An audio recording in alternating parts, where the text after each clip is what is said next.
Hey everyone, if you're enjoying my RM audiobooks, don't forget to like, subscribe, hit that hype, and maybe check out my Patreon if you want to support the channel even more. Your support means a lot and helps me keep these coming. Now, sit back and enjoy the story. Fate Grand Dungeon. Chapter Prologue. A miracle is only considered a miracle when something unable to be achieved is achieved. Along the way, the route is never easy. Numerous times, one may doubt their way, give up, or maybe even turn back and try another path, but Shirou Emiya could never do that. His was a miracle that would only ever be actualized by one who continually searches, and one who was willing to wait for what may be an eternity. Yes, how sad. Shirou made a face, a hand running through his red hair in frustration, while the bronze hue of his eyes was beyond lacking patience.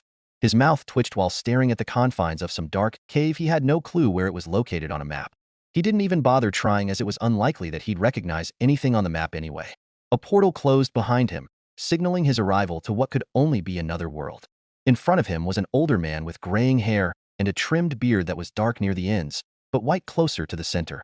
Shirou did not rise to the man's jab, knowing it would only make his headache worse. This wasn't the first time the man had been able to accurately read his thoughts, and it wasn't for lack of trying. In a sense, the man just knew him too well, as in several variations of him that Shirou did not bother to dig information about. It wasn't as if the older man who'd brought him to wherever here was one to speak straight when questioned. A tired sigh escaped Shirou's mouth, not the least of which had to do with the fact that this wasn't his first time being moved by this man's whims. The older man's name was Zelretch, the wizard marshal of the Mage Association's clock tower. He was the owner of the second magic, the kaleidoscope, able to harness the power to freely wander across parallel dimensions and tap into their power. Shirou got to know the man after Rin apprenticed under him during her tutelage in London, and that story wasn't one he was particularly fond of. With Zelretch, it started rather whimsical. While Rin was busy, Zelretch would drop him off in far-off, parallel worlds to bide his time and until Zelretch fetched him back. This cycle repeated, but Shirou never actually put a stop to it when Zelretch teased him about the possibility that a certain world may lead to his ultimate goal. It wasn't something Shirou took lightly. It was like dangling a piece of meat to a starving man willing to do anything to obtain it. If Zelretch thought Shirou would be discouraged by pestering him to elaborate on that remark, then Zelretch would be wrong. Or perhaps he'd already anticipated such a result? It was hard to say with how eccentric the man was, but Shirou was persistent. Shirou didn't care what world he was tossed into. He'd be right back to annoying Zelretch. In the process, he picked up several skills from other worlds that could prove useful to him, all for the purpose of reuniting with Saber. In the end, Shirou's efforts led him here when Zelretch finally had enough of it.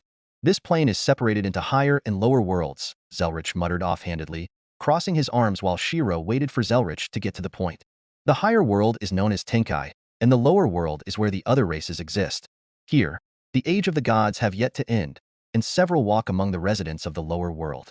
Shirou listened while frowning, trying to wrap his mind about how this was relevant to him, but coming up short.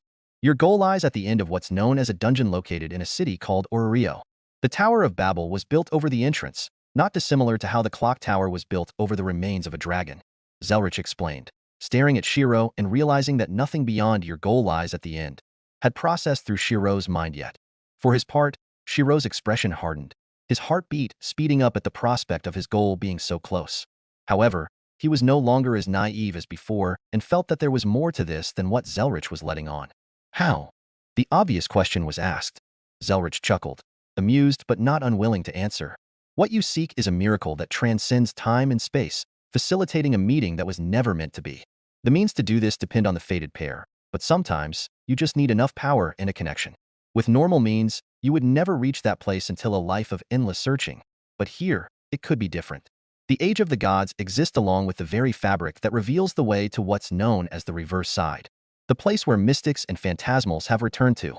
The fairies of this world are an example of those that had already traversed, but whose connection with the world lingers. A secret lies at the end of the dungeon, and with it lies the way to your ever-distant utopia. One can traverse to the reverse side, but the Avalon you seek is beyond any coordinate. Fortunately, you have your sheath. Shirou swallowed, processing through the information he'd been given with pursed lips. Zelretch stepped forward further into the cave they appeared in before snapping his fingers. A crisp sound echoed from the action, and soon the dark cave was illuminated by dim magic light, revealing an array of magic inscriptions and circles Shirou recognized as a summoning ritual. Shirou eyed the spectacle, but soon returned his attention back to Zelretch. I'll offer you a proposal, Zelretch said, straightening his back and adjusting the tie over his high-collared dress shirt. Clear this world's dungeon as an adventurer without disclosing the nature of your existence, and I'll support you in clearing the dungeon and achieving your goal. I will provide the energy and the means to let you summon and provide for 7 servants. Don't think I'm just laying some arbitrary condition. In this world, if you and I were servants, we'd fall into a class called foreigner. Something this world would inherently reject. In this case, what you want to be designated as is a pretender to fool the world and utilize the reward of clearing the dungeon. Before you say it's underhanded or misleading, you'd be doing a favor for all the people who died in this world through the dungeon and even achieve their goals of clearing it for them. So, do the terms sound reasonable? Understood, Shirou thought it over, but in the end his answer didn't change. I accept your terms. Good. Jolly. Zelretch clapped his hands and a geis formed into a contract that Shirou eyed warily. It was one thing to have a verbal promise, and it was another for a magus to sign a geis that enforced the terms through fear of a detrimental punishment. Nonetheless, spurred by his emotions and his own impulsive nature, Shirou ended up signing the geis, which quickly vanished upon the agreement of both parties. Well then, now that that's settled, I will watch with bated breath. Zelretch nodded far too enthusiastically for Shirou's liking before Zelretch gave him a summoning incantation to recite. No sooner, Zelretch was opening a portal and leisurely leaving through it. Good luck. When Shirou could no longer see Zelretch's face, Zelretch's expression suddenly became more serious. The dungeon beneath Babel had a secret, and was powerful enough to deter the intrusion of gods who could only contend by giving up their life in the lower world. Perhaps it was even the reason why the gods could not foster children that would have run abundant in other parallel worlds. The dungeon's hate for the gods was all too well known to shrug off as coincidence. Just like that, Zelretch was gone, and Shirou was left to brood on his own while staring blankly at the preparation Zelretch had clearly made beforehand. The cave itself was situated in a remote area near Orio, some ways away from the main gate where humans, elves, and beastmen constantly milled through under the supervision of the guards. Humming in consternation, Shirou inspected the ritual site in front of him and started moving things according to Zelretch's arrangement. It was in doing so that he began to second-guess the entire situation. He'd be a hero for clearing the dungeon in the eyes of the people in this world, but how difficult could it be with servants at his side? No. That question in and of itself was a trap. With the preparations Zelretch had left him, and a power source that detailed the use of the second magic to tap into the energy of parallel worlds, Shirou's doubts intensified. He was certainly grateful that Rin's teacher was willing to help him reunite with Saber, but something about this was just too convenient and didn't fall in line with how Zelretch operated. There had to be some sort of catch, something hidden in fine print on a long clause that he wasn't seeing. Would Zelretch really just arbitrarily let him summon servants to aid him, even going as far as to fuel the summoning and provide him and the servants adequate upkeep? Shirou's gut was warning him that there was definitely something amiss with the arrangement, but Zelretch had also stated that his search would reach its end upon reaching the bottom of the dungeon and clearing it. This, just by itself, was worth the risk. Zelretch may be playful, but he wasn't a liar. Hesitant, but determined, Shirou raised his hand and soon invoked the magic circle he'd just drawn out with the incantation Zelretch had provided him. Tendrils of magic energy arced in crackling bolts that singed the ground before his inner circuits began to thrum. Let silver and steel be the essence. Let stone and the Archduke of Contracts be the foundation. The magic circle flashed, the patterns drawn lifting from the ground and revolving in place. Azure light began to shine, filling the chamber with mystic ambience that created motes of blue light glittering like fireflies. The fingers of his outstretched hand twitched as the beginnings of the connection were established. The ritual would commence with the continuation of the spell words of power that grant the basis of a bridge to the throne beyond time and space. Yet this was a direct intrusion. The magic circle was built over the basis of a system of sequences that didn't belong to this world. In a sense, it was a natural disruption, something that would normally not work, but did so based on similarity. Parallel worlds run tangent to each other, in that only certain aspects differed while the world remained at its root. The theory itself denotes the varying branches of a tree that break off and start new variation. The closer these branches are from each other, the more similar those branches are to the point that convergence could occur as an anomaly. But what was the second magic? The scope of parallel worlds was within the bounds of the user's understanding. He who could make comparisons about what magic systems would or would not mix could effectively create one that functioned on a loophole. Circuit-like patterns flared over Shirou's skin, creeping up over his chest, down his arms, and around his face. The impossible became possible, establishing a fleeting sentiment that would reach beyond eternity. Line set. The way was open upon the throne. Let the light of the stars, sky, and earth be the color I pay tribute to. Let rise a wall against the wind that shall fall. Let the 4 cardinal gates close. Stars guide the way to the hopes of mankind, and earth represents the bounty of mystic treasure wielded by man. But the great sky was different. It represented wisdom, omnipotence, and power beyond human standard. The vastness of the sky and its heaven encompass beings of the divine, and even those who break the rules of this world, demigods. The proof of love between God and man. Like a bolt of lightning from out of the blue, numerous gods residing in the lower world felt it at once, their heads snapping up, some knitting their brows, others swallowing in stunned bafflement. It was a power and presence so familiar and yet so different. The divinities that stemmed from the same source and legend resonated and connected for the briefest of moments through this incantation, but it was enough to spread doubt among the divine that walked the lower world. A woman with stunning blue hair froze while speaking with her familia, sudden memories of love and affection she had for a cherished child who called her mother, freezing her in place. For him, she pleaded with Hephaestus for armor. For him, she bathed him in the river Styx for a body of indestructibility. For him, she had wept at his passing. It was so vivid, yet impossible, as if she were seeing a bittersweet dream. Elsewhere, a man whose presence was like that of the hottest star frowned in consternation. Who was it that called his name? Who was that figure bathed in the glow of that sun? O Surya, bear witness. Father, forgive me. This will be my first and likely last strike. The man's fiery gaze turned to Orrio, the dungeon city where a crackle of lightning illuminated an old man in a white toga living in seclusion in the tallest mountain. What was once set in stone had been shattered. The preconception that defined what could or could not be no longer mattered. Let the three-forked road form the crown reaching unto the kingdom. Shirou began to focus, feeling the connection with the magic circle intensify. I who shall attain all virtues of all heaven and have dominion over all evils of all hell beseech thee. The foundation was laid, the intent all that remained. Call upon it. Draw it from the pool of noble souls clad in myth and legend. From the seventh heaven, attended to by three great words of power, come forth from the ring of restraint, protectors of the holy balance. Thunder roared, clapping with a furor that shook the entirety of Orrio. The wings of a butterfly flapped upon the horizon, rippling across the lower world. Chapter 1. Two men made their way through the upper floors of the dungeon after sneaking through Babel's entrance. The upper floors were crowded with new adventurers moving solo or in parties, but none seemed to take much notice of the two men as they passed by.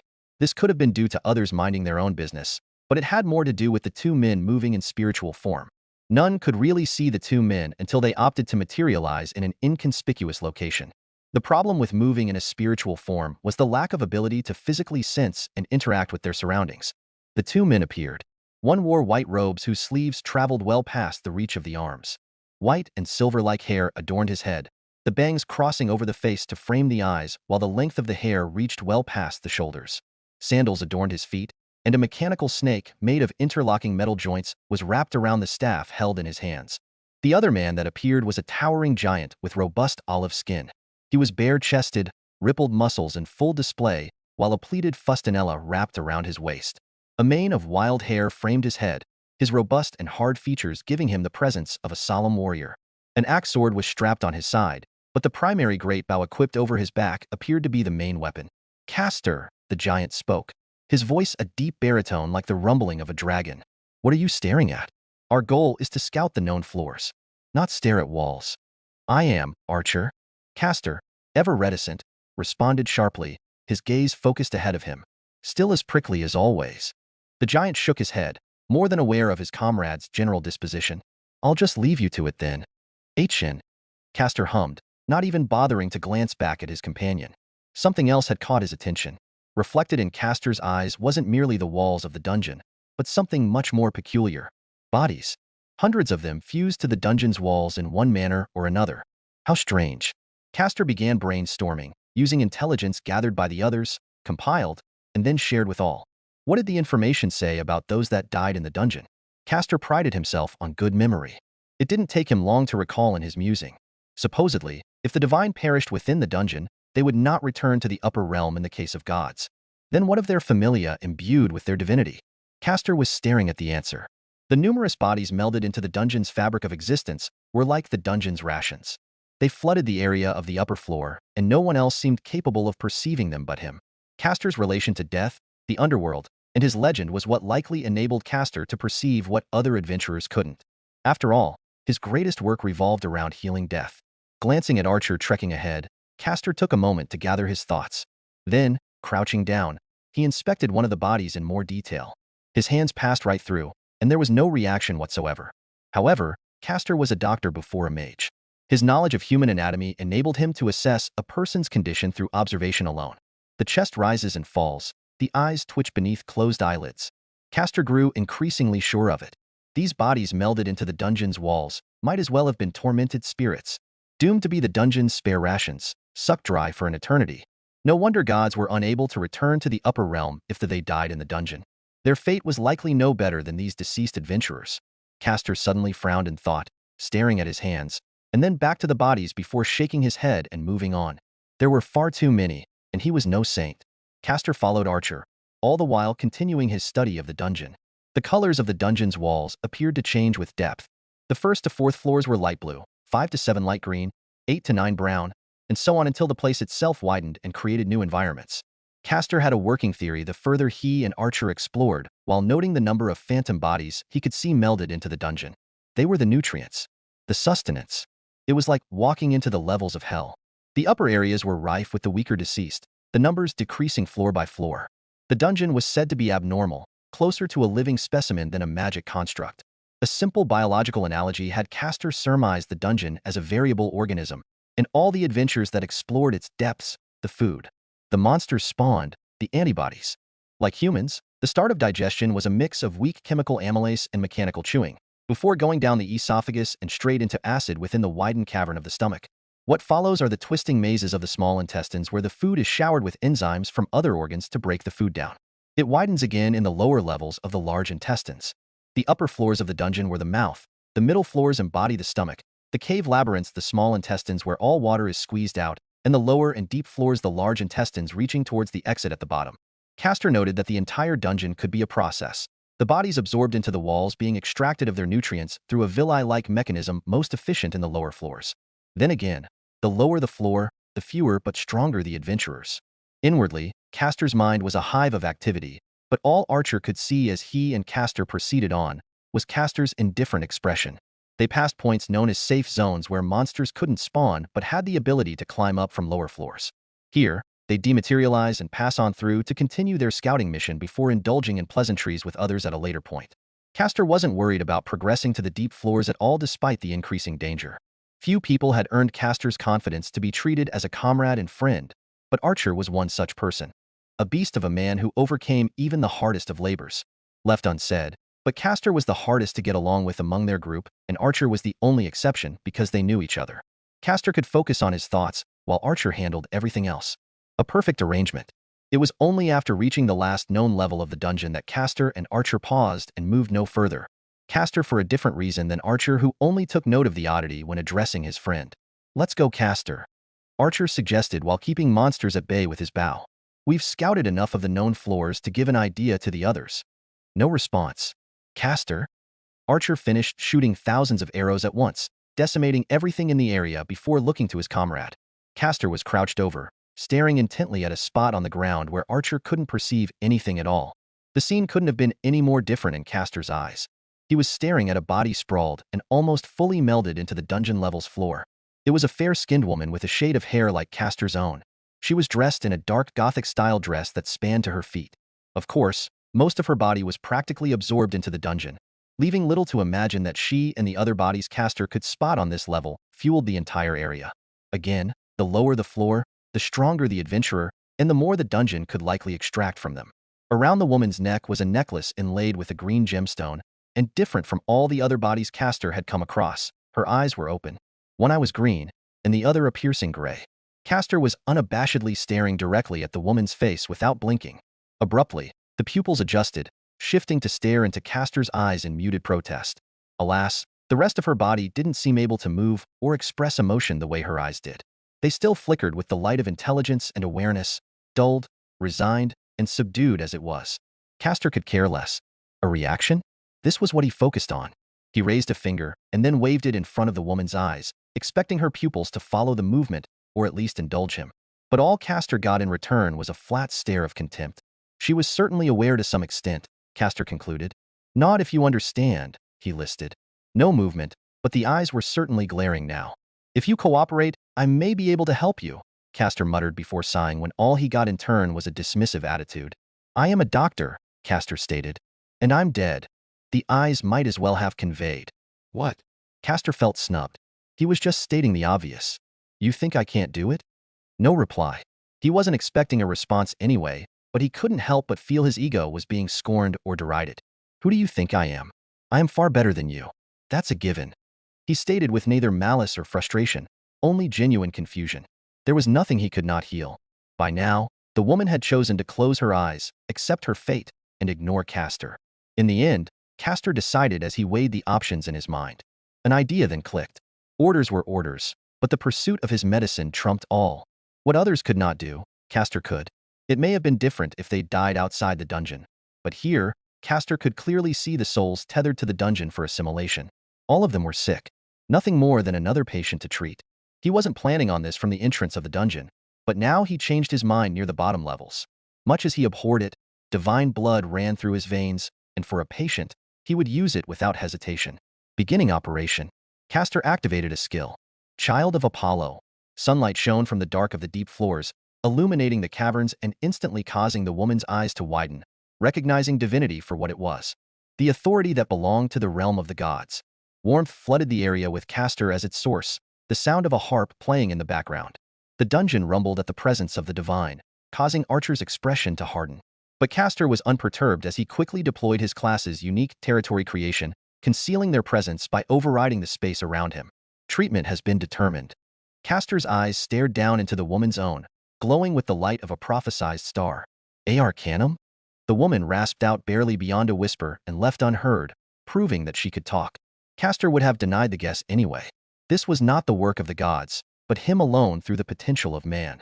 This was a miracle fueled through his own accomplishments as the father of medicine crystallized into legend rather than a god's authority. This is nothing compared to a true resurrection. Castor raised his arms, a ball of liquid, the mythical blood of a gorgon, congealing into a sphere in his palms. It was the very representation of the elixir that cheated death itself. But it's more than enough for someone like you. Pouring the concoction over the woman's body, the liquid fully submerged her and imprinted her figure, revealing her to Archer, who had half suspected Castor had gone crazy. Resurrection fraught Hades. Castor intoned, the liquid pulsing with light before fading away to reveal a corporal body, breathing, if just completely immobile. The body was alive now, but comatose, unable to ever wake, the soul trapped within. Castor grimaced, knowing it would turn out this way. He only had one half of the ingredients required to remake his legendary elixir in full. Through the blood of the gorgon, the body could be remade. But the other half was what enabled the soul to retake possession of the body. Therefore, this was another failure. A far cry from the perfection Castor zealously sought to replicate. But he wasn't without an answer in his time spent researching medicine in this new world. The secret ingredient to the miracle Castor created in life was not only the blood of a gorgon he already possessed, but the divinity of a god on the same level as Artemis or Athena. Naturally, the second ingredient was exceedingly hard to come by in life. But here where gods walked the world and granted strength to their familia, their blood should be plenipotent. If not, he could settle with copious amounts of it. This opportunity was what convinced Castor to action. The woman in front of him reeked of Aunt Hera's divinity, and it got Castor thinking about all the other bodies he'd passed throughout the dungeon. Those in the upper floors were too great and too irrelevant in the grand scheme of things, but the numbers that dwindled in the lower floors were a different matter. Based on importance, more gods may be willing to donate to the cause. Castor, you've got that look in your eye again. Archer shook his head at Castor's antics. In the end, the two servants did make their way back eventually. Castor had stopped repeatedly and cast his noble phantasm across larger areas in the dungeon's lower floors until he was zealously lugging unconscious bodies around. All for the pursuit of medicine. From his patients, Castor could sense the aura of his aunts and uncles, but he could recognize none of them as demigods. This was likely the fauna that Castor had heard about in Orio.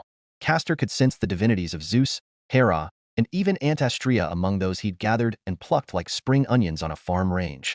From the looks of it, there was an entire party of Astrea members. Idly, Castor wondered how emaciated Aunt Astrea would be with the amount of divine blood she'd have to donate for them. Castor had no real qualms with Aunt Astrea, but he was fair. If she wanted them back, she'd have to bleed. There was no sympathy. Gods didn't matter to Castor all that much to begin with. Instead, Castor naturally viewed them as the pinnacle to creating the best tonics and elixirs. A twisted smile made its way onto Castor's face as he imagined extorting divine blood from those arrogant bastards that he could use to further recreate his ultimate true medicine. Zeus in particular. The bastard who vaporized him through lightning bolt before he could reach the zenith of medicine. He'd wring that bastard dry. Oh, better yet, he could even earn some favors from Archer by letting Archer be the one to deal with Hera.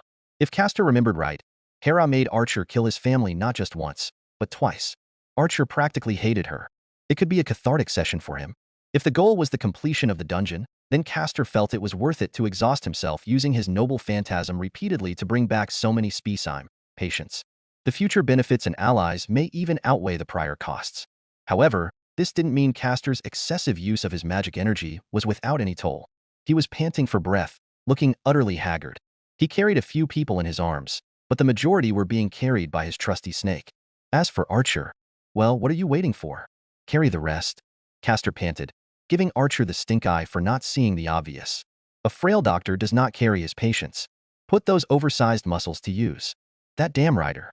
Where's his chariot when you need it? Archer shook his head, knowing better than to test Castor's temper when he became obsessed with his medicine. As for Ryder, that man was out gathering intel about the current power structure in Oreo. What do you intend to do with them? Archer asked while using his superhuman strength to lift all the weight off Castor's shoulders. Honestly? Sell them. Castor was not a liar. A doctor treats their patients, but there's still a consultation and treatment fee. Archer blinked. How did Jason put up with you? I put up with him. You're the one who was his best friend. The two fell into silence as Archer tried to mount a defense on his absent friend's behalf. He means well. Archer said at a loss. Castor could not deny it though. He's an idiot, but fine. He was still our captain. Now shut up and help. Archer nodded, and the two left while reminiscing of the past. Unable to carry their loot in spiritual form, they made no attempts at concealing themselves. Castor was all for it. Can't start a business without showing a product after all. The dude did not fail to draw numerous eyes when they eventually left the dungeon. Unbeknownst to Castor and Archer, the dungeon began to stir. Where there was an action, there was always a consequence. The dungeon hated the gods, and like an annoying mosquito, it was sure it felt their presence within it. A black shadow of a monster gradually spawned from the walls of the deep depths to investigate, more than willing to travel to the higher floors if need be. Seated in the pub area of an inn known as the Goddess of Fertility, a woman with delicate features was pleading with a friend for a favor across from her. They made quite a pair, both women, and with distinct characteristics that easily separated them from a crowd. One woman had hair of the deepest blue while the other had a distinct set of pupils, mirror-like and reflective. Both women were dressed modestly, one in a soft, modernized green toga and sandals, and the other in similar attire but older and in a traditional white. A noble air surrounded the women, broken only by the woman with blue hair and green togas, clasped hands, and desperate expression. The other woman was exasperated. Many eyes were drawn to them. Their faces, body proportions, and voices attracted much attention, yet none approached the two lightly. Each was a leader of a familia, marking them as gods. No matter how childish one of the women was acting at this moment, it didn't affect the stability of her station in any way. In fact, others in the Goddess of Fertility had seen worse when Loki's own familia literally attacked her for being a perv. Still a god though, and that's what mattered. On the back of the woman in white's hand, the mark of a pitcher pouring water and creating a rainbow could be seen. She was the goddess of the veil, mist, and rainbow, Iris. Iris had her hair up in a bun, and a pair of wired glasses gave her the sharp expression of a stern woman. Her flat stare did little to dissuade her friend. The woman with blue hair, the sea goddess Thetis. Why am I here? Iris murmured, cradling her head. Her reflective eyes seemed to dull in her sheer exasperation. The question was rhetorical. Iris knew how she'd ended up in Oreo again after all the time passed. Iris, focus. Thetis collapsed her friend's hands into her own. If anyone can help me, it's you. You already dragged me all the way here. Do you think I can disagree after coming this far? Ugh, I'm sorry?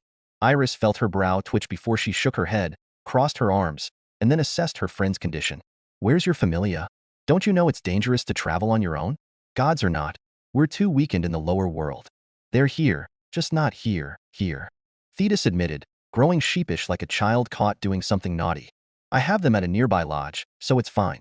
I just can't look Peleus in the face for too long lately, and I feel bad because he did nothing wrong. So, you ran away and settled for me. Iris deadpanned.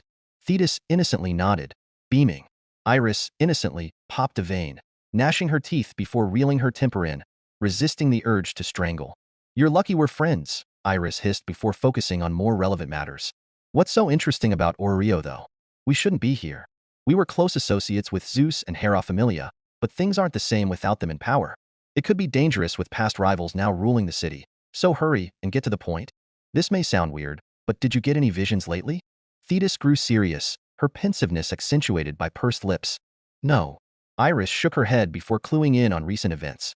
But I have noticed that other gods have been acting strange lately, including you. Only Artemis and a couple others are acting normal. Apollo's dash. Fuck Apollo. Thetis blurted, gentle eyes suddenly murderous. I'll wring his neck if he dares show himself in front of me. Someone choked in the background at Thetis's outburst. But the two gods paid little mind, too focused on each other. There, that. Iris readjusted her glasses over the bridge of her nose, her legs crossing into a dominant pose while jutting a finger at Thetis's forehead. You and Apollo have no grudges, and now you suddenly loathe him. Can't you see that's wrong? Thetis's emotions burst like a bubble, her indignation and hatred deflating. I don't know, okay? Thetis cupped her face with her hands, and then ran her fingers through her hair in confusion. It only lasted for a moment, but I had a vision that I had a kid with Peleus. Is that why you can't look at him? And by the end of it, Apollo cheated and murdered my baby. I think I'm going crazy because it makes no sense. Mortals can't have children with gods. They've tried. All failed. Iris digested the information, the mystery invigorating her detective spirit. She was Iris, a self-proclaimed genius detective. Nothing escapes the veil of her eyes. Is that what's happening? Iris mused, linking the dots. You all think you have imaginary kids? We're gods. Can you not tell the difference between dreams and reality? And why didn't I see anything? Perhaps as the god of the mist and veils between mortals and the divine, my protections naturally shield me. Before Iris could dive into a tangent, Thetis grew annoyed. Iris, I'm not stupid. Thetis hissed. It felt real. That's why I dragged you to Ororio. The origin of the vision lies here somewhere. So that's why so many gods are flocking here. It was like a light bulb lit atop Iris's head. She refocused on Thetis. You want me to divine something from the vision? Finally, Thetis felt like she was getting somewhere. Yes, we're in sealed forms in the lower world, but our basic authorities aren't gone, just weakened. Thetis emphasized her point by conjuring a ball of water over her left palm and then thrusting it in front of Iris's face. You can peer into links between gods and mortals. I need your eyes to help sort this out. Iris grunted and tactfully pushed the hand away. Thetis chuckled awkwardly, dismissed the water, and then went back to pleading. Please. It may exhaust your divine power a bit, but you can rest it off. By exhaust, you mean bedridden? Your concern for my well-being warms me. Iris said sarcastically. But fine. If only because she had grown curious. Thank you. I owe you one. Thetis wilted in relief. Enough to talk this misunderstanding out with Apollo? Iris joked. A vision was a vision. Some without a basis could even be the work of a trickster god to sow discord. Never. Thetis wasn't laughing. Now get this over with. Lean back a bit. Iris pushed Thetis away by the shoulders. Thetis was leaning in towards Iris's personal space in her eagerness. You're too close. Mollified that she was going to get her way, Thetis did as was instructed and then let Iris do her thing. Extending her right hand towards Thetis's head, a white glow shone from Iris's palm as she began her divining. Sadly, the process was immediately disrupted. A commotion was kicked up at the entrance of the goddess of fertility when its front doors opened and two men walked in. They were none other than Archer and Castor, both pulling on a makeshift blanket that had a pile of bodies on top for easier transportation. If one looked closer, they'd see a large metal snake beneath the blanket and pushing it along. Ryder. Archer called out into the goddess of fertility. We're returning. Ryder? Odd choice for a name. Thetis hummed, her back still facing the entrance of the inn and not seeing what everyone else was seeing. Rather, she noted the direction the voice was aimed at and focused there, curiosity getting the better of her. She turned to look at this rider in question and then promptly froze, much to her friend's surprise. Thetis. Iris called. No answer. Thetis continued to focus on the hooded man whose movements were awkwardly stiff under Thetis's gaze now that his allies had singled him out from the crowd. Meanwhile, Iris took in the appearance of all three men. Divine perception. All gods had it, and Iris was no stranger to using it. All three men reeked of divine, but oddly not enough to be a god. Still, Iris couldn't help but feel a sense of familiarity from their aura. One felt like Thetis, while the others felt of static and sunlight. It was hard to say. Gods could naturally obscure each other's divine perception. Iris could only verify if she got in direct contact somehow. More than anything, it was Iris's turn to freeze, but for a different reason than Thetis, as she recognized a few faces Castor and Archer were lugging with them. Iris stared, gawking at Zeus, Hera, and even Astrea Familia among the body pile, Perhaps that's why she felt that familiar divinity? No. More importantly, do the dead yet live? Iris's pupils dilated as she, like many others, took note that the unconscious bodies were breathing. One of the waitresses was suddenly hyperventilating, but no one could really blame her. Seems like you came from a party. Feeling the awkwardness, Ryder made his way to Archer and Castor, under the rapt attention of all. Who are they? Got them from the dungeon. Archer said nonplussed despite the gravity of the words to everyone else. They're apparently Castor's promotional material and the start of his medical business model. Castor was never one for idle words and got right to the point by staring Ryder down. We need your chariot. It wasn't noticeable until now, but the entire pub was dead silent other than the sound of Castor, Ryder, and Archer's voices. Plates and cups suddenly shattered as the hyperventilating waitress suddenly lost strength in her arms and suffered an anxiety attack. She was still staring at the people Castor and Archer had brought from the dungeon and were now busy loading into a gilded chariot like sacks of potatoes. The waitress, so overcome with emotion, didn't even question how the chariot pulled by 3 horses suddenly appeared outside the entrance of the goddess of fertility in her days. Others did. Thetis stared at those horses. Xanthos, Balios, Petasis dash. Thetis recognized those horses just as much as Iris, whose spouse owned 2 of them. Different from Iris, Thetis recalled a vision of herself swindling Iris to persuade her husband, Zephyrius, to give the horses to her dearest boy. Of course, that never happened here, and could only be interpreted now in one other way. Thief. Horse thief. Iris cried out on her husband's behalf, indignant. Snapped out of their daze from Iris's shouting, the occupants of the goddess of fertility were roused back into sanity. Then, the waitress and everyone registered that the group of men were leaving. Like, right now. Wait. The waitress anxiously came running before anyone else, but nothing was left in wake of the chariot that sped off faster than the eye could blink. Nothing except for a folded paper that looked suspiciously like a business card. A young adventurer of the Hestia Familia named Bel Cranel wandered the streets of Orio while lost in thought. He just left the abandoned church he and Hestia were living in after the Hephaestus Familia kindly kicked Hestia out of freeloading. She was a god, and gods don't freeload. Well, at least that was part of the excuse. Hestia and Hephaestus were still friends though. Hephi just gave Hestia the kick she needed to motivate her. Truly the intention was good, and Bel didn't doubt that because Hestia's subsequent actions led Bel to join Hestia's Familia when no one else would take him. Presently Hestia was out working somewhere to make ends meet, and Bel figured he could do his part to contribute. He'd feel too ashamed otherwise. Dungeon diving would be the most lucrative, and Bel's go-to as he dreamed of being a strong adventurer. However, Bel couldn't enter the dungeon in good faith without possessing a fauna before. He was stopped at the guild by the nice secretary lady. Now it was different. With the crest of Hestia on his back, he would surely be granted entry into the dungeon's upper floors. Of course, Bel had never planned on bumping into anyone on the way, but became immediately flustered when it happened. He wasn't paying attention to what was in front of him, his mind focused elsewhere. The slightly older man that Bel collided with was no different, except the man was carrying far too many groceries to be normal. Bags of bread, meat, vegetables, and seasonings were piled so high that they went beyond eye level when held with both hands. It was a miracle the man hadn't bumped into anyone until now, but it was largely attributed to others being mindful and the man's own balance. That luck had run out. Groceries spilled everywhere, apples rolling from one bag, and something eerily sounding like eggs cracking in another. Sorry. Bel panicked in a fluster, moving to help pick up the dropped bags and rolling fruits. It's not a problem. The man brushed himself off before moving to pick up the things he dropped. I don't think either of us were paying much attention anyway, and I was the one carrying too much. The man offered an olive branch to ease the awkwardness. Bel readily accepted the gesture until all the groceries were gathered. Observing the man in front of him, Bel noted the man was a full head taller than him with a robust build and warm bronze-colored eyes.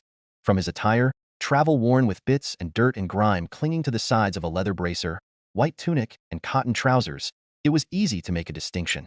You're new to Orio? Bel asked, recalling his own journey to the dungeon city. The man did not deny it. First time here. I come from further out, he said, shrugging before his gaze focused on the Tower of Babel at the center of the city. But honestly, I came to Orio for the dungeon. Same. Bel was delighted to meet a fellow in similar straits. You're an adventurer? Something like that, the man muttered, adjusting the groceries in his hands. If you're asking if I can handle myself in a fight though, then certainly. The name's Shirou. Nice to meet you. Bel greeted, glad there was no awkward phase. It always happened to him when meeting strangers, but not this time. The grocery bag Shirou was carrying screamed with a tearing sound. The paper bags soon spilling their contents out and leaving Shirou without enough limbs to carry everything.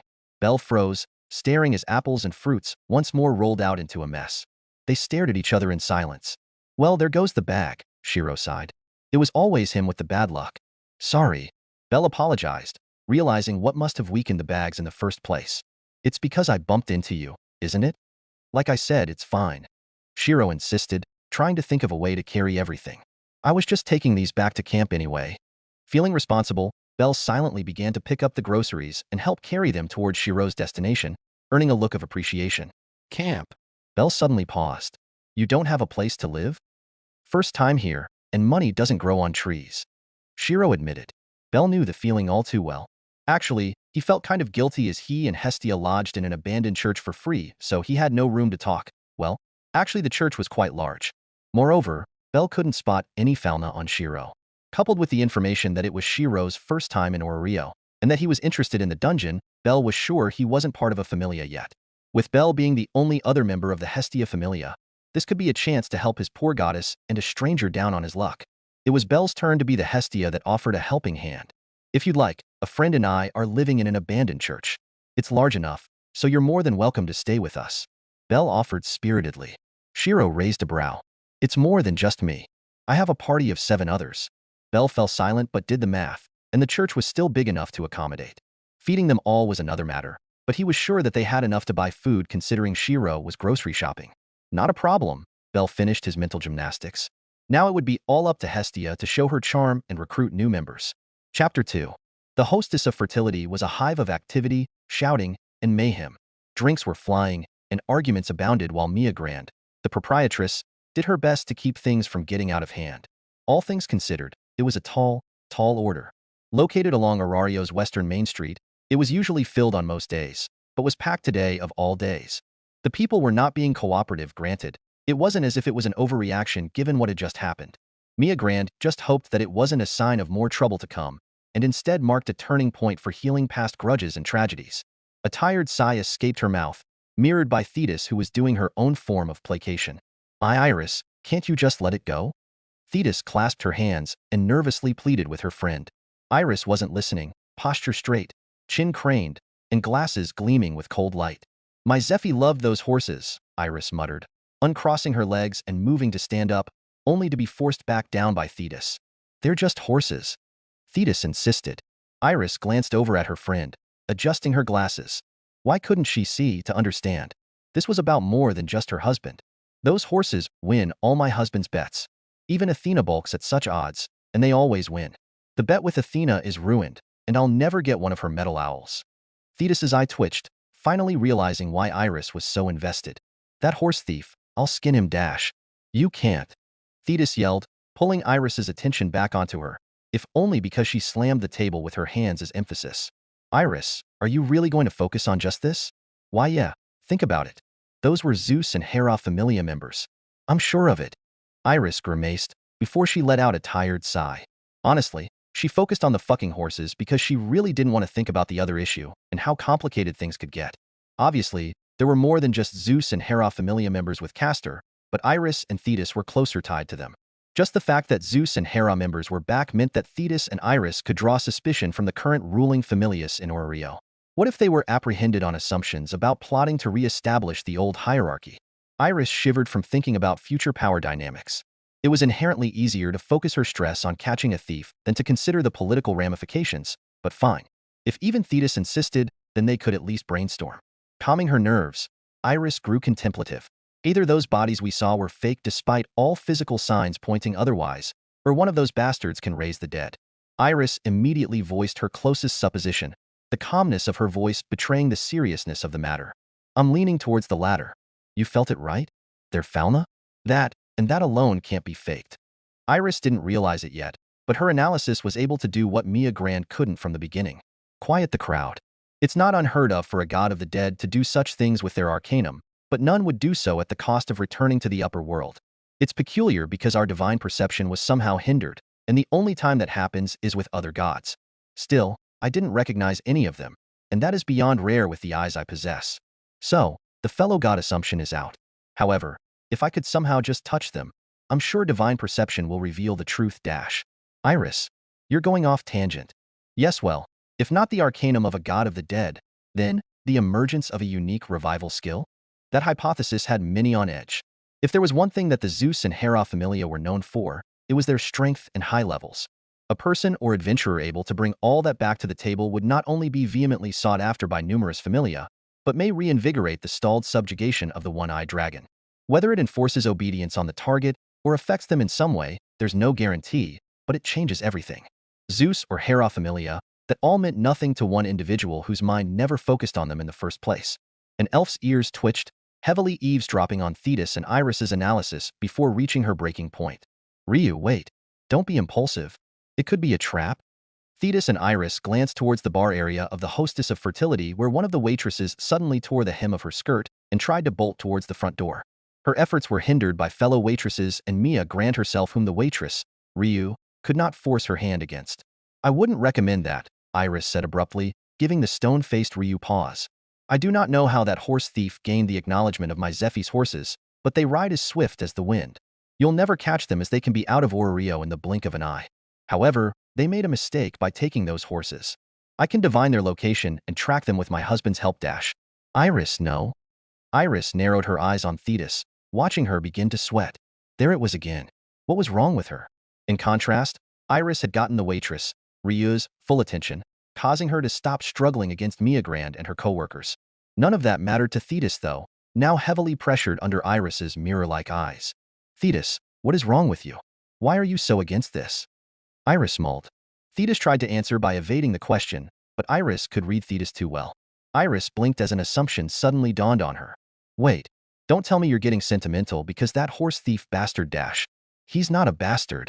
Damn it, Thetis, that's not even relevant. No. You're doing this on purpose? You can't really be sentimental because that rider person resembled Peleus, can you? Thetis nibbled on her lips, suppressing her outburst that rider resembled her more. He just had Peleus's hair. She was getting too ahead of herself. Iris stared at Thetis, and Thetis squirmed, unable to answer due to mixed feelings. Fine. Iris saw how it was. Iris turned to the stone-faced elf. I'll contact Zephy. No. Thetis shook Iris by the shoulders in betrayal, practically giving the spectacled goddess whiplash. Pretty soon, she'd even be spitting out rainbows like her namesake. A vein finally popped over Iris's brow, and she retaliated like any good friend would. Not the hair, not the hair. Why you, fat-breasted seaweed nymph? You really think I'm a pushover, don't you? What a mess. It wasn't until the Loki familia walked in to throw a celebration for Ace Wallenstein's first solo dungeon clear that the shouting and disorder began to die down into muted whispers. Sure, it was one thing to talk about the Zeus and Hera familias on their own, but it was another to talk of them in the presence of one of the familia that took their place in Oreo. Even Iris grew more reserved, pushing Thetis to duck her head as they didn't come here for trouble. Loki opened her squinted eyes in doubt at the bizarre scene. What is going on here? The world issued 3 great quests, the subjugation and elimination of 3 monsters that escaped the dungeon, Behemoth, Leviathan, and the one-eyed dragon. No one knows their origin, whether they were floor bosses or irregulars, but if there was one thing Shirou inferred while listening to the story, it was that they set a precedent. You'd think that Oreo would situate its population centers further away from the Tower of Babel, but the entire area was a hub of activity. Perhaps they had gotten complacent after Behemoth and Leviathan were defeated, but the one-eyed dragon was still present, and if it came from the dungeon, who's to say that stronger monsters didn't exist inside? Specifically, who was to say that more monsters could not escape the dungeon? It would be a disaster. Of course, Shirou could just be pessimistic, but he'd come to learn not to leave things to chance. Ever. His luck was horrible. An unlikely outcome to others may as well be an inevitability for him, and that's what he dreaded. To this end, he'd come to learn to be better prepared and not ignorant. This was why Ryder was sent to gather information of Arario's power structure, caster and archer to the dungeon, and assassin, saber, lancer, and berserker to investigate the one-eyed dragon. More were delegated to the one-eyed dragon as it was a known threat, while caster and archer were capable in their own right to navigate the dungeon unhindered. Caster's territory creation played a larger part in this than anything else. In any case, Shirou wasn't idle. This is it, Bell introduced, gesturing at an abandoned church. It's not much, but it's big and it's home. On first inspection, Shirou had to agree that it was certainly large enough, and it was composed of 2 floors. The ground floor where the nave was located was the most spacious. The prayer chairs were moved to one side of the room, leaving most of the large space open where a bedroll and sleeping supplies were set up by the podium. The second floor was less spacious, but offered a view from a monochromatic window where a bell tower was structured further up. Outside, The walls and pillars of the church were triangular, the roofing and scaffolding lined with red tile. More importantly, Shirou noted the remoteness of the church's location. It was surrounded by forest on one side and a small open field on the other. Unless you were looking for it, it would be easy to pass up. The overgrown vines and leaves climbing up the sides of the church's back walls didn't help the impression of an abandoned building either. Is this really all right? Shirou asked, not wanting to impose. Shirou and the others had already considered a money plan to acquire appropriate housing, but it would take a while since they couldn't settle for a busy inn and needed a more secluded accommodation. Nevertheless, this abandoned church's location was perfect. I told you it's fine, Belle insisted. My associates are not normal, Shirou gave fair warning, his brows knitting together. Then all the more reason, Belle said sheepishly. It wasn't as if he or Hestia were any better, both down on their luck. You might regret it, Shirou muttered, glancing up at the sky and squinting at a rapidly enlarging Deai. A second later, Belle found himself confused when a loaded chariot appeared skidding across the ground from the sky. Green lightning trailed the wheels that imprinted deep into the dirt, stopping the chariot perfectly beside Shirou and Belle. Yo, Ryder greeted, hopping off his chariot and nodding at Shirou before whistling. When you said you would find a place or make a camp, I didn't think you'd do it so fast. You'd have to thank Belle here, Shirou said, giving credit where it was due despite Belle still staring stiffly at the new arrivals. He said he's part of the Hestia familia. If it's Hestia, even Castor won't have any complaints, Archer said, leaping off of Ryder's chariot while followed by a scrutinizing Castor. Home is where the hearth is, Ryder grinned. It is acceptable. Castor inspected the church and nodded when he noticed the upper floor's space. It would do for a workshop and double as a medical ward. The patient room should be ample. What's with all the people? Belle could no longer stop himself from asking. Shirou too was waiting for an explanation. This was far more people than what Belle had bargained for, and just imagining feeding them all left him nervous. Sensing this, Ryder chuckled before promising that they could take care of themselves. Castor was more direct in his answer, if a tad bit prickly. They are patients from the dungeon in need of healing, he said more to Shirou than Belle. Slack-jawed, Belle eventually pulled himself together when he realized all these people were in need of help. However, Belle was no doctor. Aren't they all just sleeping? He asked. Being as Belle was willing to accommodate them, Castor answered. Sleeping is no different from death if they don't wake, Castor said curtly, gesturing for Archer to help move the patients into the church's upper floor. An incomplete treatment leaves an incomplete result.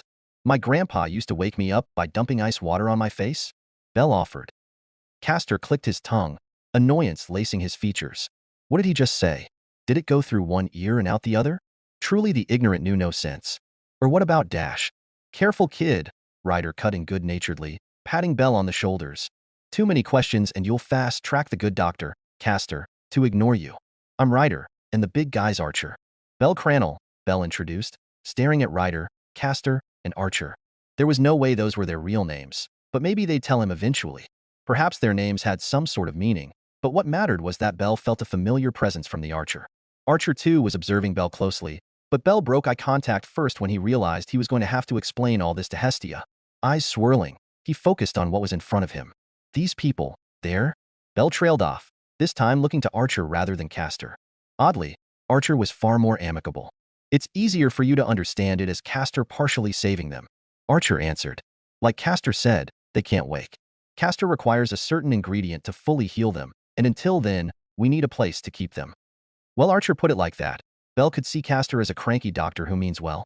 Ryder, are your muscles for nothing? Castor grumbled, pointing at all the other patients that needed transporting. Snorting, Ryder obliged, not saying anything in comparison to Castor's sticks for arms. Left behind as Castor, Ryder, and Archer moved patients, Shirou turned back to Belle. See? He said. They're a handful and that's only 3 of them. Belle? Honestly, Belle didn't really mind accommodating everyone when it was clearly to help others. Hestia wouldn't have hesitated, and as her sole familia, he wouldn't hesitate either. However, in this instance, Belle found himself staring at an unconscious woman still loaded in Ryder's chariot. Is there something wrong? Shirou waved a hand in front of Belle's face, breaking his trance. Belle shook his head, embarrassed. It's just, that woman looks vaguely familiar, Belle admitted just as Castor, Ryder, and Archer returned to ferry the last set of patients. Ah, that one. Castor scoffed at the woman Belle had been transfixed on. The woman who had dared doubt him. Annoying, was Castor's sole verdict. Who us? Ryder cocked his head back, hoisting up a group of Astrea Familia and handing them to Archer. Castor gave Ryder the flattest stare he could bother to muster, but grudgingly, Ryder hadn't been present in the dungeon. The annoying one, Castor pointed at the sleeping woman and then at Belle, noting their similarities, but saying nothing as it was too tedious. It was only when all the patients were transferred and Castor put on his medical scrubs that his mood markedly improved. In the end, Shirou and Belle found themselves staring at each other as the others settled in. Ever heard of heroes? Shirou offered an olive branch to make things less awkward, not knowing how much Belle seemed to idolize them. Hestia made a face, realizing that something wasn't quite right with Orrio today, and that she was somehow out of the loop. Granted, it wasn't Hestia's fault, as many gods who never bore children did not receive resonance of any kind. Iris was one such example, which would put her and Hestia in the same boat. The clueless ones. Hestia was a short and busty dark-haired goddess wearing a white one-piece dress. Her hair was parted into pigtails, and she exuded a youthful vigor offset only by the disparity of her current station. She was wearing an apron and working on a literal food stand. Then again, this made her that much more aware about the oddities in Orrio, and it felt itchy like choking on a fish bone. Unlike Iris, Hestia was the goddess of the hearth, and she didn't possess any divining or scrying type abilities to get to the bottom of things. Serving as the poster girl of a delicious croquette stand, Hestia bore witness to the expressions of every passerby since the start of her early morning shift. From ducking out of sight from an absent-minded Apollo, to sharing in her doubt with other childless gods, everyone seemed to be unsure. However, it was later that everyone became tight-lipped about rumors regarding Zeus and Hera, which only spurred Hestia's curiosity more. Hestia's gossip instincts were tingling. Something juicy definitely happened. Hestia considered asking Loki, but that washboard always found a way to irk her. Besides, Hestia felt that there was more to this matter than what could be led on from rumors alone. Maybe Hermes would have a better idea? If she was going to ask, she might as well seek answers from a reputable source. "Your croquette, fresh hot, ready to be eaten," Hestia half advertised, half scanned the faces of her customers, the most recent of which appeared muddled. The croquette Hestia offered was left hanging in the air, causing Hestia's smile to wane from holding her arm out so long. One glance at the girl in front of her, and Hestia could recognize her as that renowned sword princess from Loki Familia, a pretty girl with long blonde hair, plate armor, and a perpetually stiff expression. To Hestia, she was better known as the hussy who bewitched her Belle. Hestia narrowed her eyes, pursing her lips. For Ace Wallenstein to appear in front of Hestia after all the trouble Hestia went through to leave her work location discreet, this had to be the work of that flat chest. A gloating maneuver? Is this what this was? Hestia barely managed to restrain herself from squeezing the croquette in her hands, but Ace didn't even seem to notice. She didn't even react to the vein that popped over Hestia's forehead. "Are you going to take it or not?" Hestia grumbled. Ace slowly blinked, and then stared at Hestia with her slow gaze. Is there really a skill that brings the dead back to life? Rather than a question, it was more like Ace was muttering to herself. "What?" Hestia wrinkled her features. But Ace left, too lost in thought to notice she'd paid but didn't take her croquette, leaving Hestia fuming that she'd been snubbed. All part of Loki's plan, surely. Huffing, Hestia ate the croquette rather than let it go to waste, and tried to go about her day as best as she could. //. By the time Hestia finished her shift, she tried to probe for answers, but everyone was acting too skittish, leaving her with nothing. She just wanted to see her Belle by this point. Belle could give her the energy to persevere. He was like her energy pack. Only, Belle wasn't the first person Hestia met when she returned to the abandoned church. It was an unknown party of Ryder, Castor, Archer, and Shirou. A sheepish Belle stood on the side on the first floor of the church. Hestia tensed, trying to get a read on the people in front of her, but she couldn't get anything notable. Ryder and Shirou had disarming smiles, while Archer nodded, and Castor barely batted an eye. "Belle, what's going on?" Hestia could only direct her focus on Belle, who hurriedly tried to explain, but lost the initiative to Ryder. "You won't understand what I'm saying now, but it's not like we were trying to hide it or anything. Belle offered to let us stay here, and we agreed." Hestia shot Belle a searching look, and the boy nodded. Ugh. Hestia couldn't even be angry. That face was too cute. Distracted, Hestia didn't notice when Ryder walked right up to her until it was too late. "It feels weird seeing you not know us when your hearth was always the most welcoming, but since we're staying here, it'll be inevitable." Ryder grinned, patting Hestia on the shoulder before walking past her and back into the church. "It's nice to see you again, Ani." "Eh, Auntie?" Hestia bristled shrilly, but instantly fell into a daze the moment Ryder's hand contacted her. She went utterly still. Suddenly, Hestia had solved the mystery plaguing all of Orrio. Archer and Castor followed in Ryder's act and patted her on the shoulder. Compared to Archer and Ryder, who were quite amicable, Castor merely followed suit to get it over with. All gods had divine perception, and Hestia was no exception. The same uniqueness that hindered Iris's divine perception was bypassed by Hestia, not that she realized. Pieces of history conveyed through an onset of sudden visions said it all, that her poor nephews were really who they were. Hestia's legs gave out on her, and she dramatically crumbled to her knees, sniffling in defeat. Hestia? Belle ran up to her in concern, shaking her by the shoulders until clarity returned to her eyes. That's when panic set in. Belle, what should I do? Hestia threw herself into Belle's arms. Unable to stabilize their weight in time, the two fell onto the ground. Hestia could care less. She was too busy trying to deny her own divine perception. What's wrong? Belle asked, dumbfounded. I am really in a UNTY. She screamed at him, crocodile tears forming in her eyes. An. How could Zeus do that? And Hera too? Calm down. Belle muttered, rattled by the blend of grief, denial, and bewilderment on Hestia's face. And what do you mean? Hestia was too rattled to answer, her eyes instead turning into confused swirls before focusing on the man with that suspicious red hair. Then what about him? She was 3 for 3 right now. Hestia stared apprehensively at Shirou. She was already reeling from suddenly gaining 3 nephews, and she was now looking at Shirou like a prospective fourth. Worse, the fires of the hearth felt oddly attached to him. In no way. Shirou smiled, coming to a decision. Hestia froze as Shirou walked up and tapped her on the shoulder like caster, rider, and archer before him. Anvils, gears, and swords. Swords. So many swords. So many weapons. A forge. A forge. OMG, Heffy, you didn't. Chapter 3. It was difficult for Shirou to say what exactly Hestia saw when he tapped her over the shoulder, but her outward reaction was enough to assuage him of any doubts that his gambit had been rather effective. Through the history Shirou had gleaned from certain divine weapons, he understood that most gods had terrifying levels of perception. Granted, the ones in Oreo and the lower world were in weakened states, but the ability itself shouldn't have vanished.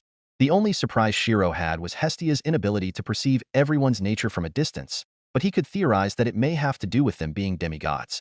However, gods were gods, and demigods were only considered half. Whatever protection Rider and the others had regarding a god's perception was null against direct contact. It was an observation Shirou had quickly made when Rider first patted Hestia over the shoulder and the stout and bubbly goddess halted in her tracks. The myriad of expressions that flickered across her face ranged from confusion to downright grief. Hestia's subsequent actions and words only further convinced Shirou of his analysis. Therefore, he too touched Hestia over the shoulder. Shirou had no clue just what Hestia may perceive, but if there was one thing that he was confident in, it was the ambiguity of his inner world. He may not technically be a demigod to his knowledge, but numerous divine attributed weapons existed in his inner world. Let alone the fact that by seamlessly tracing and integrating the characteristics of a weapon over himself, it enabled him to augment his body. For example, he'd never be able to wield a certain axe sword to strike 9 times at God's speed with only standard reinforcement. In essence, he may not be divine, but he could certainly feel divine, and that was enough of a ruse. Part of the conditions he'd agreed upon was the confidentiality of his true identity. What that meant was that he'd have to make one that was believable, and that meant letting others come to their own conclusion. He was a terrible liar, and gods could likely detect lies. This was his best choice. Plausible deniability, and all if things went awry. They left Hestia be. She really looked like she needed it. There was a reason why Rider, Caster, and Archer didn't stick around after revealing their identities to their kindest aunt. The short-stacked goddess was going to be fidgety around them for a while. Him included from the look of Hestia's eyes on him. Belle stayed with Hestia as her sole support, and that was more than good enough for Shirou, who excused himself and re-entered the abandoned church. Expectedly, Rider and Archer were waiting for Shirou near the entrance, Caster having already ascended to the 2nd floor to re-attend to his patients. Archer filled Shirou in with more detail pertaining to Caster's current endeavors, knowing that Shirou would likely agree with them. Caster and Shirou were different people with differing personalities, but Archer could infer that their perspectives in saving others was the same. Caster just needs divine blood for a complete revival, Archer concluded. Since our goal is the completion of the dungeon, gaining more allies is tactically sound. Caster also said it could also serve as leverage in case of political pressure from Arario's current powers. Shirou accepted the point and nodded. Caster was eccentric, but he wasn't stupid by any stretch. Moreover, if Shirou was shocked at Caster's revival abilities, it was greatly mitigated by the knowledge of Caster's true name and legend. Something impossible with Caster turned into something completely natural. However, Archer and Caster weren't the only servants present. Beside Archer, Rider was making a face.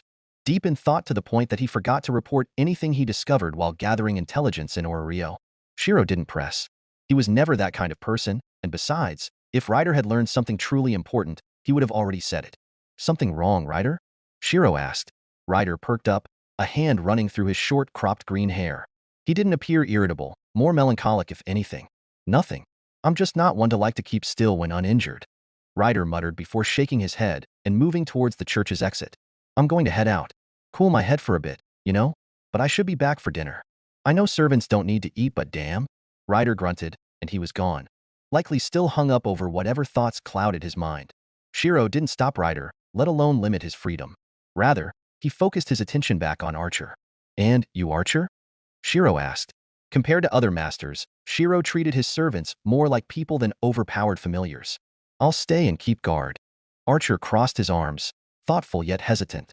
That kid, Bell. No, never mind. I'll set up a perimeter and then be right back. I could always set up a bounded field, Shirou offered, to which Archer shook his head. A warrior trusts their one instinct over the spells of a mage or magus. Archer stood up to his towering height, and then lumbered off with surprising speed and agility. Like Ryder, Shirou did not stop him, but instead considered what he should do from here on other than prepare dinner. He was sure that Hestia and Belle might take a liking to his cooking, and in truth, it was one of his hobbies to indulge in the smiles his food brought. Oh, ugh, you're the only one here? Shirou glanced towards the church's entrance where Hestia was peeking her head through. Belle wasn't next to her, Hestia having insisted about a private family talk. Noticing that Shirou was alone, Hestia's expression grew somewhat relieved. It was likely still overwhelming for her to endure Ryder, Castor, Shirou, and Archer's presence all at once, given recent revelations, and one at a time was perfect. Castor's upstairs, and Ryder and Archer are doing their own things. Shirou answered after a moment of pause, watching Hestia awkwardly bumble her way towards him as if he were a rare specimen. And my nephews have proper names, she pouted, feeling stuffy. Why this secrecy? Because they have enemies. Shirou didn't even blink and offered a plausible explanation. I'm sure Apollo would love to meet Ryder, wouldn't he? What about Zeus and Castor? Hestia cringed, her expression wrinkling. Obviously, she didn't broach the topic again, seeking to change it instead into something Shirou wasn't expecting. She pulled out a knife and what seemed like a ball of her own divine energy and a request. You want me to try making Belle a weapon? Shirou repeated, quickly assuming Hestia must have seen something related to his forging skills when he touched her. He didn't even notice the underlying gleam in Hestia's eyes. All things considered, Shirou did have time on his hands and the forging techniques of every single weapon in his inner world. All this to conclude, it shouldn't be too much of a problem. Do you have any specific requirements? Thank you. Hestia clasped his hands. I'll definitely pay you back. Shirou thought about it before he remembered. Well, there is one thing Castor may need help with. Hestia tilted her head, but nodded without much thought while watching Shirou gather his things and request a forge to work over. An ant should be gracious, right? Medicine was Castor's sole purpose in life. His legend immortalized through the teachings and discoveries he'd left behind to the point of denying even death. Then and now in his current summoning, nothing changed. Castor was still the same man now as he was before. A devotee to medical innovation and discovery. In the middle of a makeshift medical ward and workshop, Castor set his staff in the middle of the room. It emitted a field of healing aura reminiscent to Apollo's that offset the deterioration of the patients. Most were comatose and lacked the ability to sustain themselves. Rio was a backwater place too reliant on magic to the point medical progress had stalled to a crawl. Castor was not amused, but criticizing this world's development was, in the end, pointless. He'd just have to put up with the annoyance if the trade-off was the chance to perfect his legendary elixir. Castor moved towards a patient he decided to focus on, not because the woman was important, but because he wished to prove a point to her. Mixing divine blood with a concoction, he force-fed the silver-haired woman he rescued in the lower depths of the dungeon, rubbing her jaw to make her swallow. Castor watched a moment later as the woman blearily opened her eyes, but frowned when Castor realized the woman couldn't do much else. Castor noted the observations down on a written parchment. Potency appears to differ by divine blood, likely a stronger reaction if paired with the patient's fauna corresponding to their patron god. All other substitutes require a copious amount of divine blood, and even then, to a weakened result. Perhaps more blood was required? A 10-to-1 ratio? TBD. At the very least, the patient has regained consciousness. Off to the side, and on the church's first floor, an anemic-looking Hestia was supported by Belle, still stunned that the second floor had really become a medical clinic. Whether Hestia was abusing the situation to have Belle dote on her, Castor could care less. He did not know how she'd been talked into this experiment, but Castor was more than willing to accept. Of course, he would have preferred to have drawn more blood, but was stopped by Shirou, an archer, when Hestia had a dizzy spell. As a doctor, Castor was not fooled by his aunt's antics. She looked all too happy for a sick patient, but it wasn't his business. He got what he needed to start, and that's all that mattered to him. Castor leaned in closer to inspect the woman better. The woman was alert if anything. Her pupils were dilated, likely from denial and disbelief, but it didn't last half as long the moment she met eyes with Castor. There was far less contempt or scorn in her eyes this time, replaced instead with confusion, shock, and a flicker of a calculative gleam when she darted her gaze around the room and took in the other patients. Some the woman knew were dead, and like her, they were here. Then, for the longest time, the woman's gaze focused on Belle and Hestia through the window of the second floor. But again, Castor said nothing. A patient's confidentiality was also the responsibility of a physician. Her eyes turned back to face Castor, who hardly reacted. If anything, his disinterest and his it was only natural approach looked smug to the woman's perspective. I told you, did I not? Castor inspected a potion bottle, watching the liquids blend into a homogeneous solution, not even giving the woman his full attention. I am a doctor, and mere death is no excuse. There is no one I cannot heal. Castor put down the concoction he was making by distilling Hestia's divine blood to ascertain its properties, before finally focusing on the woman in full. Now follow my finger. Like before, Castor moved his index finger in front of the woman's gaze, testing to see her reaction-response time to gauge levels of awareness. This time, the woman grudgingly complied, given everything that's just happened to her. It was in her best interest. Can you speak? Silence was the answer, nothing else on the woman able to move. Movement restricted to eyes, Castor muttered while jotting down the observation in his papers. Castor then placed a finger over the woman's wrist and gradually began poking her up the arm with increasing pressure. Blink twice if you feel this. The woman did so, though she made it apparent that she was annoyed. Castor could care less. What mattered to him was a patient's ability to communicate and convey how they were feeling. The fact the woman could only use her eyes made the Q&A more difficult than it should have been. Ancient. Tactile sensation has returned then, Castor concluded before moving on to a more important matter. How do you feel? He asked. The woman stared flatly at Castor and rolled her eyes. Obviously, she couldn't speak. Let me rephrase myself. Castor clicked his tongue, understanding his blunder and choosing to elaborate. Beyond saving you, your body was racked with some sort of horrid illness. The woman's eyes froze for the longest time at Castor's nonchalant diagnostic before she gave up any pretense of calm as she realized an immediate oddity. You should have been prone to constant bouts of pain and fatigue while awake. Agony even. That disease, I got rid of it. But I need you to confirm. Turbulent emotion flickered in the woman's eyes, more than any words could describe, and Castor continued as if he saw nothing. Blink twice if you still feel pain, once if you don't. No response. Well, not the right one anyway.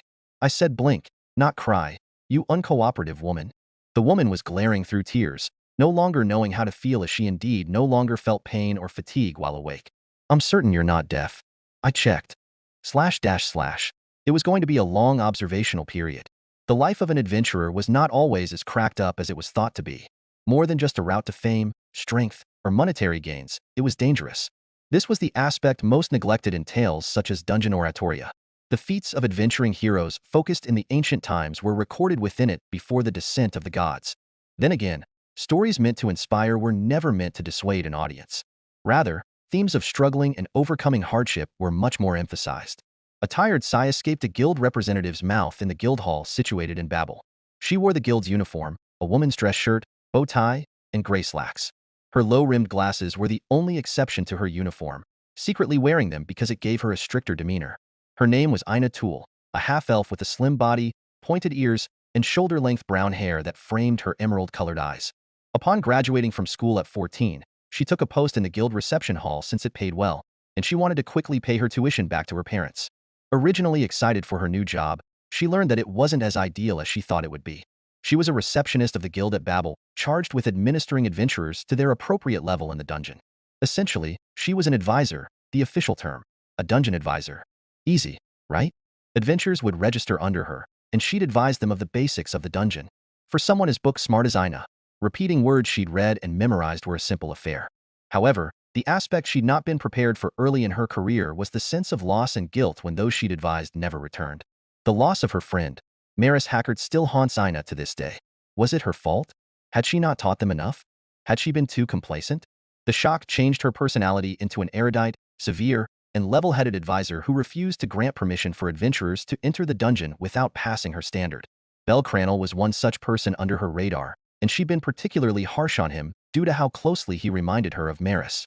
The boy was bound to fall into danger and then not make it back. Ina would be damned if she let him slip through her screening and lose him to the dungeon. The first time she'd even met him was when he tried to enter the dungeon without a fauna of any kind. Obviously, she'd forbidden him entry, but enough about this topic. There was something more pressing brewing in Babel that worried her. Her eyes glanced in the direction of the dungeon's entrance, her weight shifting from left to right until they focused on the guild manager speaking with a group of veteran adventurers. Babel and the guild had lost all contact with Rivera, the 18th floor safe zone. Ina's gut was giving her an ominous feeling, and it wasn't from stress, but anxiety. Sometimes being ignorant was better than being informed. She pursed her lips. Even if the guild wasn't directly tied with Rivera, Ina knew that they could still be considered associates to some degree as trade partners and an adventurer hub within the dungeon. Yet, complete silence from Rivera and the adventurers that resided there was unheard of unless in the case of an emergency. Ina's thoughts were beginning to speculate, and that did little good for the butterflies in her stomach. The guild was currently in the midst of forming an investigation party, but it was progressing slowly due to the shock of prior happenings.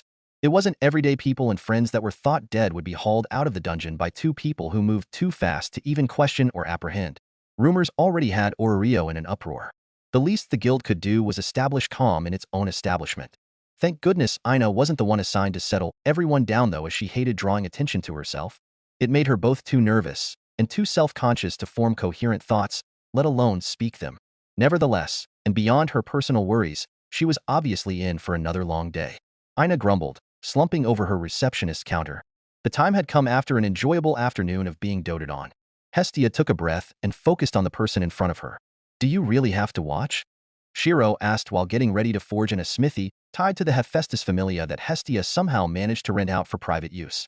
"Is there a problem?" Hestia asked, propping herself right in center to where Shirou was forging. Eyes too focused to say she wasn't up to anything. "No, but your current expression makes it seem like you have ulterior motives." "That's because she did. I bled for this, now just do it." Hestia blushed, finally getting Shirou to stop asking her questions and just start. As for Hestia, this was just as much a test as it was a gamble. She was a broke goddess, and her familia of one had always been sailing a financially sinking ship. Money couldn't grow on trees, but blood could replenish. She was more than willing to help Castor, as she understood Castor's intentions after he'd tapped her over the shoulder. It was two birds and one stone, helping others and benefiting as well. The service to equip her bell with an adequate weapon was basically free to Hestia when the alternative meant going to even more debt with Hefi. Besides, if her conjecture was right about Shirou, then the simplest way to confirm was through watching him forge. Hestia had watched Hefi forge and knew the feeling by heart while rooming with her friend for the longest time. A secret love child, and Hefi didn't tell her? The sound of a hammer smashing against metal drew Hestia out of her thoughts and her focus onto Shirou, who began smithing. Soon, Hestia began to make a face, her lips tugging into a frown. Although it was precise and skilled, it didn't seem like anything fancy or different from other blacksmiths in the Hephaestus Familia. Hestia would know since she'd freeloaded off her friend's kindness for quite some time. By personally witnessing Hefi smith, Hestia could infer certain things just from watching the procedure. All things considered, Shirou's smithing was top tier, rivaling the greatest of Hefi's Familia, but if he was truly a child of Hefi, then it wasn't quite at the right level yet. More than anything else, how Shirou was going to imbue her specific fauna into the dagger was still lost on Hestia. And then it happened. Shirou pictured a forging technique able to harness Hestia's fauna, and the history of Rider's shield all but confirmed it. "I am the bone of my sword." The wave of energy that heated the area and blew back Hestia's hair was unmistakable to her. A hammer struck down over an anvil, able to mold even magic and fauna into tools and weapons without the use of an arcanum. The embers of a divine forge were lit. Hestia was never going to let Hefi live this down. She got to tell everyone. Chapter 4. It's done. These two words echoed in the silence as Shirou extinguished the heat of the forge and turned to face Hestia, who had been spectating from the side. Something wasn't quite right with her expression, but it wasn't really directed at him, and prying at the thoughts of a goddess was never the best of ideas. Then there was also assuming that she'd glimpsed something from him. To Shirou, this was the most likely case. His inner world hosted a plethora of energies, both obscure and divine, that were related to numerous pantheons from the origin of weapons dating back to the legend of King Gilgamesh. Considering that the gods of this world were in weakened states in exchange for walking among mortals, their perception would not have been as omniscient as it would have been in their true forms. Still, Shirou was suddenly doubtful when Hestia began punching the air and stomping her feet like a child throwing a tantrum. He really could not jump to conclusions. Muo. Humph. Humph. Hestia scratched at her head, her eyes growing indignant as her hair done in pigtails seemed to turn into rotating propellers. Shirou's face twitched. That was a god of equal genealogy to Zeus, Hades, and Poseidon. Due respect. Due respect. Shirou reminded himself to remain steady, if nothing else before interrupting whatever it was Hestia was thinking about. Is there something wrong? Hestia froze, her eyes rolling to realize that Shirou had finished smithing and had been staring at her for an indeterminate amount of time. Ahem. Ugh, no, just thinking. Hestia adopted airs and folded her hands behind her back. More than willing to not dwell over the prior matter, Shirou hummed before carefully handling over his finished product. There was no sheath, so he held the bladed end and offered the leather-wrapped hilt to Hestia. Here, please inspect if it's to your specifications, he offered. Hestia made an O shape with her mouth and tentatively inspected the dagger. She was no god of the forge, but she was still a god and could tell the wheat from the chaff. Primarily, she was quite pleased with how easily the dagger was reacting to her energy. That alone spoke of the dagger's durability and make his most crude weapons could not withstand the power of a god for long if at all. The Hestia Familia symbol shone on both sides of the flat of the blade, causing Hestia's lips to tug upward in appreciation. Forgive my lacking skill, but I wasn't able to make it exclusive to Bel. Shirou began to explain while Hestia mused to herself. Instead, it should be usable only to those with your specific energy, or granted fauna. Rather than just a sole-exclusive user, it's more accurate to describe it as a Hestia family exclusive. Hestia mulled over. The weapon wasn't forged by Hefi, but it was clearly at the pinnacle of what could be made in the lower world. No, in some aspects it was even better. Hey, Shirou, right? Hestia's eyes suspiciously darted left and right before she leaned a bit closer and whispered in a low voice. You wouldn't happen to know when you were born, do you? Shirou smiled wryly. This answer was all too easy. No, I don't have any memories of my early childhood. Hestia balked as she could tell that Shirou wasn't lying. Then, may I see your hand for a bit? Hestia wet her dry mouth when Shirou obliged her request and offered his hand out. Tentatively, Hestia grasped his hand in her own. Her divine perception should be able to glean a better idea of who Shirou was through prolonged contact. It only helped when certain memories could be triggered through prompts that the recipient placed in the subject's mind. Early childhood. This was Hestia's final verification, and the result was nothing but fire, heat, and an ominous black curse that linked it all. From the origin, the very beginning, this child started in flames. Moreover, the darkness that lingered in the fires, it was unnatural. So utterly wrong that Hestia could only describe it as a deformity on the level of Hefi's right eye. Oh God, was that passed on? Hestia gradually released Shirou's hand, and then stared at him in silence. About the weapon? Shirou trailed off, trying to avoid the awkwardness. The sudden gap between Hestia's childish actions and the worry now reflected in her eyes made him sheepish. It's fine. I only have Bel anyway, so it's basically his, Hestia murmured as she returned to inspecting the dagger. It wasn't all that she'd hoped for, but she wasn't going to be picky about a minor thing. Thank you. Bel will love it. Gratitude was something Hestia would always express in earnest. Besides, no one would feel bad to feeling praised. It should suit him, Shirou said, scratching the back of his head. I made it with Bel in mind by basing it off the weapon he was currently using. Huh. Why you can do that? Hestia fumbled. Is it like a warrior thing where you can look at a person and know? It's a unique skill of mine. Shirou decided to be truthful. Relationships were built on trust, and if anything, Hestia was the warmest goddess of the Greeks. Aside from certain absurd weapons, there is no weapon I've seen that I cannot analyze. That's Hefi's skill. A distant part of Hestia's inner voice muttered to her. Prove it. How? Give me a bit. Hestia sputtered before sprinting out of the church and returning an hour later with, You stole that. Shirou was not amused. Admonishment was due where it was due. You should return it before your friend gets angry. How? I didn't even say anything yet. Even Hefi wasn't that good. Rather, Hefi could immediately tell how a weapon was made down to the materials, but Shirou's seemed to have another step. Regardless, Hestia grew startled at Shirou's stern expression. Excuses and justification poured from her mouth. And it's not the first time I've done it, so she shouldn't be that mad. Yeah, that's right. In fact, I'm the one that should be mad. Hestia. Me. How could she keep this to herself when we even lived together? Hestia. Shirou's eye twitched. He was done, convinced that the Hestia he envisioned in his mind had crumbled into Hestia's current image. They even look alike when irritated. It's genetic. Oh, and call me Ani. Greatest Ani even. Slash dash slash. Stope. Stope pulling my tweaks. Hestia pouted while weakly trying to extricate herself from disciplinary action. She failed, mostly because she didn't have the heart to hurt others or family. Stop acting like a child and return what you stole before you give your friend another headache. Shirou sighed and finally let go, the elasticity of Hestia's cheeks clapping back in place with red dimples on the pinched spots. She carefully massaged them. How could you? Why you'd bully your best Ani? Hestia wilted. If you're done, didn't you want to give Bel his gift? Shirou pinched the bridge of his nose. Ooh, you're right. There's no time for this. Shirou froze, stunned at how quickly Hestia could snap back from depression at the sound of Bel's name. In any case, the dagger was going to be a surprise, which was why Hestia had sent Bel off to practice in the dungeon's higher floors. At least there, it wasn't too dangerous and help could be provided by the guild or nearby adventurers in an emergency. Hestia deluded herself. She could already picture the sheer gratitude in Bel's eyes when Bel would look only upon the divinest and sexiest goddess he knew. Him, that is her. Hestia, you're drooling. Shirou cast away any vestiges left of the Hestia he'd always envisioned. Hestia didn't like the look on Shirou's face. No way. Erase it. She hurriedly wiped at her mouth. We do not speak of this. Boom. Both suddenly glanced in the direction of Babel, a loud reverberating explosion halting all thoughts. In a forest just outside of Ororio, a layer of mist formed a line that gradually expanded into a doorway 4 feet wide and 10 feet high.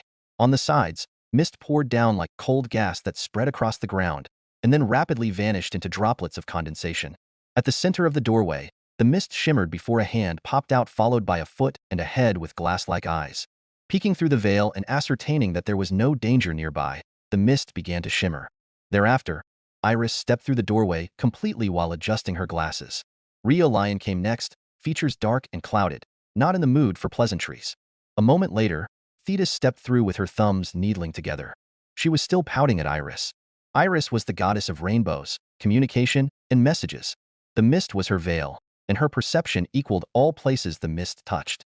In her weakened form, she couldn't easily perceive everything at once, but her authority over the mist remained. She could venture from place to place by creating cloud doors through her divinity. The horse thief is near, Iris divined, light glinting off her glasses. Iris's words were all Ryu needed to hear. All around Rhea, green spirits of light began to dance and disperse around her. She was serious, not wasting a single second, to the point that it was clear that her mental state was fraying. Glancing at Iris, Ryu wordlessly urged Iris for direction while Thetis moped in the corner, a cloud hanging over her head. Iris shook her head at Ryu. There is no general direction. He's just somewhere here. Shall we split up and search? Ryu didn't argue and immediately started scouring the area, vanishing up onto the branches of the nearby trees. As an elf, she was essentially like a fish to water in the present scenery. Thetis, will you help? Iris asked. I think I'll rest a bit. Thetis huffed. You guys can go search around if you want. Iris figured as much from Thetis's attitude. Suit yourself. Iris began her own search, leaving Thetis alone as the doorway through the mist closed. Pursing her lips, Thetis sighed and slumped her shoulders. Even until now, a part of her didn't know how to feel, let alone approach recent developments. Perhaps the source of her greatest confusion was how. More than anything, Thetis was sure that if she had a kid, she would know it. What mother would forget their own child? At least for Thetis, the guilt of such an action would debilitate her. Shaking her head, Thetis realized that she was in no condition to think too deeply on anything. For all she knew, there was a logical answer to her musings, and she was simply getting ahead of herself. However, how could she? What if Iris or that Rio Lion girl found who they were looking for and brought him back? What would she do then? Break him free? Thetis had some confidence against Iris, but Rio looked like she'd kill if anyone got in her way. It would be no problem if Thetis wasn't restricted to a weaker self in the lower world, but gods could die here just as easily as any mortal if they weren't careful. Fortunately, it didn't seem as if Iris or Ryu were having any luck. 1, 2, 6. Thetis began to count the number of times she spotted both Ryu and Iris rounding back where they started before then resuming to search in another direction.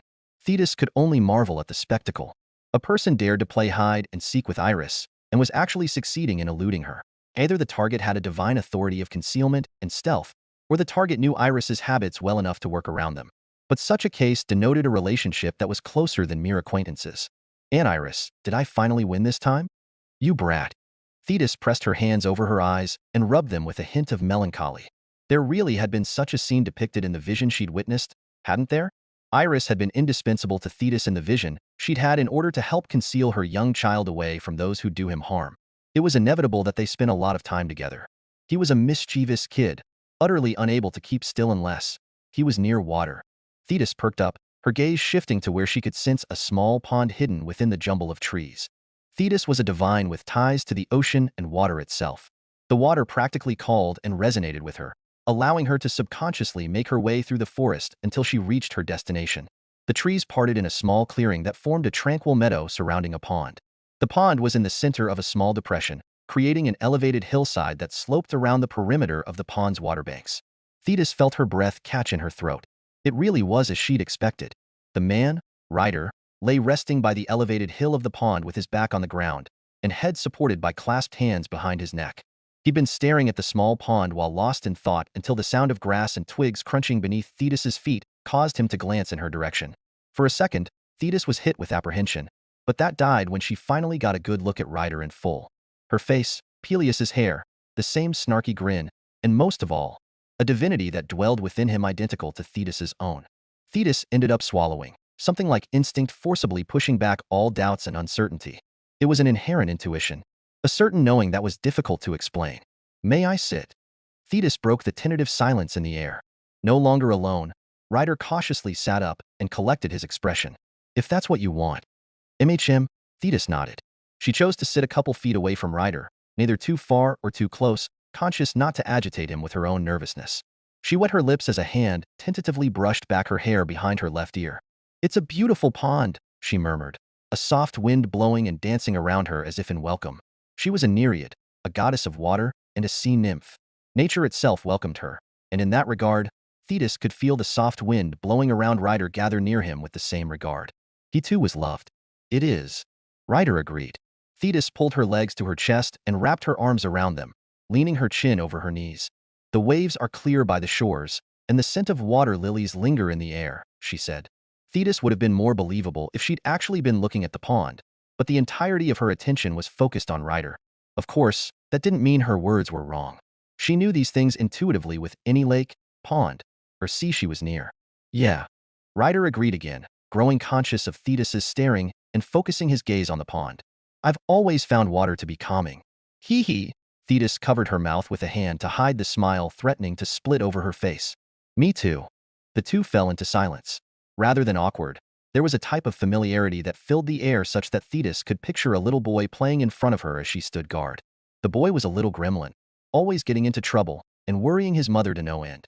Thetis blinked, realizing that she'd somehow inched closer to Ryder, a hand reaching out to him.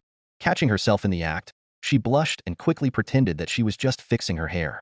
Fortunately, Ryder didn't seem to notice as his gaze was focused on the pond. Ugh, may I ask what you are doing here?" Thetis quickly composed herself. "Thinking." Once again, the answer was short, but in no way did it come off as dismissive. Rather, it was full of inexplicable nostalgia. "Oh, what about you?" "Thinking."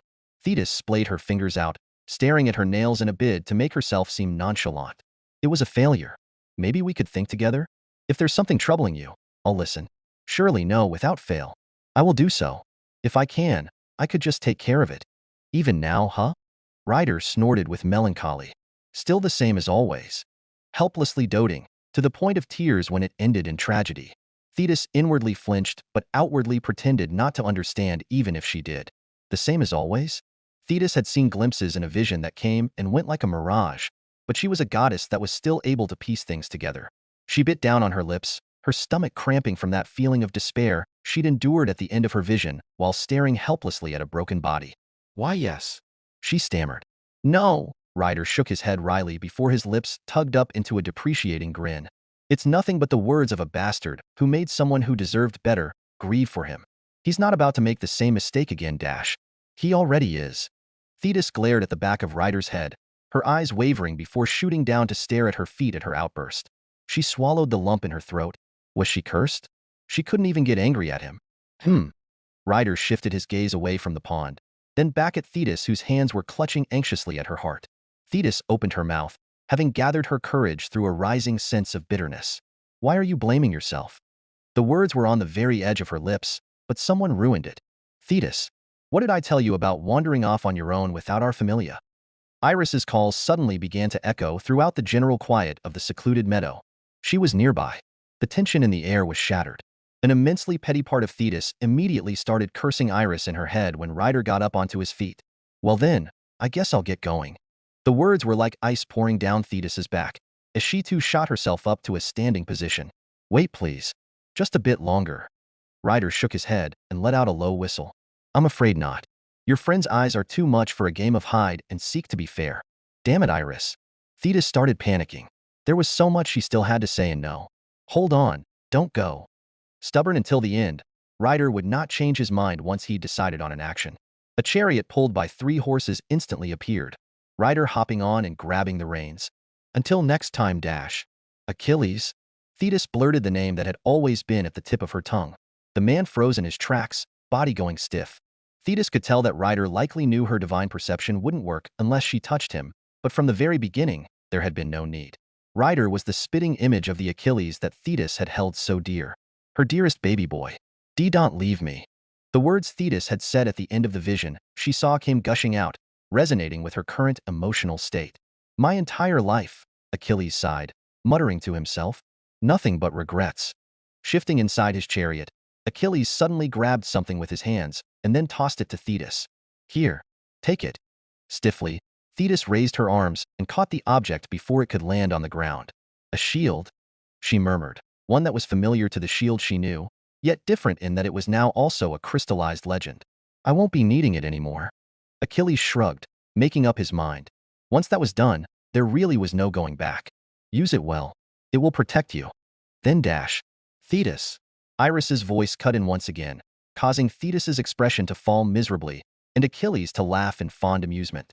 Nothing ever changes, but even without saying it, Achilles could guess what Thetis wanted. In the end, he played a prank and said nothing. With that, Achilles urged his horses forward, riding off into the horizon. Thetis, you're glaring. Iris knew that she often bickered with Thetis, but even she could tell that this time was worse than any other. I am not. Thetis hissed, unable to even look at Iris for fear of homicide. You are. Iris raised a brow. As far as she was concerned, she was on the side of reason and Thetis was overreacting again. You're annoying. Aha. You're annoying. Iris sighed. Thetis was throwing a tantrum again for no reason. A lost cause. That's what Thetis was right now. Then there was Ryu, who was biting the nail of her thumb out of desperation, but Iris wouldn't judge. She partially knew Ryu's circumstances. She'd heard from Astrea before Astrea departed Rio at the murder of Astrea Familia. Ryo was the last surviving member, or at least she should have been. Now, Ryo's anxiety was driving her down a rabbit hole of no return. A pity because her level was fairly high as a former adventurer. Boom. Birds took to the air as a shockwave sent a gust of wind as far out as where Iris and the others stood.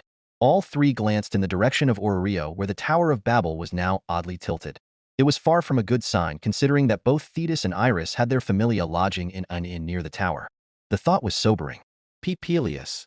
Worry immediately clouded Thetis's mind, while Ryu paled at the thought of losing even more people dear to her. Thetis and Ryu anxiously stared at Iris, whose countenance twisted in grim apprehension. With a thought, Iris tore a 2-way portal through the mist. Smoke was rising over the horizon as screams and the snapping of wood had another building broken into ruins. Damn it. Damn it. Damn it. Why was this happening? Loki gnashed her teeth. How could she not be worried when her familia was out there and likely at the forefront? The situation was dire given the chaos, but there was no choice as one of Arario's foremost powers. She had to resolve the situation somehow. Fuck you, Freya. Where are you? Somewhere, Freya's expression twisted in frustration. Miss Seer, quickly this way. Belle shuddered while pulling Freya along through the rubble. This had not been the best time to be posing as a waitress. Chapter 5. Dungeon Break. It was a theoretical phenomenon in which monsters leave the lower floors and ascend the dungeon. Granted, most monsters would not simply leave their preferred hunting grounds, but stronger monsters were those that did not stand to be interpreted by human measures. Already, there were known cases of stronger monsters moving to higher floors, and in the case of leaving the dungeon itself, a precedent had already been set. The one-eyed black dragon was one such example, but ordinary monsters from the weaker floors leaving had never been observed before. The guild at Babel reacted immediately. It was already a suspicious point that they lost contact with Rivera, but the sudden surge of monsters rising up from the dungeon validated the suspicion. A defensive line was hurriedly organized by the Adventurers Guild that effectively created a manageable blockade at the entrance of the dungeon. Formed of available adventurers and headed by Finn and Riveria from the Loki Familia, the defensive line proved stable.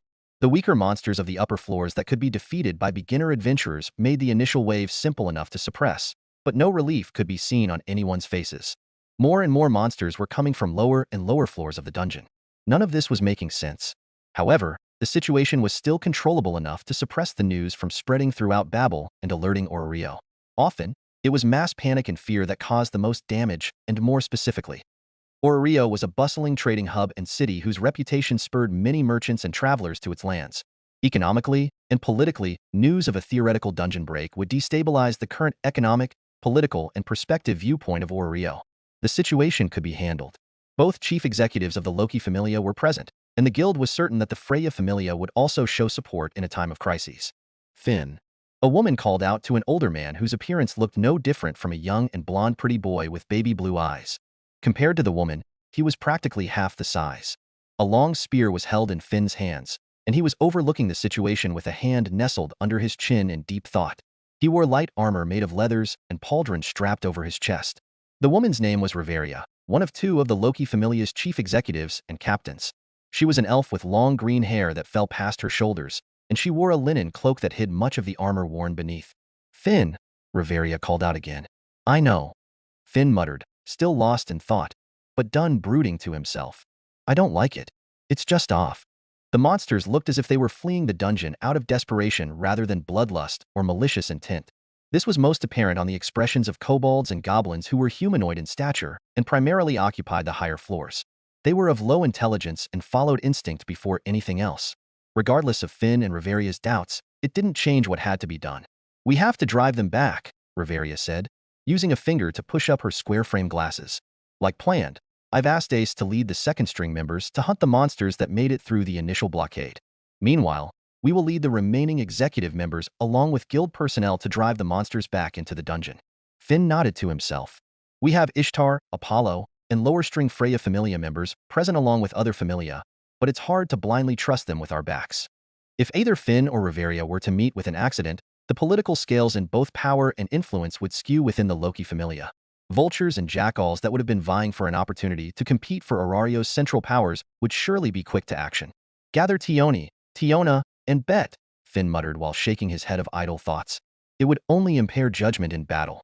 It's time to push the monsters back and advance the defensive line. / Bet, on your left. Finn shouted a warning to his fellow Familia while weaving through the attacks of several monsters, his spear knocking aside the blows he couldn't evade. Tisich. Bet clicked his tongue. You don't need to tell me. I saw it. Bet, a werewolf with silver hair and blue lightning-shaped markings down his left eye grew flustered and spurted excuses. He was an executive member of the Loki Familia whose current level was only a single point beneath Finn and Riveria's. Nevertheless, he took Finn's warning and dodged before retaliating with a clawed fist at his assailant. The chest was gouged before the monster dropped dead. See, I got it. Bet wiped the sweat off his brow. The surge of monsters was of lower level, but the quantity was exhausting. He was just trying to help, a tan-skinned and buxom girl muttered distastefully. The girl's name was Tioni, an Amazoness with straight long hair that formed a bowl out of her braided bangs, and a waterfall down her back. She wore a red bandeau that supported her breasts, and a matching garter belt with stockings beneath a waistcloth around her hips. Her navel was exposed, and a silver circlet was worn around her neck. I don't need it. Bet grimaced at Tioni, expression flushed while Tioni glared back and menacingly waved her Zolas at him. Hiya! A sigh escaped the lips of Tioni's twin sister, Tiona. Aside from the shorter hair and bangs woven by golden bands, Tiona looked like Tioni. Well, there were other differences too, but the main one was evident. Rather than a bandeau, Tiona wore a tube top due to her lacking chest. Why pay attention to him now when you know Bet's personality? Tiona said in exasperation while swinging her double-sided erga. No, Tiona didn't even have to hear her sister's answer. It was because the matter had to do with Finn, and Tioni had a massive crush on Finn. Enough said. Focus, all of you. Riveria funneled her magic and formed a wall of wind that blasted away several monsters at once. We're pulling ahead. Bet, Tioni, and Tiona all fell silent and nodded while Riveria and Finn led them forward and away from the gradually advancing defensive line. They were acting as the spearhead to divert the flow of monsters and ease the tension on the defensive line by eliminating the higher-profile targets. For the most part, it was going exceedingly well.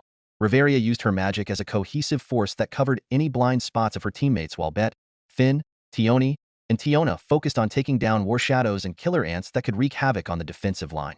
Comparatively by level, Finn and the others possessed an overwhelming advantage, but the frown on Finn's face never left. Finn narrowed his eyes while killing a dungeon lizard that generally preferred to hunt on walls and ambush its prey. It spoke volumes to Finn that a monster that was specialized in surprise attacks was out here in a stampede of monsters. Finn glanced down at his hands where they gripped tightly onto his spear. His palms were clammy from what he realized was unease. When everything is going well, normally it was right to feel relieved. At the rate things were going, the situation would soon be suppressed with the Loki Familia occupying the top levels of contribution. Riveria's versatility with her magic was practically a death sentence for the weaker monsters of the upper floor. Soon enough, everyone's efforts managed to push the monsters back to the very entrance of the dungeon. When the defense line eventually reaches the dungeon entrance, the guild representatives will immediately erect and supply the materials to create a sturdy wall. In the meantime, Riveria and the others who arrived first had to secure the entrance. Finn's eyes dilated at that moment when Riveria was chanting to dash. Riveria? Finn acted without any thought, dashing towards his colleague and a monster that rapidly approached through the dungeon's entrance. Finn? Riveria only had a moment to mumble Finn's name as he pulled her by the arm. Right there and then, everything went wrong. Blood splattered over Riveria's face. A blur of movement unable to be perceived by Riveria's eyes passing next to her. One moment Finn had pulled her back and taken her place, and in the next, he was gone. A guttural roaring sound echoed by the entrance of the dungeon, a pair of gleaming red eyes peeking through the dim halls before the monster stepped into view. Its body was a gleaming gray reminiscent of steel. Its very appearance, that of a skeletal dragon with sharp jutting bones down its spine and tail. Razor claws able to cut through magic were attached on the digits of all four limbs. The area fell into muted silence, even the monsters whimpering as they escaped. Juggernaut. A monster born from the defensive mechanisms of the dungeon itself after excessive damage. In caster's terms, it would be what was known as an immune response. Its strength, speed, and potential were determinant on the floor in which it emerged. The lower the floor, the greater the threat. Juggernaut's bones and outer shell were imbued with anti-magic, and its durability could shrug off even an Amazoness attack without flinching. Judging from how a single strike tore through Finn's defenses and eviscerated him with enough force to dismember him, the Juggernaut would have spawned from the deep floors and worked its way up. Caster and Archer were to blame at the furthest known depths, but such thoughts and considerations were beyond the current situation. Riveria's mind blanched. The smarter the individual, the longer it took to work through shock. Pupils dilating. Riveria couldn't understand it and stood frozen. Finn. No. A scream entered Riveria's pointed ears. From the voice, Tioni? Why? Tioni, wait, damn it. This time, Tiona's voice, panicked and anxious. Riveria glanced up to see Tioni running towards what was left of Finn's body on the off chance he may still be breathing. Tiona was chasing after her sister, Tioni, who didn't register a blurred movement aimed at her neck. Why was this happening? Riveria's breath hitched. Blood spurted as Tioni's head rolled across the floor, eyes still set with concern and fury. Her headless body slumped forward and sprawled over the ground, twitching. What sort of damage had the dungeon sustained? Triple HH. Tiona fell on her butt and retched, then clutching at her head, she began screaming. Only mere seconds had passed since Finn had saved Riveria. This Bassard. Bet whispered slowly, teeth gnashing before rage consumed him. You piece of shit. No, you fool. Riveria couldn't take it anymore and finally snapped out of her daze. Pulling Tiona to safety with her magic, she focused on Bet recklessly charging forward. If Finn could hardly react, then what more could Bet do on his own? Bet smashed a fist onto the Juggernaut's head, the monster reacting by tilting its head as if confused at Bet's attacks. More blood spilled as a sharpened tail swipe abruptly severed one of Bet's arms at the elbow. Arg! Bet bit back a scream of agony before he was suddenly pulled away as a claw stabbed the area he'd once been standing. A crack formed on the ground and rapidly spread to the walls. The sheer power of the Juggernaut's strike shattered a portion of Babel's underground foundation and tilted Babel on its side. The booming creak of the massive tower's movement echoed throughout the entirety of Ororio. Riveria panted for breath and exhaustion. Bet and Tiona kept on either side of her. I won't be able to save you both a second time. Riveria staggered. Bet went mute, staring at his lost forearm then at the stump at his elbow. Shakily, he nodded, rationality returning through the stabbing pain. How could they win when they couldn't even react to the thing's movements? The answer was that they couldn't. Run. Riveria had no choice but to order, signaling to everyone including those at the defensive line. As it stood, they lacked the power to defeat it as it was. Their only hope was to pray that it would run out of energy and dissipate on its own. More importantly, Riveria had to warn Ace and the others of the danger. At Riveria's single word, the entire coalition that comprised the defensive line fell apart and into chaos when Juggernaut leapt at them. Swallowing, Riveria felt her nerves fraying, but managed to focus by channeling her concern on her remaining familia. Riveria pulled Tiona along with a gust of wind, but Tiona was noticeably dragging her pace. Tiona, get yourself together. But dash. Don't look back. They needed to regroup, not gather their dead. It was the logical approach, but Riveria was dying inside. Finn had saved her life at the cost of his own, causing Tiona to grow reckless and die for nothing. Tears dripped down Tiona's reddened eyes while Rivera's ever-calm expression cracked miserably. Furuak. Bet howled into the air, hobbling forward even with a torn arm. The guild's defensive line was utterly broken. The dungeon break could no longer be contained. The arrival of Juggernaut and the defeat of the guild's initiative to suppress the dungeon break led to nothing but disaster. The defensive line broke, and there was no word about what had happened to cause it. All that mattered was that monsters began to spill out of the dungeon and into the district zones surrounding the Tower of Babel. Tension was fraught in the air, but in one part of the city, it was closer to describe it as anxiety. Belle. Belle. Hestia kept bounding forward and calling Belle's name to no avail. Her hands were cupping her mouth, and her eyes kept darting back and forth for any signs of white hair. While everyone was running from the direction of Babel, Hestia was running towards it in the opposite direction of the crowd, and butted shoulders numerous times with panicked residents. He's not here. He's not here. Hestia kept running, looking behind broken buildings and shattered windows.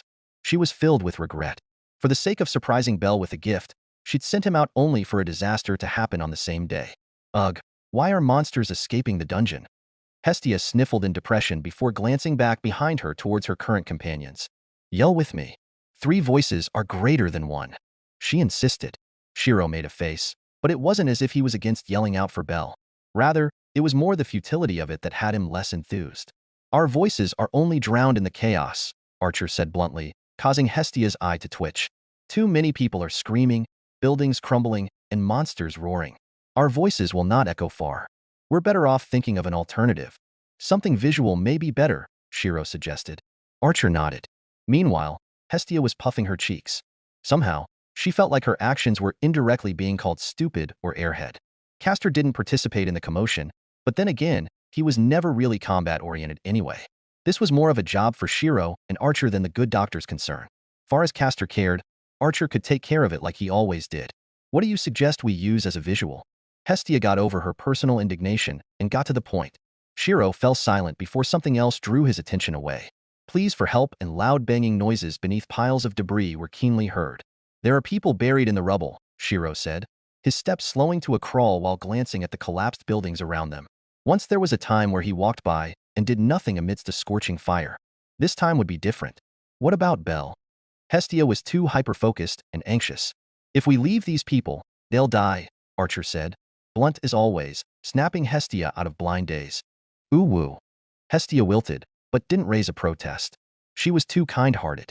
Archer, Shirou said while hurriedly moving to a collapsed structure. For a moment, Hestia was confused as she thought Shirou was asking Archer to aid him, but that went out the window when Archer moved to an entirely different building and gripped its fallen sidewall. Hestia just stared, almost stunned at the natural strength Archer wielded to lift the entire wall with a single hand. Then there was Shirou, who was managing a similar feat through reinforcement magecraft, except he was hoisting up a balance beam. Demigod. That was the word flickering across Hestia's mind while staring. Half man, half god, and with a natural body born able to harness a god's divinity, unlike the fragile vessels the gods inhabited in the lower world. Perhaps the gods being unable to have children with mortals was less a work of nature, but more of a restriction. There was a distinct impression that even without a fauna, the base stats of a demigod were at least equivalent to or more than a level 5's. Hestia soon shook her head and refocused on what mattered rather than how the impossible became possible. This wasn't just an idle walk across Ororio, but a danger zone. She was best auntie and best goddess. She would live up to her titles. Monsters. She warned Shirou and Archer in advance before abruptly trailing off. They're calm in Jiha. A crest that hummed with the energy to fuel Shirou, and 7 heroic spirits subtly flashed over Shirou's back. Swords formed in the air, accompanied by a wave of heat and magic energy. A wall of steel forged to protect those rescued from the rubble. A man stirred from the inn he and his familia were temporarily residing within. It was a quaint place, and nowhere near as reputable as the hostess of fertility, but those days were gone. The man and his familia had to be discreet, as things weren't the same as they were before when the Zeus and Hera familia were the central power of Orrerio. Grunting, the man brushed back his messy green hair and scratched at his scruffy beard before he stepped out of bed. The floorboards creaked, but the inn he was staying at wasn't made for luxury anyway. Rather, it was just a place to sleep with no breakfast or food services offered. You sleep, wake, and then leave. That was it. The man did just that, and after freshening up, he exited the inn to meet with his familia members who were already waiting for him outside. The return to Orrerio was too abrupt to bring many, but it wasn't as if they could take the entire familia with them either, as they had to remain inconspicuous. As it stood, including the man, there were only two others. Another man and a woman. Finally got up, Captain? The man was greeted with a warm reception, but all he could do was groan from the knowing look in the eyes of his companions. Lovesick? You and Thetis have never acted so awkward. Shut up, the man grumbled, his thoughts stewing in his head. She said to trust her. She'll tell me what's wrong eventually. He was Peleus, the top executive and captain of the Thetis familia, who sailed upon the Argo on the great quest to slay Leviathan. If his familia's goddess made an odd request to return to Orrerio without warning, then all Peleus had to do was listen. Thetis wasn't the smartest or the most calculative, but she was sincere and wouldn't do things without reason. At least that's what Peleus reminded himself after recalling how Thetis could no longer look him in the eyes, or used a plethora of excuses to avoid staying in the same room as him. Her sudden embarrassment and flushed expression throughout their journey continued to play in Peleus's mind. Had he done something wrong? Even now, she'd separated from them to hang out with the goddess Iris and still hadn't returned or said a word. Peleus shook his head before his eyes abruptly widened at the sound of screaming. What is dash? Peleus barely even got the words out before a loud booming noise revealed the Tower of Babel, precariously tilting on its side. Run! Expression hardening, Peleus donned his armor, his shield, and his sword as a clear shout echoed through the air. Go! Peleus said to his comrades. He didn't know what was going on, but he was the only level 6 in the Thetis familia. The other two's levels were relatively low and had come along more for logistics than combat power. To begin with, Peleus was Thetis's main combat power and protection. But Peleus, don't make me repeat myself. Peleus hardened his tone. Don't feel useless. Find Thetis. We don't know where she could be right now. All right. Peleus watched his fellow familia members uneasily take off, but if there was one thing Peleus was certain of, it was that Thetis was still alive. He could feel it from his fauna. That was his greatest relief. Taking a breath, Peleus focused his gaze in the direction of Babel, where a cloud of smoke and dust was rapidly descending over the vicinity. Vision grew obscured, but Peleus's trained eyes could see something moving within the haze. In his mind, he could already theorize that the situation may have something to do with the dungeon beneath Babel. What was the Loki and Freya familia doing for things to get so bad? Buildings crumbled as an agile, but large figure darted through the smoke. The echoing screams were abruptly cut off, replaced by whimpering and the overwhelming noise of snapping timbers used as support beams in the nearby structures. Narrowing his eyes, Peleus dashed ahead. He too was an adventurer, a hero who fought alongside the subjugation of Leviathan. People were scrambling everywhere, trying to reach safety. Behind them, Peleus could see monsters that should have been within the dungeon mixed in. If it were just that, how did the situation get so out of hand? That way. Go that way. He began yelling out instructions. People didn't think when they were panicking. Avoid the buildings. They may crumble. Stay on the roads. Lunging towards the monsters, Peleus dealt with them as best as he could while focusing more of his attention on the people. Although Orrerio was the dungeon city, not everyone were adventurers. Many were merchants or just ordinary people. How did things come to this? The scent of blood wafted through the smoke. Peleus tightened his grip on his shield and sword before abruptly stiffening when the shadow he'd seen drifting in the dust prior covered his form and revealed itself. That's one look, and all resistance seemed utterly futile. Thetis, I'm sorry. Peleus raised his sword and shield. // Near Babel, a portal opened through the mist before Thetis, Iris, and Ryu hurriedly spilled out and froze at the sight of the wreckage. Their eyes stung from the dust and acrid smog that wafted in the air. Thetis squinted her eyes to peer through the haze, but only ended up choking back a cough from smoke filling her lungs. She quickly covered her mouth, Ryu and Iris doing the same while trying to get a handle on the situation. Well, at least Ryu and Iris were doing so. Thetis ran in the direction of the inn her familia had been staying at, only to find it in ruins. Her feet stopped her right then and there, her expression fixed into an anxious panic. Her lips warbled, her breaths growing erratic. Thetis, Iris called to deaf ears. Thetis shuddered before hurriedly abandoning the idea of searching through the wreckage and hurrying elsewhere while Iris and Ryu chased after her. Focusing on the fauna Thetis had given to her familia, so zeroed in on the weakest one. It wasn't a surefire method, but if she was close enough, there would have been a react. Thetis swallowed before something crashed into the remnants of the ruined inn she just left. The body shook and squelched as it tumbled and smashed its back on a structure that finally killed the momentum. Ga-ack! A blunted scream escaped bruised lips, wood splintered, and the sound of nails snapping echoed further as the figure of a man was imprinted and folded over a broken support beam. The armor was in ruins, torn cleanly open. The shield was shattered, and the sword broken by the hilt. Fringes of green hair were matted with blood, and the light once shining from eyes bathed in warm amber hues had dimmed. Blood spilled profusely from a cut across the stomach that had the guts nearly spilling out if not for the straps of what was left of the armor keeping them in place. Thetis's pupils dilated. She was hyperventilating. Logically, though, if the man had been thrown with such force in the direction of the inn, then the adversary would be on the opposite side. Neck turning stiffly, Iris trembled when she caught sight of the adversary. Ryu was worse. No. It can't be. Ryu murmured in a daze. Hers was a psychological trauma. Juggernaut. It would surely move to finish off its prey. Movement snapped Iris back to attention immediately. Thetis, you idiot, don't. Iris screamed anxiously, trying to grab at Thetis, but missing her as Thetis dodged. You'll die. Thetis didn't care.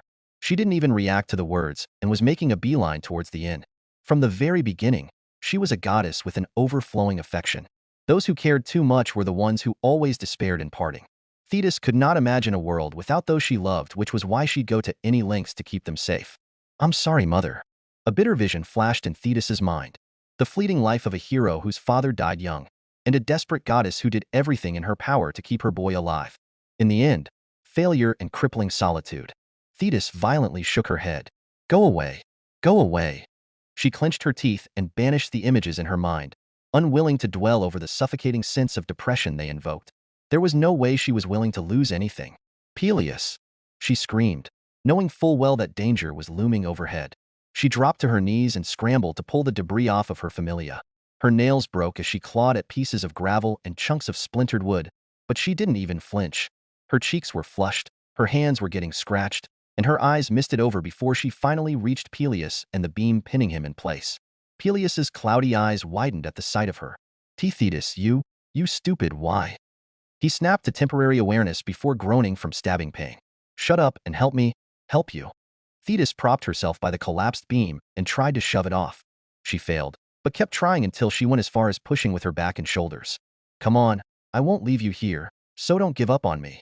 Peleus grew oddly quiet, his eyes focusing on Thetis despite the growing vibrations in the ground, signaling the enemy's approach. Thetis, I can feel it. I'm Dash. No.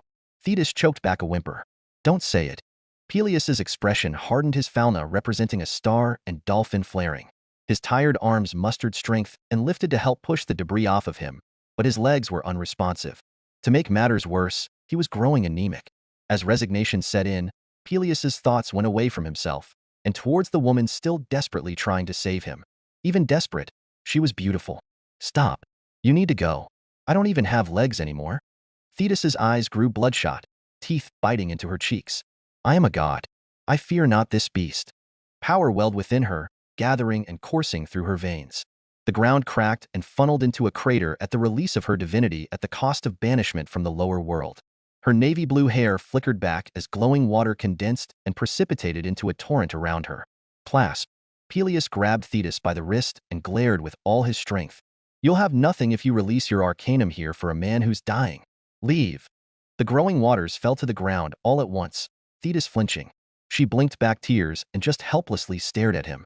If he wouldn't even let her use her arcanum, then how was she any different from a weak-armed woman? And no, I won't leave. I won't. She stammered. It was not the response Peleus was looking for, a hollow laugh escaping his lips. Why, you stubborn goddess, you can't even run anymore. A shadow now loomed over them, a shiver traveling down Thetis's spine as Iris's distant screaming became white noise. Thetis turned around and stared at the visage before her. A stuttering gasp escaped her mouth as wind pressure and a chilling foreboding swallowed all else. An attack. One Thetis could clearly see coming, but a strike her weakened vessel of the lower world could not react against. Time slowed, her perception heightening from a sudden feeling of resonance and urging. A soft glow drew Thetis's attention to the inconspicuous shield strapped around her waist. A power stored within was echoing half of her very own divinity. In that split second between life and death, her fingers brushed against the straps of the shield, and it was as if lightning had struck down upon her from up high. My whole life was a shooting star. Thetis choked back tears. It was there all along. A mirror that was calling out to her. A vision witnessed within her mind reflected upon reality. You need only call out its name. Achilles Cosmos. / In life, the story of a mother who gave her world for the well-being of her only child. In death, a son whose world itself would become an unbreakable shield. The Legend of Achilles. Chapter 6. Few, if any, can describe the weight of a fleeting moment more than those who experience it firsthand. Thoughts unravel as the mind grows blank, but amid inexplicable upheaval, a spark shines upon avenues never once considered through common worldly perceptions. Doubts disappear, replaced by convictions and belief. The gods that walk upon the lower world could not have children. It was a fact, a shackle enforced through some unseen law. There had never been a single instance where the affections of a mortal and a divine ever germinate a seed. Therefore, the depth of emotion Thetis felt upon witnessing the ephemeral beauty of a vision both bittersweet and melancholic could never be validated. It wasn't real. It could never be real. Her dearest boy wasn't real. Her love hadn't been real, nor her despair and sorrow. Nevertheless, she'd seen him, spoke with him. He was neither a mirage nor a figment of her imagination. The way he looked at her, the way he acted around her, so distant yet so close, hesitant not to reforge connections not for his sake, but for her own, were ingrained in her heart. His life had always been destined to be short, such that it had always been unbearable for the one who had cared the most. Even now, such a silly child. Her love, her action, real or not, all of it had had meaning. There was no longer a point in suffering between sanity and craziness over the impossible. All that was left was Thetis's own belief. The shield in hand was proof of that existence. It was designed to keep him safe. The resonating divinity that directly mirrors her own was an undeniable symbol of his heritage. For him, she'd stopped at no expense. Because he calls her mother. That bond had always been enough. Tears trickled down Thetis's eyes, Peleus staring stiffly at her, and the shield held aloft that began to unravel in her grasp. Green light rapidly expanded outwards, illuminating the faces of all within the vicinity as the divinity stored within the shield's construct reacted to its name. It was the ultimate shield commissioned by Thetis and forged by Hephaestus. Achilles Cosmos. Divine wind decompressed and diffused outward from the shield's center, spreading its warmth to encapsulate those behind it in a verdant glow. A bounded field deployed, creating a barrier that rapidly stretched outward in the shape of a dome. And within that dome was a scenery depicted within 100 lines representing the legend of the Iliad. Thetis's breath caught in her throat, Peleus enraptured by the sight before him, while Iris and Ryu watched in alarm. It was a miniature world enclosed upon the bluest sky first seen on that day the legend began. Hee, look at mommy. Yes, I'm mommy. Look at you. Peleus would be proud. A child, held in the outstretched hands of his mother, stared upon a beaming face framed by glimmering tresses of familiar blue hair. It was an image of Thetis herself dressed in a white Greek toga and sandals, spinning a baby in her arms with such joy that it was blinding. Thetis's pupils dilated, staring at that distant reflection of herself, and the emotion that could not be hidden from her expression. A son. My son? Peleus murmured distantly, his consciousness blurring. It was hard for him to even tell if he was dreaming. Peleus fell unconscious, unable to hold on through excessive blood loss. The world continued to expand, the borders stopping Juggernaut in its tracks and deftly pushing it back. Its claws were meaningless, its howls muted in the sheer scale of what was unfolding. Scenes rapidly appeared then disappeared. A prophecy that spoke only of a moment's glory, and the way a mother's face cracked at the news. From the river's Styx, to Aunt Iris and her concealing mist, down to the armors and weapons gifted for the sake of preserving a life. Everything was encompassed in a single unbreakable space. Greek columns began to rise and replace the ruins captured within the boundary of the shield, forming colosseums, temples, verdant fields, wars, and altars. They spoke of his triumph, the greatest warrior. They spoke of his hardship, the pain of arrogance and loss of brotherhood. They spoke of his journey, the beginning and the end. Thetis felt like she couldn't breathe as she relived that vision again, watching that figure fight amid a battlefield, unaware of Apollo aiming an arrow at his heel. At the end of it all, a hollow-eyed image of Thetis sobbing and carrying a lifeless body to rest was seared into her eyes. The life of a shooting star captured and forged within a shield served as an impenetrable wall. Juggernaut failed again and again to gain solid ground. Its talons dug into the dirt, its tail whipping at the expanding bounded field, but it was all to no avail. Every attack was repelled, and every action to hold its ground was pushed back, digging grooves into the ground. As it stood now, Thetis and Peleus were firmly within the safest zone in all Orrio, but the same could not be said for everyone. Iris felt her expression tense when Juggernaut's eerie red eyes fell on her and Ryu. She backed away, gaze flitting from left to right as she futilely considered whether she'd be able to summon a mist portal in time. Ryu was already chanting, but the green spirits of wind forming around her would do as much good as the terror plastered over her face. Namely, nothing at all. Juggernaut's anti-magic shell nullified all magic attacks. What they needed were physical blows, none of which anyone present had the capability of pulling off. Iris! Thetis shouted as she noticed Juggernaut's figure blur into action. Iris pulled Ryu in an instant, the both of them just barely able to avoid a claw that blew up the area they had once been standing. Ryu's magic fizzled out as trauma caused her complexion to pale and cold sweat to form over her brow. Iris was no better even though it was her first time facing Juggernaut. They were going to die. Iris! Thetis couldn't bear to watch what would happen next. Iris and Ryu had avoided death, but their maneuver left them vulnerable and sprawled on the ground. Thetis tried to help them somehow, but Peleus's weight and his condition prevented her from moving, let alone directing the shield around her. No, it was more accurate to say that Thetis couldn't. To move the shield at her will was to move the world contained within rather than just deploy it. That ability was possessed only by the original owner. Features growing helpless, Thetis trembled, a shudder traveling down her back. There was no solution available to her, and she was panicking. Along with it, her divinity surged erratically, not knowing how much of a beacon it was from the very beginning. It was shout, a plea, that was conveyed within the energy reflecting her emotions, and through that, a star shone from up high and rapidly descended. Dromius Comets, the comet form. One moment Juggernaut stood menacingly in front of Iris and Ryu, and in the next, a reverberating clang created a shockwave that blew both Iris and Ryu into the air. Yelping, the two found themselves in a flying chariot pulled by 3 horses, the rider jumping down to stand firmly on the ground. Iris and Ryu stared blankly at that figure. It was impossible not to recognize it after that shield was deployed. His figure stood straight, cropped green hair swaying in the breeze generated at his own descent. His shoulders were broad while veins popped over his temples. Again and again, he always seemed to come late. What was it? A divine joke? Intervention by a higher power dash? The sound of Thetis weeping was all that Ryder could hear.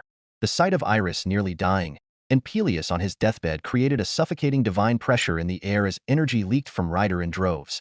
You bastard, was it you? The voice was laced with fury. Ryder readied his spear, muscles taut and at the ready as he exuded his divinity in full. The ground caved beneath him, mist pooling into droplets of water that surrounded him.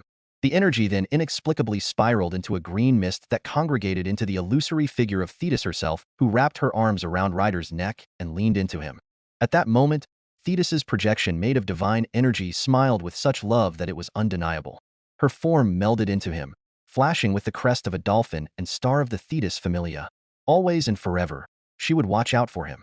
Affection of the goddess, B. What could have been arbitrarily measured by an adventurer's license underwent an immediate change. It was a unique skill that was closer to a blessing that Ryder universally possessed. Other than luck and mana, all parameters are increased by a full grade. Strength, B+, A+. His muscles bulged. Endurance, EX. His blood pumped furiously. Agility, A+, EX. His eyes shifted into hyperfocus. Noble Phantasm, A+, EX. A sheen of light shimmered over his entire body. Andreas Amarantos, the Amaranth of the Brave. The noble phantasm representing Ryder's invulnerability after he'd been dipped in the river Styx as a baby and bathed in holy flame. All attacks were rendered null. Only those possessing divinity are permitted to harm him, and even then, the strength of that divinity must surpass Ryder's own. It was to the extent that those of weaker divinity would have a 3/4 reduction in damage dealt, while those of greater divinity would still have their damage reduced by at least 50% or more. The weakness is the heal alone. Staring at Ryder, Thetis swallowed nervously, only for Ryder to glance back at her. Keep safe. I'll be back shortly, he said before directing his attention back to Juggernaut, who roared as it pulled itself out of the crater Ryder had struck it into. In a flash, Ryder appeared before it and hurled it with his bare hands to a distance where a battle would not affect Thetis and the others. The beast would come to know of what was written by Homer. The Iliad. The Rage of Achilles. // Ryu made a noise of disbelief that faded in the wind while Iris could only stare before she leapt off Ryder's chariot and ran towards Thetis. The barrier held up by the shield in Thetis's hands did nothing to stop Iris's approach. Thetis, Iris kept stuttering, not even knowing where to begin. That was Achilles, Thetis answered in warbled voice. Son of Peleus. Thetis hugged Peleus close and sobbed as she could feel the life bleeding from out of him. Your nephew, and my only child. Iris swallowed, her throat dry. Growing up listening to the stories of his eccentric grandfather, Bel had come to Ortlinde with the noble goal of picking up girls in the dungeon. However, he never even imagined that it would even happen outside the dungeon too. Careful, Ms. Seer, Bel said shyly, his steps a little stiff. With Bel was a waitress from the host of fertility named Seer. She was a youthful girl in maid attire with gray hair cut in a bob cut and propped up by a white frilly headdress. Bel had met Seer by chance after Mia Grand, concerned about another waitress named Rhea Lion, asked a favor of Seer and the other waitresses. They were to find Ryu and talk some sense into her to prevent her from being too impulsive. Mia had inferred that Ryu was highly unlikely to listen to anyone else but them at this point. It just so happened that a disaster from the dungeon had caught everyone in a stampede of monsters. What was a weak maid to do? Bel had been nearby and was also acquainted with Seer, so he couldn't possibly have left her alone, especially when the both of them had missed the prime opportunity to flee with other citizens. So, here they were skulking through broken buildings out of sight from the monsters that prowled the streets. Bel held his hand out, trying to be reassuring as he helped Seer cross over a shattered window, wrapping pieces of his torn clothing over the sharp glass to prevent injuries. I'm fine, Bel, Seer grew flustered, accepting Bel's courtesy while her cheeks reddened. After crossing the window and crouching low with Bel again, she shook her head and felt the need to remind Bel of the situation. Rather than me, we should focus on the monsters. All right, haha, Bel sheepishly scratched the back of his head before letting out a breath and growing focused again. Kobolds and goblins were primarily abundant on the main roads, but Bel was more concerned with stronger monsters like the Minotaur. Bel had spotted one earlier and shivered with nervousness. However, with Seer relying on him, he managed to keep his wits and help sneak them away to a safer location. Still, he had a feeling that his luck would eventually run out. Or would it? Ace. Bel's eyes immediately brightened when he stared up at the main street and saw an emotionless blur of blonde hair and silver armor slaughtering the monsters on the street. She was accompanied by a string of Loki Familia members who were clearing out the weaker monsters. Bel immediately got out of hiding and urged Seer along. Seer did not look quite as happy to see Ace and the Loki Familia as Bel was. In truth, Seer believed hardship and adversity like this was essential for raising heroes and warriors and found it a pity for Bel. Nonetheless, she still put on an innocent and relieved smile. Approaching Ace, Bel and Seer raised their hands to indicate they weren't enemies. Ace paused to stare at Bel and Seer after she defeated the final monster on the road. Looking at Bel and Seer, her gaze focused longer on Bel. You, Bel? Ace found herself nodding before sheathing her sword and walking up to Bel and Seer. You both shouldn't be here. It's not safe. Bel blushed, unable to meet Ace's eyes. He viewed her as a role model and someone he wanted to catch up to and stand alongside. It kind of just happened, Bel murmured. But maybe I can help? Ace pursed her lips and fell in thought. But something no one took into account was how conspicuous the group was in the middle of a chaotic ruin. And most importantly, the intuitions and sense of an anxious goddess. Bel. A wild Hestia came flying into Bel's side, destabilizing his weight and causing the both of them to tumble over the ground. Her arms wrapped around Bel and immediately began checking for injuries under everyone's scrutiny. Bel grew embarrassed at Ace's reticent expression. Hestia? I'm fine. Look, I'm all right. Bel desperately tried to reassure Hestia and helped her back on her feet. She was pouting at him. Ace was here too to keep everyone safe. The relief on Hestia's face quickly turned cold at his words. She shoved him weakly, then crossed her arms with puffed cheeks. You know, Bel, Hestia drawled, drumming her fingers over her crossed forearms. Think about what you just said and why it doesn't make me happy in the least. Bel paused, genuinely thinking about it. He was cute that way. I put myself in danger? Ultimately, the answer was still wrong. It was part of the reason, but it wasn't quite it. Muo, Bel, you idiot. Hestia huffed as she thought back to how worried she was, only to find Bel flirting and all cozy with the enemy. Not far from Hestia, Shirou and Archer arrived. Ace and the members of the Loki Familia were quick to size up the new arrivals, gawking more at Archer for his giant height and corded muscles that rippled with every movement. He was practically a Greek statue wearing nothing but a pleated gray kilt, a large bow strung over his back, and an axe sword at his waist. His mane of long wild hair resembled that of a lion's. Shirou, in contrast, had little attention focused on him aside from those that noted the way Hestia kept glancing at him. Ace. A familiar voice caused Ace to shift her attention away from Belle, Shirou, and the others, and towards Riveria, Bet, and Tiona rapidly approaching them. A small smile tugged at Ace's lips when she saw them, but it quickly turned into a frown. Their expressions weren't right, and Tiona's gaze was unfocused, running only for the sake of running. Riveria, Tiona, Bet, your arm? Ace widened her eyes when Riveria and the others drew close. Bet looked the worst out of the three physically, but Riveria and Tiona were no less affected by what had happened. We must evacuate everyone nearby and then leave. Riveria immediately began issuing orders, leaving no time for explanation. She didn't even seem to realize that the pitch of her voice was tightened as if choked. Ace fell into a daze, standing still and unable to speak out as Riveria was of higher authority in the Familia with Finn being absent. But what about the city? Belle argued, Hestia nodding her head while Shirou and Archer frowned. Shut up and just do as the captain says, you weaklings. Bet hobbled forward and glared down at Belle. Bet made to grab the scruff of Belle's shirt to yell at his face, but Hestia slapped Bet's hand away, glaring. Be that as it may, the anger, regret, and the bloodstains that covered Bet's body made for an intimidating sight. Bet, Ace pursed her lips, feeling as if Bet was being too harsh. Normally, Tiona and Riveria would help try to rein Bet in by this point, but this time they didn't say a word. Where was Finn or Tione? It was like there was an itch in Ace's throat that she couldn't reach or soothe. Eventually, she couldn't take it anymore. Ace bit down on her inner cheeks and focused on Riveria, Bet, and Tiona. What happened? Bet's mouth clamped shut, Riveria hardening the expression in her eyes and hesitating, while Tiona flat out ignored Ace. We can't win. Riveria sighed, helpless. Not as we are now. What do you mean? Ace pressed for clarification, leaning forward and then glancing at the defeated monsters nearby. None of them had been too difficult to handle. A monster. Riveria gritted her teeth. It killed Finn and Tione in an instant. What? There's no one that can stop that monster as we are now. I wouldn't be so sure. Archer interrupted, he and Shirou already staring into the distance. A streak of green lightning illuminated the skies, followed by an angered howl. Chapter 7. For all his strength, green lightning thundered above the skies of Orio, writhing and twisting into intermittent flashes of arcing bolts that briefly encompassed a figure traversing the city in a single breath. Bulged muscles and popped veins pushed against an unwilling foe. A monster thrashing and roaring in resistance. No building or obstacle could stand in their wake. For all his speed, Dromius Comets, the noble phantasm encompassing the legend of unsurpassed agility that dominated an entire era and human history itself. It was akin to instantaneous movement, Godspeed. Nothing slows him down. There is no one, either before or after his death, who surpasses him. Anything that enters his field of vision is within his strike range.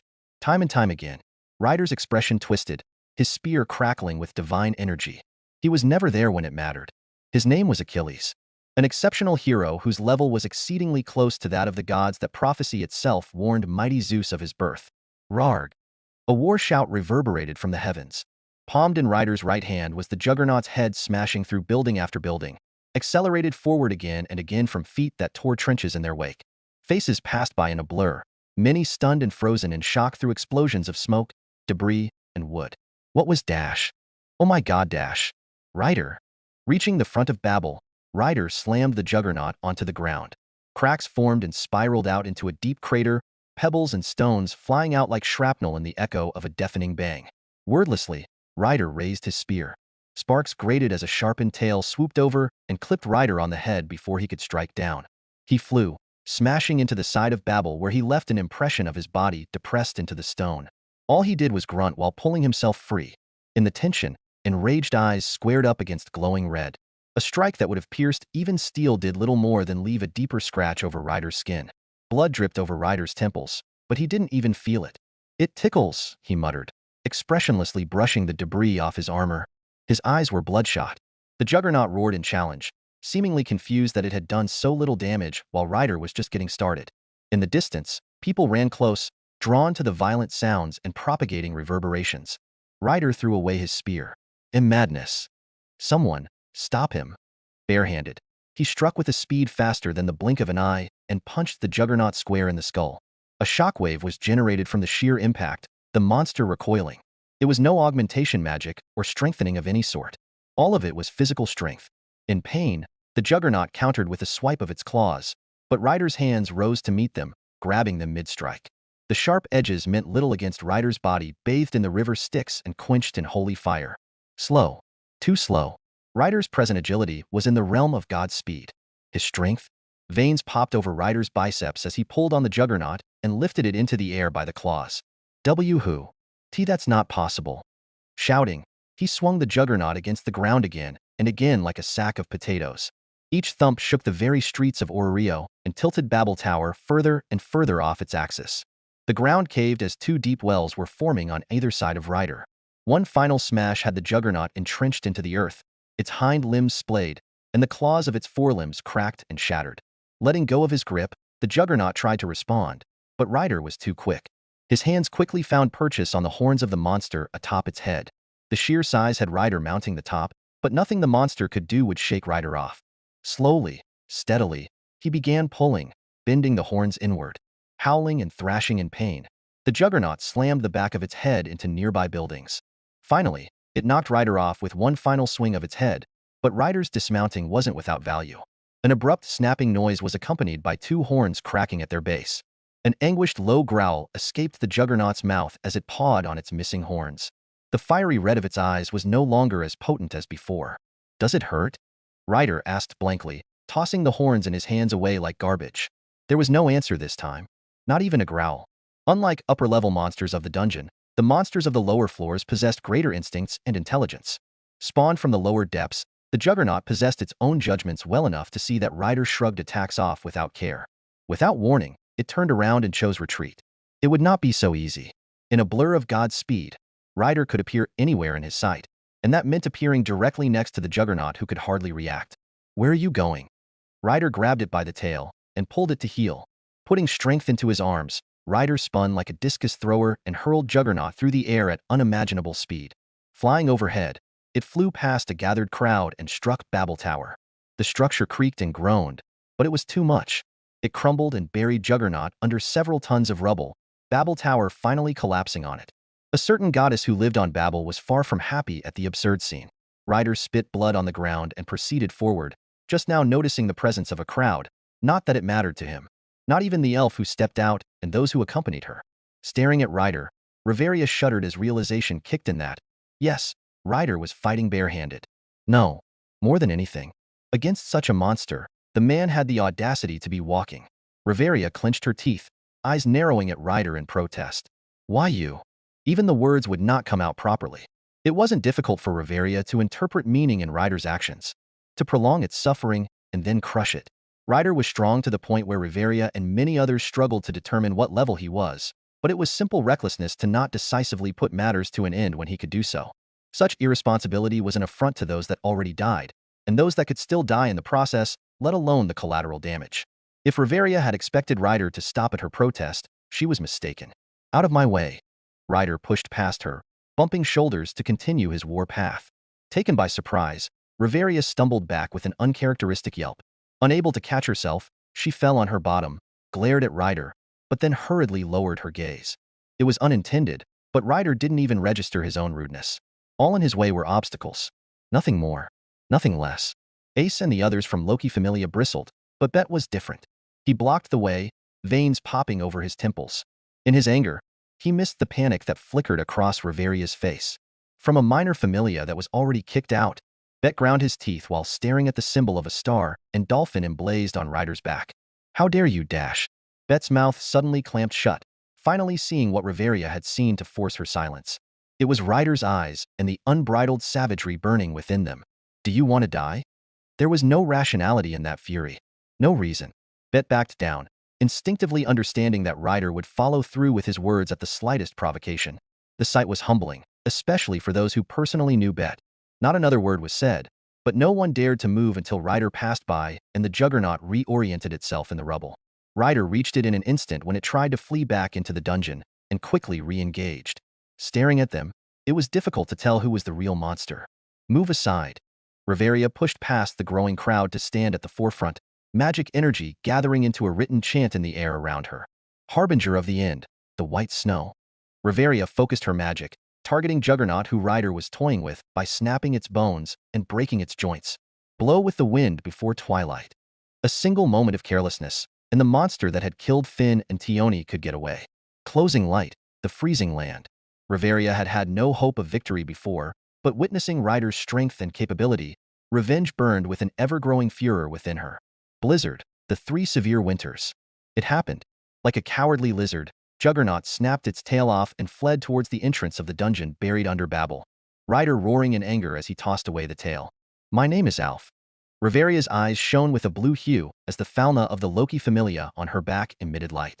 The coppery taste of blood spread through Riveria's mouth from how tightly she clenched her jaw. The entirety of her focus was on the monster trying to flee. Don't even think of escaping. When Fimbulvetter. The air in front of the Juggernaut rapidly condensed and froze, creating a wall that wrapped around its body and anchored itself on the ground. A roar escaped its lips, and the ice immediately began to crack due to its anti-magic shell. Riveria staggered, a splitting headache disorienting her, but her efforts weren't in vain. All at once, the ice shattered. The monster didn't stop for long, but it was enough. An unrelenting force gripped around the Juggernaut's ankle tight enough to depress bone over clamped fingers. Juggernaut was dragged backwards, its limbs thrashing. In the crowd, Archer frowned when Ryder continued another pummeling instead of ending it. The legend of Achilles that qualified Ryder for Berserker was known even to Archer. Ryder, Archer suddenly called, his voice barely piercing through Ryder's haze. Enough, he warned. Tisage. Ryder paused, glancing to Archer then finally to Shirou in the crowd before he clicked his tongue. He threw Juggernaut beneath him and pressed it down with his foot. Balios, Xanthus, Pedasus. A chariot was re-summoned beside Ryder, pulled by 3 divine horses. Expressionless, Ryder took ropes attached to his chariot and wordlessly bound the struggling Juggernaut within them. Mounting his chariot, Ryder took the reins, the personification of rage itself. Run. It was something that he never took pride in. Ryder whipped the reins, spurring his mounts into a sprint across the starry heavens and dragging Juggernaut with it. They took to the skies, pressure building with each turn that created the symbol of infinity. Are you UN? It was something that he instead came to regret. The ropes dug into bone, tighter and tighter through the growing acceleration as growls turned into excruciating high-pitched wails. What had once been visible was rapidly shifting into a green blur over the horizon, giving reason to Ryder's summoning as the servant of the mount. Ruin. Nonetheless, it was part of who he was. Cracks turned into splinters that began snapping off entire fragments of bone, quickly reduced to dust under the pressure of God's speed. That dust ignited through friction, illuminating the symbol of infinity with a trailing blaze of glowing orange. An anger beyond reason. The red light of the Juggernaut's eyes soon faded in their entirety, utterly reduced to ashes scattered in the wind. The wrath of a demigod. An overwhelming silence befell Orrio. As the anger subsided, Ryder felt nothing as he dismissed his chariot, his emotions muted as he turned back to those he'd left waiting somewhere in the wreckage of a broken-down tavern and travel lodge. He knew the way even beyond the rubble, and yet he trudged slowly onward. His speed was a snail's pace to what he'd displayed prior, but there was no one to question him. Rather, it was difficult to say whether he would have responded anyway. A path was cleared wherever he walked, crowds peeking their heads to check if the danger was gone only to see Ryder walking by and a silent crowd tentatively following behind him. Why the crowd was following was anyone's guess. Curiosity, awe, or even trepidation. It was a miracle that someone of Ryder's capabilities was relatively unknown in Orrio, and to think he was from a familia that was once kicked out was baffling. Ryder glanced up as droplets of water hit his face in a sudden downpour. Thetis was a goddess of water. It wasn't to the extent of hegemonic sea deities, but it was enough to reflect her influence over the lower world in a state of emotional imbalance, unmindful of the rules. It was raining, dark clouds overhead condensed over a single location. Ryder's expression hardened, but he continued on, the pitter-patter of rain clinking over his armor and creating a rhythmic drone. His damp hair matted over his darkened features, his gaze growing clouded while the crowd trailing behind him finally got a grasp for Ryder's fury. There, swept up in the downpour of rain and surrounded by broken debris, was a crying Thetis. She was on her knees and hunched over the body of a man whose head she was cradling over her lap. A shield was haphazardly held up on the side. To many, Ryder's affiliation to the Thetis Familia was a given, considering the symbols on his back that represented a fauna in the eyes of those in this world. The correlation between mother and son was outside their considerations. But so too would they not understand that the divinity Ryder carried in his blood was the reagent catalyzing the response of the Thetis Familia's fauna. It was an uncontested claim, a mark of heritage. Everything suddenly made sense to everyone. Ryder's unrelenting wrath beyond rhyme or reason had to have come from a source, and that source was here. A crying Thetis. What familia would be able to maintain reason when their goddess was pushed to the point of tears? At least for those watching in silence, few if any could claim that they would remain rational. Ryder continued onward, and only then did the crowd focus on the other two near Thetis, frozen stiff at the sight of Ryder returning triumphant. A green star that shone over the sky of Orrio. There was no way that the two hadn't seen it. Iris hung her head low with mixed feelings, while Ryu just kept staring at the man who did the impossible. Apart from the heel Ryder had guarded, there were scratches, bruises, and blood over the rest of his body, all washed away and healed by the rain. It was a level that was far beyond ordinary. Iris and Ryu, by association, were privy to a secret revelation. Ryder was the son of Thetis, a bona fide son of a goddess. Demigod, half man, half god, a term wholly unfamiliar yet nonetheless most fitting. Iris and Ryu hesitantly stepped out of Ryder's way at his approach, standing solemnly on the side despite numerous questions in their hearts. Now just wasn't the time. There was only one person in Ryder's eyes right now, and it wasn't them, his master, or the spectating crowd. He stood silently like a statue a few feet away from Thetis, watching her sob over a corpse that had long since bled out. She flinched as she registered his presence, and the reality she had to acknowledge. He's dead. Tired, flat, grief-stricken. The voice was hollow. Thetis couldn't even glance up at Ryder. She didn't dare to. She had an idea of what expression Ryder was making, and she didn't want to see it for fear of pushing her further over the edge. The rain continued to pour, a distant echo in the two's ears. Sorry. The words struck Thetis like thunder, a shudder traveling through her body. Don't apologize. She cried harder, her voice dangerously warbled. She hunched her shoulders. It wasn't your fault. I could have dashed. Please. Thetis's face finally twisted into a pitiful furrow as she craned her neck up at Ryder. She sobbed, hugging Peleus closer and burying her face into the groove of his neck, body trembling. I don't know how much more I can take. Did he not know, not understand? That as a mother, the grief and self-blame in his eyes only hurt her more? If anything, it was her fault. If she had never come to Orrio, if she hadn't insisted on staying so long, Peleus wouldn't have been in danger, and her son wouldn't have that sort of expression on his face. Ryder balled his hands into fists. Thetis couldn't even meet his gaze. His guts felt like they were twisting into shambles. Soon, resolve bled into his demeanor. In life, he'd already endured tragedy. In death and materialization, enough was enough. Wait here. Ryder ground the words out.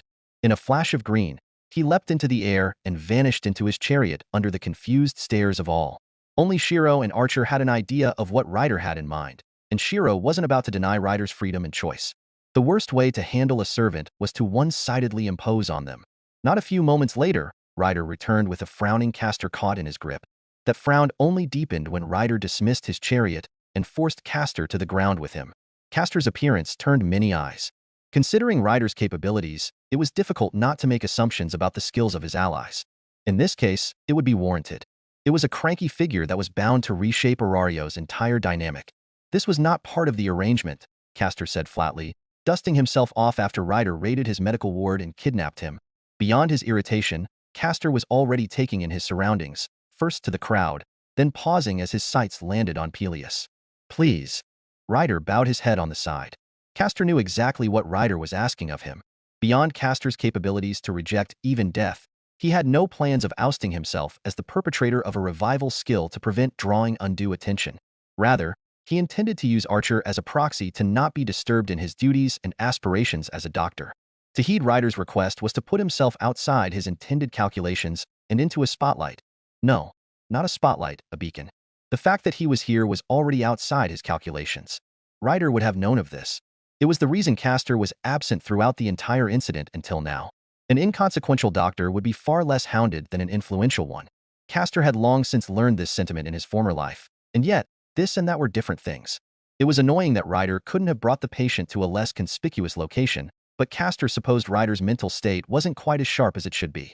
Thetis's sobbing gave Castor a good idea as to why. Ryder was bowing his head. It was hard to refuse even if Castor wanted to reason for a better time and place. Ryder would likely hear none of it, and Ryder wasn't the same when swayed by emotion. Hector and his corpse were proof of that. To think there'd be a day a warrior so renowned would be so humble. Castor grumbled, but relented in his own way. TCH. Very well. Castor could no longer stand idle. He had his own principles, and as a doctor with his skill set, reviving the recently departed required far less effort than those he'd revived in the dungeon. More so with intact bodies and resonating bloodlines of the patient all conveniently gathered in front of him. Even Ryder could help by donating blood, as he was a mix of both parents. Though the scenario was less than satisfactory, the conditions were ripe for Castor. The opportunity was before him. No. More than that, Ryder wasn't the only one swayed by benign emotion. Reckless as always, Peleus. Castor murmured. Memories of the Argo and its crew came unbidden.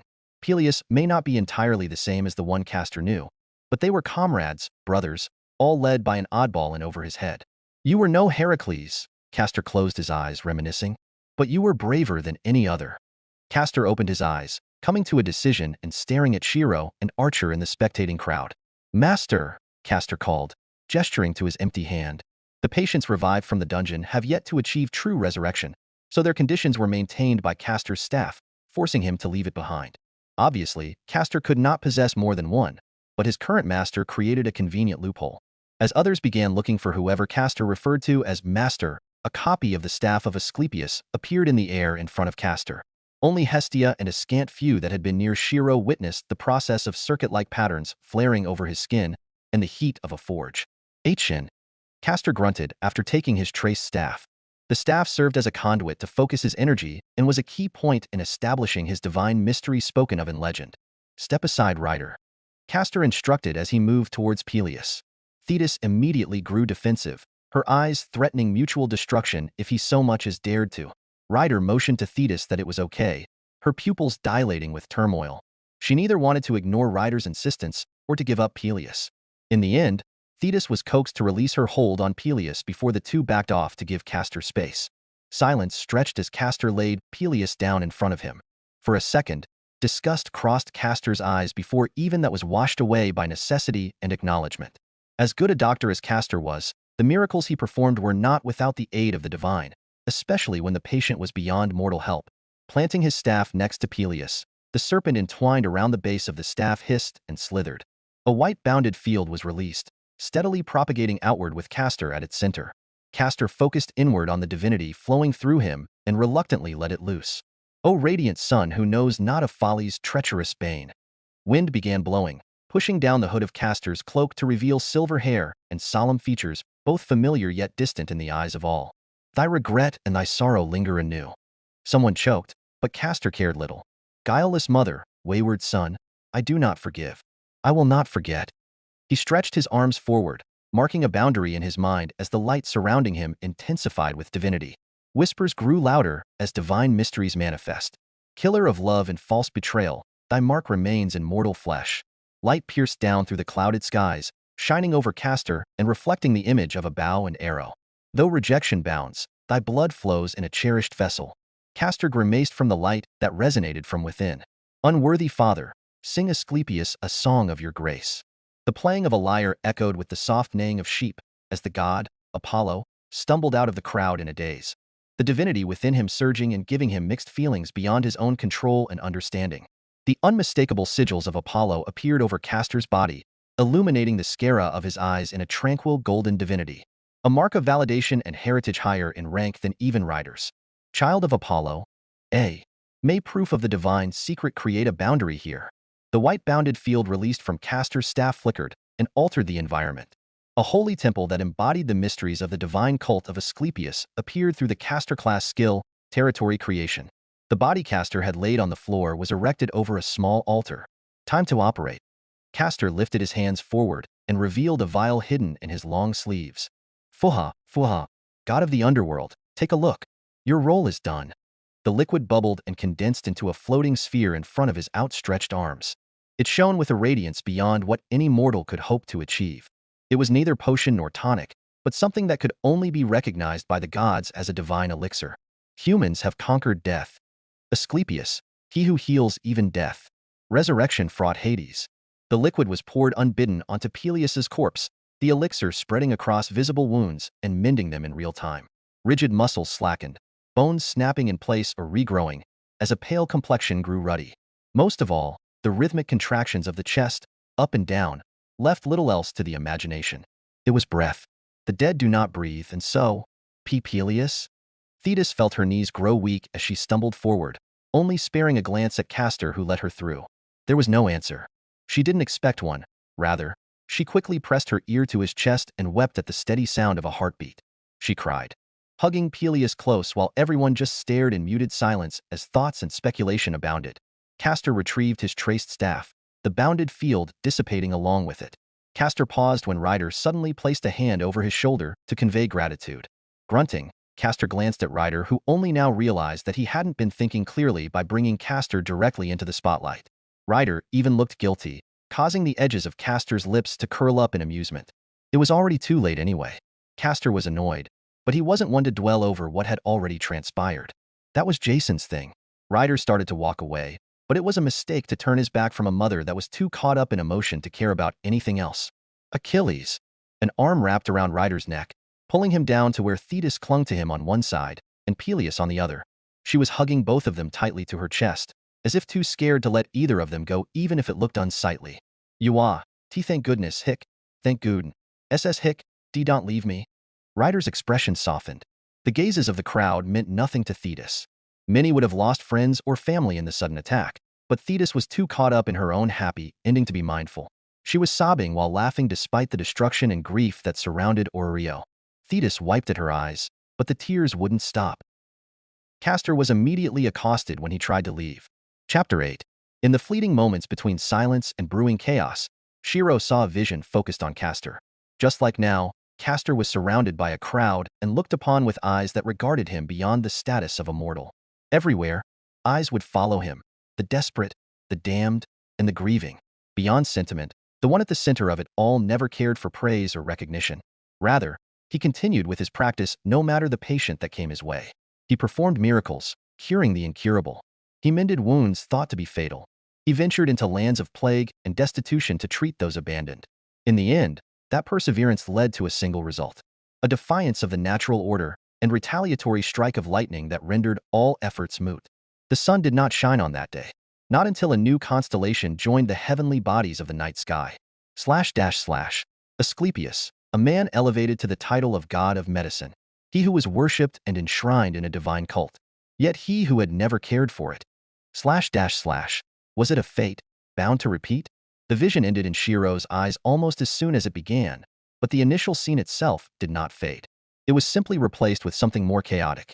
"Hey, wait you!" A crowd surrounded Castor, barring his path with a desperate zeal that threatened mutiny at the slightest misstep.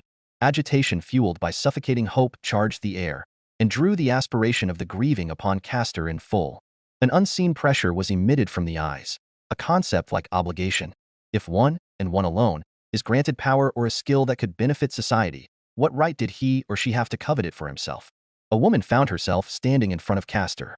Dried blood, bruises, and white dust covered her body from a building that had collapsed over her family.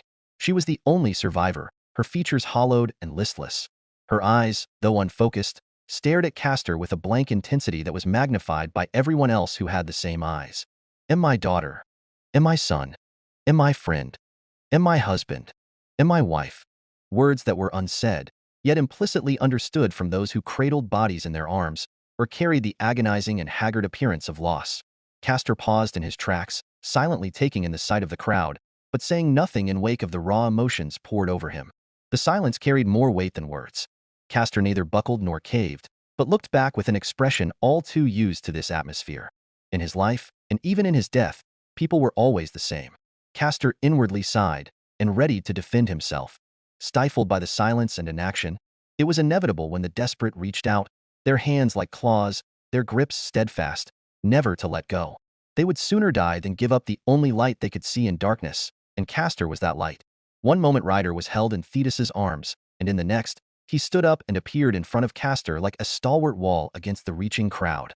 "Back off," Ryder said, expression clouded by awkwardness and sympathy, but he was impelled to action regardless. As the one who brought all this attention to Castor, Ryder could not sit out and just watch. Unfortunately, he never considered how he who had benefited from Castor should not have been the one to advocate reason. It only emphasized the difference between him and them. "Is this your intent, Thetis?" The crowd ignored Ryder and rounded on Thetis behind him, much to Ryder's stupor. "Monopoly?"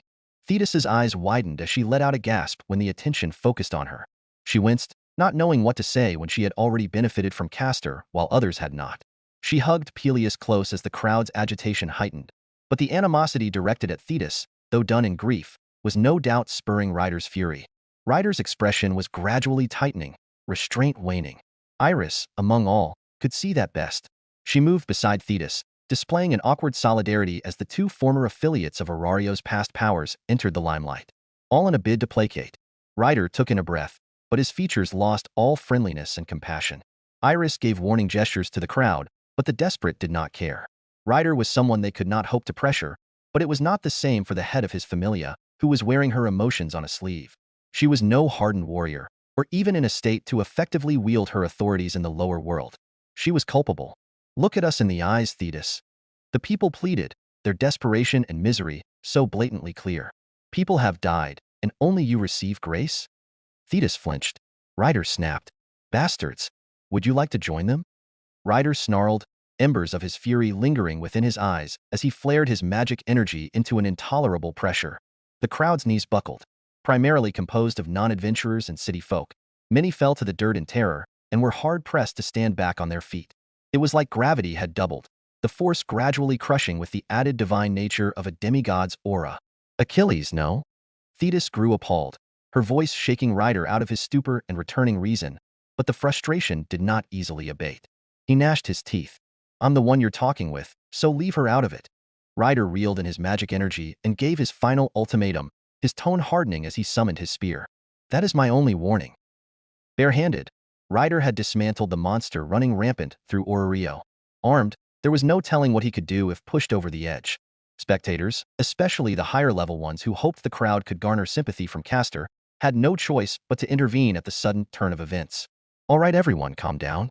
Riveria tried to mediate, pushing her bangs down to hide the flickering emotions in her eyes. It was a lie to say she was unaffected, but a familia captain must keep their composure among all else. We have to be civil dash. As if your familia are any better. Look at her. A man pointed to someone from the Loki familia who had quietly and stubbornly made her way to stand in front of Castor. Tiona's attention was fixated on Castor. Her pupils were dilated, and a hand was subconsciously over her weapon. Any fool could see that she would be one of many who would not agree to Castor's departure. Not after what they had just seen. You see, emotion was a cloudy thing. Sunny on the best of days, and an irrational storm at the worst. Tiona had watched her sister and Captain die, and was still in denial of it. During that, a solution presented itself that she could not just let go. Even if that meant grabbing at the knees and clawing at the ankles. Riveria's composure gradually crumbled away.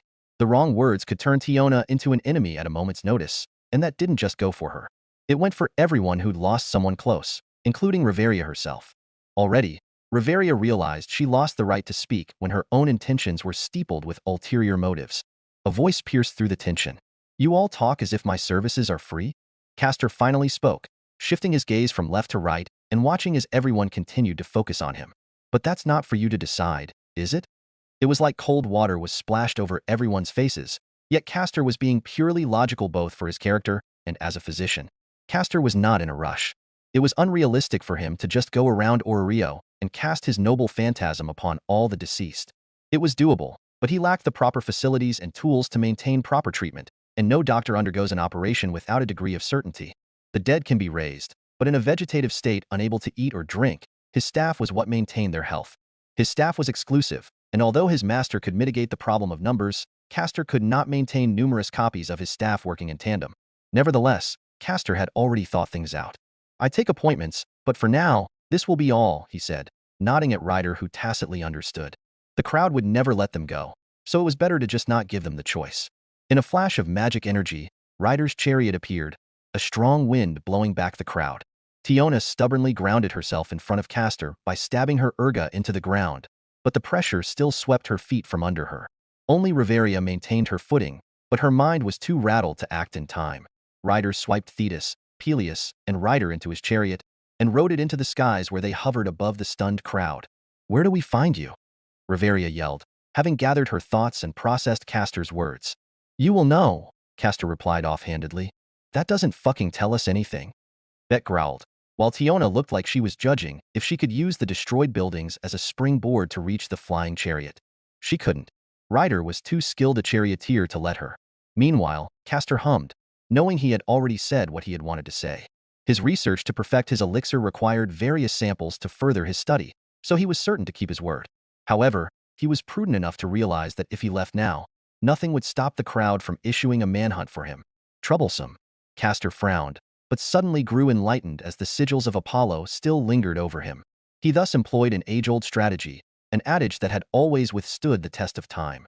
The objective of the weary is not on the side of the majority, but to avoid finding oneself as the joke of controversy. If controversy finds you, you make it find someone else. Unwittingly, Castor finally acknowledged Apollo's presence in the crowd and nodded at him for a good second before gesturing Ryder to withdraw in a burst of speed.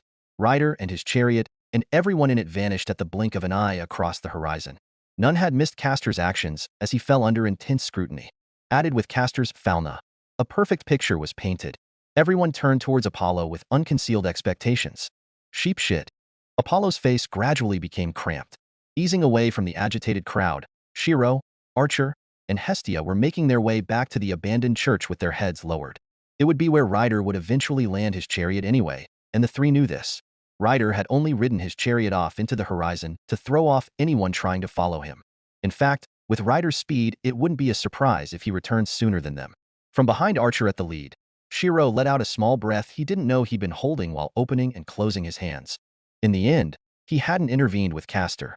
There had been no need to garner attention on himself just yet when his existence was the most vulnerable to scrutiny, but that reasoning wasn't fooling him. It was all in hindsight. At the time, he'd fully intended on acting as he wasn't one to just watch his allies in duress, but was it because they shared a connection as master and servant, or was it due to Ryder's sense of duty? Ryder had responded to Shirou's intent and acted first. This was likely for the best. Ryder's presence at that moment was effectively the strongest deterrence as he'd established his capabilities by tearing a monster apart barehanded. The wrath he'd displayed might as well have been Berserker's mad enhancement with the extent his fury charged the air.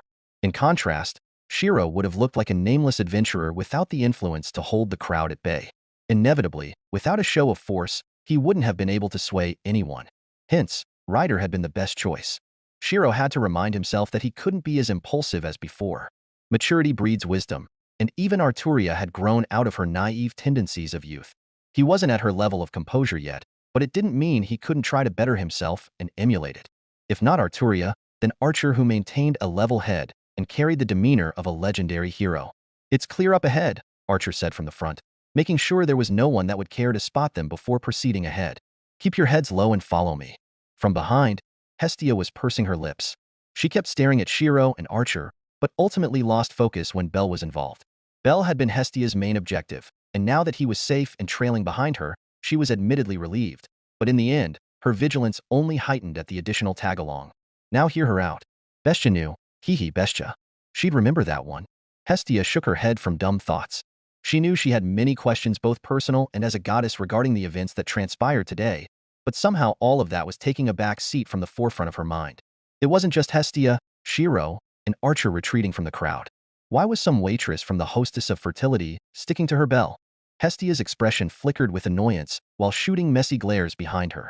Bell was following with seer in hand, escorting her back to the Hostess of Fertility, which fortunately hadn't been damaged in the chaos. Indeed, Hestia pursed her lips and pouted with puffed cheeks filled with hot air ready to burst. What was undoubtedly taking precedence in Hestia's mind was the presence of the hussy cozying up to her Bell, and Bell not shooing her off. Hestia's priorities were as straight as they could possibly be, if not straighter. Seer grew awkward under the attention, a hand nervously scratching at her cheek while focusing her gaze on Bell. Am I being a burden?" Seer muttered. "No, / yes." Bell said one thing, Hestia said another, the two meeting eyes and Hestia huffing, daring him to fight her on this. Bell was the one who agreed to escort Seer back to her inn, certainly not Hestia, Shirou, or Archer. Therefore, as far as Hestia was concerned, that Seer girl was an unwelcome competition for Bell's attention. Good riddance. Bell made a face, not knowing how he should account for his goddess's bluntness. Seer was a kind girl, helpful and charming. She even consoled him when he was down from being unable to enter the dungeon without a fauna. "Now, Hestia, just hear me out." Bell wet his lips. No. Hestia would hear none of it, petulantly blocking her ears with her hands and focusing ahead of her. "Hestia." Bell ran up to his goddess and clasped his hands to plead. "Please." "I said no." "But it's on the way," Bell murmured, shoulders drooping and features downcast. He slowed his pace and lagged somewhat behind, causing a stubborn Hestia to finally face him. "Ack!" She staggered at Bell's pitiful eyes, but spewed fire from her mouth in the same instance. Seer kept gripping onto Belle's sleeve, expression naively innocent which infuriated Hesita more. Shirou had the vaguest sense of déjà vu while he and Archer served as silent witnesses to the scene, but wisely they stayed out of it. Shirou kept close to Archer with his best impression of a poker face. If a circle of inevitability dictated that only a single protagonist must endure the middle ground between bickering women, this time it would not be him. Memories of Rin and Luvia abounded, both the fond and the shuddering. If I'm causing problems, I can leave, Seer offered hesitantly. For Hestia, that was the preferable option, but something annoying called a conscience was impeding her response. Like Belle had said, the hostess of fertility was on the way. Moreover, just because the monsters had been dealt with didn't mean that a few smaller ones couldn't be hiding in the rubble. Damn it. This must be one of those vile schemes Aphrodite warned me of. Hestia bit down on her lower lip, but in the end relented with a single condition. Fine. You can come, but you must stay a foot away from Belle at all times. In fact, Hestia took Belle's hand into her own and worked herself in between the both of them. The world was suddenly back in order, but Seer's expression looked annoyed. There. Hestia beamed even as Shirou and Archer sighed from up ahead. The regal image of a noble Hestia in their minds was gradually crumbling. Thank you for your generosity, goddess. Seer bowed her head politely and didn't waste time arguing over the arrangement. Rather, Belle's offhand embarrassment at Hestia for putting Seer through the ropes for no reason was rather endearing to her. On the way, Seer stayed true to Hestia's arrangements only because her subtle gaze couldn't help but be drawn to Shirou and Archer in the lead. Traces of divinity were flickering in her eyes. Her thoughts abounded by question after question that took away from the irritation of Babel Tower's collapse. The hostess of fertility should be up ahead, Archer eventually stated after several minutes of walking. Archer rose up to his full height and waved towards Mia Grand and the other waitresses behind her. They were standing anxiously in front of the inn, likely waiting for Seer's return. Mia Grand and the others looked relieved upon sighting Seer in the distance, and Seer knew this was her cue to part. However, Seer took a moment longer than need be to return to Mia Grand and her worried co-workers. It wasn't long enough to be suspicious, but it was long enough for a couple thoughts to come to her mind as Archer led everyone away. If Belle had been a fixation, the odd way Seer had looked at Shirou and the others bordered on an obsession. Seer, thank goodness you're safe. Mia Grand's shout snapped Seer out of her daze. She shook her head and answered, running to her fellow co-workers. I'm fine, everyone. Belle protected me. A contemplative smile graced Seer's lips. In a gale of wind and a burst of verdant light, Ryder parked his chariot near the abandoned church and helped disembark his passengers. He led Thetis and Peleus to take refuge inside the church before he stopped Castor on his way back to the medical ward on the second floor. Castor raised a brow, but Ryder showed no hesitation. Sorry, I was hasty. Ryder apologized. His sincerity was conveyed in the firmness of his expression and the willingness to lower himself after committing a mistake. Castor could have expected nothing less from Peleus's son, but this honor was something a doctor didn't need. Raise your head. Castor grunted, trying to do away with trivialities in order to resume his studies. Besides, there was one undeniable truth regarding Ryder. You're a warrior. Ryder snorted. It was a compliment, but coming from Castor, it gave the impression of an insult on the lines of brute or musclehead. Regardless, Ryder simply accepted. He'd lost his cool, and that meant his reasoning had indeed waned. He beat a hand over his armor and swore a trustworthy vow. You can count on my name. I'll surely return the favor. Castor nodded, and Ryder left, likely to check up on Thetis and Peleus. In the meantime, Castor continued into his medical ward where an impatient pair of eyes were the first to greet him. All day they had been staring up at an empty white ceiling with nothing else to see that could distract the mind from wandering. The only company came from the soft breathing of others who should have been dead, but were saved from even damnation. It was still all too surreal that the eyes never closed for sleep. Blinking was the most they did because of irrational fear that if they were closed for too long, they'd find out everything was just a dream. Do I need to prescribe eye drops? Castor mused to himself, the pair of eyes twitching when Castor literally approached and poured saline solution onto the pupils. Blinking back tears from the sting, the owner of the eyes, a certain woman resigned herself to her fate. She supposed she should say thank you as the saline solution relieved an itch she couldn't hope to reach. But what use was it if she couldn't move her mouth? Castor moved on to other work, leaving only the woman's gratitude in her mind. If only she could talk, at least the time would pass faster, but she was stuck in a vegetative state. The irony of the situation was not lost on her, but she found entertainment in quietly observing Castor work. There was an almost soothing yet meticulous nature to it that naturally drew the woman in. If nothing else, Castor was earnest in his duty as a doctor and his research to pursue medicine. It was a setting in which he shined his best, his sunken eyes alive with passion and complexion ruddy. When not staring at him, observing a reaction of liquids in a decanter-like vial and jotting down notes, the woman would be stuck staring at his soft features for hours. It was to the point she felt confident enough to state the number of eyelashes he had, or that he had a habit of frowning whenever an experiment turned out poorly. To think a day like this would come for a woman like her nearly made the woman chuckle in cynicism, only to realize that she couldn't. Given her situation, she should have just let this go. But this feeling of being trapped in her own body was starting to take its toll on her. She'd seen Castor get accosted by Ryder before disappearing to who knows where for a couple hours before returning. Judging from all the noise she'd been hearing, the woman surmised that something substantial must have happened outside the medical ward. Curiosity was killing her, but Castor wasn't the type to babble about unnecessary things. He wasn't one to talk during the midst of his work, and often, he lost himself in his research. Time began to tick away, and without a clock, the woman could only base the passage of time on intuition, the lighting from the sun, and the movement of shadows. The lack of sunlight, and the fact that Castor lit a lamp meant it was approaching the evening, meaning that several hours should have passed. Sleep, Castor suddenly muttered in the tranquil din before the woman realized he was addressing her. Even talking with her, his back was facing her while he scribbled over several pages of notes he'd documented for the day. The sound of rustling paper and the dabbing of an ink pen echoed as the backdrop. The woman blinked, and Castor took that as a sign asking for elaboration. Insomnia should not be one of your symptoms, Castor said, piling his notes into a stack which he organized to the side.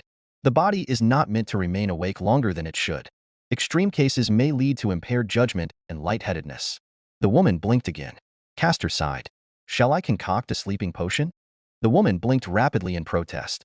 Pinching the bridge of his nose, Castor grumbled about uncooperative patients not knowing what was good for them. Eyeing Castor cautiously, the woman was ready to stop herself from swallowing if Castor tried to force-feed her a sleeping potion. Her observations revealed Castor would really do such a thing if it was for a patient's benefit. After all, she'd already been subject to his brand of doctoring. Ever vigilant, the woman was the first to sense an intruder in the medical ward. Vegetative state or not, the woman had been one the highest-leveled adventures in Orrio, and her senses were not dull. Castor, in contrast, was a doctor before all else. Lost in his research and in the boundary of his own territory creation, his guard wasn't even up to begin with. Not with Ryder and the others acting as the first line of defense. The woman's pupils dilated, and she began to blink rapidly in warning. Relieved when Castor took the hint and, Castor, that fucker, gave her more eye drops. Behind you. Fool, behind you. Inwardly hissing, it wasn't until Castor found a knife under his neck that he realized what the woman had been trying to convey to him. Don't move. Castor sighed, his gaze arbitrarily making eye contact with none other than Ryu Lion outside of her maid outfit and in a rogue's attire. Hunter trousers were worn on her legs, while straps held a green cloak and half-mask over her face. If this is your way of drawing a doctor's attention, then it's fatally flawed. Castor muttered, annoyed. He raised his hand towards the knife at his neck, but paused as Ryu pressed the blade over his skin. I said don't move. Ryu warned, expression icy the moment she entered the medical ward and laid eyes on the occupants within. Silently, she moved to subdue Castor before all else. Her breathing was erratic as her gaze focused on one part of the ward where Castor had laid down the Astrea Familia members. Castor leisurely raised his hands to show there was nothing in them, but Ryu was nonetheless nervous with the simple fact that Ryder was likely nearby and could appear at a moment's notice. She had to be quick among all else. She could apologize later. Ryu had a script in mind, but Castor was clearly treading outside of it. She scowled. The fact that you're here in my medical ward means that someone let you in despite knowing I'd be annoyed. Castor was acting at his own pace, but the fact that my spell wards didn't go off is a point in your favor. They only detect hostility. Ryu knit her brows, before shaking her head and tightening her grip over her dagger. No one let me in. She insisted. Castor ignored her as if certain of his deductions. Ryder? No, it can't be. He's still feeling guilty. Then Archer, or the Master. Castor mused. I said no one let me in. Ryu snarled at the feeling of being belittled. Castor furrowed his brows in thought as he fell into a conundrum. But neither are inconsiderate people. Therefore, the question becomes what could compel his allies to forego action despite Castor's expense. Sorry. Belle rushed in, and Rhea's frigid features reddened in mortified alarm as she was caught red-handed. Ms. Rhea, what are you doing? You said you were just checking. Belle stiffly bowed his head and Castor suddenly found his validation. That would do it. His aunt, Hestia, was a pushover for Belle, and Belle was the one who suggested housing everyone. None of his allies would be able to intervene. One does not bite the hand that feeds you, but it says nothing for the owner of that hand. In short, Castor deadpanned. I'm living with simpletons. There was utterly no tension in the tone. Meanwhile, Ryu stared hard at her dagger to make sure it wasn't blunt. Chapter 9. Hours prior. Shielding her face from the fierce wind generated from the acceleration of Ryder's chariot through the sky, Iris was still rattled inside. Tresses of her hair were blown back, whipping violently behind her, but she, unlike many other, knew the capabilities of Ryder's horses. Before they'd reached top speed, she'd already hunched her legs and braced her heels into the ground. The winds did not knock her over as they did many who were unprepared. Ryder's horses were divine beasts that were more than capable of traversing the world over, carried by the flowing breeze. Shivering, Iris subconsciously fixed her hair by putting it up in a bun before she adjusted the glasses over her face, only to pause mid-action. In retrospect, she suddenly undid her hair, let it fall behind her, and then smoothly took off her glasses for a fresher and younger look. The revelation that she was an auntie was daunting, and she realized her prior style, though intellectual, made her look old. She was not old. She was an eternal beauty. A goddess. All right, focus, Iris. Vanity was for the weak. Vanity was for Narcissus. Not hurry, though. She still decided that she wouldn't be reverting to her old style anytime soon. As the ringing in her ears subsided from the shockwave of Ryder's exit with Thetis, Peleus, and a member of the Apollo Familia, likely to be the newest center of controversy, Iris wasn't fooled. What Castor had done, what he had shown was obviously shocking and broke the mold of normalcy, but for Iris, it wasn't the first. Instead, it played second fiddle. Demigod, the child of a god and a mortal. Achilles, son of the hero Peleus and the goddess Thetis. Somehow, someway, Iris understood that Thetis had done the impossible. Thetis had truly conceived a child, and the ramifications were likely greater than a true revival skill. The divinity was proof. Ryder's strength, speed, and dexterity capable of outperforming the boundaries of level was more akin to a god of the upper world. The gods of the lower world were bound to bodies incapable of wielding the weight of their arcanum, but a demigod was clearly different. In short, Iris's eyes widened as she silently reached a conjecture. He or she who was born in the lower world and didn't descend from the upper world was not bound by restriction. An adventurer's level 1 and a demigod's level 1 would never be the same. The base stats would be different, and that was before considering the augmentation of their divine parent's divinity.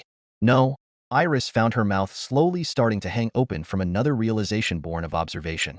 A demigod could potentially wield their parent's divinity. Wait. They could potentially wield their parent's divinity? Exclamation point. Iris's thoughts raced back to the moment Achilles had appeared before Thetis at the ruined inn, saving everyone. Thetis had been too distraught then regarding Peleus's condition, but Iris had noticed a silhouette formed of divine energy that seeped over Achilles. That silhouette was divinity. No doubt about it. It had even had Thetis's likeness before converging into the symbol of Thetis's fauna. More than that, it carried an affection that only a mother could show her child. Iris was sure of it. If Thetis had borne a son, that affection towards her child would have been no different. That energy that blessed Achilles wasn't solely from the blood that ran through his veins, but a bestowal of Thetis's own divinity that surely heightened Achilles' parameters. Gods above, Iris murmured. Gods that descended upon the lower world were restricted for a reason. The true power of their station was not meant to be wielded in the lower realm, and the cost of doing so was permanent eviction. However, would the same hold true for a demigod born in the lower world with no such limit? Iris closed her eyes and pictured Achilles with Thetis's full authority as a goddess, and shuddered. Suddenly, the ability beyond an ordinary adventurer that Achilles had revealed was making sense. Perhaps the gods had been incapable of conceiving children in the lower world, not because it was impossible, but to prevent such a situation. Auranes, the first god to descend, would surely know, but Iris couldn't bring herself to ask after a short moment of contemplation. What if it was Auranes himself who had a hand in preventing the birth of demigods, rather than an arbitrary law of the lower world? Auranes was not someone she could face. Regardless, Iris would not jump to conclusions just yet with conjectures alone. She had to get to Thetis to make sure. Before then, it was for the best that Ryder's heritage remains a secret. He would be known as an exemplary member of Thetis's familia. Granted, Iris realized that Thetis would dote on him with all her being. Iris had already glimpsed it in fictitious scenery depicted in Ryder's shield. To go to the extent of dipping her child in the river Styx and to temper him in divine flame, Thetis had gone above and beyond. Thetis had really kept the secret of her child well, but that shield revealed it all. Scenes of wars and conflicts that Achilles had participated in beyond Orio, and the odd favors Thetis had once asked her regarding her concealing mist. It was all starting to make sense. All of it to hide Achilles. Nevertheless, the horses were the one glaring point. Iris really couldn't remember agreeing to giving them away. Unless her husband did under Thetis's begging? Iris blinked owlishly as she pictured the scene. Zephyr was a softie. He really might have caved and left Iris unaware? Especially if it was for a nephew of the first demigod to exist. Biting the nail of her thumb, Iris had to stop herself from dragging her thoughts out. Ryder taking Thetis had been a mistake. Finding Thetis was like Iris's second nature, considering that both had been affiliates of the Zeus and Hera familias and often worked together. The chaos of Ryder's exit and Apollo's inability to lose face was creating enough of a distraction for others to dismiss Iris's departure without suspicion. It didn't help that Apollo wasn't denying his affiliation with Castor to an almost obsessive degree. It was even at the risk of the crowd's mutiny, as Apollo refused to give any information he had on Castor. Although it was true that Apollo often persisted relentlessly in gathering his familia, he still cherished each one to the point that he carried mementos on his person for those that died. Apollo was famous for drinking his sorrows away at the death of a familia or one of his lovers. As such, he was more protective of his familia than anyone else despite his snobbish character. In Castor's case, Apollo had never looked so resigned yet firm at the same time. There was a story there, that much Iris was sure, but it didn't involve her current considerations. Where do you think you're going? You bastards, don't touch our familia. In the end, Apollo fled accompanied by his familia members and was chased by the crowd. Now was Iris's chance to act, and she wasn't wasting it. Using the last of her divinity, a mist door formed before her, leading to where she could sense Thetis nearby. Beyond the door would be her moment of truth, and yet, Iris was forced to recall that she wasn't the only one who knew the secret of Ryder's heritage. Ryu clasped Iris's hand. I'm going too, Ryu said, her expression more focused than ever before. This door will take us straight towards them, won't it? Iris considered the offer, knowing Ryu's former affiliation as a member of the Astrea Familia. Ryu was capable, that much Iris understood. Moreover, Iris also knew Ryu's motivations. It wouldn't be a bad idea to take her along, especially since Iris was running low on energy. It won't take us directly to them, but they will be nearby Thetis. Iris admitted. That's all I need to know. Ryu took in a deep breath, her hands balling into fists. That man, Castor. He's the one who brought everyone back. Indeed, but I fear that no revival skill doesn't come without a cost, Iris shrugged. Castor wasn't her focus, just Ryu's. You'd have to interrogate to find out the details, but be sure not to take it too far. If you saw the look on Apollo's face, that man is a cherished member of Apollo's familia. I'll take note, Ryu pursed her lips. Are you prepared? Iris asked. I don't know about Thetis, but we stand no match against her son. Ryu's brow twitched, silently conceding the point, but she didn't change her mind. She let go of Iris's hand. There's no point talking about it here. Neither of us will be changing our minds. Ryu surmised. True enough. Iris tentatively stepped towards the mist door, Ryu right beside her. What appeared beyond the door was an abandoned church 2 stories high. Iris took a second to gain her bearings and to adjust to the change in scenery, but Ryu, as an experienced adventurer, was quicker on the uptake. She pulled Iris behind the cover of the bushes and pulled a half mask over her face, a green hood covering her ears. Iris opened her mouth to speak, but Ryu made a shushing gesture and pointed ahead of them. For people were in sight, one of which Ryu was quite familiar with, but Iris focused on someone else. The one Iris recognized was a person who immediately alleviated much of Iris's tension. Iris stood up and began walking to the group, much to Ryu's stupor. Hey, wait. Ryu protested, wary of Ryder's presence in the vicinity. What are you, Hestia? Iris called out, waving a hand. Iris and Hestia lived in the same place in the upper world, so they were more than familiar with each other. It was like seeing a cousin or relative, and if Hestia was accompanying the other people, then they shouldn't be hostile. Iris? Hestia widened her eyes once Iris came within view, followed by a confused Ryu who, unlike Iris, maintained her tension. Ms. Ryu? Belle greeted Ryu next to Iris. Stiffly, Ryu greeted him back, but Iris wasn't really paying attention to Ryu and Belle's interaction. Rather, she was looking at Hestia and the 2 others Iris did not recognize. They are? Iris inquired. Hestia froze like a statue and didn't quite answer. Her current appearance looked almost as stiff as a golem. They are Hestia trailed off, her eyes turning into swirls. Meanwhile, Iris took a moment to stare and quickly lost her words. There was a man with Heffy's shade of hair, and a warrior Iris could not take her eyes away from. Iris's eyes had always been different from other gods. She was the goddess of true sight beyond the veil of mist. What she could perceive from up close was different from what others could.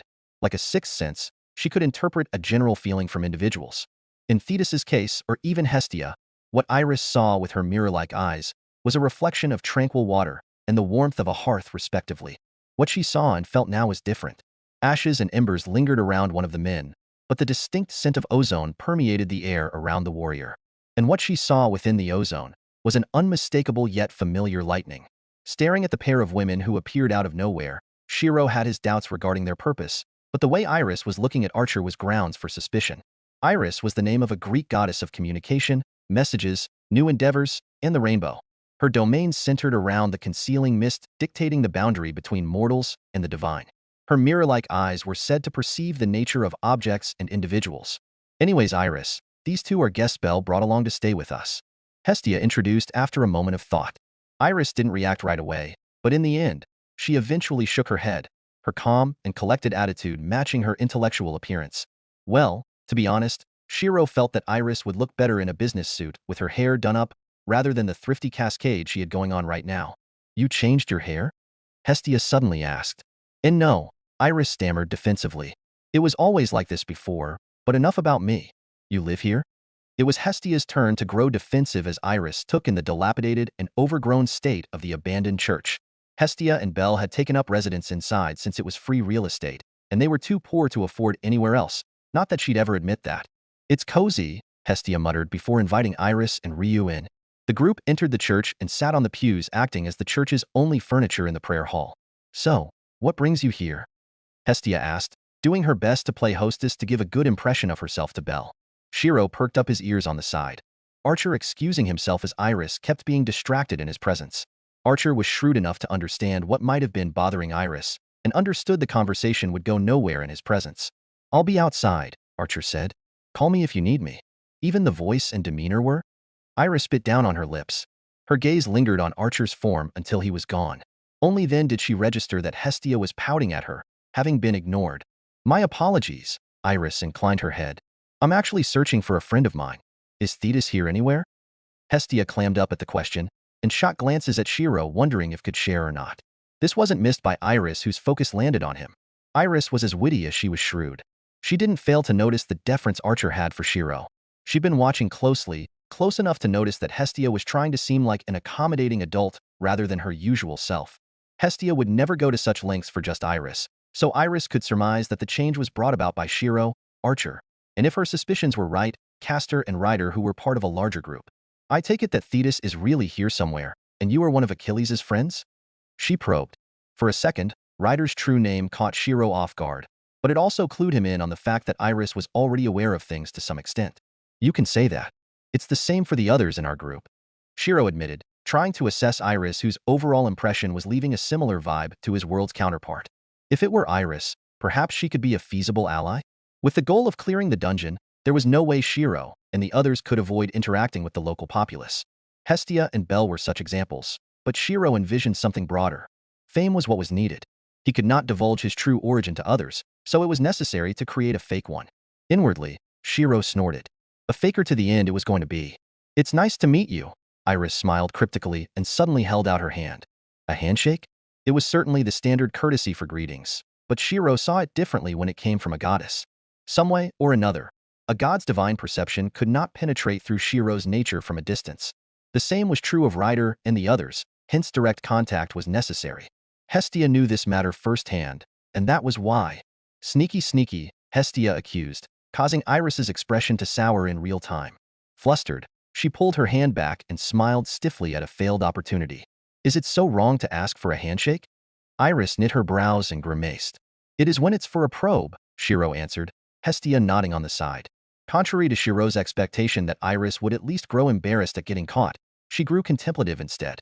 Answers could be found through every action and response, and Shirou and Hestia's actions and words hinted at a possibility. That means you knew, and didn't reciprocate because there's something to hide, Iris said to herself, a hand cradling her chin as she zoned Shirou and Hestia out. The question then becomes what it could be that warrants such caution. Iris fell silent, at times making an odd face, and at others, nibbling on her lips. There Iris goes, the brainy type. Hestia leaned towards Shirou and whispered. She's not even a goddess of wisdom, but Iris has always been analytical because she knows how to keep and pass secrets as a third party. You should learn from her. Shirou snorted. At the very least, Iris acted more like a proper goddess.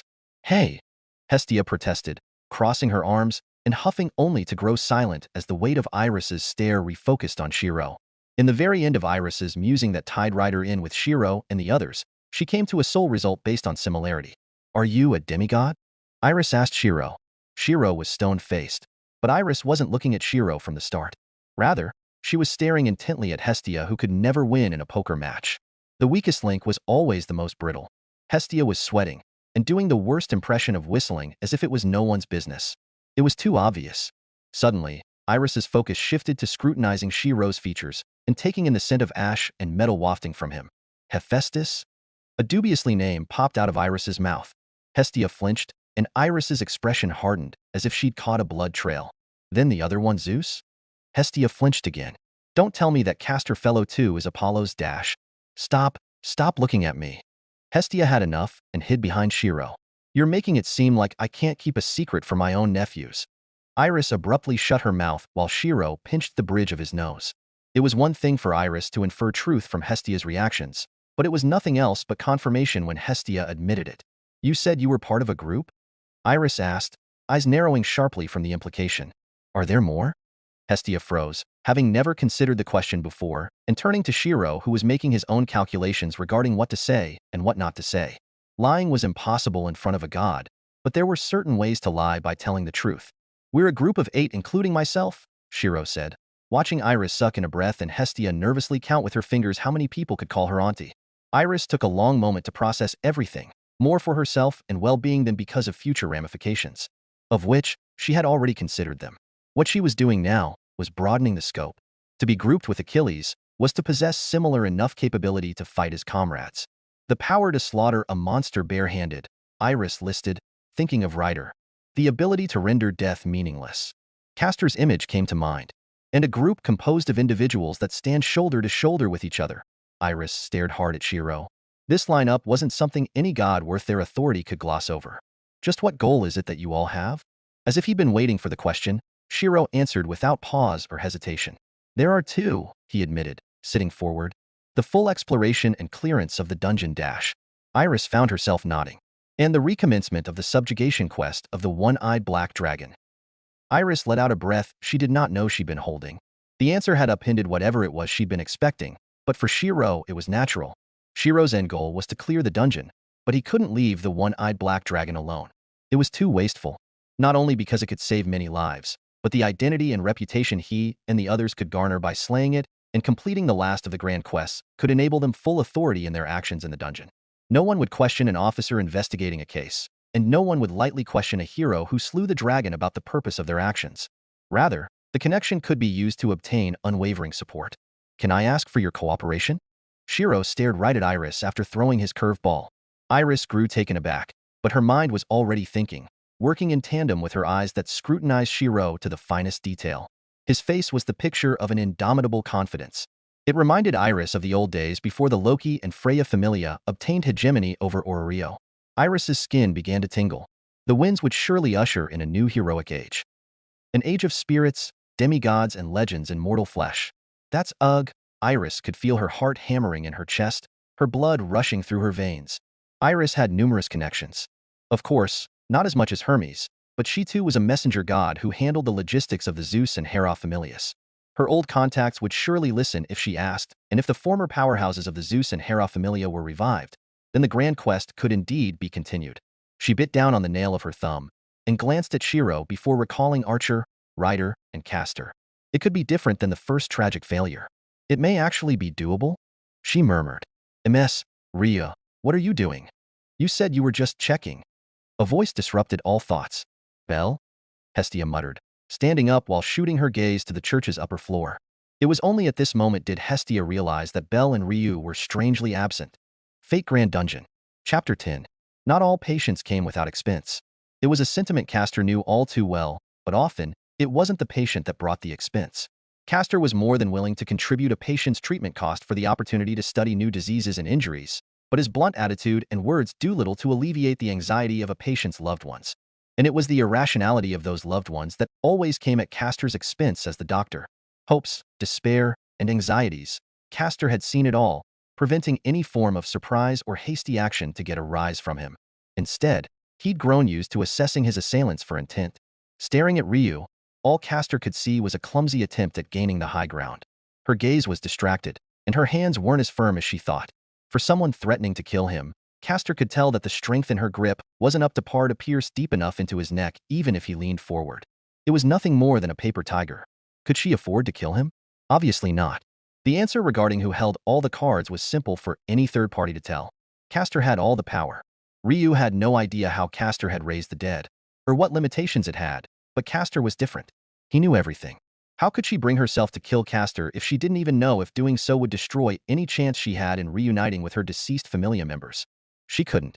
And that was why, beyond the confidence in his own self-defense ability, Castor quickly surmised that no threat existed to him and moved at his leisure. Others were not as sound of mind, and could only infer the gravity of the situation by observation. Hestia, Shirou, and Iris burst into the medical ward, quickly noticing Castor with a knife to his neck, Ryu holding the knife, and Belle flustered and trying to mediate. "What's going on?" Hestia blurted, expression quickly turning into anger at the scene. Castor chuckled with a wry, almost dark, sense of humor. "I wonder, Aunt Hestia," Castor said in monotone, glancing down at the knife still by his neck, and then back to Hestia who was connecting all the dots. "Why don't you tell me?" Hestia balled her hands into fists. She was the goddess of the hearth, family, and home. The church was effectively a place she designated as her temple, a family space of warmth and kindness. Few, if anything, could provoke Hestia, but the sanctity of family and the home was one of them. Home was where the heart lies, and violence within it was a sacrilege against everything Hestia stood for.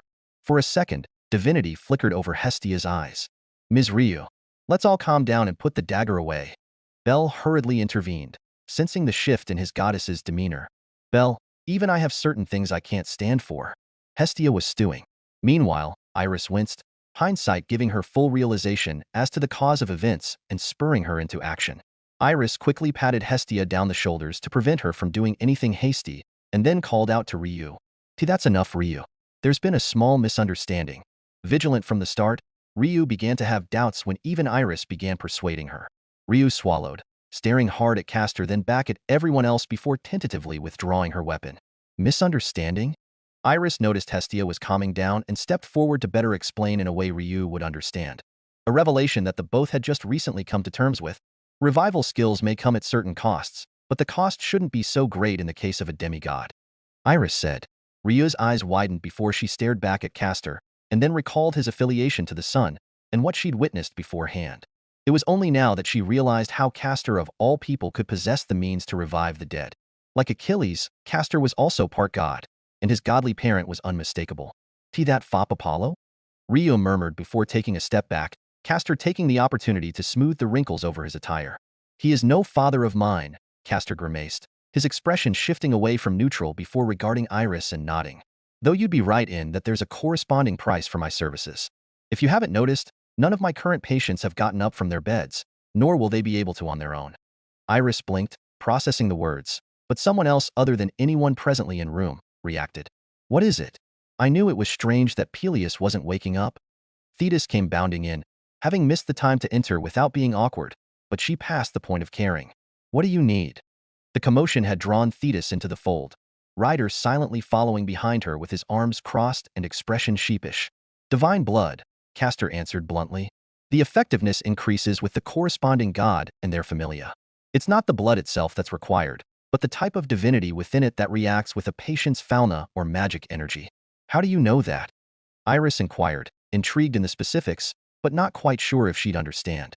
She hoped Castor was willing to delve into details, but that seemed like too much to ask when his expression looked cranky. "Research," Castor spat a one-word answer. "I donated blood," Hestia offered, chipping in. Unlike Iris, she didn't care about whether she understood the process or not, and just wanted to be helpful. Castor nodded, having a softer spot for Hestia than any other Olympian, and chose to elaborate a little. "It wasn't as effective as predicted. Patient Zero garners the ability to rouse from sleep, but mobility is heavily restricted," he said. "Who do you mean by Patient Zero?"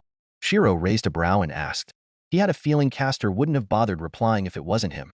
"Her," Castor pointed, drawing everyone's attention onto a woman who was silently staring back at everyone. The woman's features were soft yet sharp, and she possessed the same hue of hair as Castor. Her eyes were heterochromatic, one side green, the other gray. She was wearing a dark goth dress with black and dark silver highlights that reached to her ankles. A necklace and green jewel was worn just over her collar. A bead of sweat was forming on her brow, and her eyes kept darting away from Thetis and Iris as if mortified. Her name was Althea. Thetis and Iris let out a small gasp while Rhea's pupils constricted. Everyone else revealed minor reactions, most with only the level of attention devoted towards meeting a stranger. Iris, look, it's Alfie, Thetis said, pleasantly surprised, totally ignoring the way Althea's pupils shuddered uncontrollably at the endearing name. We haven't seen her in ages, ever since we were driven out of Ororio. Zeus never told us what happened to her, or her sister after the coalition split up. Indeed. Iris put her glasses back on, inspected the other patients in the room, and then with a certain degree of misunderstanding, glanced sharply back at Shirou. It seems you've already gathered an ideal lineup. More and more, Iris was beginning to realize that the odds of successfully reinitiating the Grand Quest were high. Althea herself was a level 7 powerhouse and former executive of the Hera Familia. Then there were the others in this medical ward. If they were all resuscitated and brought back to full health, Iris could already feel the anticipation rising. Of course, not everyone felt the same way. Rhea's features were cold, murderous intent causing her to open and close her hands before she realized Castor was suddenly right in front of her with a scrutinizing eye. "What are you doing?" he demanded in a low tone. Rhea gasped, breaking out of her trail of thought and growing apprehensive. She pursed her lips, body language screaming tension. "What? I haven't done anything," she protested, avoiding direct eye contact. "Do you think I can't tell?" Castor pressured her with a face that never batted an eye in its accusation. Rhea felt her mouth dry, trying to formulate the words that eventually simmered down to a weak air of caution. "She's evil." Thetis and Hestia appeared confused at Rhea's hostility, but that was in large part due to an organization known as Evolus whose relation with Althea was left obscured for those not in the know. Rhea knew everything. She was there when it all happened, but no one else could see that. All Castor saw was a patient in need of treatment. All other factors didn't fall into his considerations. "Who lives and who dies is not your choice to make in my medical ward," Castor warned, Ryu backing away first, startled by the doctor's momentum. "You don't understand." Ryu once again tried to find the words, staring primarily at her feet. "She's dash. Medicine does not discriminate." Castor interrupted, forcing Ryu to stop her words short. "Whoever this woman is, or whatever she's done, doesn't mean that I'll let a patient under my purview come to harm. But dash. If you're done making a show of yourself, be useful and contact your goddess to donate blood for the cause. That's why you're here, isn't it?" Ryu was left speechless, but grudgingly let the matter drop when she finally found her familia members resting in beds on the other side of the room. She left towards them without another word, causing the spectators to wonder if things would turn out well. Thetis was the only one with other thoughts as she bounded towards Castor and tentatively took his hands in hers. "If you need my blood, then take it," Thetis urged, swallowing nervously. "However much you need, I'll give it." Ryder did not like the way Castor's eyes were suddenly twinkling. Coughing, Ryder separated Thetis's grip from Castor's hands and awkwardly put himself in front of Thetis. "Mine is probably better, isn't it, Castor?" Ryder was the son of Peleus and Thetis. He had both his mother's divine properties and half the genome of his father. The effectiveness would prove far more compatible than just Thetis's blood. "Ha!" Castor sighed and grudgingly agreed, but it didn't stop him from wanting to stock up on divine blood for more tests. It's just that he couldn't with the way Thetis looked so desperate. In hindsight, Castor was being too obvious, and Ryder saw right through his motives. Ryder refrained from pointing it out due to guilt from the prior matter. Ryder cut his left palm, and then squeezed his hand into a fist. The blood began to drip into a container Ryder grabbed. Castor called him a barbarian, sighing as he put down the needle and syringe he had intended on using on Ryder before Ryder had done the deed himself. Thetis had grown squeamish at seeing her son harming his own impervious body, and hastily excused herself to bring Peleus over. "How unsanitary," Castor mumbled, but didn't refuse the offered blood. Gathering the blood, Castor used his magic to decant the solution through a permissible membrane and into the Thetis Familia Fauna on Peleus. As the blood dripped over Peleus's body, it seeped through his skin and shone with a divine luster that congregated towards his fauna on the back. Soon, Peleus's eyelids gradually began to twitch, Thetis leaning towards him and clasping her hands. "It's done." Castor moved away from Peleus and turned to face Thetis and Ryder with his doctor's diagnosis. "Let him rest, and he should wake in a couple hours." "Oh, dear gods, no." The teary-eyed look of gratitude Thetis was sending Castor was giving him flashbacks before reality returned and Thetis was already moving to embrace him. "Thank you." Thetis suddenly lunged forward. "Don't hug, Dash." Castor showed panic for the first time and tried to dodge. He was too late. A pair of warm arms wrapped around him, and Castor could feel Thetis's tears wiping over his medical scrubs. Oh, the cross-contamination. Really, thank you. The hug continued to tighten, lifting Castor to the tips of his feet and suffocating him with a mother's warm affection that Castor had never experienced. Release me. Really, really, thank you. Castor was sure of it now. His philosophy? Never trust the gods. Our Ryder. Mother, please. Ryder was blushing. It was an expression that only a son could make when their mother was embarrassing them in front of an audience. Worse, in front of friends. Apologizing again and again, Ryder took Thetis by the hand and escorted her out with Peleus in tow. Shirou, Iris, and Hestia followed quickly afterwards. Shirou sensed that Castor was just about reaching the limits of his patience for the sudden breach into his medical ward. Panting for breath, Castor still reeled from the first ever crisis of his new life. That alien feeling of warmth and gratitude directed at him and not on others was too foreign for comfort. Never again. He eventually composed himself as his lips twitched. From the corner of his gaze, he could keenly make out Althea's eyes staring at him with sympathy. Castor didn't like that look all that much, but he had no time to address how or why Althea would empathize with him because Ryu was back. Blinking, Castor pinched the bridge of his nose. Did you need anything else? Ryu hesitated, not knowing that Castor was being rhetorical and was strongly hinting Ryu to leave. She either didn't notice, or was thick-skinned and ignored it as determination welled up in her demeanor. She took in a deep breath and locked her gaze with Castor's. I'd like to take my familia members somewhere more secure. Ryu raised her request, her prior hesitation waning in the face of recent revelations. She'd feel infinitely more comfortable if she could place her friends in the hostess of fertility while she sought out her goddess Astrea. Castor considered not answering, but as a doctor, he was obligated to answer when it concerned his patients. I wouldn't recommend that. Why? Ryu shivered. Can you feed a person that does not chew? Can you make swallow a person whose throat is paralyzed? Do not mistake their condition as life. Only breath has returned. Castor stated facts, uncaring for feelings. My domain here preserves them. Take them out, and they'll eventually die from lack of sustenance. Ryu wasn't stupid. In the time it took for her emotions to calm down, she understood that Castor was someone she had to be thankful for.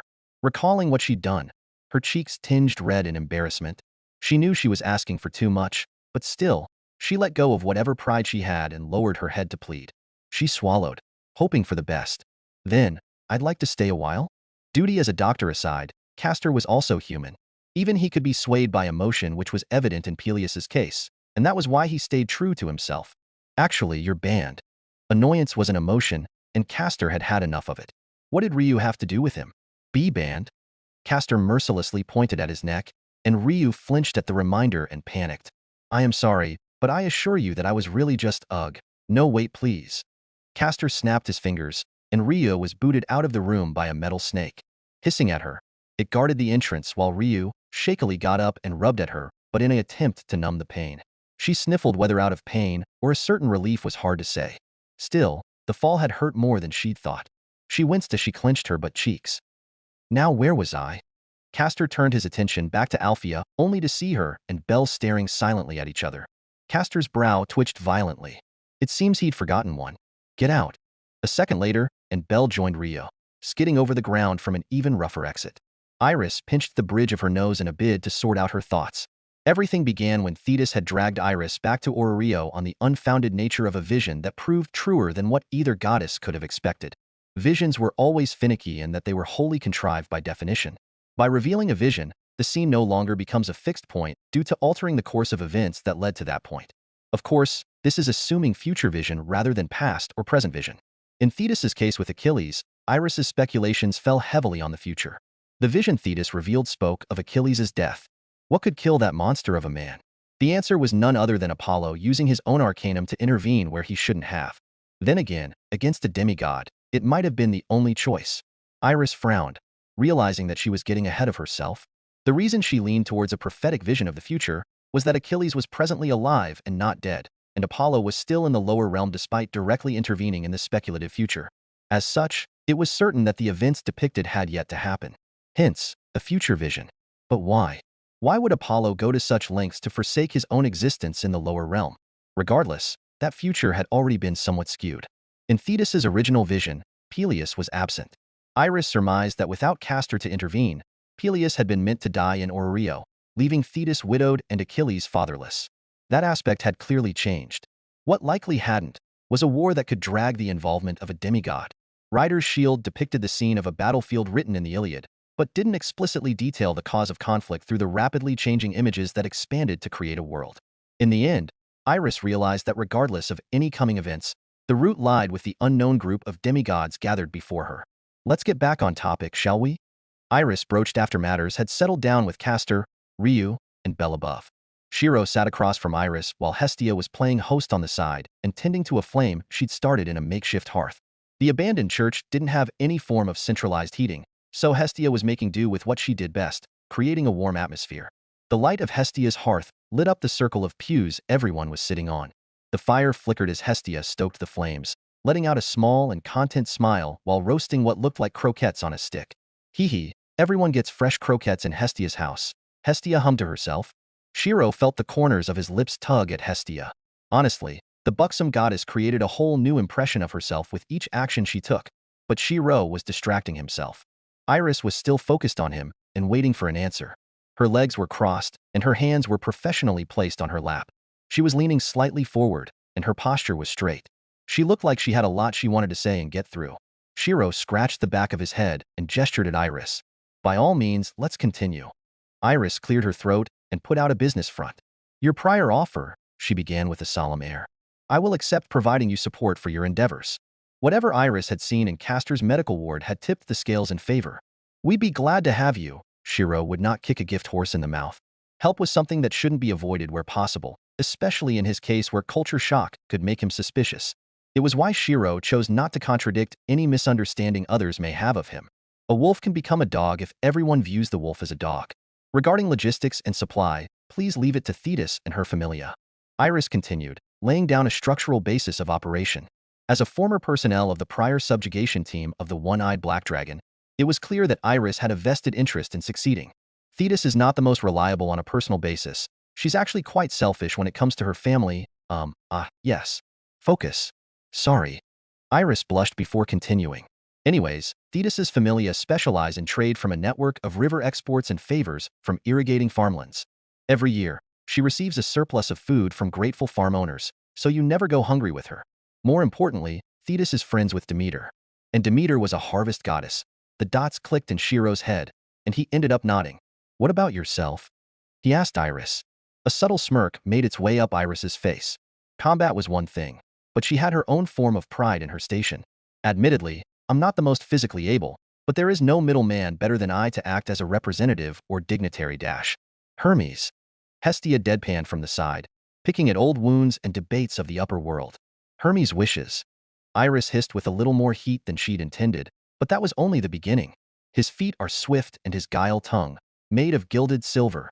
But I am the rainbow that dash leads to those tiny suited half-men. Hestia clapped her hands and waved her sticks of roasting croquettes around. Ooh, the ones with bushy beards and their funny odd accent dash. Hestia, Iris said icily. Why yes.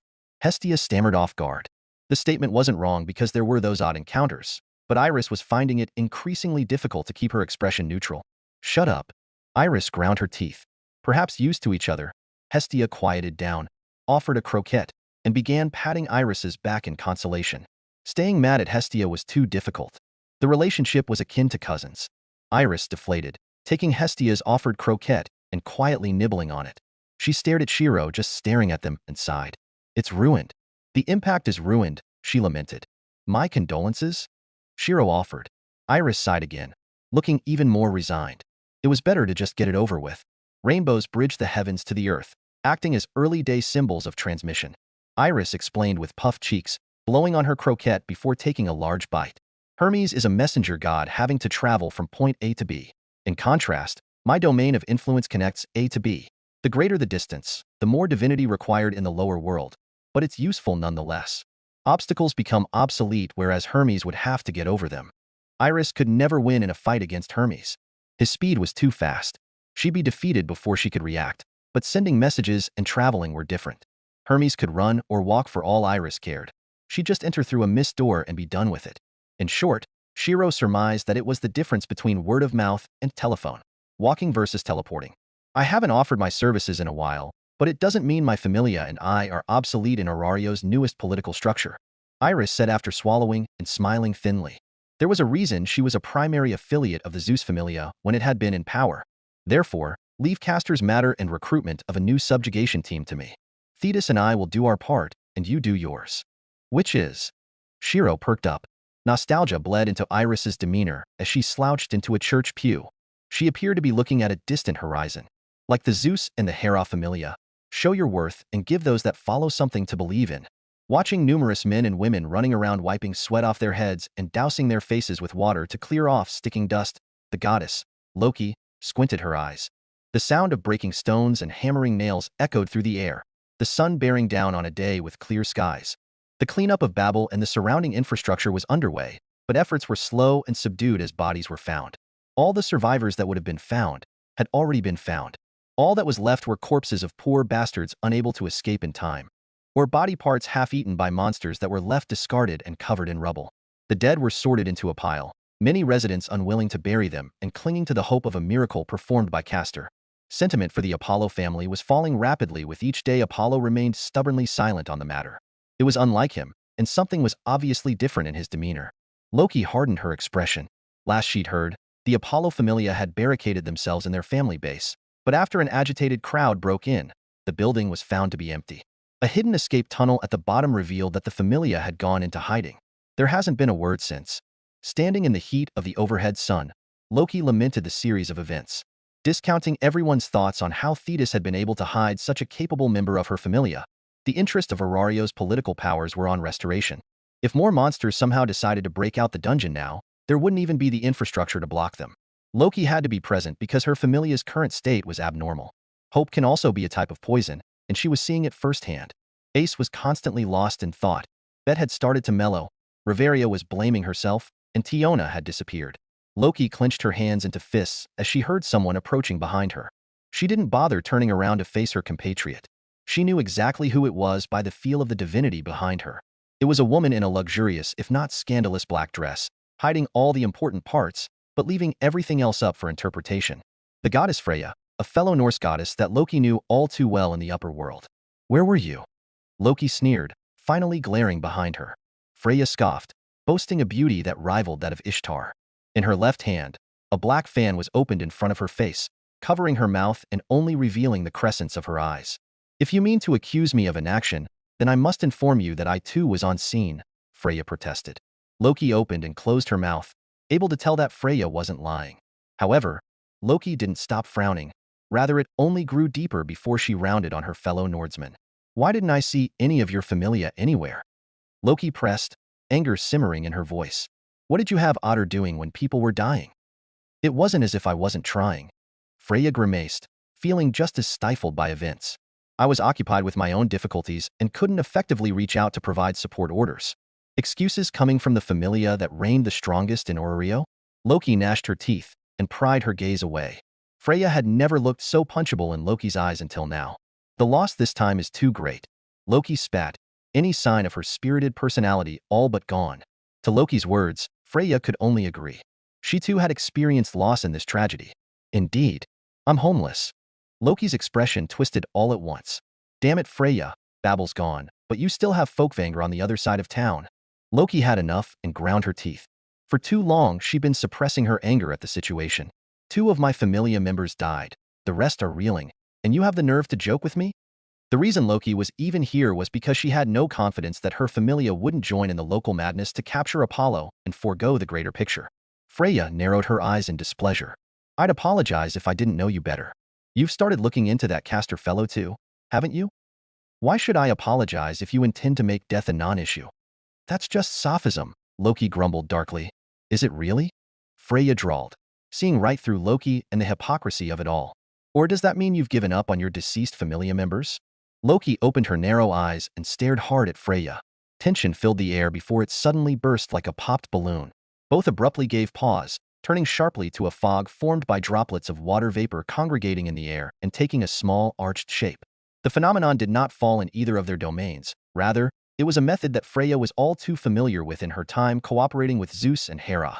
A tiny mist door appeared in front of them, just enough to fit a dainty hand that reached through and deposited a letter. The door quickly closed, likely to save on divinity. A picture of a certain mirror-eyed goddess bedridden and moaning about overwork came to Freya's mind, but her expression remained neutral. Snorting, Loki went ahead and inspected the letter while Freya closed her fan over her palms and hummed. So? Freya drawled while Loki silently read over the letter's contents.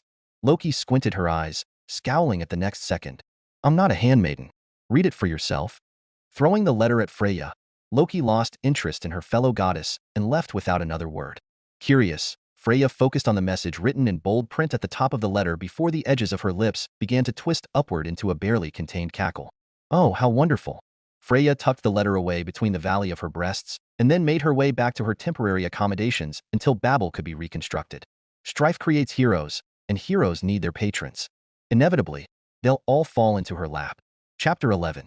Family is where the heart lies, and Hestia was the most avid supporter of the phrase. However, she couldn't quite stop the subtle way her knees were jittering from tension as Thetis and Iris offered to buy the broke goddess a new dress. By all means, the dress wasn't the issue. In fact, she was quite flattered and eager for the helping hand. But it was why she needed a dress that was stressing her. Is this really a good idea? Her opinions and apparel choices were not as top-heavy as the other two goddesses, and it peeved her to no end. Oh, try this one and this one. Rather than answer Hestia straight, Thetis looked like she was playing a game of dress-up, stuffing numerous articles of clothes that piled up over Hestia's head. Although Thetis and Iris didn't possess the most influential or powerful of familia, the two were rich. Hestia pouted as Thetis undid her twin tails, calling them cute but too childish for the event to come. I like my hair. No, wait. That isn't the point. Are we really doing this? Hestia widened her eyes and nervously pursed her lips. They're hiding their names for a reason. They have enemies. Thetis furrowed her brows and turned to Iris, who helped orchestrate everything. First of all, it's not all of them. Iris murmured before meeting Hestia's eyes. Secondly, I did this after consulting Ryder and Shirou. I thought they were hiding their names? Thetis interjected, peeved from something only her son could have said. Fake name. Iris answered without hesitation. Shirou's features, aura, and demeanor don't match with Eastern standards. It's just another way of hiding who he truly is. It's like if I changed Achilles' name to Nanes. Thetis's expression soured in real time, made all the more crumpled as she was the one who chose that name. Then there was the moment Peleus woke up, listened to her talk about Achilles, and then fainted again. And even Achilles. He asked her to call him Ryder in public, as if ashamed of her affection. What was there to be ashamed of? If not for Ryder asking her to just wait until during the coming event, Thetis would have argued tooth and nail. Honestly, Thetis was here searching for dresses to vent while the boys had suits to pick out or tailor. No, no, no, go back, Hestia blubbered, pushing Thetis's issue aside. I mean, why are we convening a council of the gods? In the wake of the dungeon break, the official Monsterphilia festival was cancelled. Festivities could never arise amid the ruins of devastation and heartache, and the air surrounding Aria was too somber. With Babel's collapse, the way into the dungeon was also blocked by several tones of stone, wood, and foundation that made communication with Rivera impossible. The blockage could be excavated, but it would require higher-leveled adventurers to devote their undivided time and effort into labor use. Many had lost loved ones, and most of those loved ones were high-level adventurers that had stepped forward against the monster that swept through their ranks like paper soldiers. Personnel was limited, and most were focusing efforts on the hope of finding Castor and reuniting with the cherished departed. A sudden commune of the gods was of course heated, but given the nature of events, the gods weren't simply gathering to decide nicknames for new adventurers. Not all came. Gods like Hephaestus, who had qualities focused on production, were being overworked with orders that they couldn't ignore. The state of Rivera and its survivors could not be verified unless the debris was cleared, and as such, lives were at stake. Rather than the specific gods coming themselves, they sent their high-level captains to serve as their proxies. It was therefore a unique gathering of the gods that didn't just include the gods. A certain Bustigoddess was doing her best to blend into the solemn crowd filled with hushed whispers and heated discussions. She was wearing a prime blue dress that rode low around her waist, emphasizing the appeal of her hips and generous bosom. She was wearing heels, while wobbling on them, and clearly unused to wearing them. Hestia pursed her lips and did her best to look small. She was a poor and broke goddess with only a single familia member. Her influence in the gathering was infinitely small in contrast to well-established gods, but her personality was what enabled her to hold her head up. At the very least, she couldn't let Loki see her dispiritedness, but this time was different. Wetting her dry mouth, Hestia nervously tried to curl her bangs around her finger in a subconscious gesture of comfort, only to realize she wasn't wearing her usual pigtails. Thetis had done up her hair and fashioned it with a laurel crown made of silver. It looked neat, regal, and emanated the image of Greek beauty. Hestia's appearance was a far cry from her prior showings, but she didn't even have the mood to puff her chest out. No one was really paying attention to her, and for once she was okay with that, knowing what controversy was to come. Iris had arranged this gathering with Shirou and the others, but Hestia would not join them in their entrance. It would bring undue attention onto herself, and Hestia had to think about Bel. Great potential lies within her soul familia, and the thought of other gods poaching him was what spurred the decision to attend the gathering ahead of the others. Clapping her hands over her cheeks, Hestia roused her courage and observed the other gods in attendance. Freya was off in the corner, a social butterfly managing the attention of many gods. By the drink bar, Loki's ugly face could be seen constantly glowering, and further off, Ishtar was inquiring about information pertaining to Rider and even Archer. Then again, Archer's demeanor screamed high level by just standing in place. Hestia shook her head and moved away from others who would recognize her, including a woman named Tsubaki, acting as the representative of the Hephaestus familia. Hestia had bunked with Hephaestus when she'd first descended, and was quite familiar with Hephi's familia. She didn't want to stand out or speak with anyone right now, but her thoughts gradually changed when a certain god made an unexpected entrance. The Greek sun god, Apollo. Wearing a gray tailored suit with a red mantle over his shoulders, the pompous air he generally carried was heavily subdued. Even the look in his eyes was something fierce, more focused on himself than at others. That god, the man always so full of himself, Apollo, was brooding. No one would have expected him to appear considering all the heat he'd been taking after he and his familia went into hiding. All eyes turned to Apollo the moment he entered, many gazes inquisitive, others simmering. Suddenly, Hestia realized Thetis had been right to be careful about not attending. Thetis dared not come. She could not trust herself not to react if Apollo entered an enclosed space with her. Iris had confided Thetis with the idea of future visions, and that the things she'd seen had yet to happen, but that was even more reason for Thetis to act. If Apollo was eliminated, the cause of death erased, her Achilles would never die. At least, in the case that other gods didn't intervene. In that case, she'd make mortal enemies of them. The matter of how Thetis and Peleus conceived Achilles was still a mystery to Hestia, but Hestia surmised that other gods who were born from more dubious means would have a better answer. Nonetheless, the bond of blood and divinity between Thetis and Rider was damning enough evidence. They were family, and family mattered most to Hestia as the god of the hearth and home. Then what was the deal with Apollo and Castor? Hestia seemed to have some sort of idea, but she was ever evasive on the personal topic when asked because she had to verify it for herself. She hesitated, weighing the thought of making a scene against keeping quiet, but her divine nature would not allow inaction on this aspect. Apollo! Hestia broke through the crowd and screamed, squeezing through others who had their own bones to pick with the sun god. The only difference was that Hestia had taken the initiative. Moreover, if it was Hestia, Apollo was rather amicable in his blatant liking of her. This time, there was no response. Apollo gave Hestia a vague look, before frowning and clamping up. Something was wrong with Apollo. Hestia was now certain. He didn't even react to her when she was right in front of him. And if Hestia was right, it may have to do with that. The vague bits and pieces inferred from Castor's life came to mind. It couldn't be true. Hestia couldn't accept it. She suddenly grabbed Apollo by the scruff of his collar and shook him back and forth, rattling him out of his thoughts long enough to garner his attention. Tell me you didn't. Scenes of Castor's past continued to flicker across Hestia's mind as she shouted, "Why you couldn't have?" Murmurs began to arise in the Gallus hall. Freya folded her fan and shifted her gaze over, while Loki widened her eyes at Hestia's actions. In some way, it would have been a comfort to Hestia if Apollo looked at her as if she was crazy, having no idea what she was talking about. However, the vague and fleeting look of shock that crossed Apollo's face was something Hestia could never miss when she was standing so close to him. Frustrated and annoyed, Apollo glared at Hestia. He was not in the mood. "Release me." He demanded, only to lose his momentum at a secret he thought only he should have known. That was Castor's mother.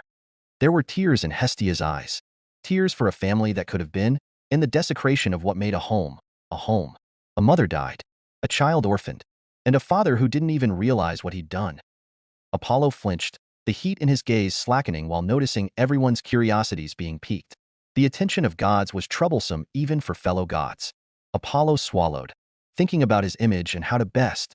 She didn't do anything wrong. Hestia could see now that what she'd seen from Castor had not simply been a forgery or a mistake. There was truth in it. She was faithful. A part of Hestia was still trying to deny it. The union between God and mortal creating life was rare in of itself, forging a precious bond of family that bridges the gap between the earth and the divine. "Tell me, Apollo. Tell me you didn't." Apollo could not meet Hestia's eyes. He gnashed his teeth, but what was done could not be undone. She's dead. He admitted the words even he didn't want to acknowledge about a past he'd thought done and buried in melancholy. Hestia's eyes widened in sheer disbelief and sadness. She gripped tighter onto the scruff of Apollo's suit. As she was carrying your dash. That's enough. Apollo pushed Hestia away before the wiser gods could speculate. Ishtar was already cooing while Freya felt a tingle go down her back. Regrets tinged Apollo's expression with harrowed feelings. You think I don't know that now? You think I wouldn't have come back if I knew? Apollo hissed, revealing a fraction of his inner turmoil. A boy, his boy, had been born in an unprecedented development, and he'd never been there. He'd been denying it since the visions came, but seeing Castor in person had destroyed his doubts. Why you orphaned him? Hestia weakly let Apollo go as she staggered at the truth. You weren't even there to raise him. Apollo ignored Hestia's accusations as he'd come to a realization. You know where he is? You spoke with him? There was no other way for Hestia to have known. He hates you. Apollo opened and closed his mouth. The answer was one he expected. Even still, where is he? He stepped close and hissed in a voice only the two could hear. Apollo's expression twisted as he advanced on her, but was stopped by Ganesh, Indian god of good luck, patron to artists and science, and the deva of intellect and wisdom. Ganesh was a strong man who wore the mask of an elephant over his face. Unlike Apollo, who was in a suit, Ganesh was wearing an orange toga strapped over his left shoulder. I know you were vying for Hestia's attention, but this is not the way to go about it. Ganesh grunted, stepping in between Apollo and Hestia. Anger simmered in Apollo's features, barely restrained. Do you not have eyes? Apollo seethed at Ganesh. She approached me first. Ganesh did not deny the chain of events, but still maintained his position. I do have eyes, Ganesh said, crossing his arms and raising his brow at Apollo's rising divinity. The man didn't even seem to realize what he was unconsciously doing. But friend, why don't you look at a mirror and see your own reflection before making more of a fool of yourself? Apollo paused, suddenly feeling the pressure he was exuding in the air, and the way his expression was increasingly cold. No matter how anyone looked at things, his approach towards Hestia was mired with ill intent. Apollo reeled in his emotions. Now calm down, Ganesh placated, deciding to divert interest away from the matter. We are not the center of attention for this council. With perfect timing, all attention abruptly turned toward a mist door that opened in the middle of the hall. The moment Shirou accompanied Iris alongside Ryder and Archer into the venue, it was evident that there was tension in the air. The sight of Hestia caught in the middle and looking awkwardly at them was properly conveyed at a glance. Hestia's gaze shied away while Shirou stood with Ryder and Archer, the three of them together, quirking many brows. From the start, this wasn't a gathering exclusive to the gods. However, of the mortals allowed entry, all were proxies of their gods that could not personally attend. Ryder's presence could be reasoned as Thetis was absent, but Archer and Shirou were unknown faces. Whispers echoed through the gathering of gods. Freya's eyes twinkled before her lips twitched at the way Ishtar was eyeing the three men with curiosity. Ryder's performance from the Thetis Familia was already widely known from the prior event, but Shirou and Archer, who stood shoulder to shoulder with Ryder, were not to be ignored. Especially Archer.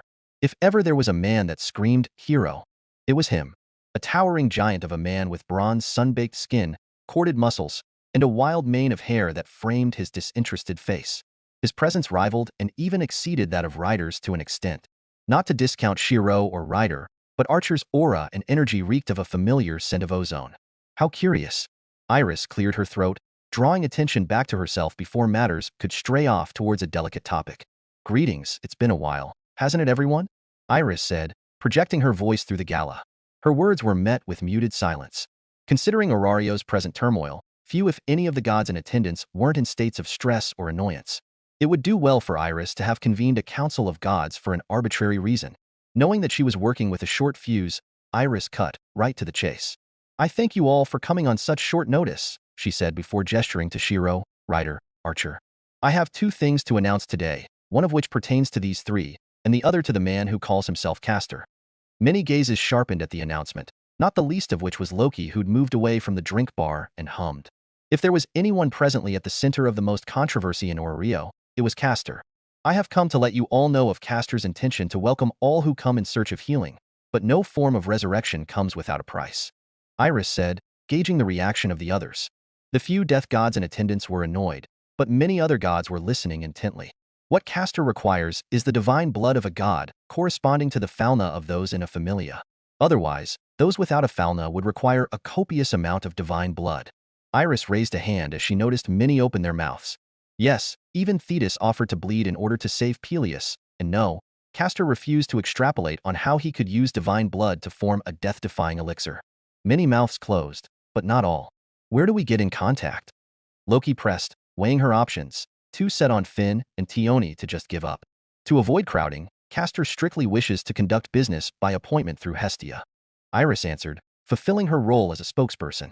The crowd broke into several minutes of personal discussion, while Hestia shrank under the sudden scrutiny directed at her. The only consolation was the way Loki's expression cramped in an instant. What other matter did you have to discuss involving those three beside you? Ganesh inquired. None of his familia had died in the recent incident, so he and several other gods weren't as invested in Castor. Here, Iris's eyes began to shine with old ambitions. Beyond the requirements to revive the deceased, the true purpose of this council is to make an announcement about the last of the three grand quests. Silence suddenly echoed through the hall, none expecting the direction of the gathering to suddenly head to suicide. Unperturbed, Iris had long since expected such a reaction, making it all the more important to provide a strong foundation of faith. The subjugation of the one-eyed black dragon is once again recruiting for operation. What they needed was to garner support, but for that, they would require confidence.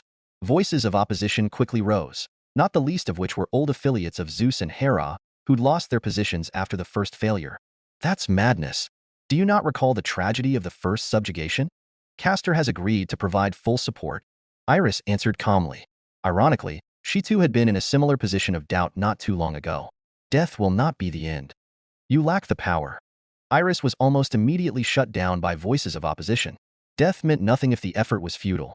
You will also lack the proper weapons. Tsubaki logically joined the rebuke. Even in the first subjugation, the Hephaestus familia had to equip the subjugators with adequate blades. Lady Hephaestus is too backed up on orders to provide adequate services, and the ordinary work of our blacksmiths were proven not to easily pierce the black dragon's hide. Iris listened and nodded, but she remained unmoved. Power? She echoed first before proposing a question of her own. What if it was the power of a god? You plan to sacrifice yourself and use an arcanum? The gods mulled the question over before tentatively nodding. If a god were freed from the limitations of their lower world vessel, their true authorities were not to be scoffed at. That might be possible, but what god would do such a thing? You? No, not I. Iris shook her head. But what if it wasn't a god? What if it was only half? Apollo and Hestia were the only ones in the crowd who harbored differing reactions from annoyance and disbelief. Half. Freya furrowed her brows, opening and closing her fan. It seems that you still speak in riddles, Iris. Making a face at Freya, Iris didn't answer and instead looked expectantly at Ryder. His mother would throw a fit if he still refused to acknowledge his name after Thetis said she'd wholeheartedly shelter him under her name and divinity. Ryder stepped forward as agreed upon, flaring his magic energy. Strong wind blew with him at the epicenter, green and blue divinity forming a star and dolphin that on closer inspection was not a fauna. They were actual symbols of Thetis's authority and divine nature itself. My name is Achilles, Ryder introduced, dispersing his aura and staring down the crowd. Son of Peleus and the goddess Thetis. The half Iris was speaking of suddenly dawned on many gods present in the hall. The inexplicable feats Ryder had pulled off, and his capabilities outside the parameters of a mere mortal were all answered if his statement was proved true. That's impossible. Denial was another expected outcome. Ryder made a small cut on his palm and nonchalantly presented his hand. Blood does not lie. The blessings of water surrounded him without conscious effort, healing the wound. Moreover, gods had their own form of perception, and they could feel the divine nature of Ryder's very body. A god, yet not. A demigod. Stiffly, everyone glanced at the remaining two, Archer and Shirou, with growing suspicion. Lightning soon crackled over Archer's arms, revealing the moment he released his magic energy and the nature of his divine blood. Born Alcaides, my name is Heracles, son of Zeus. The hall fell deathly silent at the admission, but a squawking sound abruptly took away from the moment. It was Tsubaki, captain of the Hephaestus familia. She suddenly choked as she scrutinized Shirou's features and the rising scent of ash and steel of his magic energy. Shirou did not explicitly reveal anything, as he was a terrible liar, but he simply showed his worth and let others come to their own conclusion. For weapons, leave that to me, he said, magic energy flaring. Swords and shields formed and floated in the air one by one. The bronze of Shirou's eyes burning with the fires of an unlimited blade works. My armory is ready and waiting. Chapter 12. An old man wearing a white toga sat on the tallest point of a mountain, stretching past the clouds. He wore sandals with straps that clung up to his calves, and a brown belt was warped around his waist. The old man was living a hermit's life. It was only recently that he'd sent a child he'd been looking after out to experience the world with the noble goal of picking up girls in a dungeon. The thought would have brought a crooked smile to the old man's face, but recently, his mood had grown tumultuous. Happy at one time, angered in the next, and then bitterly sad at the end of it all. The confusion and doubt was what was confounding the old man and testing his decision to remain in isolation after he'd carelessly let his familia die. He took solace in his self-exile as a means of retribution, but now, dreams and visions kept him perpetually awake at night. Opening and closing his hands, he channeled his divinity and lightning crackled as the scent of ozone permeated. Beside him, mist had gathered and formed a tiny corridor where a letter addressed to him was dropped off, urging his return to Orrio in light of a sensitive matter that had to be said in person. Hermes would have otherwise come in person. Electricity crackled within the old man's eyes before he turned his head in the direction of the dungeon city. His name was Zeus. Gods were fickle and their grudges reached unbelievable levels of pettiness, congregating them to a single location and expecting them to collaborate solely for bragging and deciding names for adventurers without tension was a fool's gambit. There was no greater meaning in convening the gods for such a simple matter other than entertainment. Orario's gathering of gods was both a social event and a stage of shared topics and aspirations since the beginning of the Grand Quests. It was a coalition that garnered the support of all familia seeking to contribute to the subjugation team of Behemoth, Leviathan, and the one-eyed black dragon. At least, that was how the gathering was initially conceived. Ever since the first subjugation team's annihilation and the one-eyed black dragon's retreat, the banquet had merely retained its social facet to grant titles to aspiring adventurers. Gods could still flaunt the power or wealth of their familia and quarrel with other gods they had conflicts with, but the overall completion of the Grand Quest was never brought up. Most were content with the one-eyed black dragons in action, yet few could stomach that peace only lasted for as long as the dragon remained recluse. The Zeus and Hera familias were the strongest familias in Orrio by a wide margin, to the point that it was rumored that their influence was what dragged Freya into the dungeon city. Armed with Hephaestus-made equipment, and with the support of numerous affiliated and friendly familia, it was a subjugation team that none thought would fail after Behemoth and Leviathan's success. They were annihilated. The survivors were left shells of their former selves, confidence broken and thoughts horribly cynic. There was even word that they became destructive and quarreled about the outcome. Most gods were still trapped in the prior failure, and fear of losing their familias made many drop the initiative or refuse to even consider it. Iris's declaration was essentially a bolt of lightning that struck through the clouds, the revelation of demigods, the spark that began to reignite the flame. // Weapons floated in the air, each radiating with a uniqueness that few gods would be unable to discern as magic. Magic weapons. A single voice broke the silence of the hall, a scant whisper uttered from the representative of the Hephaestus familia, Tsubaki. Her eyes grew bloodshot, immediately trying to scrutinize every detail of what was in front of her, but nearly wailing when it all disappeared. As quickly as they appeared, the weapons vanished, overshadowed by rider and archer who then stepped forward. If access to divinity was a measure of a god's strength in the lower world, then a demigod whose mortal body could withstand his or her divinity without shattering was a pinnacle existence. A god's arcanum was their ultimate power that trumped all else, but the cost was the end of their existence in the lower world. But what about demigods? As planned, Ryder began channeling his mother's divinity in full. Prior to arrival, she'd wasted no effort to pour into him as much of her divinity as she could muster. Her determination to deliver a warning to those who would seek her son harm had her exerting everything she had and more, much to Ryder's chagrin as she was pushing herself. She had glared at him, daring him to say anything about being excessive. They'd been experimenting back in the abandoned church and had discovered that due to the divine nature of Ryder's blood and his affinity with his mother's authority, she could exert the weight of her arcanum through him. Here and now, Ryder's eyes shone with a captivating navy blue. The sound of flowing water, the scent of sea salt, and the rage of a flood coursing through him manifested in a divine aura that emanated from his body. The aura integrated with his class skill, affection of the goddess be to take on the illusory form of his mother embracing him. The silent rage of a sea nymph and river goddess dwelled within. "I am my mother's son," Ryder's voice was piercing in the muted din. All manner of gazes focused over him, analyzing and creating inferals. Through me, her power flows unhindered. Ryder was acting as his mother's conduit due to a near-perfect alignment of affinity.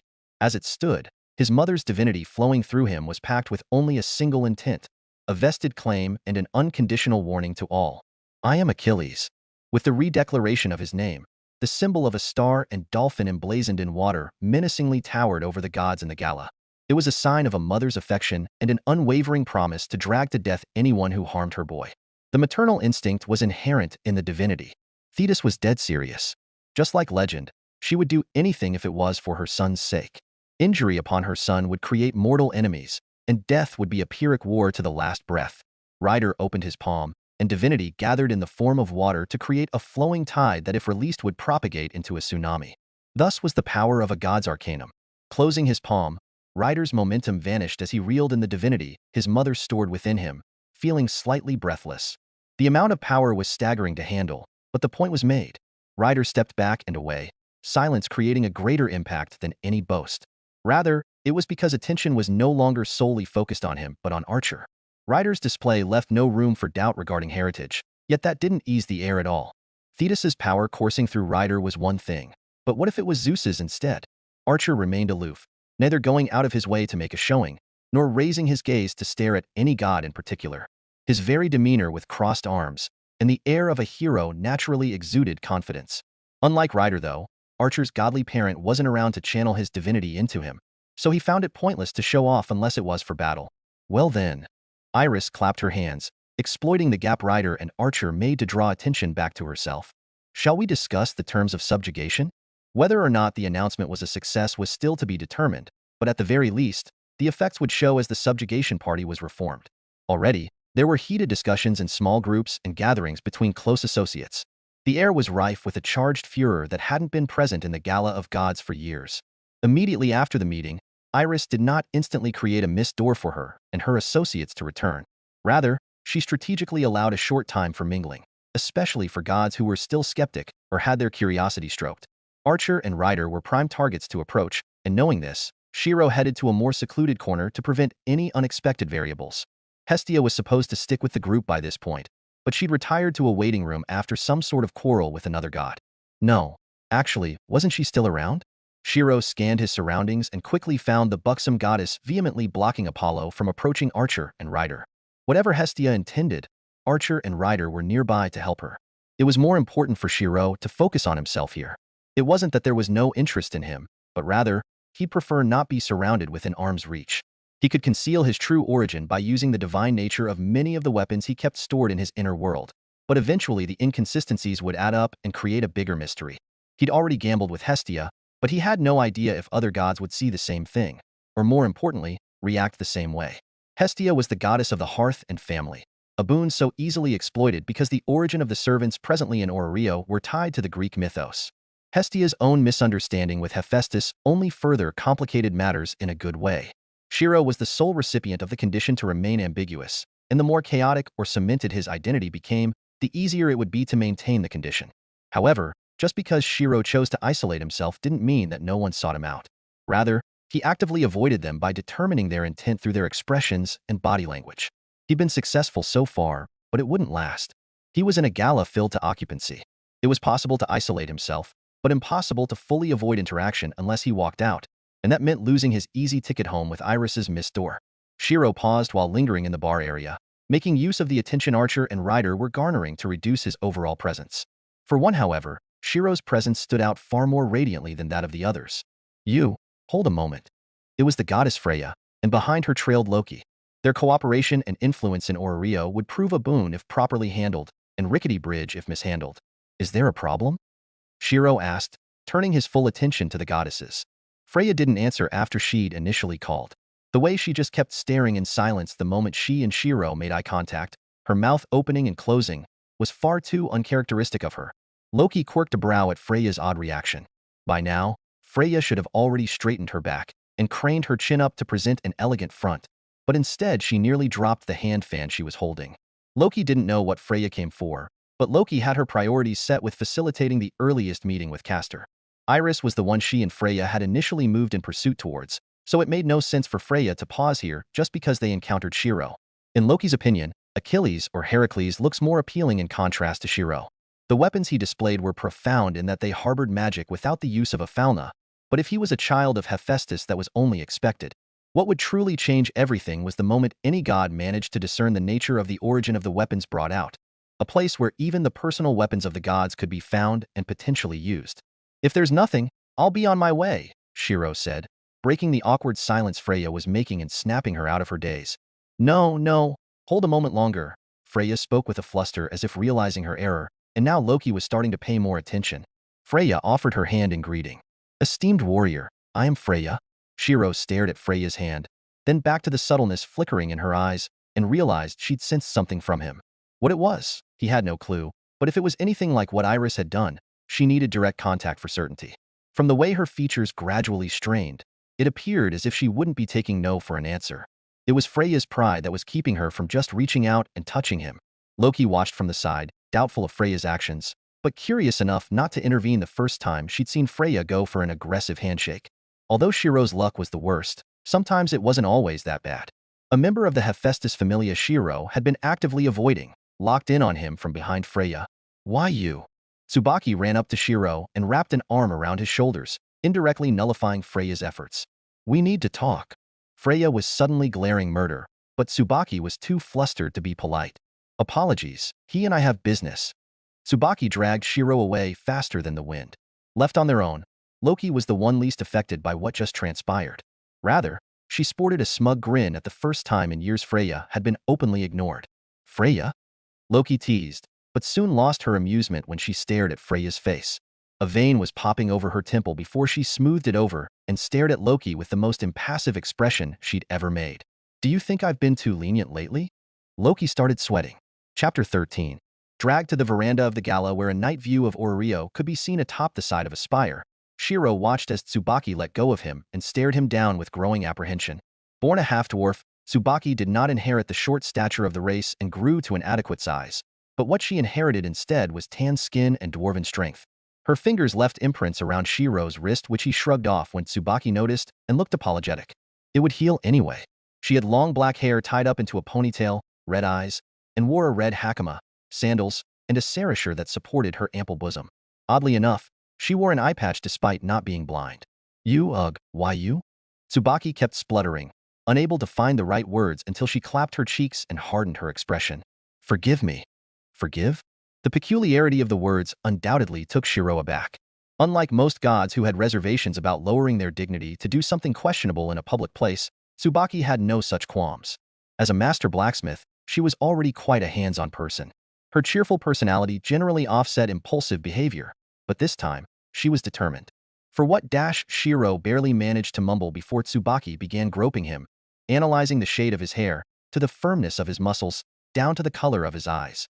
Freezing, Shirou awkwardly stared at Tsubaki, brow twitching as he coughed and pushed her away.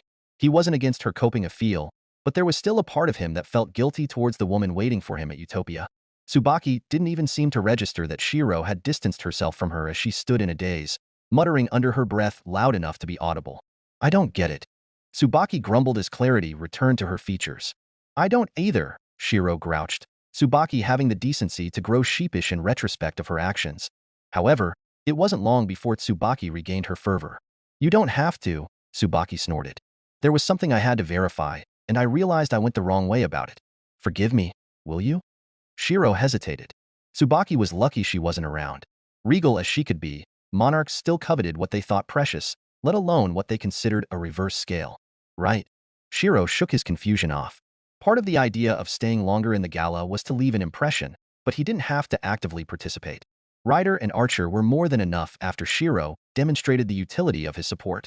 He didn't have to do much else if others considered him an auxiliary to the subjugation except to mingle with other support types. Granted, Tsubaki was a master blacksmith, but he wasn't quite feeling inclined right now. If there's nothing else, then I should get going. Shirou tried to rescue himself, but Tsubaki was suddenly in front of him again. Her dwarven stubbornness was rearing its head. Just because she initially went the wrong way about it, didn't mean there weren't other methods. She tried to judge through her sense of observation and skill as a blacksmith, and although she learned much, it was a foolish approach. It might have worked with Welf or other blacksmiths, but it wasn't a method to determine anything concrete since she wasn't a god with divine sense. This, Tsubaki pulled out a lump of ore, making a show of judging the weight and eyeing it to make certain of its properties in her head. Can you analyze this? She suddenly asked, pushing it into Shirou's hands. Shirou wasn't stupid. He stared at the lump of metal in his hand and understood that this was some sort of test. Further observation revealed the symbol of a hammer and anvil peeking through Tsubaki's exposed skin. Hephaestus. The name came to the forefront of Shirou's mind, enabling him to reassess his thoughts. Tsubaki's scent didn't reek of divinity, so it was unlikely that she was Hephaestus, therefore, a member of Hephaestus's familia? It was the more likely conclusion. Shirou's current identity was one shrouded in half-truths and misunderstandings, with Zelretch even attributing his existence to a servant class known as Pretender. He was not ignorant to what others thought of him as an existence able to stand shoulder to shoulder with rider and archer. It was only natural to think that he too was a demigod. His inclination towards weaponry and Hestia's fixation with Hephi hinted to which parent others thought he had. He was apologetic to Hephaestus, but given the circumstances, a child of Hephi was his surest bet as a disguise. Moreover, access to Hephaestus's forging techniques was freely given when Rider allowed him to personally analyze his shield and armor. For that reason, he knew what Tsubaki had in mind when she'd forced the ore into his hands, structural analysis making the ploy all too simple. A gleam of magic energy soon took the form of circuitry patterns that flickered over the metal, a flick of his finger mimicking the way Hephaestus himself would test the composition of ores before use. The subtle twitch in Tsubaki's expression, as she watched him do this, would have had those that knew her cackling. Her face was an open book. "It's an alloy," Shirou said, detailing his analysis. "A mixture of chrome, nickel, and a hint of mithril." The subtlety of Tsubaki's expression broke into a cold sweat, but she valiantly tried to keep her cool. "You didn't have to measure the weight or scrutinize the color of the metal?" Rather than answer with a yes or no, Shirou merely elaborated. "Nickel comprises 70% of the alloy, giving it a shade closer to gray, but 27% chromium shifts the color to a lighter blue, before the last 3% of mithril not only enables a teal sheen, but creates a stable foundation for both. Are you thinking of making a weapon out of this? It seems more suitable for armor given its high stability." "Yes," Tsubaki said dully, not realizing she was falling into her thoughts. "I recommend crafting into either greaves, spaulders, or vambraces. The material can be smelted and mixed further with iron to enable easier molding." It was the exact kind of advice Tsubaki had already heard from her goddess. It was practically word for word, and the method of analysis itself was all too familiar. "If you'll excuse me." Shirou gestured to where Iris was waving at him, Rider, and Archer, so that she could open a mist door back to the abandoned church. Mingling time was over. Frozen like a statue, it was only when Shirou left that Tsubaki unfroze with mixed feelings. Tsubaki opened then closed her mouth, shoulders slouching as her suspicion was unerringly shifted towards her goddess. "And she bitches about not finding a man. Which bastard was it?" Loki had a lot to think about as she watched Iris depart the gala with Shirou, Rider, and Archer. With Iris gone, Loki had no inclination to stay at the gala for any longer other than to watch Hestia and Apollo quarrel, but with Ganesh still mediating, it shouldn't deteriorate to blows. There was much to do and consider given the gathering's revelations, not the least of which was elevating the influence of the Thetis Familia. The potential of the Zeus Familia making a comeback with that man named Heracles also couldn't be ignored. The glory of Hera. It was almost ironic in a sense given Zeus and Hera's relationship, but Loki didn't think too much into it. Rather, the aspect of Thetis channeling her arcanum into Rider was something Loki and many other gods had no choice but to be wary of. That kind of power without repercussions tipped the scales like never before, but it was also because of that power that hope of completing the grand quest was rekindled. A double-edged sword? Other Familia without a demigod had no choice but to be put at a disadvantage. Loki estimated that it would take a majority of her Familia just to subdue Rider alone if Thetis tried to fight for hegemony in Orio. This boded the question, how did Thetis and Zeus do it? Loki blinked. Could she have a child too? She shook her head. They were thoughts for later. "Welcome back." Reveria greeted Loki as Loki returned to the Familia's estate, still intact due to its proximity away from Babel. Reveria's features were dark, fatigue forming gray circles beneath her eyes. She hadn't been sleeping properly for the past few days, and it was showing in the overall mood of the Familia. Even Bet wasn't as loud or as obnoxious, granted he'd lost an arm, but that wasn't what was weighing him down. Usually a subdued demeanor would be a good thing because it showed that Bet was learning humility, but in this case, it caused Loki's lips to curl. "Reveria, I have an announcement to make," Loki declared, slitted eyes uncharacteristically open. "Gather everyone here." "Everyone?" Reveria winced. She knew exactly what Loki was hinting at. "Ace and Tiona are dash. Get them here too. The sooner the better." Loki clicked her tongue, eyes narrowing as she considered Tiona acting up and souring relations with Castor before they could even begin. "I'll find them," Reveria nodded and left. Loki clicked her tongue. She hated the current atmosphere of her Familia. The contrast between before and after irked her to no end. It was depressing enough that Loki hadn't even bothered to antagonize a dolled-up Hestia when she saw her at the gala. Moving to a private location in the Familia, Loki sighed as she stared at Finn and Tioni's corpses. They'd been cleaned and preserved for safekeeping in hopes of finding Castor to revive them. Finn was cut in half at the diagonal, and Tioni was decapitated. Each of them had a blanket covering their bodies to obscure the sight. Frustration built up in Loki again, but she held it down knowing that there was still room to fix things. That was what was important. She flicked a finger and gathered Finn and Tioni's corpses for transport before heading back to the Familia's main audience chamber where her Familia was gathered. Loki didn't question how Riveria managed to round up both Ace and Tiona in such a timely manner, but she could guess given the frostbite on Tiona's legs. As for Ace, Riveria must have found her wandering aimlessly through Ororio again. With the dungeon blocked off, Ace had been wholly left to her thoughts, and Castor's ability was not helping her mentality. Unfortunately, Loki knew this announcement was going to affect Ace in one way or another, but there was no helping it. It wasn't as if the other gods would remain silent either. Better to announce things in her own terms than for them to hear it offhand. The subjugation of the one-eyed black dragon has been relaunched, Loki declared solemnly. Ace widened her eyes at the declaration, the turbidity of her pupils shaking in the dim light. Members of the subjugation team are being recruited as we speak. Loki could never allow herself to lose out to Freya, knowing that Freya seemed all too eager to participate. We of the Loki Familia will also contribute. Finn's dead, Tiona muttered, biting down on her lips. Her hands were balled so tightly that the whites of her knuckles were showing. My sister's a headless corpse, and Riveria can't leave as the sole captain of the Familia left. We should be focusing on Dash. I've secured an appointment date with Castor. Loki intervened before Tiona could continue raising her voice in her grief. Tiona shut her mouth. Are really? Loki nodded, and Tiona fell to her knees, sniffling. Meanwhile, Ace shuffled on her feet, not knowing how to broach a certain topic and looking uncharacteristically emotive. The gloomy atmosphere began to abate bit by bit, causing Loki to hum. If all goes well, our Familia's focus will divert away from the dungeon while demolition crews clear the wreckage. We will use this time to aid and complete the final grand quest. Loki announced with finality. Everyone waited with bated breath. Ready your things for tomorrow. I will be taking a small group with me to meet with Castor at a designated point. If Castor's as good of a healer as the rumors make him out to be, Bet is coming along to get his arm healed. As for the rest, decide for yourselves, but no more than 2 others. I don't discriminate in my Familia. Ace glanced at Tioni, Riveria, and everyone else, then hardened her gaze. Castor was someone she absolutely needed to see. A game of rock, paper, and scissors was not going to cut it. A job well done. Iris smiled contentedly as she spoke on behalf of everyone gathered in a circle of church pews.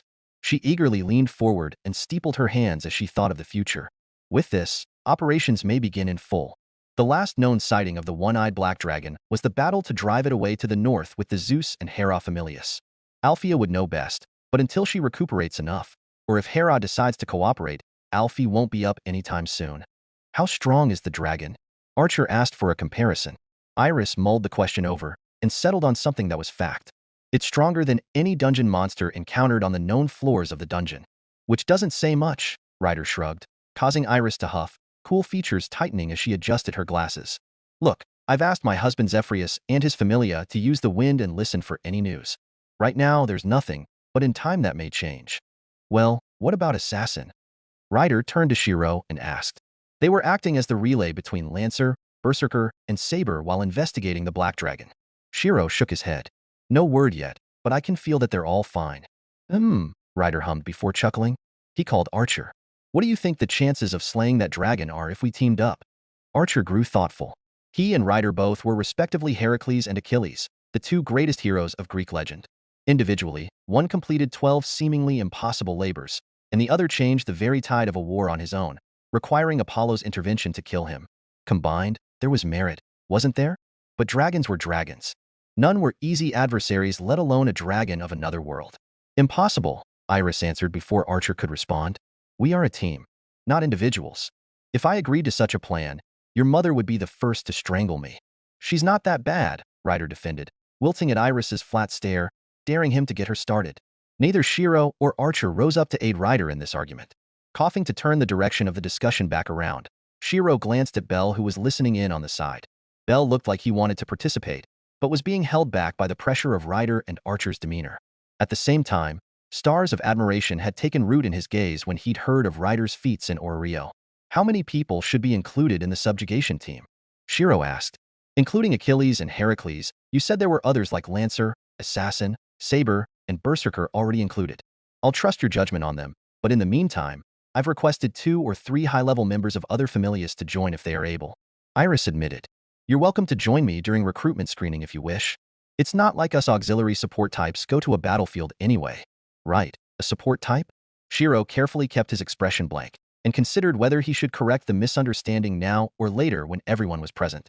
For now, he was willing to take Iris up on her offer. If you'll have me. He spoke. Oh, don't sell yourself short, Iris consoled. The people with the most connections in Oreo are those who create outstanding weapons. Speaking of which, why didn't you tell me you could do that? Do what? The weapon thing. Iris extrapolated. Where do you store them? They appeared and vanished into thin air. Or was that channeling one of Hephaestus's divine authorities? It's a personal magic, Shirou said, not diving into the specifics. Iris nodded, her arms crossing. Understandable. You wouldn't need a Falna to use magic if you have divine blood in your veins anyway. Achilles.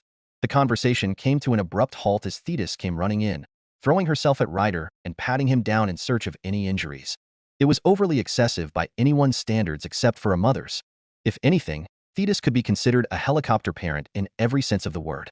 A mother, please. Ryder had never felt so acutely flustered in his life. The weight of the eyes that fell on him might as well have been blades. The atmosphere was no longer suitable to discuss further plans, but at least they had an idea of their immediate priorities. Politely, everyone left, giving the family some privacy. Thetis was thankful, but Ryder felt like burying himself in a hole. Smiling wryly as Thetis fussed over him, Ryder was reminded of another awkward matter he'd been putting off. Seeing as Thetis didn't look as disheartened, perhaps there had been some progress? So, how's father taking it? Ryder tentatively broached the topic. Thetis grumbled, pursing her lips and puffing air. He's still terrified and confused. She whispered something fierce. He keeps looking at me with sad eyes for apparently not telling him he was a father all these years after we first started fuck dash. Ryder hurriedly muffled his mother's mouth, quickly grumbling when he noticed the mirth in her eyes. She was playing him, her nature as a nymph bleeding through. You're precious, Thetis cooed, pressing a finger into Ryder's cheek. Ryder begged to differ, but soon ducked his head and changed the subject. Anyways, that isn't the point. You know what I mean, Dash. Achilles. Thetis's tone hardened. Peleus was one thing, but what Ryder was hinting at was about Thetis herself. There was no way she didn't find it odd to have a child she had no recollection of birthing. You are my son. Thetis thought otherwise. No, actually, she thought something entirely different. More than anything, blood doesn't lie. Does the how really matter? Besides, Iris is suspicious about the inability of gods to conceive children with mortals. Here Thetis's tone grew sharper, the topic reaching the main inflection point she'd had no choice but to consider given the visions she'd seen and the things she'd experienced. Let me ask you again, Achilles. Thetis wet her lips, pinning Ryder down with her earnest gaze. Were you taken from me?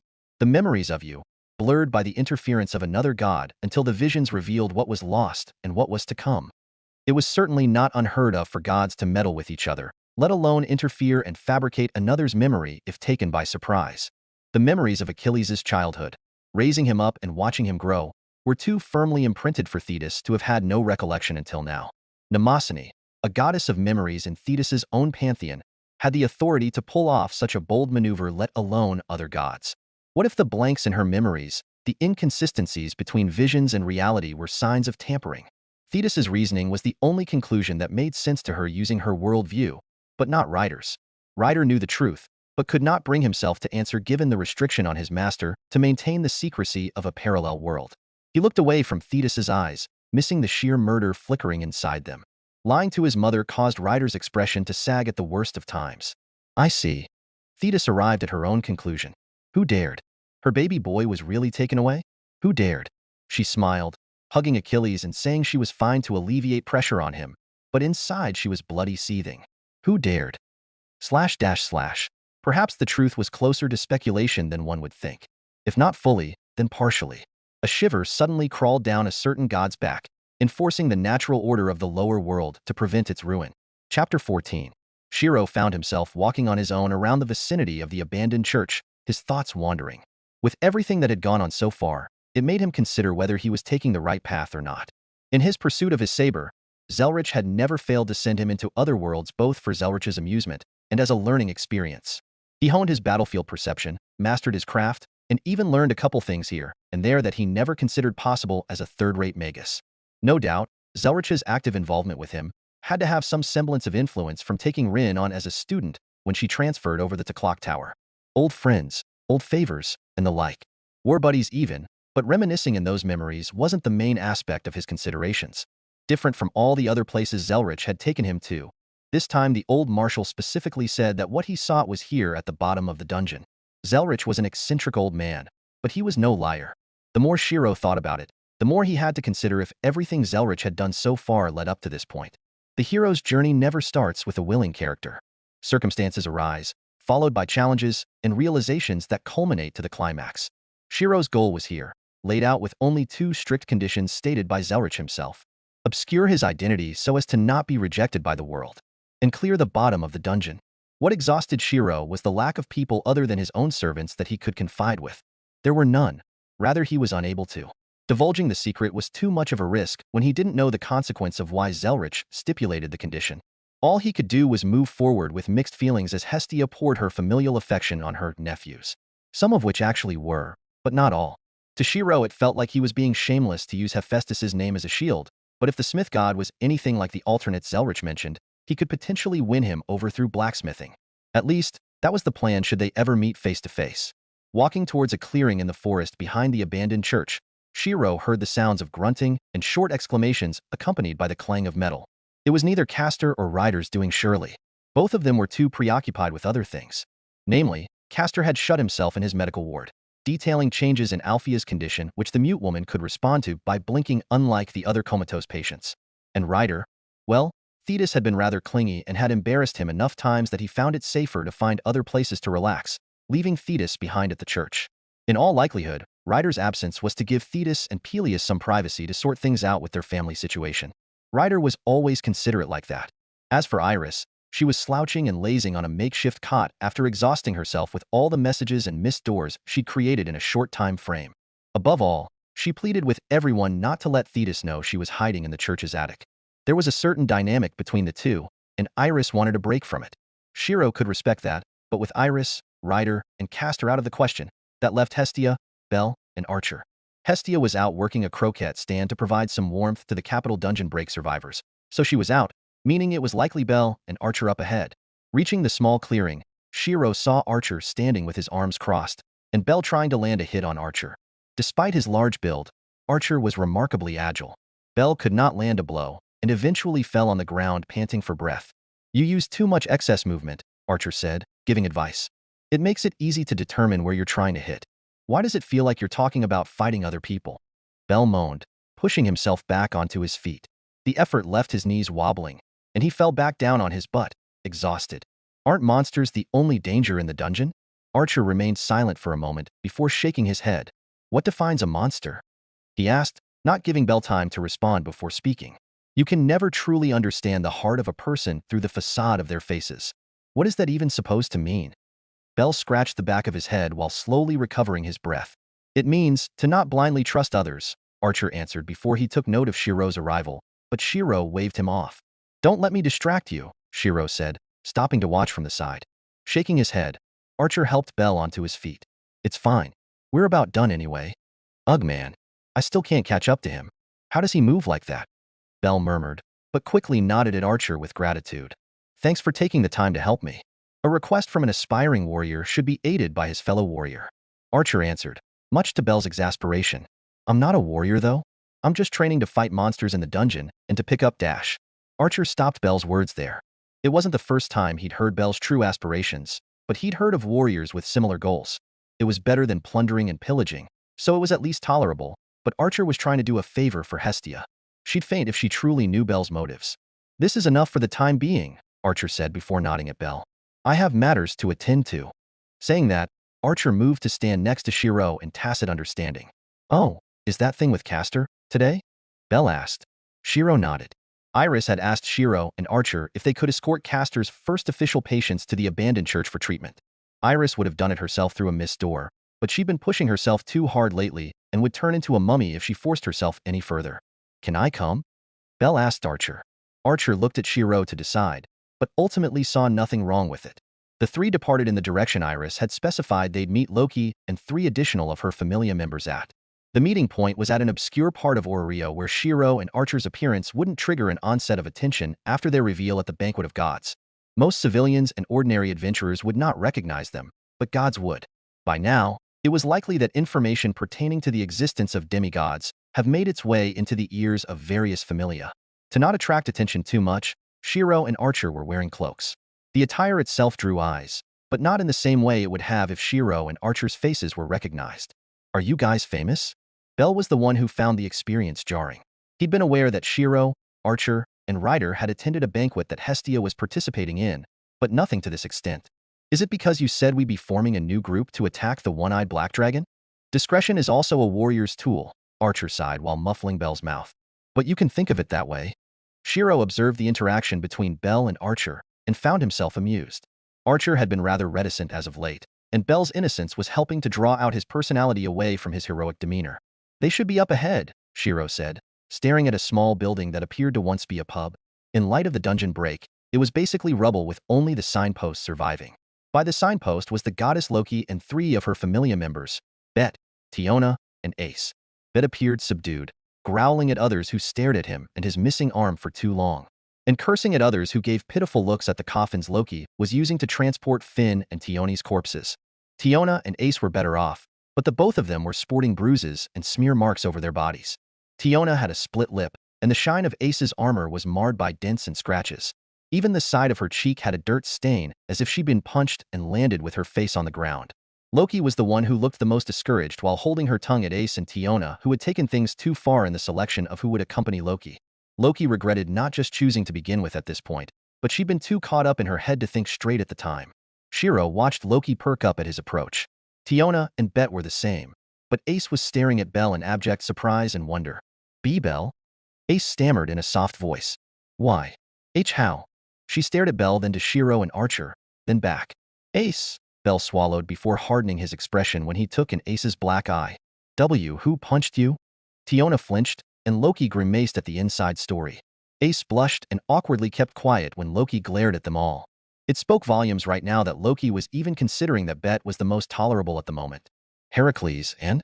Loki gave a nod to Archer before giving a prodding look at Shirou. Shirou introduced himself. "Right?" Loki scrutinized Shirou further, trying to find a clue to what Freya had found so interesting, but soon turned her attention to Archer. "You still look as imposing as ever." Archer grunted, and used to a female Loki. The one he knew was a trickster of the highest caliber who got freaky with who knows what to conceive: a horse, a snake, a wolf, and even hellish children. Even now, there were doubts regarding Loki's preferences, considering the horse child was made when Loki turned himself into a female, got frisky with a stallion, and gave rise to Sleipnir. "Are you thinking bad of me?" Loki's squinted eyes sharpened as her intuition kicked in. "No," Archer said stiffly. It was the first time Shirou saw Archer's calm demeanor break, but Loki wasn't buying it. She curled her lips at him, but let it go since there was a more pressing issue. "We'll lead the way," Shirou intervened, Archer perking up in appreciation. "HNN," Loki grumbled, but relented. Ace looked like she wanted to speak with Bell, but Shirou began leading the group back, and it wasn't her place to speak up when Loki stressed to be formal. Leading the way, Shirou naturally became a focal point of the group, while Archer actively steered clear of Loki, who grunted at him. It just wasn't clicking in Loki's mind because Archer seemed too uncomfortable with her. She'd showered, and she was in better condition than the rest of her current familia. So what was the problem? No matter, she had other things she was curious about. "You make weapons, right?" Loki sped up to walk beside Shirou, the rest tuning into their conversation. "It's my primary ability," Shirou answered truthfully. "When dealing with gods and goddesses, no lie ever works." Loki smiled. "Can I see one you'd supply for the subjugation?" she asked. She wanted to compare it with other weapons made by the Hephaestus familia to determine quality if Shirou were to be the one supplying the equipment and arms. The request was simple enough. Raising a hand, a mystic code appeared hovering above Shirou's palm before he gave it to Loki, who studied it with curiosity. "Did you imbue magic in this?" Loki asked, tracing a finger over the sword's blade and feeling a current of magic energy within. How was it possible? The energy inside felt nothing like the fauna of Hephaestus. Did Shirou himself have a unique energy as a demigod? There were too many questions with no answer in this category. "It has an enchantment," Shirou explained, gesturing for Loki to give it back to him. She complied and Shirou held the weapon at the hilt. "I call this a black key. Naming-wise it doesn't matter as much to you, but its ability increases lethality against evil and demonic entities. Also, shadows." Shirou turned around towards Bell to ask for cooperation in a demonstration, but realized everyone was listening intently to him. What do you mean by shadows? Loki asked. Bell, would you mind if I used you for a moment? Shirou asked. Yeah, no problem. Bell readily agreed. His mood lifted somewhat after meeting Ace. Nodding, Shirou threw the black key at Bell's shadow, everyone watching what the point was. You have to understand that the group didn't stop walking while talking, but the moment the black key pierced Bell's shadow, he froze mid-step, unable to move. Loki narrowed her eyes at the demonstration, the first out of her group to correctly analyze what had happened. A restraining enchantment? How many of these can you make at once, and how many other weapons do you have? Both questions were in consideration for the Grand Quest and the Subjugations team. Rather than answer, Shirou gestured to the air and formed a dozen more black keys. Then, looking at Loki, he answered her latter question. Whatever ability or weapon you need, I likely have it. Light gleamed in Loki's eyes. A bold statement. I'll have to test it at another time. Glancing at Bell, Shirou dismissed the black key and watched as Bell, Tiona, and Ace looked at him in shock. Loki and Archer weren't as surprised because they were already aware of Shirou's capabilities to some extent, but Bell and the others were different. Who is he? Ace quietly asked Bell, unable to keep silent any longer. Bell opened his mouth, and then noticed Archer giving him a flat stare. Women were temporary, brotherhood was eternal. The actual interpretation of Archer's stare was a reminder of Bell's blunder with Castor and getting himself and Ryu banned from the medical ward. It was a continuation on the lesson of discretion and to learn from mistakes, not repeat them. That's, Bell wilted under Archer's pressure. A friend I made, he eventually decided on. Archer nodded in approval. Ace pursed her lips. Tiona urged everyone to pick up the pace, but Loki wasn't wasting the opportunity to ask questions while on the way to the abandoned church. What sort of confidence inspired Iris to believe in this subjugation, succeeding where the other failed? Loki asked bluntly, getting to the heart of the matter. This time, she was looking at Archer with interest. Words would be wasted without showing proper justification in the first place. Even at the gala, Ryder had only flaunted the level of his divinity rather than show his capability. In this aspect, Archer supposed a better demonstration was in order. Nodding at Shirou, Archer took out the massive axe sword strapped on his back and wielded it with one hand. Look closely, Archer said to Bell more than the others. Unlike Shirou and the others who hadn't trained with Bell yet, Archer had noticed Bell improve markedly whenever he was motivated. Archer raised his sword, gaze traveling to a passing cloud in the sky. Without any wasted movements, and channeling the magic energy of your fauna into your weapon, swing down with the surety to crush your adversary. Lightning crackled over the weapon Shirou had traced for Archer from the beginning, and in the next second, the sound barrier was broken. Archer swung down, a shockwave violently blowing wind and rubble away from him, who stood at the epicenter. Bell shielded his gaze with his arms, waiting for the wind to subside before tentatively lifting his gaze up. No one was speaking. Ace, Tiona, and even Bet not knowing what to say while Loki confirmed what she'd been thinking from the start. Up in the horizon, the cloud had not only been cut, but blasted away by the mere pressure of Archer's swing. Demigods would change the power balance of the lower world forever. From then on, the group walked in silence, digesting what they'd just seen for themselves.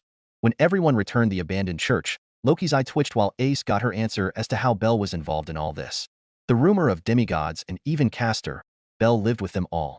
Hestia was the one who greeted everyone at the door, having returned from her croquette stand.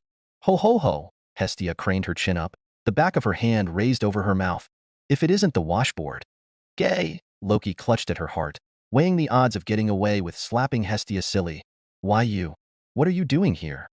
Hestia placed her hands on her waist and motioned for Bell to stand next to her. I live here, she declared. You broke goddess, that shouldn't be something to brag about. Loki was not having it, but managed to forcibly restrain herself as it was made known that Castor had converted the church's upper floor into a makeshift medical ward. How did you get the right to be here when you don't even have familia able to participate in the resubjugation?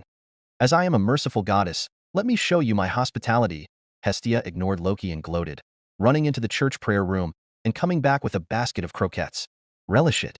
My hearth has room for all. Squeezing a croquette between her fingers, a vein popped over Loki's temples. As far as she could tell, Hestia was making fun of her. Why else would Hestia offer croquettes as hospitality when she knew Loki wasn't a fan of them? Ace was less annoyed and silently nibbled on the croquette, earning brownie points from Hestia, until Hestia remembered she was mortal enemies with Ace, who kept stealing her Bell's attention. Tiona cared more about Castor and helped carry the coffins containing Finn and Tioni's bodies to the upper floor. What do you mean I can't go in? Tiona growled, her voice echoing as Loki and the others followed suit. Castor was standing in front of Tiona, not even batting an eye. Upon noting Belle arrive with everyone else, Castor wasted no time in delegating the problem. "You can ask him," Castor pointed at Belle and turned his back to Tiona, gesturing for only Bet and Loki to follow him in. Belle winced, growing flustered as both Ace and Tiona looked at him until Hestia appeared between them, hissing and misunderstanding the reason two women were eyeing her. Belle. Hestia would have continued too if she didn't suddenly stiffen and drag Belle off with her. Noting the peculiarity in his aunt, Archer quietly followed. / Hestia, wait, what's going on? Belle asked as Hestia dragged him to the church's prayer hall and into their makeshift room. Stay here, Belle, Hestia cautioned. I just felt someone I know approaching my hearth. He's deplorable, and I don't think it's above him to kidnap you and use you against me. Huh. Belle shook his head, but noticing Hestia's pursed lips, he relented. I trust you. I knew you would. Hestia gave Belle a quick hug before darting out of the room and out of the church itself. Hestia was the goddess of the home and hearth. Her divine authority had marked the location as a home, and there was no owner who would be unaware of all those that would approach it. Out of sight, Archer followed Hestia as she appeared running to the boundary of the abandoned church's property where she came face to face with an armed familia. Apollo, Hestia hissed.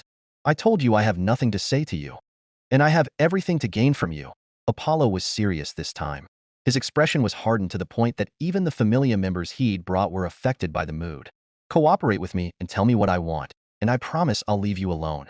Hestia shuddered, pursing her lips. No, she said. Meanwhile, / Tiona paced back and forth, leaving Ace alone to stand uncertainly in front of the door leading into Castor's medical ward. She clearly wanted to speak with Castor, but was holding herself back. Castor only allowed Loki and Bet inside because Bet was a patient and Loki was a required blood bag. Not that Loki admitted to what she was going to do. Glancing at Ace, Tiona found herself distracted. Tiona was pacing and waiting for the news of her sister's recovery, but Ace must have been here for a different reason to have fought so desperately that Gareth and Riveria withdrew and gave up their position to her. Neither Gareth or Riveria fought with Tiona, either, considering they all knew that Tiona was one of the people set for recovery. How could Tiona not fight tooth and nail to come? So here she was now, but that damned Castor and his stupid rules wouldn't let others who would disturb his work in. Apparently, some other bitches ruined it for everyone. So even those related could not gain entry.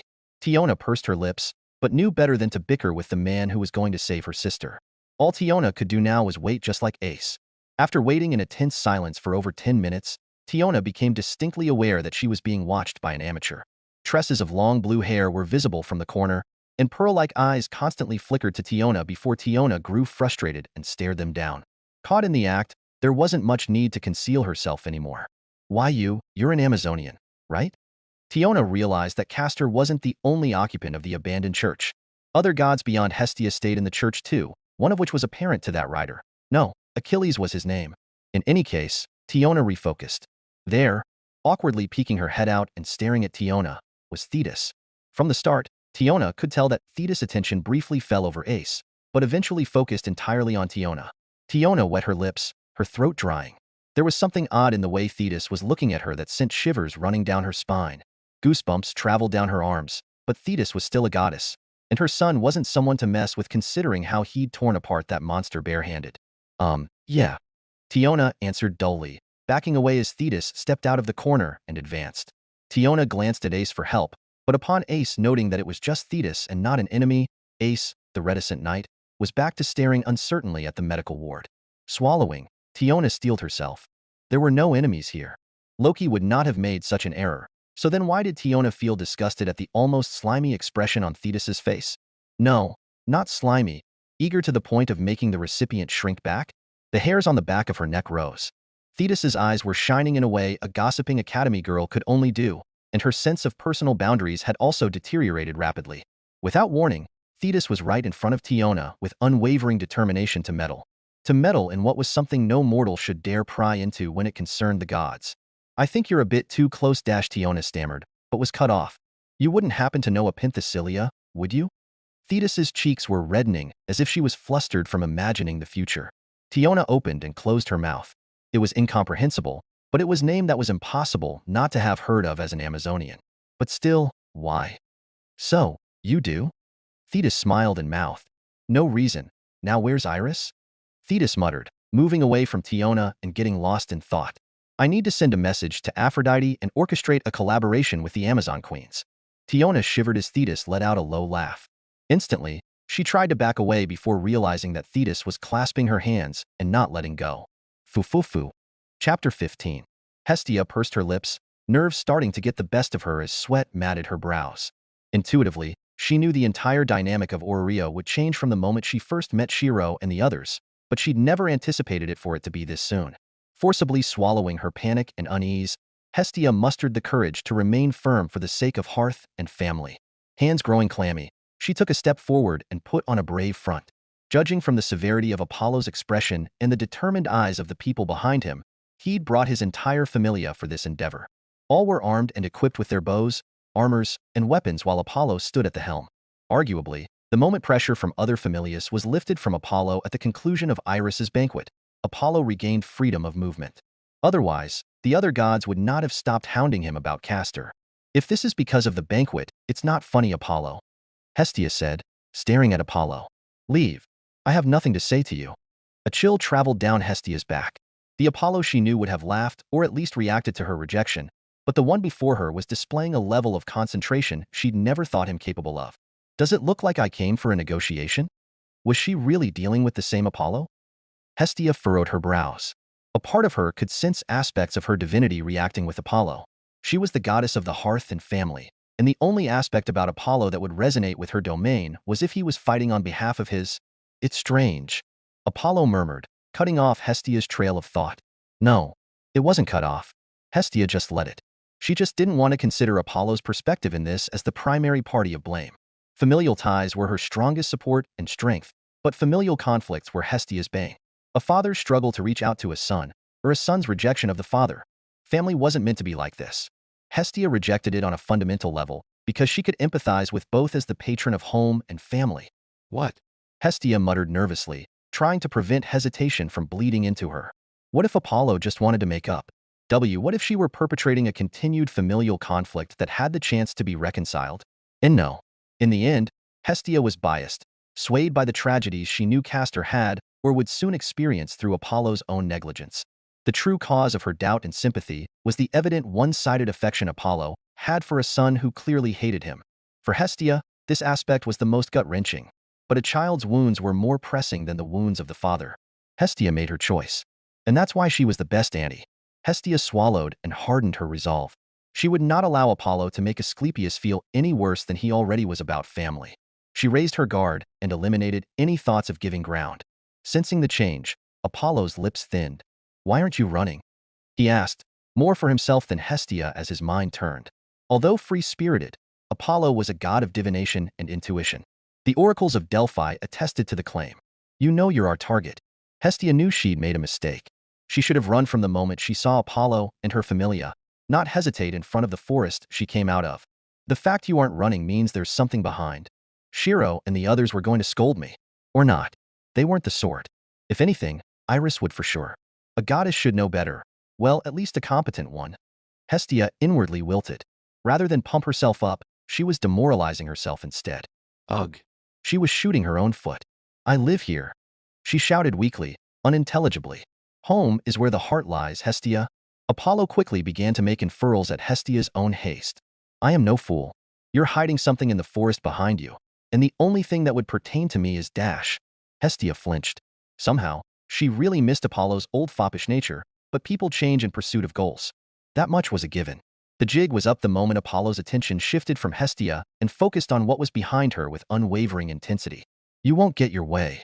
Hestia swallowed, standing her ground not for her sake, but for her nephew's. Can't you see this situation was caused by your own willfulness? You're right. Apollo readily agreed, throwing Hestia off. Are really? Hestia perked up. I am too willful, too caught up in emotion before deciding right and wrong. Then dash. And that's why your attempts at convincing me fall short. Apollo. The glare in Hestia's eyes had never looked so frightening, but unfortunately, it served to bolster Apollo's assumption. Capture her. Apollo turned and instructed his familia. Judging from their solemn faces, Apollo must have shared his purpose with them to so easily convince them to act. Roguish as he was when recruiting familia members, Apollo never mistreated them, and now he was earnestly asking for their help. If she runs, ignore her and explore what's in that forest. Understood. Hyacinthos Cleo. The LVL-3 captain of the Apollo Familia led the charge. He was flanked by the executive Daphne and Lissos, while Cassandra, Luan, and two others supported from behind. Hestia clicked her tongue and raised her arms up. In her hands, embers began to rise and burn, forming a protective flame she controlled to spread around her. Known as the Eternal Torch by Aurenas, its potency was severely weakened in the lower world unless Hestia had access to an altar. As it stood now, it was a level of divine flame that could be breached by high-level adventurers. The problem was that Apollo would surely know of Hestia's power as a member of the Olympian gods. Expectedly, Apollo didn't bat an eye. Instead, a golden bow appeared in his hands made of finely crafted wood, stretched animal fiber, and large burning pinion feathers on either end. It was the personal weapon of the god Apollo of the upper world. Knocking the bow, light gathered into an orange flame that was sleek at the base and white-hot at the tip. Sun arrows, the very ones said to always hit true. In another reality, it was this very arrow that robbed the mighty Achilles of his invulnerability. Hestia paled. As confident as she was in her protective flame stemming from her divinity as the goddess of the hearth, she knew she wasn't a god oriented towards combat. Do it just like practice. Cleo ordered his team. Before Hestia had much time to react, Cleo and the others of the Apollo Familia rushed at her. Protective flame near instantly created a swath of divine power that spread out with Hestia at the center, forming a defensive wall. Air-headed at the worst of times or not, Hestia was a goddess who lorded over a sacred realm in the upper world of the Greek pantheon. Her flames, though weakened in the lower world, were too much for most adventurers to handle, more so if she had an altar. However, there was a key difference in this confrontation. A divine arrow pierced through Hestia's wall of flames, creating an opening in which the Apollo Familia leapt through. Beyond the opening, Hestia met eyes with Apollo and felt her stomach twist. Biting on her lip, Hestia dodged an arrow shot by Cleo, but the arrow itself was homing. Shifting trajectory, the arrow redirected back to Hestia. Lifting her fingers up, she hastily conjured fire in her hand and caught the arrow. Burning the arrow's shaft, the arrowhead and fletching fell apart in the ashes. Quickly looking ahead of her, Hestia tried to stop Cleo's movements, but felt resistance on her body. A restraining ability? Grunting, Hestia broke through with sheer divinity as a goddess. You have to remember, but all magic granted from a fauna stemmed from the divinity of a god. In which case, to enact an adventurer's power over another god was to overpower their divinity. Against another adventurer, level would surely come into play, but against a god, a prime source of divinity, Hestia barely even appeared to have been restrained. Already with low self-esteem, Cassandra pursed her lips at the failed attempt.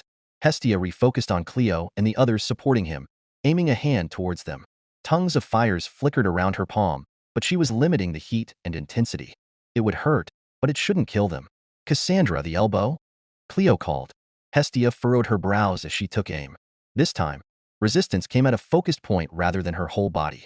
Though weak, it still managed to shift Hestia's aim. Rather than strike Cleo with her flame, the fires caught Lissos and Luan instead, forcing the two to retreat. The problem was, Hestia clenched her teeth. Cleo was rapidly narrowing the distance. Once more, Hestia tried to create a wall of fire, but again, another of Apollo's sun arrows pierced through. Ah? Hestia swallowed, realizing the gravity of her situation. Maybe she shouldn't have gone here alone? Flinching, she raised her arms up to shield her face when Cleo struck out to subdue her. A shadow fell upon her, the lumbering form of a bronze giant intercepting Cleo's strike and lifting him with a single arm. What? Cleo blinked several times, unable to register the speed of the adversary's movements. That is enough. The giant clenched his fists around Cleo's forearm and hurled him back to his allies. Cleo screamed from the inertia, but quickly righted himself when Luan caught him. Standing before Hestia was one of Greek legend's mightiest heroes of another reality. Heracles of the 12 Labors, summoned in his prime state as an archer-class servant. Long mane of hair billowing in the wind, the stony expression of Heracles' face, coupled with the very demeanor that screamed, "Hero," rendered the area silent. Was it awe or fear? Pressure was emanated with just that man standing there. A single movement could mean severe injury. A wild beast, yet not. A predator, yet not. But a warrior, for certain. The only one unaffected was Apollo, who expected this sort of situation from the moment he linked his son with Heracles, Achilles, and Shirou in Iris's banquet. All of you, stand down. Apollo stepped forward, discarding his pompous suit and attire in a blinding light as he met eyes with Heracles. Suit burning into ashes, what remained in the radiance of Apollo's divinity was a form-fitting Greek hoplite armor fashioned golden motifs of the sun and the horns of a ram. Apollo. Apollo's familia flinched in realization. You can't? There was something that all should understand. Even the strongest adventurer borrowed the power of their god, which meant to say that it wasn't that gods were weak in Rio, but rather they were all too strong. Even Hestia could overpower the highest-level adventurer if she was willing to sacrifice. Apollo. Hestia was appalled as she saw Apollo's current form, reflecting his true appearance in the upper world. Why you? Do you not know what you're doing? Arcanum, the power of a god unleashed in the lower world. Golden laurels adorned Apollo's head, setting them aflame with the radiant light of the sun. I am a father. I will see my child. Apollo raised his bow, and the distant stars above illuminated the horizon. Morning became noon, and the sun above stood directly overhead. Divine pressure charged the entire area with an air of mystics that Heracles was all too familiar with in the age of the gods. A beam poured down from the sun like trickling water, falling over Apollo's bow where arrows of divine flame ignited the weapon. Superheating, the golden bow turned white. Step down. Apollo gave his soul warning. Heracles raised his own bow, his spirit blazing. Of the 12 labors, none had Heracles face a god. But of his fellow brothers and demigods, he was the closest to rivaling their strength. On this day, he would be the one to shoot down the sun. Magic energy erupted out of Heracles in a storm of lightning. The clouds above darkened, dimming Apollo's radiance as thunder clouds manifested overhead. Muted, Hestia couldn't shake the image of Zeus and Apollo's divinities clashing in the upper world. Hestia had not been absent to witness the rage of Achilles, but she was here now to see the splendor of a hero of her own pantheon of another world who was immortalized into a god. Was this the true power of a demigod? Clio and the other members of the Apollo familia paled. It was one thing to hear rumors of what happened in the banquet of the gods, and it was another to see and verify it.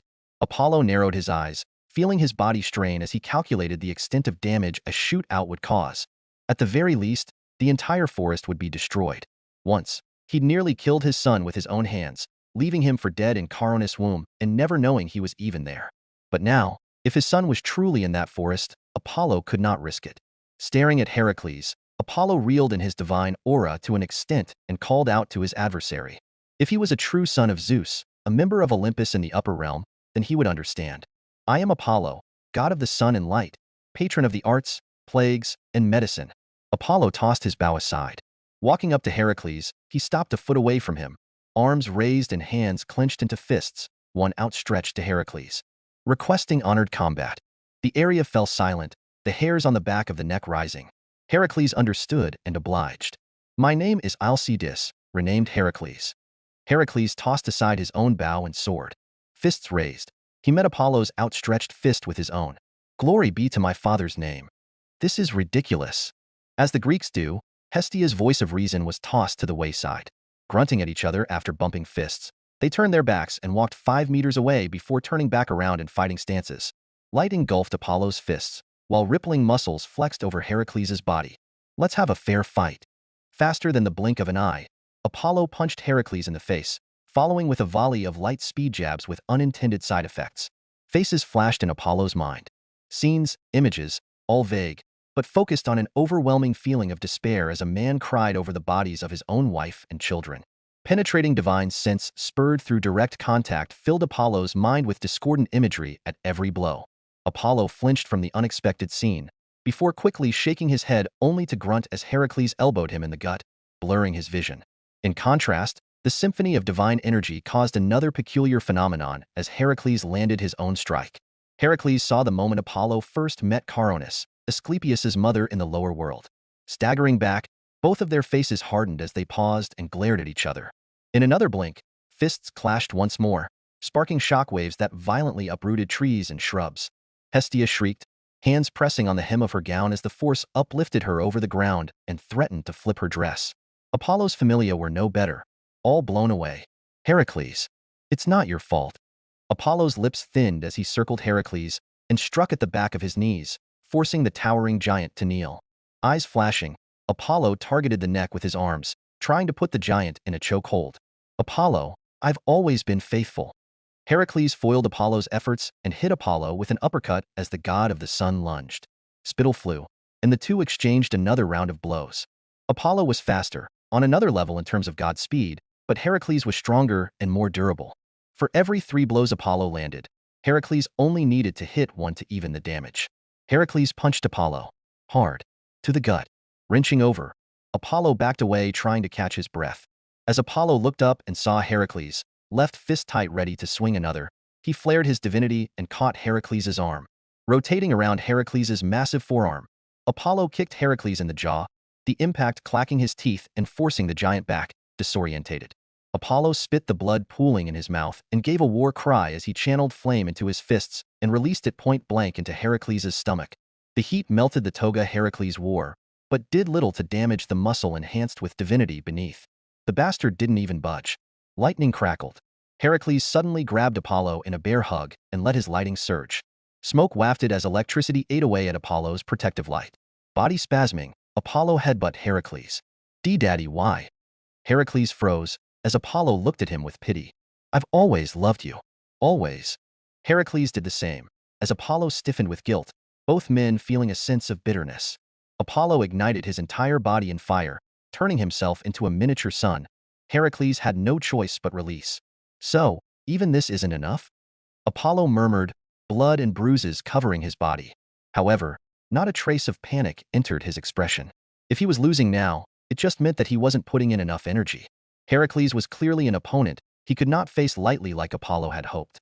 Hestia felt an onset of concern for the extent Apollo was willing to go. "Apollo, if you go any further dash." Hestia shielded her eyes as the divinity in the area continued to magnify. The moment Apollo's power and divinity exceeded the capacity of his mortal shell, Apollo would be forced back to the upper world. The zenith of the release was the full power of a god's arcanum. Even if it was only for a moment's meeting, it would be enough. Wait. Heracles bowed his head in thought, Apollo stopping in doubt. If women were known to gossip, then men were known to talk with their fists. In this case, literally. Heracles? Hestia called out in doubt. Shaking his head, Heracles sagged. Madness was a terrible thing, and the worst offense he'd ever committed under it was towards his own family. In his own way, the labors were his recompense, his chance at atonement. Family at the very least was a virtue Heracles held close to heart. By a pittance of his own empathy, Heracles withdrew his oppressive force and lost himself in the memory of his own tragedies. The Greeks were hot-blooded fools, heroes born through strife and conflict, and others made through invoking despair at the whims of the gods. As the recipient of his own tragic circumstances, he would not be the cause of another's. "I will let him pass," Heracles said to Hestia, who blinked in surprise. Apollo even more so. This was another world, and this Apollo wasn't wholly the same as the one they knew. Therefore, the sins of the father were not wholly justified. Heracles made up his mind using his own initiative. "I will speak with Castor." Chapter 16. Hestia wasn't too sure of this decision in the slightest, but Archer and Apollo seemed to have come to an understanding. Pursing her lips, Hestia gathered her thoughts and tentatively eyed Apollo and his familia. Hostilities had stopped, but an awkward tension was left in its place. Many of the Apollo familia members were dazed as they made their way out of the toppled bushes and shrubs.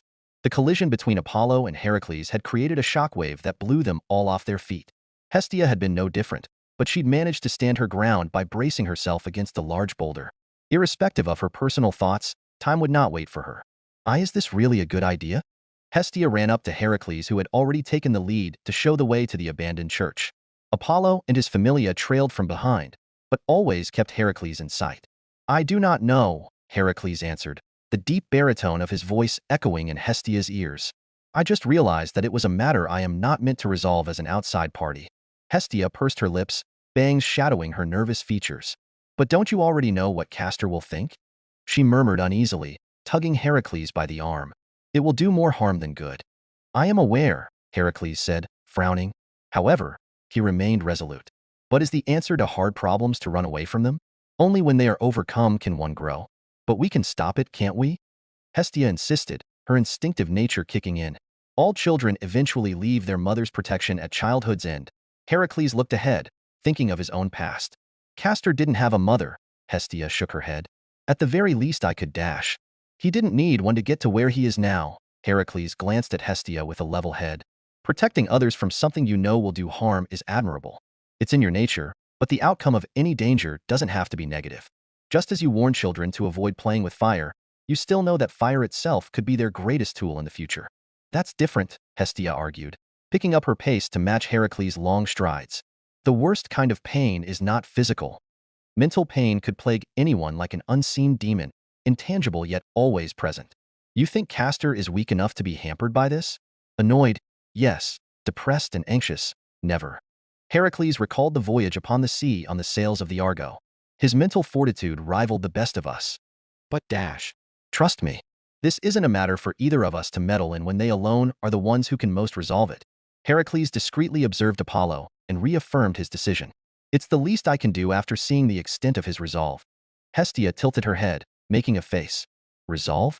You mean bull-headed stubbornness? A blind fool. Heracles muttered instead, frowning as he picked up his pace considerably. Hestia blinked, not expecting that answer before she hastily ran after Heracles. At the back, Apollo and the others also had to pick up their slack in order to keep up.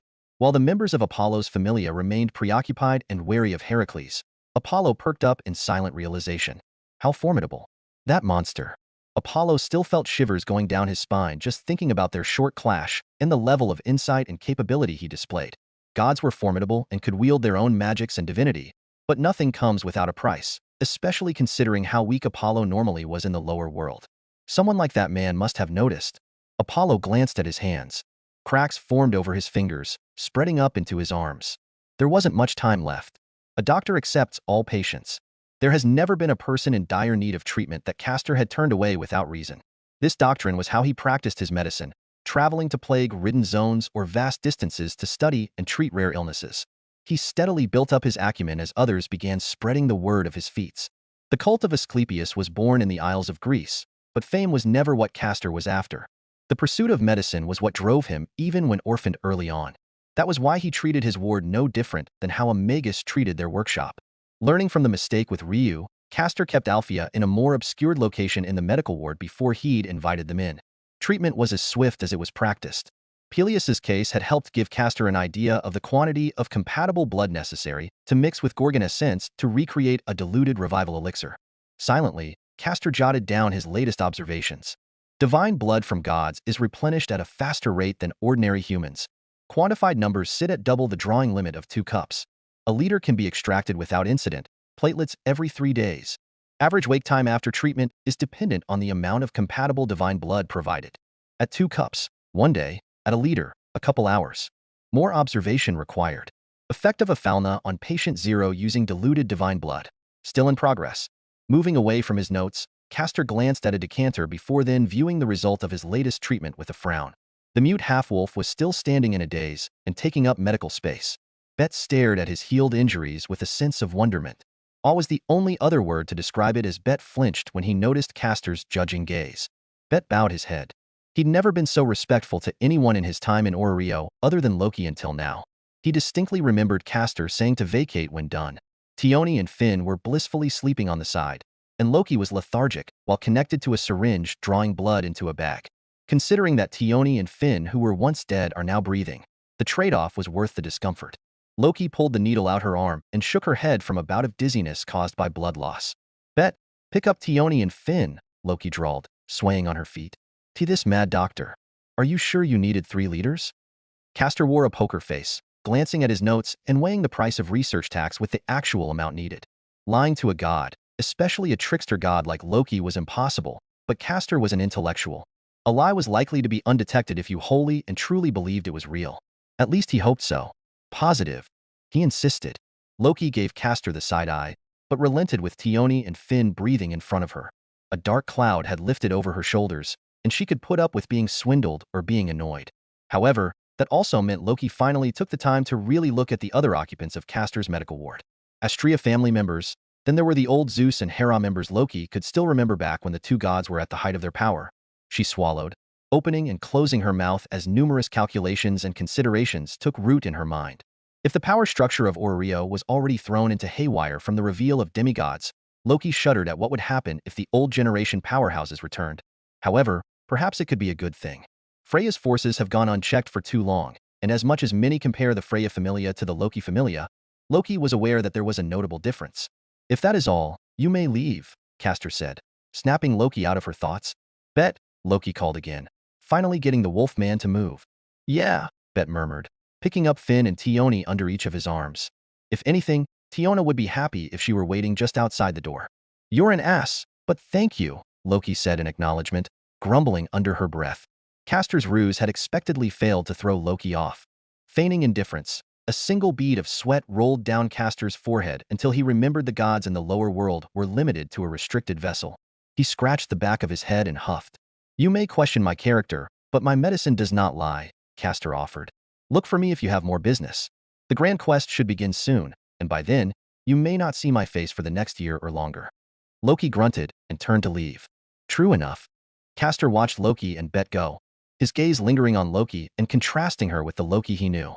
Perhaps due to their exposure to culture in the lower world, the gods of this world in some ways differed in temperament. Hestia was the prime example. The edges of Castor's lips twitched before he shook his head and banished the thought of his aunt turning into, well, a Belle-obsessed airhead. The moment Loki and Bet opened the door of the ward, they were met with Thetis trying to drag Tiona away while Ace watched in silence. Staring awkwardly at each other, Tiona pushed off Thetis and ran towards Tione, tears of joy welling in her eyes. In contrast, Ace swallowed audibly, seeing revival firsthand and then growing incredibly anxious to the point her poker face twisted. The door shut behind Loki and Bet's back, and Castor no longer paid the others any mind. Be that as it may, just because Castor sought the solitude of his research did not mean others had any intention of letting him do so quietly. A knock soon drew Castor's attention. He wasn't expecting any more arrivals. For a moment, Castor suspected it was that blonde woman in knight's armor quietly waiting behind the door. But Loki should know that her allotted request period didn't include private inquiries by other members she brought along. Regardless, that door was fitted with Castor's own wards that powered his territory creation as a caster. It wouldn't open to just anyone who could. Archer stepped inside, his towering figure unmistakable as the door creaked open. Castor perked up a brow, but didn't deny his friend entry. "Is there a matter you need assistance with?" he asked, shrugging off the sudden intrusion. "Not me," Heracles answered flatly, gesturing behind him towards another figure behind him. Castor humored Heracles and glanced around his side, but quickly frowned, noticeably agitated despite his indifferent expression. The door slammed shut before the other person Heracles was leading could even set a foot inside the medical ward. It was exactly as Heracles expected. "Care to explain?" Castor said, tone leveled, yet civil. Heracles hadn't seen or heard that look in Castor's eyes in a long time. The last occasion was when Heracles was trying to ease Castor's ire against a mistake Jason had made that nearly got the entire crew killed or marooned on a witch's island. Fortunately, Heracles was used to shielding Jason as Jason's best friend, and knew how to defuse Castor better than any member of the Argo could. Slow and methodical were key strategies. "It's not something you can avoid forever," Heracles said, crossing his arms and humming in thought. "You assume I avoid," Castor met Heracles' eyes. "Rather presumptuous that I would place that much importance on a man whose merit landed me orphaned." "Do you?" Heracles snorted. "None of the gods personally raised any of their bastard children, and your old man blessed you the most." Castor was unamused. "His blessing is a boon, not a vital instrument to my medical practices." "He is your father," Heracles pointed out. "Chiron was more of a father than he was," Castor grumbled, annoyed. "Besides, aren't the master's wishes more important than these trivialities?" Castor scoffed and turned back to his work desk. "You can leave. I'm sure the master said something about needing you to help coordinate and train the new subjugation team to reinforce Saber and the others against the big lizard." Heracles nodded. That was indeed something he'd been asked to do. Since the end of the banquet, Iris had hosted, numerous familia within Orrio would send members who willingly wanted to participate in the grand quest. Heracles along with Achilles were meant to supervise and assess them while Shirou supplied them with adequate weaponry. This matter and the other were different though. "He's not the same Apollo," Heracles said, shaking his head as he uncrossed his arms and moved to exit the ward through the window rather than the door Castor was keeping closed. "Will you at least just hear him out?" Castor pinched the bridge of his nose, glaring at the closed door. He couldn't concentrate like this.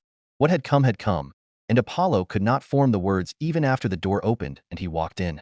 He'd already said his words to his familia, and all that was left was Castor, but now he found himself fumbling. The door quickly shut behind him, and Apollo couldn't help but pity the blonde-haired knight still waiting for a chance to speak with Castor outside. If Apollo saw it right, she was ushered away by Loki, saying that they'd already used up their allotted time with Castor. Of course, that only made the looks Loki and her familia shot Apollo with more distinct. Loki should have been the only one here with her familia today. Apollo's presence was a curveball, but Apollo digressed. He was diverting, but Castor certainly was not. Speak and be done with it. Castor forced through his teeth. Apollo was lucky that Castor didn't just report Ryder or Thetis on him. Both had their own bones to pick. There were many words Apollo had wanted to say, that he had even gone as far to prepare beforehand, but staring at Castor's features, everything was lost on Apollo. Castor had the same silver hair as Caronis, his frail-like figure and fair complexion largely from her. The eyes, distinct face, and aura were all from Apollo though, creating a perfect blend of the two that riveted Apollo in place and hammered down the notion that he was facing a son he never knew. Naturally, out of everything Apollo wanted to say, eventually, only a single one was properly delivered. "Sorry," Apollo said. Memories of the time Apollo first met and fell in love with Caronis came to his mind like a bolt of lightning. Light-hearted moments where the two bickered and laughed, jealous moments where Caronis tried to put a lid on Apollo's womanizing, and finally to the end of the tragedy. For all the people, men and women that Apollo knew in the lower world, Caronis was the one he had truly loved. Which was why he had lost himself to unreasonable rage when it was said that she'd committed adultery. She pleaded that it was a mistake, that she was innocent, and yet Apollo had been presented with evidence of her treachery, making him see red no matter what she said. His trust was broken. In the end, he'd killed her. She was but an ordinary woman, and Apollo's hand had been too heavy. Many years after had him stewing, but it was after seeing Castor for the first time that Apollo went back and did some digging. Everything that had happened then was all too timely, especially at a time when he and his familia were primed to support Zeus and Hera in the period after the failure of the Grand Quest. "And there's something you need to know." Apollo stared into Castor's eyes, his next words referring to the Caronis of this world. "Your mother was framed." Castor noted the words, but the same look remained in his eyes. "That absolves you of nothing and paints you a fool." "Because I was," Apollo admitted, chuckling darkly. "Bastards played me well, killed the love of my life, and left before I realized I left a son orphaned." Castor gritted his teeth and seethed. Still, he noted the words and decided to look into it as a personal venture. "If that's all you came here to say, then get out." Castor turned his back on Apollo, trying to chase him away. "No, there's more." Apollo gathered himself and regained his composure. He was done acting like a narcissistic fool and playboy. Castor paused and turned back around to face Apollo, raising a challenging brow at the tone of finality in Apollo's voice. If Apollo thought he could force Castor into anything, then Apollo was wrong. A mechanical serpent slithered on the floor of the room, responding to Castor's command and lying in wait. "Shitty as I am still your father." Apollo let his vanity speak as he smiled fondly at Castor. "Indeed, child of Apollo, eh?" Grudging as it was for Castor, that much was certainly undeniable. Worse, the affection Apollo was silently directing at Castor was genuine. And unlike the Apollo Castor knew, this one was intent on being there for him. Heracles had a point that this wasn't the Apollo Castor hated. "But I have no father," Castor coldly rebuked. His mother deserved better. Understandable, Apollo didn't argue, but flinched, appearing disheartened. "Still, the least I can do is give a gift." "I don't dash." Castor paused, narrowing his eyes on Apollo as he took a closer look at Apollo's form. Cracks were forming, Apollo no longer able to hide it as a large break traveled over his chest, leaking divine light. Other places that were less pronounced were rapidly deteriorating from the fingers and feet up. Like chipped glass, the damage traveled throughout the body. "That monster must have known I didn't come for forgiveness," Apollo said bitterly, no longer putting on any airs. "An arcanum is an arcanum. You either go out with a bang when you use it, or take it slow and shatter. All the same, there's no fixing what was broken by force." Castor frowned, watching Apollo channeling the leaking divinity into motes of light that created miniature stars in the room. "It will help you, won't it?" Apollo directed his leaking energy to converge on Castor, who stood rooted. Divinity and essence if nothing else. Castor said nothing as his own divine nature resonated within him, accepting the divine energy without Castor's involvement. Typical father. Always says and does what he wants without consideration. Apollo grinned, his body shattering away in full and his spirit ascending back to the upper world. "Child of Apollo, EX?" Castor released a breath he didn't know he'd been holding, and monotonously moved back to his work. "Shitty old man," he murmured, voice drowned in the clinking of glass beakers and measurement tools. Only a single pair of eyes prone to a bed watched the entire exchange with mixed feelings. Chapter 17. Dash. Forecasting calculations. Dash. Master, do you read? Barely. Dash. Input confirmed. I think it's like this. Dash. Adjusting. Master? I can hear you clearly. Dash. Affirmative. Commencing synchronization with relay network. Target has been sighted. What do you think? Dash. Species. Dragon. Designation. Nidhogg to Jormungand class magic energy readings. Appearance. Fafnir. Saber and Berserker are restless. Caution is advised over engagement until suitable conditions are created. Permission to create relay body to guide the master. archer, and rider to battle.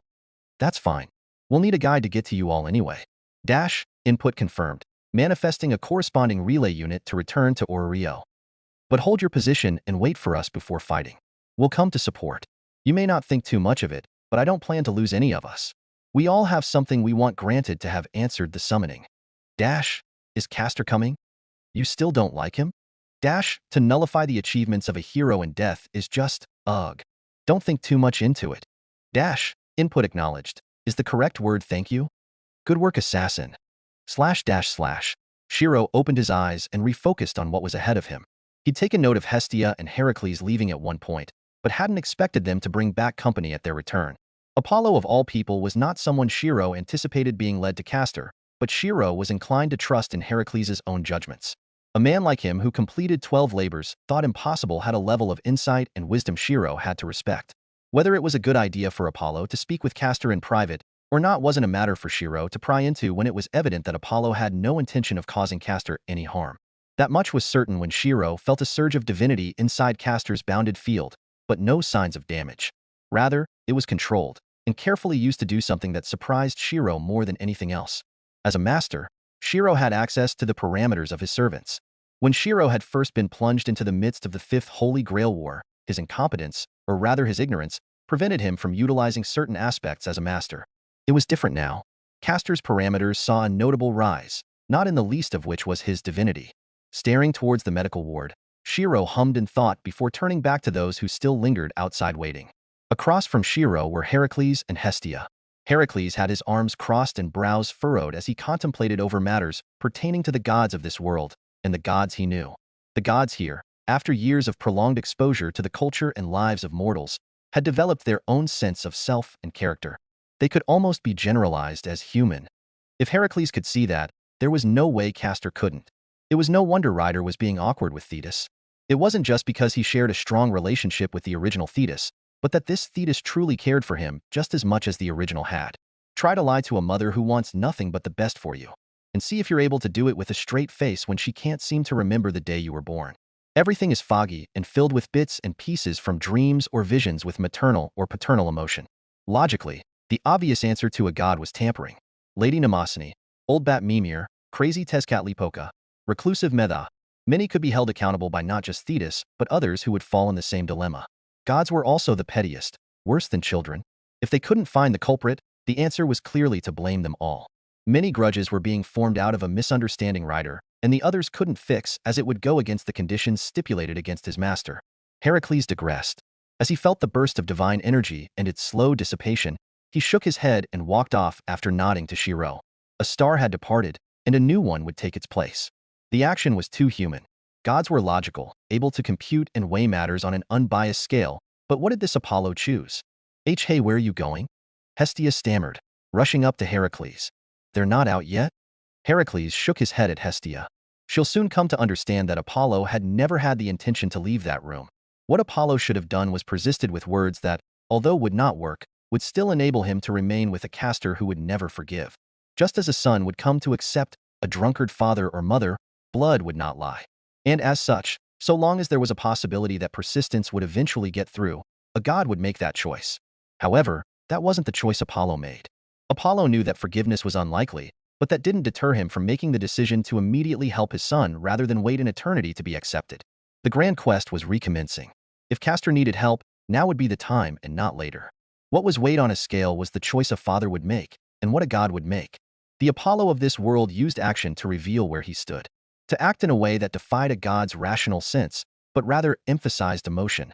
That was why Heracles called him a fool, just like mankind striving towards the future without the guidance of the gods. Fools and dreamers, but entirely human with the will to move onward. Heracles left, leaving it to Shirou to watch over Hestia, who continued to nervously stare at Castor's medical ward.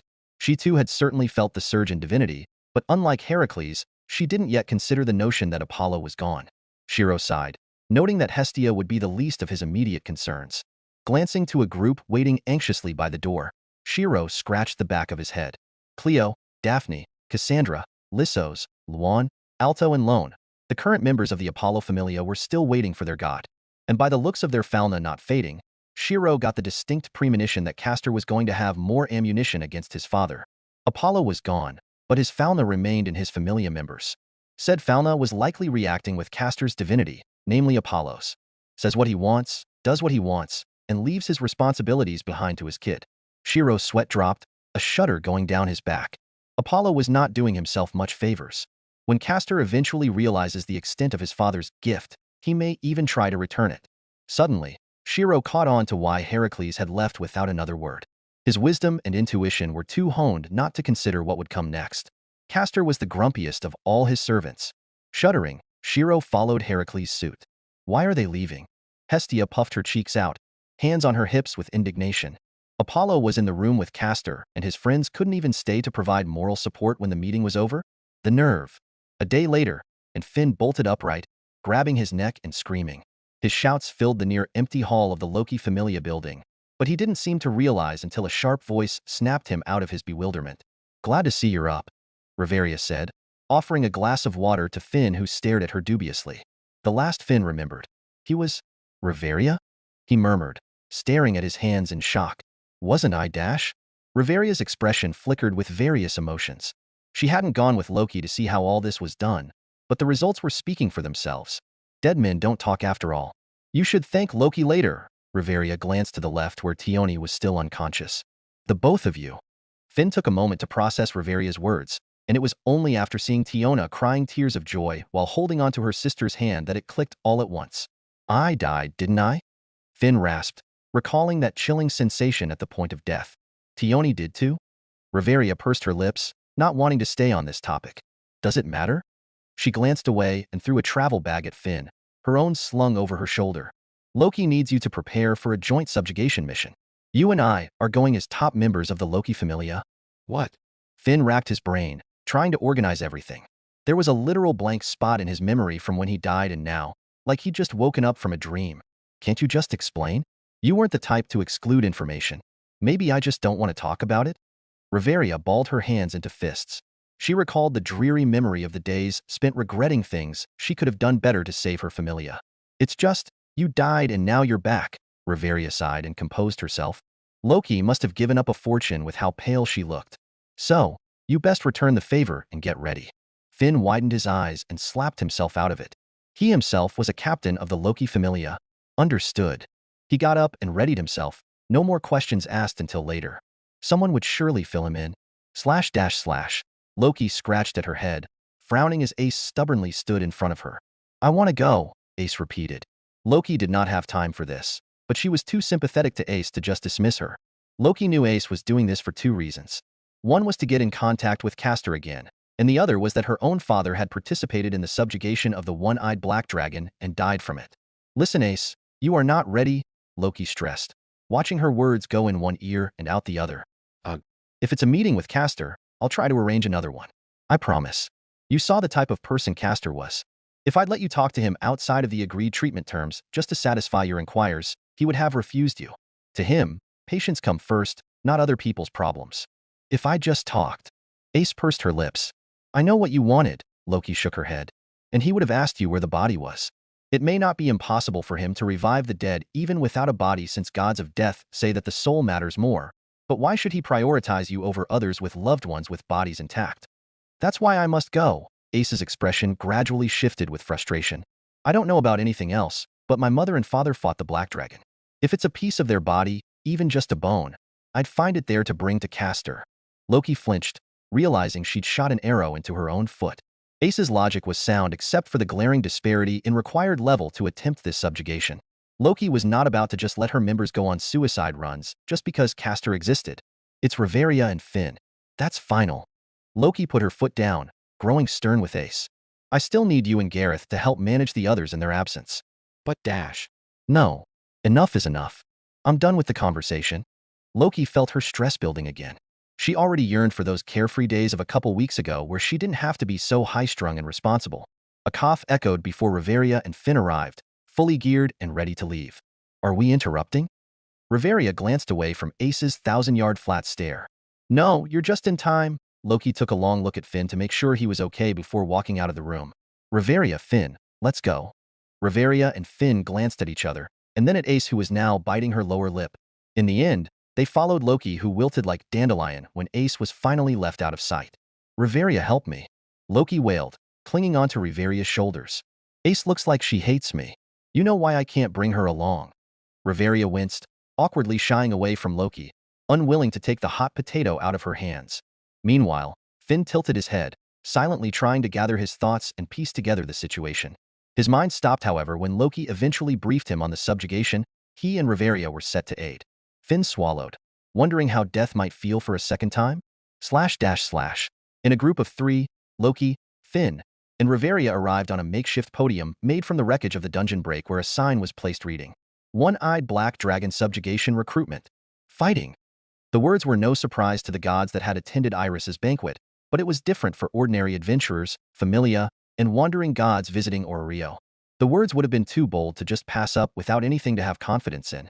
Most would have shrugged and passed by without a second thought, but had to do a double take when other gods who had been to Iris's banquet appeared intent on participating on a suicide quest. They had no choice but to reconsider and at least spectate. Loki noted several familiar faces in the crowd, some blatant, others far more subtle. Ignoring Hestia and Bel, there was Freya standing with Otter, a tall and heavily muscled beast man with boar ears. He was also the captain of the Freya Familia at a commendable level 7. Noticing her gaze, Freya glanced at Loki and gave her a listlessly smug side eye. Loki scoffed, still annoyed with Freya. Then there was Hephaestus and her Familia taking up a portion of the crowd space. The god of blacksmiths herself looked ruffled with the way her own Familia members kept shooting her dubious looks, including Tsubaki. Hephaestus's expression constantly twitched but settled on tired and frustrated to no end. Observing further, Loki caught a familiar shade of brown hair and a white dress. Most telling of all was Rhea Lion trailing behind the goddess with a mixed expression. Astrea? Loki inwardly chuckled, linking the dots as to why Astrea would be back in Orrio with Rhea Lion, trying to convince her of something. Of course, Astrea looked skeptical. Loki understood that it was only natural since Astrea had not seen Castor's work, but must have heard hearsay. The way Astrea looked at Rhea was akin to a mother fretting over a wayward daughter with pity and regret. Astrea must have been worried that Rhea got herself dragged into a strange cult. The odd picture got Loki snickering. However, beyond Astrea, a cloaked old man watching the scene in bafflement stood out the most to Loki. It must have been a wandering god, but the reaction he was having to the announcement of the resubjugation of the one-eyed black dragon had his countenance falling stale. The old man wasn't the only one, as many other wandering gods present during the Zeus and Hera families' heydays were exceedingly doubtful of the current endeavor. They treated it in the same way Ares continued waging a war he'd never win on Orrio. Many pitted the foolish king acting as the Ares Familia's captain. Loki digressed. Something else caught her eye. For as many people who had come to spectate or participate in the resubjugation announcement, not all appeared to come with good intentions. For a brief moment, Loki spotted a figure weave in and out of the gathering crowd. Now this wasn't anything out of the ordinary, but Loki's intuition as a trickster god had her on high alert. Who was that?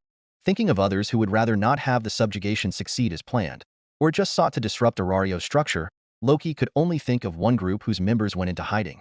Loki's complexion darkened from old memories.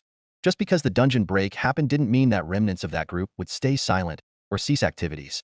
Off to the side, Loki noticed another god, Hermes, looking in the same direction as her. Hermes tipped his hat to Loki, indicating that he'd seen the same thing. Loki bit the nail of her thumb and decided to watch the proceedings closely. The recruitment campaign would start any minute. Chapter 18. It was a bigger turnout than expected. Meekly, a bespectacled goddess retreated from the back of the makeshift stage and safely out of sight as the murmurs of the growing crowd increased in volume. There were less than 5 minutes before the official start of the recruitment campaign and all the time left to dwell over what could go wrong. Iris bit down on her lips and tried to keep her nerves from fraying. As the level-headed one between her and Thetis, she was usually the woman who handled complicated affairs. Alternatively, she was also the one who endured the criticism at the prospect of failure.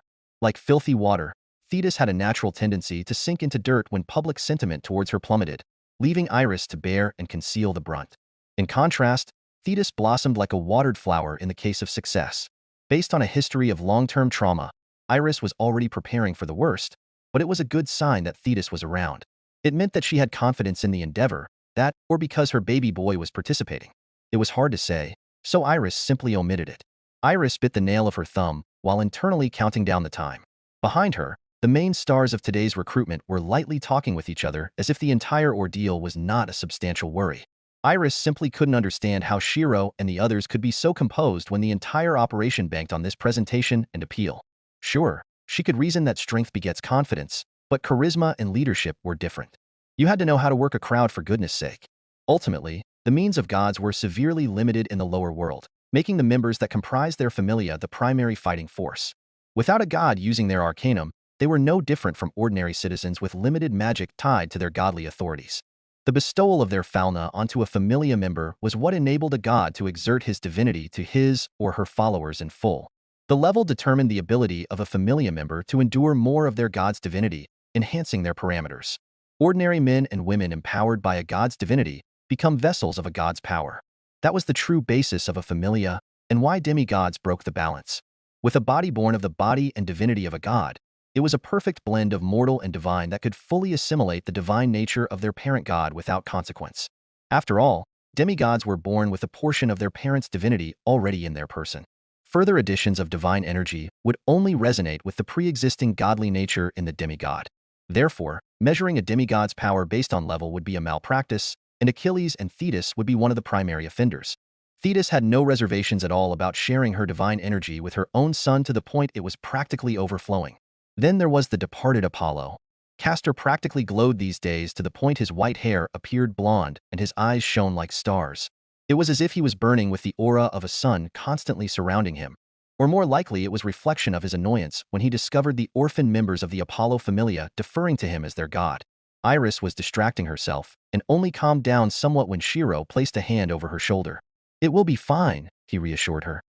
Iris kept her mouth shut and glanced at Shirou deeply. Iris's divine perception could feel a hefty fire within Shirou that smelt of iron and steel incorporated with numerous divinities. The thing was, Iris could intuitively sense that the divinites didn't stem from Shirou himself, but from other things in the sea of his own inner world. If Shirou's person reminded Iris of Hephaestus and her forge, then the anomaly she could sense from him was like the hidden deformity in Hephaestus's eye. It was like a container that shouldn't be opened, a mystery similar to Pandora's box. Given that Iris's mist was generally used to conceal the mystery of the divine, Iris was tempted to ask to sate her own curiosity. All signs pointed to Hephaestus and Shirou having the answer. Hell, Iris had even spotted Hephaestus in the crowd, but now wasn't the time. A chuckle escaped Iris's lips. She didn't know why she was so nervous. Perhaps it was because she'd been in the exact same situation before with the Zeus and Hera familias, but things were different this time. A being that could wield the full force of a god while retaining the mortal aspects of a human. That was the difference between then and now. "Thanks," Iris replied, nodding at Shirou before clearing her throat. "From here on, the stage will be for you and the others." Offering a small smile, Shirou stepped forward along with Rider and Archer. "Leave it to us." The murmurs of the crowd quieted down as the echo of footsteps walking up to the recruitment stage became keenly distinctive. A set of three, one was heavy, the other languid, and the last unperturbed. Simultaneous, a sense of anticipation and doubt was ushered into the crowd at a lightning pace. As numerous pairs of eyes focused on the stage, many others who had just arrived were no doubt drawn in as well. From afar, Ace settled in place somewhere out of sight of the Loki familia while Ryu and her goddess, and a cloaked older man, paused to watch. Freya opened a fan and elegantly brought it up to conceal the smile forming over her mouth.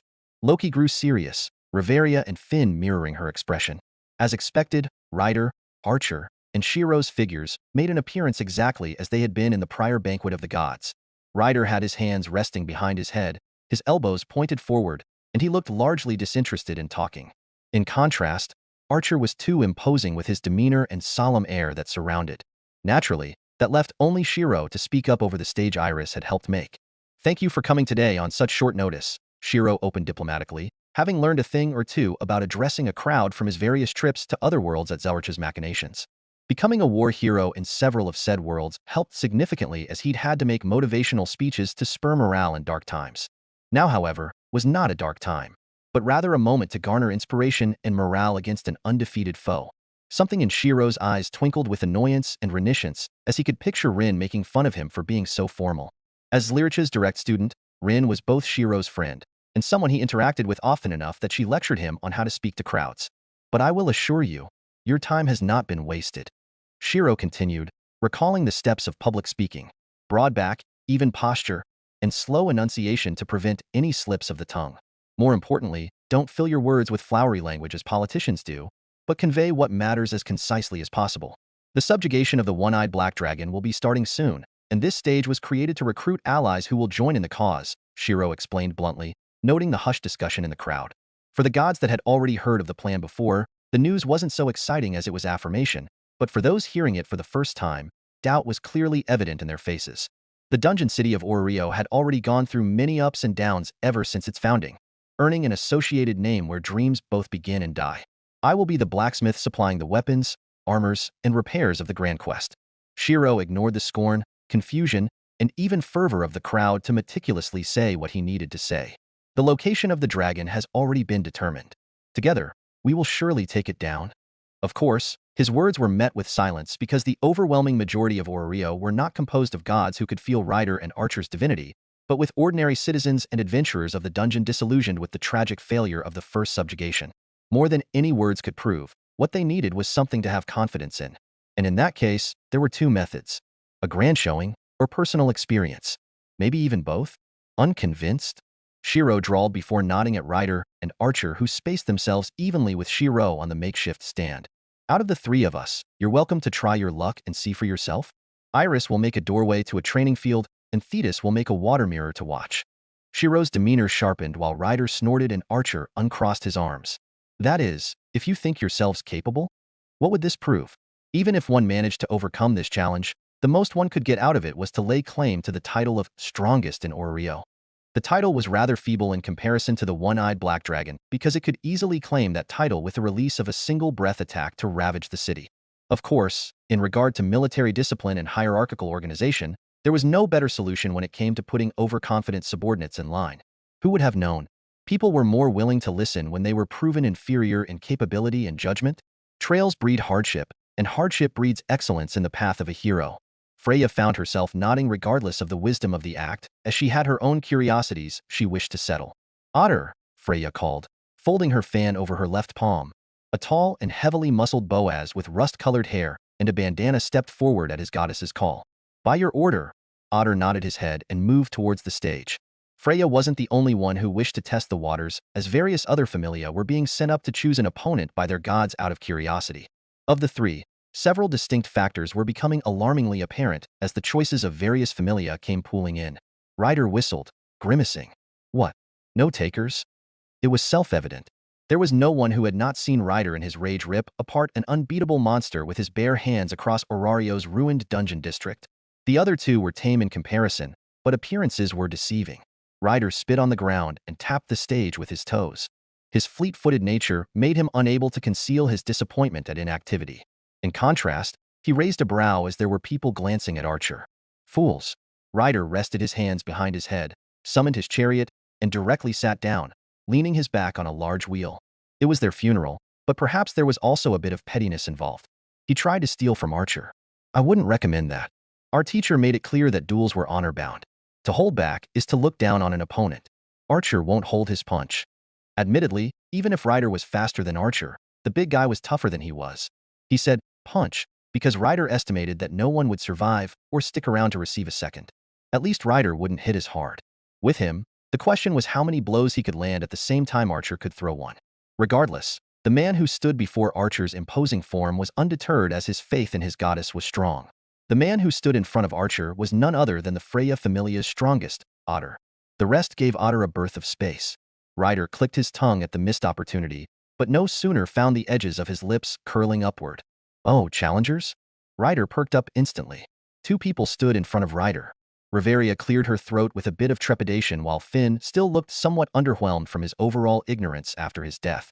No amount of Loki filling him in on the details could fully dispel Finn of his disbelief, other than to see it for himself. May we request a spar? Riveria asked, elbowing Finn who was still frowning. 2-on-1. Ryder clarified, getting up from his chariot. It was made after much consideration.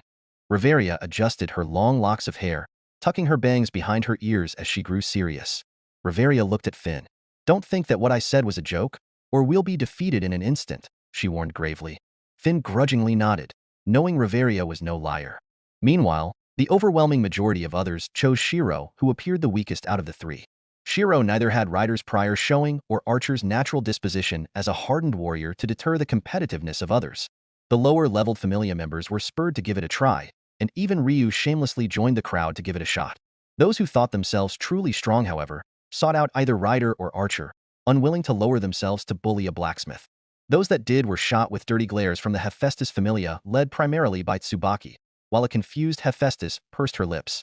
Seeing the number of competitors rapidly inflate past a dozen and growing in front of him while rider and archer's crowds remained with scant few, Shirou realized the inevitable. "There's no time," Shirou frowned. He scrapped his plans to spar one-on-one before making up his mind. Yet to others, it was a blatant excuse that many within and outside of earshot picked up on. Though it may have looked like a sign of backing down, on the contrary, it set the basis for something more outrageous. Iris opened a mist gate to a prepared sparring ground with Shirou taking the initiative. "Come at me all at once," he said before walking through, leaving his challengers stunned. None of the three on stage could be considered normal by Orario's standard. Ryder laughed uproariously in the background. Chapter 19.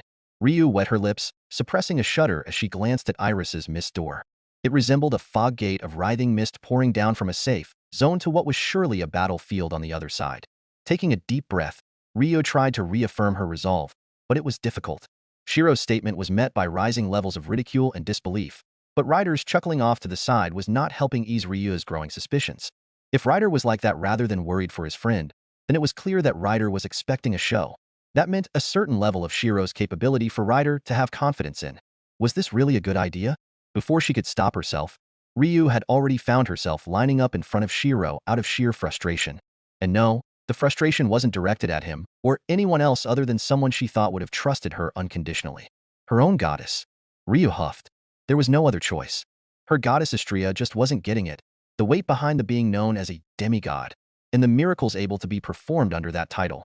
Ryu was skeptical if Astrea even believed her fully, yet despite a lengthy period of insistence that finally got Astrea back into Orario. If Astrea had come out of some false concern that Ryu had gotten swept up in a large swindling scheme, then so be it. Ryu didn't care anymore. She'd just have to show Astrea what a demigod was, and Ryu could also use the opportunity to measure herself against someone who wasn't Ryder or as off-putting at Archer's muscles and demeanor that screamed, "Hero." Ryu dash. Ryu cut off the chagrin of Astrea before she could even begin to persuade her that this was a waste of time. Seeing was believing, right? Hesitantly, Ryu approached the fog gate with the crowd and stepped through, spurred by the momentum of her own motivations. // A wide field quickly appeared before Ryu. Iris's magic, creating a doorway that directly tied point A with point B in a way Hermes could never do. Shielding her face from the sun, it took a moment for Ryu's eyes to adjust before she took in those around her who were stepping through the mist gate. Several were coming. Ryu counted well over 3 dozen challengers among the variety of familia that existed in Orario. Ishtar familia, Freya familia, and even Ganesh familia trying their luck were included in the bunch, but one person instantly caught many eyes due to her reputation in Orario itself. A blonde woman with long hair and wearing plated knight armor carefully appeared through the mist, neutral expression appearing cold and distant rather just detached. An icy determination was burning in those eyes. "You?" Ryu called out to none other than Ace Wallenstein. It was strange because the familia members Loki had openly brought were only Finn and Riveria. Ace had been nowhere in sight until now, appearing only when the challenges were announced. She obviously snuck in if Ryu intuition was to be trusted.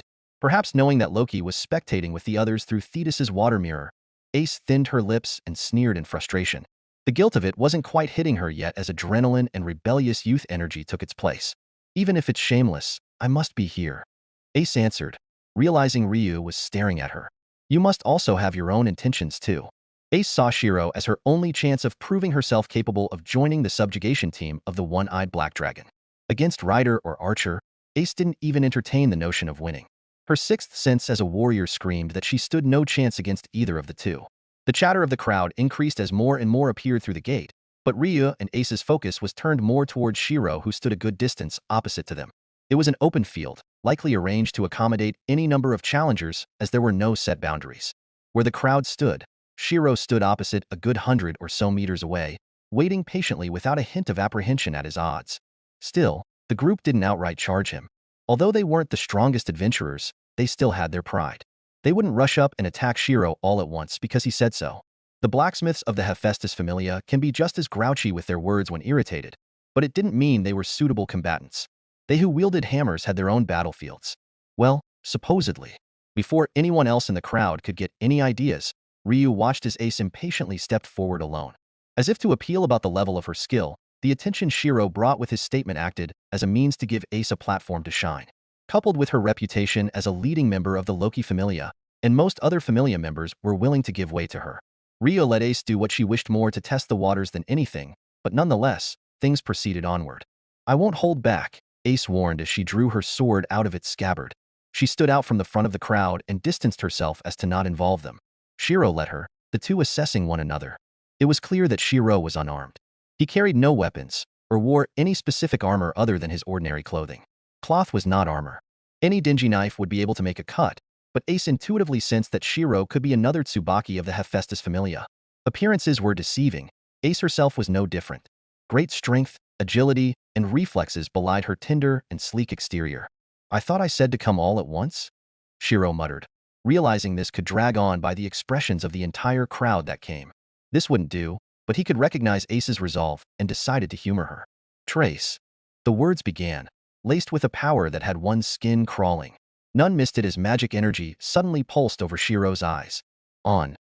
Ace tensed at the feeling of the unknown, raising her sword up into a guard while she heightened her senses for any sign of an attack. However, that wasn't what was happening as she took note of Shirou's stare. He was staring at her weapon? The confusion only lasted a moment before Ace felt her throat suddenly dry. With burst of blue magic energy, an exact replica of Ace's own sword appeared languidly in Shirou's hands. The symmetry was such that it was impossible for Ace to tell the difference between her own sword. Ace already knew about Ryder being a demigod with Thetis as a mother granting him certain special traits, and now she had no choice but to speculate on Shirou's own uniqueness. "The eyes," Ace murmured in realization, the dots connecting. A type of mystic eyes or magic eyes possessed by the gods. No, more than that, it enabled him to copy her weapon at a glance. Silence stretched moments before combat as the crowd stared. The implications set in. Orario's main street was no different for those spectating through Thetis's authority. "Those eyes," Hephaestus muttered with an air of certainty. "His eyes analyze weapons, and his magic creates them." Hephaestus leaned her head forward with interest. She had taken herself out of her busy schedule to silence her Familia members, complaining about an illicit relationship she never had but had wanted for fucking years. Yet, she'd never expected to see something like this. "How can you be so sure?" Someone in the crowd. Actually, Hephaestus realized it was just Hestia asking. How to explain it? Hephaestus knit her brows and crossed her arms beneath her chest. As a god of blacksmithing, Hephaestus had her own innate authorities related to metallurgy, smelting, and equipment including weapons. That is to say, certain things just come naturally to her when she wasn't limited to a restricted form in the lower world. In fact, the best explanation came to mind. "I have similar properties back in the upper world," Hephaestus shrugged. With just a look, her eyes could discern the nature of a weapon, armor, or forged item. Analyzing and interpreting weapons on sight wasn't difficult for a smithing god, but what truly interested Hephaestus was the magic used to seemingly recreate them so flawlessly.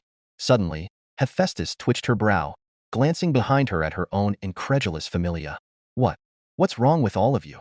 she snapped, still irritated from their odd behavior. Her entire Familia were giving her the driest looks, including Tsubaki. Nevertheless, everyone's attention remained on Shirou and Ace. Holding a traced copy of Ace's sword in hand, Shirou grew contemplative as he executed a couple practice swings. Shirou murmured, his thoughts and expressions unreadable as he then glanced at Ace. "You've had it tough, haven't you?" Shirou frowned before he put the matter aside. This was this, and that was that. Everyone had their own stories, the least of which he did not have the right to tell. Ace's expression grew unreadable at Shirou's words, but the tightening of her grip on her sword's hilt spoke volumes. "Come," Shirou beckoned Ace to begin. She did so without reservation. Hailed as a genius, Ace was a master swordswoman who'd long since adapted her own way of the sword, and yet, Shirou was dodging? Shirou carefully kept his expression neutral as he deftly evaded each strike with minimum movement. Ace pursed her lips, unable to understand how Shirou could read her movements so easily. It was like he knew her tendencies, strategies, and fighting style before she even executed a technique. She couldn't accept it, not with what was on the line for her. A pit welled in Ace's stomach, like bugs crawling over her chest. Suddenly, Shirou was no longer simply dodging. He raised his sword. Clang. Is this how it's done? Ace's pupils dilated from the sudden symmetry of movement, an identical mirror to her own steps. Exclamation point. Ace retaliated immediately. Shifting stance, she pressed a heel forcibly into the ground, shifted her center of weight, lowered her waist, and chambered an arm back to thrust her sword and Ace stared in dumbfoundment as Shirou was in a similar stance to her own. Inconceivably, the tips of their swords met at the apex of their thrusts, not even an inch of difference. Backpedaling, beads of sweat matted Ace's brow at the unexpected situation. She had to hurry and settle her mind, but it was becoming increasingly difficult as she engaged in a further flurry of blows. It was like fighting her reflection. Everything she did, the her on the other side of the mirror would do too, neutralizing all attacks with equal strength to every one of Ace's blows. If before she was doubtful, now she was certain as Ace glared uneasily at Shirou. Why you stole it? Her years of hard work, dedications, and hardships. Just like that? Not only could he replicate her weapon, but as a blacksmith he could also harness the skills of a weapons wielder? Shirou neither confirmed nor denied anything, leaving all interpretation up to others. Don't joke with me. Ace could no longer stifle her frustration. This was her only chance at reuniting with her family, and she wasn't getting anywhere. Worse, just because Shirou could mimic Ace's technique down to the finest detail, didn't mean he couldn't alter it, or resort to his own movements that Ace could not react to. Eventually, Ace was forced to give ground. She fell into the fallacy of expecting Shirou to move and attack using her own patterns, but was left unguarded when a kick came to her gut instead of a thrust of the weapon. She gagged, Shirou exhibiting a strength unheard of for his body type, as if he'd reinforced his physical abilities. GGH. Ace was blown backwards. The air of the crowd suddenly changed all at once. // It's over, Archer declared from his spot, still spectating in Orario. How can you be so sure? Freya posed a question. Archer was unperturbed. The momentum of battle has changed. Shirou dismissed Ace's sword into motes of blue light before quietly regarding the entire crowd before him. The prior demonstration with Ace had done its job to change the look in their eyes. They were tense, their loose postures and easy attitudes hardening into a heightened sense of awareness and caution. It was the intended result. Now, there would be no excuse that anyone was caught off guard or weren't in their best state. There was a silent agreement within the crowd. This time, they would come at him at once. Green motes of magic light were gathering around Ryu as she began calling upon the buffeting wind, while Ace picked herself up, regained her stance, and firmed her resolve. The adventurers were no longer able to take the notion of Shirou fighting everyone at once lightly and prepared their own weapons and means. The inclination to mob was growing as it became steeply understood that just like Ryder, Shirou had his own capabilities beyond Ryder's scope. Careful, Ryu warned as she noticed Shirou's demeanor shift to something earnest. Ryu gritted her teeth and subtly nodded at Ace, coming to a silent agreement of cooperation. Once more, magic energy swelled around Shirou before congregating over his eyes, illuminating them in a light shade of blue. Trace on. Hide your weapons, Ryu cautioned, trying to get a basis of how Shirou's magic worked from her observation with him against Ace. Her working theory, shared with many of the others fighting alongside her, was that Shirou needed a good look at their weapons to do what he did against Ace. In all honesty, it wasn't a needless observation, but one that came far too late from the moment the match began. Their weapons. He'd long since seen them all. A pulse of energy descended outward, the hairs on the back of Ryu's neck raising as an ill premonition assaulted her. Once an experienced adventurer of the Astrea Familia, Ryu's senses were fine-tuned to the order of the severity of an ordeal or outcome. The spirits of the wind answered Ryu's call as Ace and many melee types preemptively dashed forward to avoid giving Shirou any more time. Ryu began to chant the lament of the winds. In the sky of a now distant forest, infinite stars scattered in the endless night sky. Respond to my foolish voice. Give me now divine protection of starfire. Ryu aimed her palms forward, desperately trying to stifle her uneasiness. Give the mercy of light to the one that abandoned you. Come, wandering wind, the Wanda. Rin, G, Travely, R. Ryu trailed off, disrupting her chant as her swirling magic energy grew unstable. A voice echoed in the air, distinctly drowning her own and even the battle shouts of those charging forward. I have forged over 1,000 blades. As if in declaration, that single statement charged the area with an unseen pressure that descended down from above. By adapting select parts of his own Aria, Shirou could enforce that specific perception on the world through select deployment of aspects of his inner reality. In the Age of the Gods, the restriction was far too light. The air rippled from around Shirou, numerous weapons identical to the ones Ace and the others were wielding emerging from nothing. From the tips of the blades to the base of the hilt, motes of swirling blue magic energy congregated to form steel. The soft glow of the magic illuminated Shirou's calm features as a veritable floating armory appeared behind him, waiting for him to draw upon any weapon to use. At least, that was the foolish perception running through everyone's minds, but they would be wrong. There was more than one way to use a weapon. Stiffly, many in the back row, the ranged and magic users, craned their necks up to the sight before them and quietly accepted the futility. Each floating weapon glinted with an eerie premonition of what was to come. Barrel. Set. The weapons instantly doubled, many slanting forward with a trajectory that made it clear what was to happen. The blacksmith was not weak. Fire. It was like time had stopped for Ryu. The distance between her, the crowd, and Shirou was less than 100 meters, and it was practically instantaneous. Ryu's mouth gradually opened, staring dumbly as a sharp object whistled past her at a speed difficult to perceive, struck the ground, and exploded with enough force to crater the earth and model it full of holes. It missed. Perhaps this was a chance as Ryu realized Shirou had wasted his shots, but even that didn't last. For each weapon launched, a new copy took its place. Ryu and many others weren't fools. It was a warning to give up. Maybe 1 or 2 dozen of those shots Ryu could block with her magic, but it was as if they were endless. No wonder, Shirou had claimed that he could be the main supplier of weapons and armor for the subjugation. Ryu swallowed, lowering her palms and dismissing her magic. Even if this was to prove a point to her goddess, continuing further wasn't worth it. She raised her hands up in surrender, followed by many other adventurers not primed for close-ranged combat. Of course, that still left a group of stubborn hopefuls. B break through.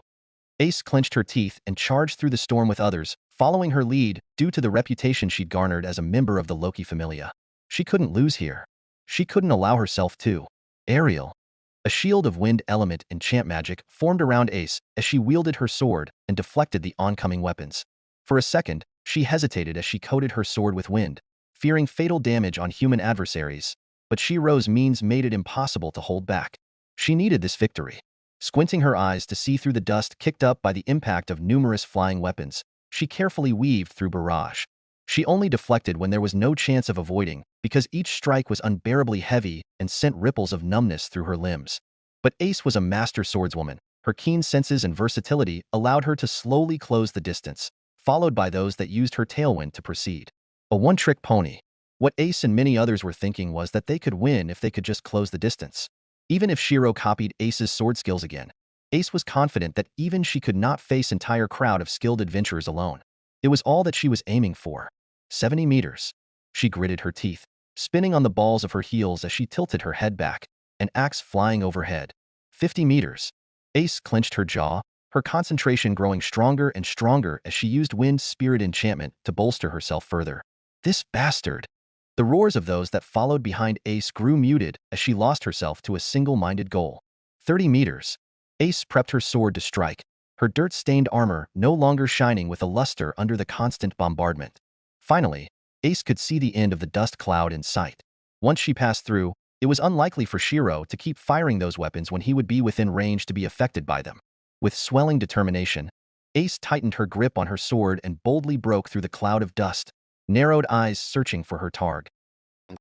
Ace's steps halted to a pitiful crawl along with the remaining dozen or so adventurers that had rushed through the bombardment of steel with her. It was true that Shirou had stopped the bombardment, but what appeared at the end of hope was a stifling reality. What appeared in Shirou's hand was nothing else than Ryder's spear. If Shirou exhibited Ace's own prowess with a copy of her weapon, then it meant he could do the same with Ryder. And Ryder was a monster of a warrior. What's wrong? Shirou asked as if he were clueless. No, that was Ryder's influence subtly bleeding into him. Numerous weapons fell to the ground as even the melee fighters finally raised their hands and surrendered despite Ace protesting their actions. Unfortunately, Ryder's prior showing had been too impactful. Alone, Ace could see her chances against Shirou whittle away to nothing in real time. Ace fell to her knees, laughing bitterly at her own weakness. She knew a disappointed Loki would be waiting for her back through the mist gate. Fate Grand Dungeon. Chapter 20. Silence stretched for the longest time as many digested what they'd just seen. But for those directly in line for the next sparring, it was different. They couldn't afford to be distracted by the capabilities of an opponent they wouldn't be facing. Rather, it was the known opponent they had no choice but to prioritize. Ha, finally my turn. Ryder grinned, beckoning for his challengers to follow him through the mist gate. Finn, Riveria, and the few people who had the courage to face Ryder after his display in Orrio suddenly developed a case of cold feet. It was to the point that only Finn and Riveria mustered the courage to step through and onto the same battlefield pelted by Shirou's weapon rain. Finn was largely able to step through due to ignorance, having not witnessed Ryder's rage, but Riveria had gone through in order to test herself.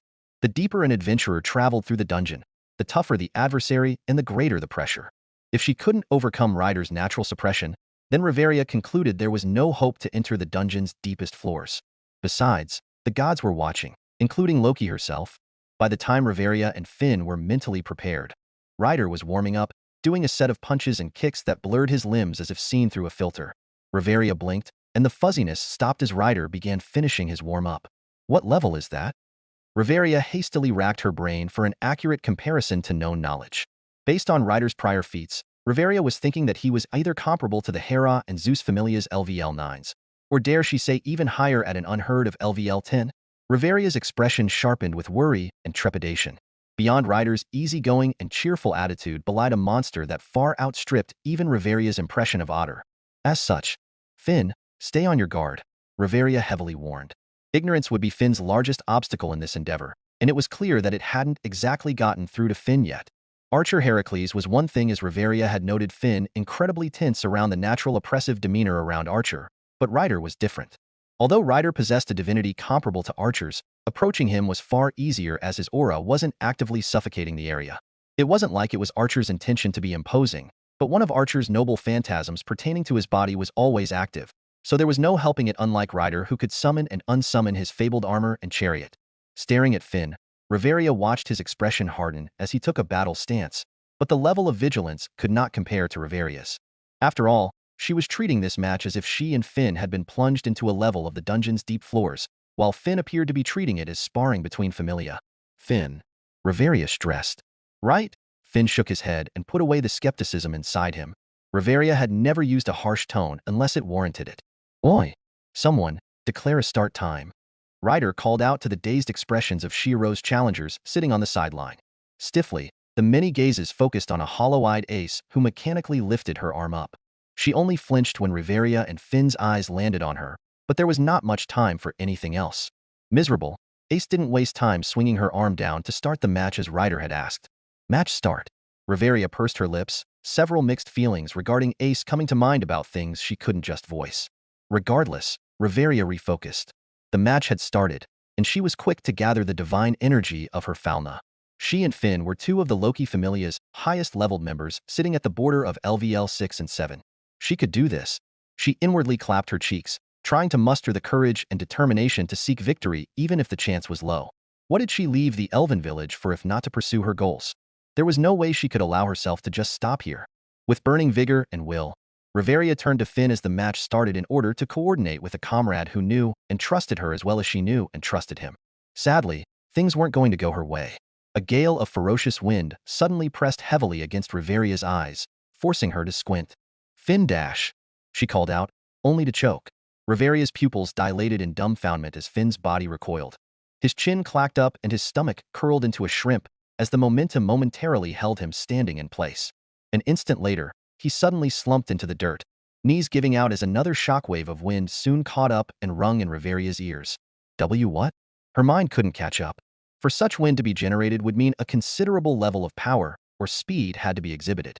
Riveria flinched and reacted in reflex as a noise echoed from beside her. There wasn't even time to turn her head or register what was happening. Reacting by instinct was all that was somehow possible. Riveria craned her gaze up, numerous spells and countermeasures rising to the forefront of her mind. But just as quickly, such thoughts were discarded. I am possible. Riveria had less than a fraction of a second to realize and affirm. No, even less than that, to the point it was practically instantaneous. The shadow of a fist was rapidly enlarging within Riveria's gaze until the entirety of Riveria's vision quickly grew black. Her cheek numbed, her jaw feeling loose and aching. Worse, in the span of time it took to even register the pain. A feeling of inertia assailed her as she grew nauseous. Something. She had to do something. Flailing her arms out, her actions were immediately read as resistance. As Riveria felt her legs get kicked out from under her, and a knife hand strike the back of her neck, she bitterly lamented reality. From an outside perspective, it seemed as if she'd suddenly collapsed just like Finn did, but the footsteps printed on the ground spoke of another story. In the end, Riveria finally understood what she'd seen happen to Finn and then experienced herself. Too fast. It was an overwhelming speed that toppled any resistance before magic or blocking force could even be put up, to the point where it was if Ryder had vanished from the moment the match started. How long had it been? Quick chant times, reflexes or not. What did they matter? 1 second, 2? Barely enough time to roll one's eyes, and Ryder was already capable of striking. Cull, UOS? Ryder appeared behind both Finn and Riveria as they collapsed, moving from his starting spot to his ending spot in an instant and leaving visible wind to chase around him. It was the first open display of the power of Ryder's god speed, unlike the brutality Ryder had displayed in Orrio. Rather, this method of combat was truer to Ryder's nature. It was only when enraged that the beast of madness emerges and reason retreats. There were many reasons why the human body's strongest tendon was named after Achilles aside from his origin story.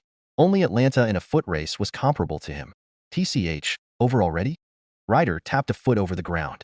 He was the fastest and most agile hero of all of Greece. With Ryder's bout settled, all that was left was Archer and his challengers who would soon enter the sparring ground through Iris's mist gate. The silence in the audience was now growing palpable. There weren't even any cheers or whispers, just a muted din that continued to grow since Shirou's showing. Then there was Archer Heracles. Standing opposed to a 2.5-meter giant did not come easy. With a body that rippled with strength and power stemming from pure magic energy, divinity laced every fiber of Archer's muscles and skin to create a bronze-tinted bare-chested warrior. The energy itself was top class, exhibiting a suffocating pressure that weighed on the mind and body.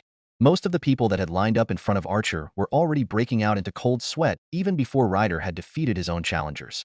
A pity, Heracles hummed in thought, his long mane of black hair billowing in the wind. He could tell that most that had come to line before him considered themselves amply strong, but to lose in the face of momentum even before combat revealed a weak valor, of which Archer's was exceedingly high. No amount of mental contamination or bewitchment could affect his judgments, and even then, he was confident that his mentality would eventually break through. For one to be worthy of truly facing him in combat, one would need the valor to stare him in the eyes, of which only one did. Bel Cranel, Hestia's patron who had excitedly lined up in front of Archer with the rest, was the only participant who appeared eager even while Hestia's complexion drained of color in the background. Ah, an impulsive act then, Heracles concluded. Rather than see the current bout as a ticket into the one-eyed black dragon's subjugation which Hestia would vehemently oppose, Bel was looking at it like another of their training spars. The naivety was innocently endearing, but the will to continue to seek Heracles out for improvement was a boon in Bel's favor. As for the others, Heracles swept his eyes across the rest of his odd competitors, resting on Otter of the Freya Familia. Different from the almost warm gaze of encouragement Heracles leveled on Bel, the way Heracles stared at Otter was much firmer.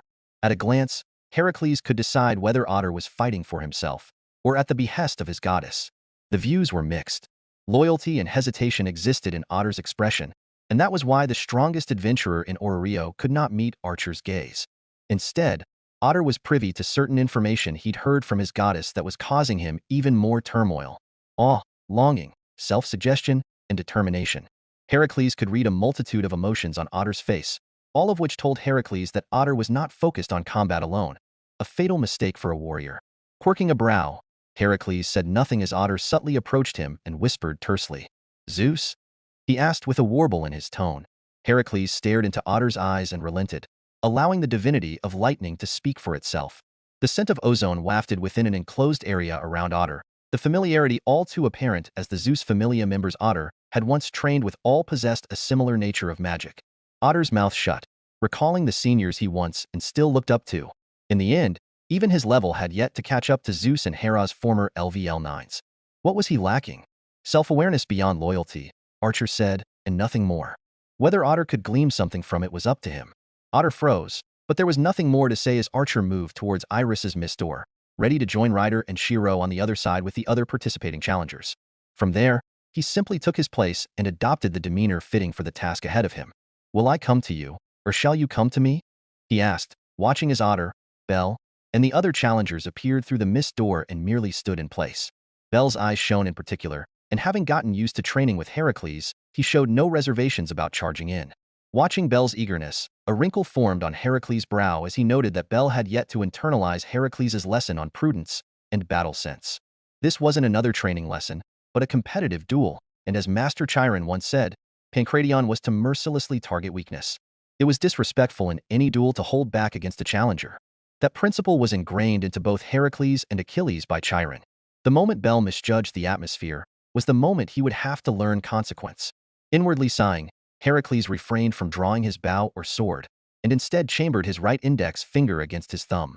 Looking at the sheer confusion that crossed Bel's face, the boy must have thought Heracles was playing with him. However, reality was different. Archer was trying not to kill him, as Archer's entire body was a weapon due to the nature of his passive noble phantasm god hand. Pausing mid-charge to open his mouth for an explanation was Bel's final mistake. This compromise was Archer's consideration for Hestia watching from afar. Without another word, Archer's right hand appeared in front of Bel's face, before he flicked his index finger onto Bel's forehead. A miniature explosion echoed as the impact generated a miniature shockwave that formed a ring of wind over Bel's face before he went flying. Tumbling over the grass field a distance away, he groaned as the illusion of his soul leaving his body escaped from his mouth. Bell. Archer pretended not to hear Hestia's voice, somehow echoing all the way from Rio to their current location. His Aunt Baby's Bell too much. Only with hardship will he turn into a strong warrior. Besides, Castor could fix it. A good warrior always has his share of battle scars. Turning his attention back to Otter and the others, Heracles drew his towering axe sword, watching many suddenly surrender. If a mere flick of his finger had enough power to fling someone of Bel's size over the hills and to the plains, they shuddered at what Heracles could do with the sword. Only Otter remained, shackled by his goddess's orders, his loyalty, and the burgeoning desire to prove himself. One sword, Heracles decided to concede some leeway, gesturing that he would allow a free strike. Otter swallowed, palms sweaty. If Ryder had ended his bout in an instant with his speed, Heracles was the exact opposite. Otter had every right to be concerned about his chances of surviving a blow from Heracles, but Heracles' proposal at least gave a chance. Otter steadied his breathing and maximized the magic energy flowing from his fauna supplied by his goddess Freya. Hubris was downfall. Although Otter considered himself a greenhorn compared to the powerhouses of the former Zeus and Hera Familius, he knew that not even they could be careless with Otter's full power strike. "Do not regret this choice," Otter muttered, strength pouring into his grip. Archer said nothing. Veins bulging, Otter funneled his monumental strength, capable of overpowering huge monsters with minimal resistance, all for this one swing. Heil this Vini. Otter enchanted his weapon with super-strengthening magic that coated the blade in a golden hue. Vanna Argenture. Otter continued buffing himself, this time, his body undergoing beastification. His nails grew into sharp claws, his hair began to elongate, and his eyes sharpened into a feral glare. Briefly, Archer hardened his expression while assessing the level of divinity and magic Otter was suing to buff himself. Upper B rank, Archer concluded before nodding his head. "Come," Archer beckoned, bearing his chest out, sword arm raised for retaliation. Archer would allow Otter to strike, but it didn't mean he wouldn't strike back immediately afterwards. No, rather, Archer was already in a position to maximize his retaliatory strike to the point it irked Otter. Beastification frayed logical reasoning, but Otter, through training, had reasonable control to be angered. What Heracles was doing was nothing else but provocation in Otter's eyes. Archer had raised no defense against Otter, insinuating his strike would be worth nothing. Otter's opinion of Archer finally consolidated. Of all members hailing from Zeus, Archer was the most arrogant, and pride comes before a fall. Otter's mental fatigue violently dipped as he put his full power in, but the result spoke for itself. Otter struck like lightning, his swing generating a shockwave of power that cleaved through the ground en route to Archer's position. Aiming for Archer's broad chest, Otter made an expression of satisfaction as his expert swordsmanship assured him of a direct hit. His sword would land on Archer's bare chest and, clang, sparks grated as the strength of Archer's body alone, his flesh and bones, repelled all damage. The shockwave of the strike created a cutting wind that continued from behind Archer and cleaved a modestly sized valley onto the earth. Yet, that wasn't what was important. A armor? Dumbfounded, Otter's pupils dilated in disbelief as he stared at the point his sword's edge made contact with Heracles' body. Godhand. The 12 labors was Heracles' hidden noble phantasm that was always active. Representing the legend of the 12 labors in Archer's legend, he was a heroic spirit that had lives equivalent to his completed tasks. Therefore, he had 12 lives, and an immortal body that refuses any attack below A-rank servant parameters. And rank matters. If a C-rank attack had the power of an A-rank attack, Godhand would go beyond the rules of reality and nullify the strike's damage to 0. Moreover, he'd gain 100% resistance to any attack that had taken one of his lives. Sadly, for Otter's attack, its rank is too low, Heracles muttered before his sword arm came down on Otter. Otter could not fathom the meaning, but it mattered little as Archer's sword came down. Barely able to place his sword in between for defense, the sheer force cratered the ground and pressed Otter hard. The durability of Otter's body became both a blessing and a curse, as the impact grated his bones, shifted his innards, and buried him in a pile of rubble. If not for Heracles showing mercy and pulling Otter's limp form out of the pile, Otter would have suffocated to death. A valiant effort. Heracles acknowledged the will to attack. But judgment is lacking. Against a beast or monster that you stand no chance to face, it's not power or skill that wins, but intelligence and wit. The offer of one strike wasn't to you alone. Heracles tossed Otter in the direction of the other challengers who'd already given up. You should have persuaded them to share their divinity and increase the rank of your attack. Standing alone, waiting for his next adversary, none came to challenge Heracles again. The plan had been straightforward in order to inspire confidence in the subjugation. However, plans never fully seemed to go as intended. Scratching the back of his head, Shirou made eye contact with rider and archer in their respective sparring fields with moaning bodies and people barely conscious. The effect of their showing was effective based on the expressions of their challengers, but both rider and archer had ended things too quickly. Part of the nature of the plan was to put something of a show to demonstrate ability. Being flashy was the best, and that was why Shirou had opted for strong visuals in his tracing rather than just showing a single noble phantasm or two. The problem was archer and rider, both taught by the hero trainer, Chiron. Neither of the two held back in respect for their teacher's lessons. Rather than a show of their capabilities, only a fraction of what they were capable of to stand against the one-eyed black dragon was revealed. Monstrous speed and strength were all the two showed, to the point that Shirou was garnering more interest with his tracing than the two and their abilities. Of course, Shirou had proved that he wasn't just some blacksmith that would provide equipment, but that didn't mean his primarily role had changed. Rider and archer would be a part of the primary attackers of the dragon, and their monstrous speed and power could only go so far against the target of a grand quest. They needed to show more, but there was no one left or willing to stand to face them. "Oi, big guy." Rider cut Shirou's train of thought off as Rider suddenly called out to Archer. A sinking feeling entered Shirou's stomach all at once. He knew. He just knew there was a headache coming. "Get behind me. Now." Shirou quickly ran and gathered the defeated challengers behind him as divine energy began to swell in the area. Lightning writhed in the clouds, and moisture was gathering to signal a coming storm. No, perhaps it was inevitable from the moment Achilles and Heracles, Greek legend's most revered heroes, were both summoned at once. Rider had been itching to do this from the start. He'd only been waiting for the opportunity. "Shall we determine who's better between us?" Rider wore a vicious grin as he summoned his lance and pointed it at Archer. Worse, by principle of honor as a Greek, Archer did not refuse and finally took out his bow.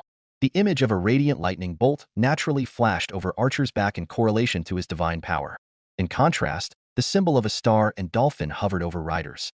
// Staring dumbly at the symbol of Zeus that appeared, an old man spectating from Orrio staggered in place, while a certain water goddess clasped her hands and was unreservedly cheating by sending her divine power through the bond she shared with Rider.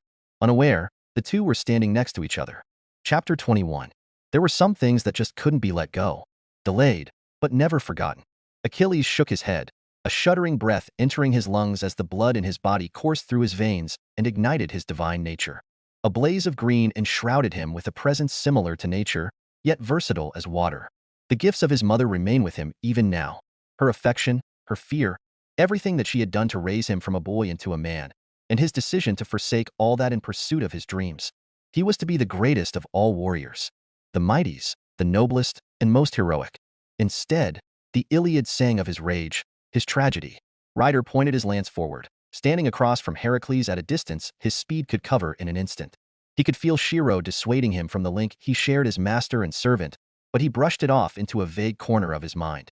For all his carefreeness, it wasn't as if Achilles did not have his own aspirations and ambitions beyond a leisurely time. No, he was a Greek warrior, the finest of the Myrmidons. "My name is Achilles, son of Peleus, and child of the sea nymph and goddess of water, Thetis." Rider knew Archer already knew everything. Yet it was all formality learned from Chiron to tame the beast of a killing machine within him and turn him into a hero. Archer stood in the same vein, as a hero from a past age to that of Achilles coming.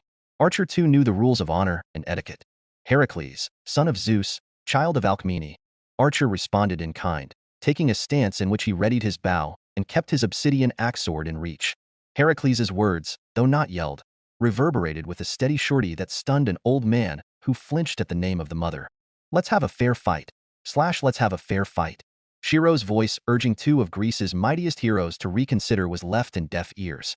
There were just some things that Shirou could not see nor understand beyond the history of mere weapons.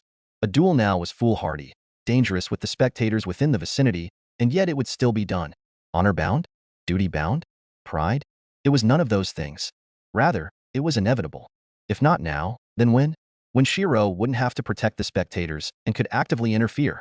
To stop, Rider and Archer now would force Shirou to use a command spell which he'd surely hesitate over while constrained by protecting those around him. This was the best time. This moment carried a sentiment inherently acknowledged by both warriors, a meeting that was impossible in their lifetimes. Light flickered in Rider's eyes as he assessed his adversary, and in the next second a shockwave of wind created a pressure tunnel that left a jet stream in his wake. Known as the fastest hero of all Greece and renowned throughout the world, his footspeed was immortalized in one of his noble phantasms, Dromius Comets. Invoked by stepping on his chariot, he didn't even need to fully utilize it to prove why there was no one before or after his death who was equal in speed. And it showed. Goosebumps traveled down Ace's back as she distantly heard the drone of an impact before a fierce wind blew her bangs violently behind her. In slow motion, Rider's foot dug into Archer's chin, Archer's jaw clicking as his body began to lift, and in the next moment, an explosion kicked up dirt and sand. Sent flying, Rider rapidly chased after Archer and followed with a volley of blows at Godspeed, each erupting with the roar of a miniature storm and buffeting wind. From the naked eye, Archer's form became a blur tossed into the air, and then hit in one direction and into the next, never touching the ground. Each blow sent reverberations throughout the surroundings, some even causing stone to split and trees to uproot. The expression on Finn's face was one of silent horror that matched many others. The answer to Riveria's question about what had happened to her and Finn during their sparring was answered. With a speed and power like that, it wasn't a question of dueling, but a matter of even surviving. If it were anyone else but Archer under Rider's relentless assault, their bodies would have already disintegrated or be reduced to a blood bag from the sheer number of blows released in an instant. Punching Archer up into the air, Rider leapt faster than Archer's ascent to deliver an axe kick down on his abdomen to send him crashing back down to the earth. Within a blink of an eye, Rider appeared, heels digging into the dirt as if he'd just come from a sprint. The orange scarf around his neck was billowing in the ensuing wind of his halted momentum, but his expression was hardened with exasperation. "That damn immortality," Rider muttered, spitting blood out from a split lip. Bastard had given as much as he took. Archer could not keep up with Rider's speed, but Archer could ensure a blow by trading one hit for several of Rider's. Worse, Heracles stood up from the crater he'd made with hardly a change in expression. In battle he remained somber, a man molded by the tragedy and redemption of his legends. Heracles possessed the noble phantasm that represented his 12 labors, god hand that made him practically immortal. Different from Rider's immortality granted from bathing in the Styx or even his armor, Heracles gained true immortality through his passive noble phantasm, god hand. Damage of lower or equal divinity was mitigated, and beyond simply defeating him, he would have to be killed 12 times using 12 different methods. Each method of death would be effectively negated the next instance, and not due to resistance, but due to distortional phenomenon bordering on true magic. Ironically, Rider was starting to understand what it was like for his enemies to face him at the peak of his legend, and that reaction speed. Archer was truly a rival worth defeating. "Your speed is as remarkable as legend," Archer acknowledged, but his words caused no small amount of tension to Rider. "I cannot hope to match it with my body alone, but weapons were made for such a purpose as to match those beyond our personal capabilities." Heracles fully drew his bow, the empty quiver at his side filling with arrows. "To defeat you is to strike you down in an instant, no different from the poisonous nature of the Hydra." Archer's magic energy rose with the scent of ozone. "I will show you the technique that brings a weapon's capabilities to the pinnacle." It was the sole noble phantasm Heracles could ever need. Murmurs spread throughout as static charged the air, but Rider could not care to focus on any of them. The bow in Herasel's hands imposed a danger impossible to ignore. 9 lives. 2 words, and a crushing force dominated the area with Heracles at its center. Arrows notched and eyes focused with unerring accuracy. To miss once would have been his death in the process of a particular labor. The shooting 100 heads. The labor of the Hydra, and the heads that continuously regenerated if not struck in tandem. Arrows launched at God's speed and brimming with divine, penetrative force flew at once, leaving no room for error. It was to the point that the air before Heracles' bow distorted in real time. Rider's pupils dilated as the recipient of the attack. As a heroic spirit capable of moving in God's speed, his perception was fast enough to see the trajectory of each and every arrow fired at him, and it all led to a single conclusion.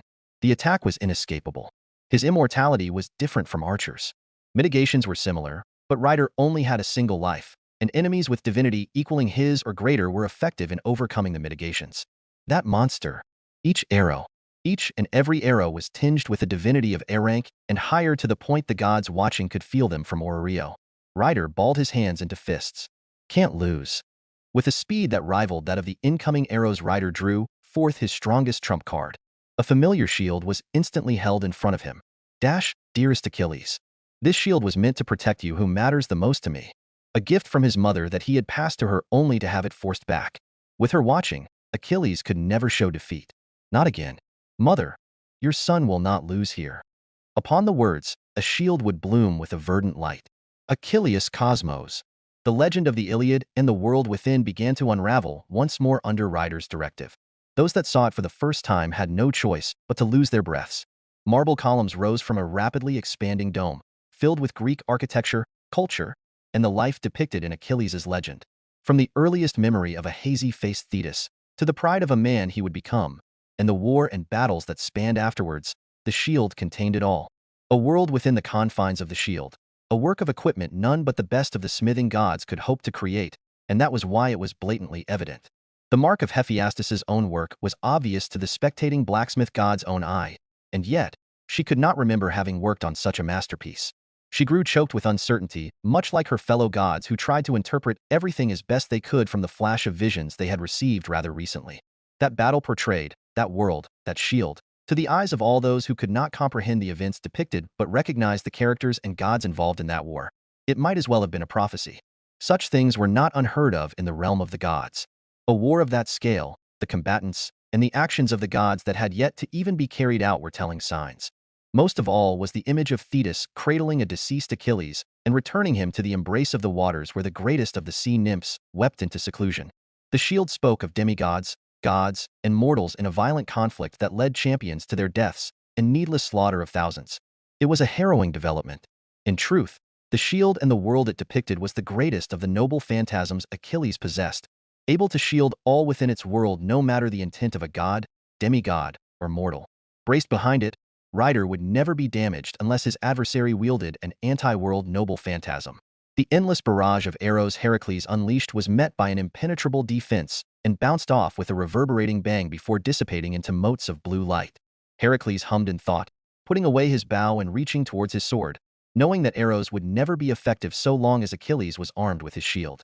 A stalemate then?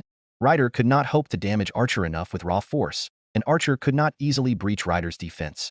Yet there was still another method. Rider whistled, leaving his shield deployed as he summoned his horse-drawn chariot to his side. Rider. Shirou's tone grew increasingly sharp in the wind. You're going too far. The master could certainly tell what Rider intended to do. Yet why was Rider going to this extent? The answer was simple. No matter what Rider had done in life, it was never enough due to the difference of time. From the era of his forefathers and a period of legend and adventure, the feats of Heracles and his 12 labors resounded. Mighty Achilles was never said to have surpassed the legacy of Heracles, only said to have clawed his way to be seen as equal. That's why there was meaning. Archer surely understood, perhaps even better than Rider, and that was why Archer made no bid to stop him, much to the master's chagrin. Hey Archer, you too? Now, here as a servant, the two most renowned of the Greeks could compete face to face as equals. Veins popped over Rider's temples as he mounted his chariot, pushing the boundaries of his own limits. I will win. Back then as it had been all along. He'd made a promise to himself and to his mother to be the greatest warrior even if that meant a prophecy of death. That had been his choice, and his mother's regret. Even now she was watching, supporting with hands clasped at his victory. He would show her that her child was truly the best. That his death had not been in vain only to play second fiddle to the feats of the past era. He would show them all what it meant to be named Achilles. Run as if your life depends on it. For him whose life had always been as fleeting as a shooting star. He would light up the night sky. Rider gritted his teeth and dug his heels into the flooring of his chariot, his arms bracing as tethers of magic energy shot out from either side of him, clasped tightly in his palms. The unraveling tethers of magic energy shimmered before anchoring themselves around Rider's deployed shield. Xanthos, Balios, Pedasus. Rider spurred his horses forward. The ground rumbled all at once, drag marks etched into the dirt as the weight of an entire world began to move in tow. Rider's muscles bulged, his forceps growing more and more defined as he put in the strength and pulled. Run. Neighing, the three divine horses pushed on their hooves and began galloping towards the sky, and with them, pulled forth by Achilles himself, was the weight of the world in his shield. Archer, see if you can stop this. Rider goaded with clenched teeth. Heracles raised his hands up to receive Rider's attack. His body alone was capable of becoming his strongest weapon. Ryder did not waste a second, for the burden on him was too great. Directing his chariot forward, Ryder dragged his entire legend to battle over Heracles' head. Hands to the sky, Heracles bore the weight of Achilles' world in his strained palms, a ferocious storm of magic energy swelling from the point of contact. Ryder gasped as his charge was halted, his 3 horses huffing from exertion. Is this still not enough? Ryder grunted, pushing harder and harder as the ground quaked beneath. Was he destined to only be an equal to Heracles? Never to surpass? Heracles! Ryder gritted his teeth and pushed onward with all his being. As a mother, how could Thetis not react to her son's earnest efforts? The crest of Thetis shone brighter and brighter behind Achilles, creating the image of Thetis with her palms pressed to her son's back, asserting that she joined in his struggle. OOARGHHH! Ryder yelled, gaining momentum. Heracles finally grunted, his knees buckling and bending little by little as he surely began to struggle. Watching that struggling form, a feeling coursed through an old man that had never appeared within him so strongly before. Guilt and paternal instinct. The visions, the horrible things that pitiful child, his child, had to endure at the hands of that wretch. The old man took notice of Thetis standing next to him, watching her divine power ceaselessly funneling into Achilles. The two were old acquaintances, but for the first time, the old man felt animosity towards her. Heracles' knees finally gave out, forcing him to press his back along with his arms just to prevent himself from getting flattened, and the old man had had enough. That child had endured enough. How could the old man have let the abuse go on for so long, even under the excuse that he hadn't known? Tears welled in the old man's eyes.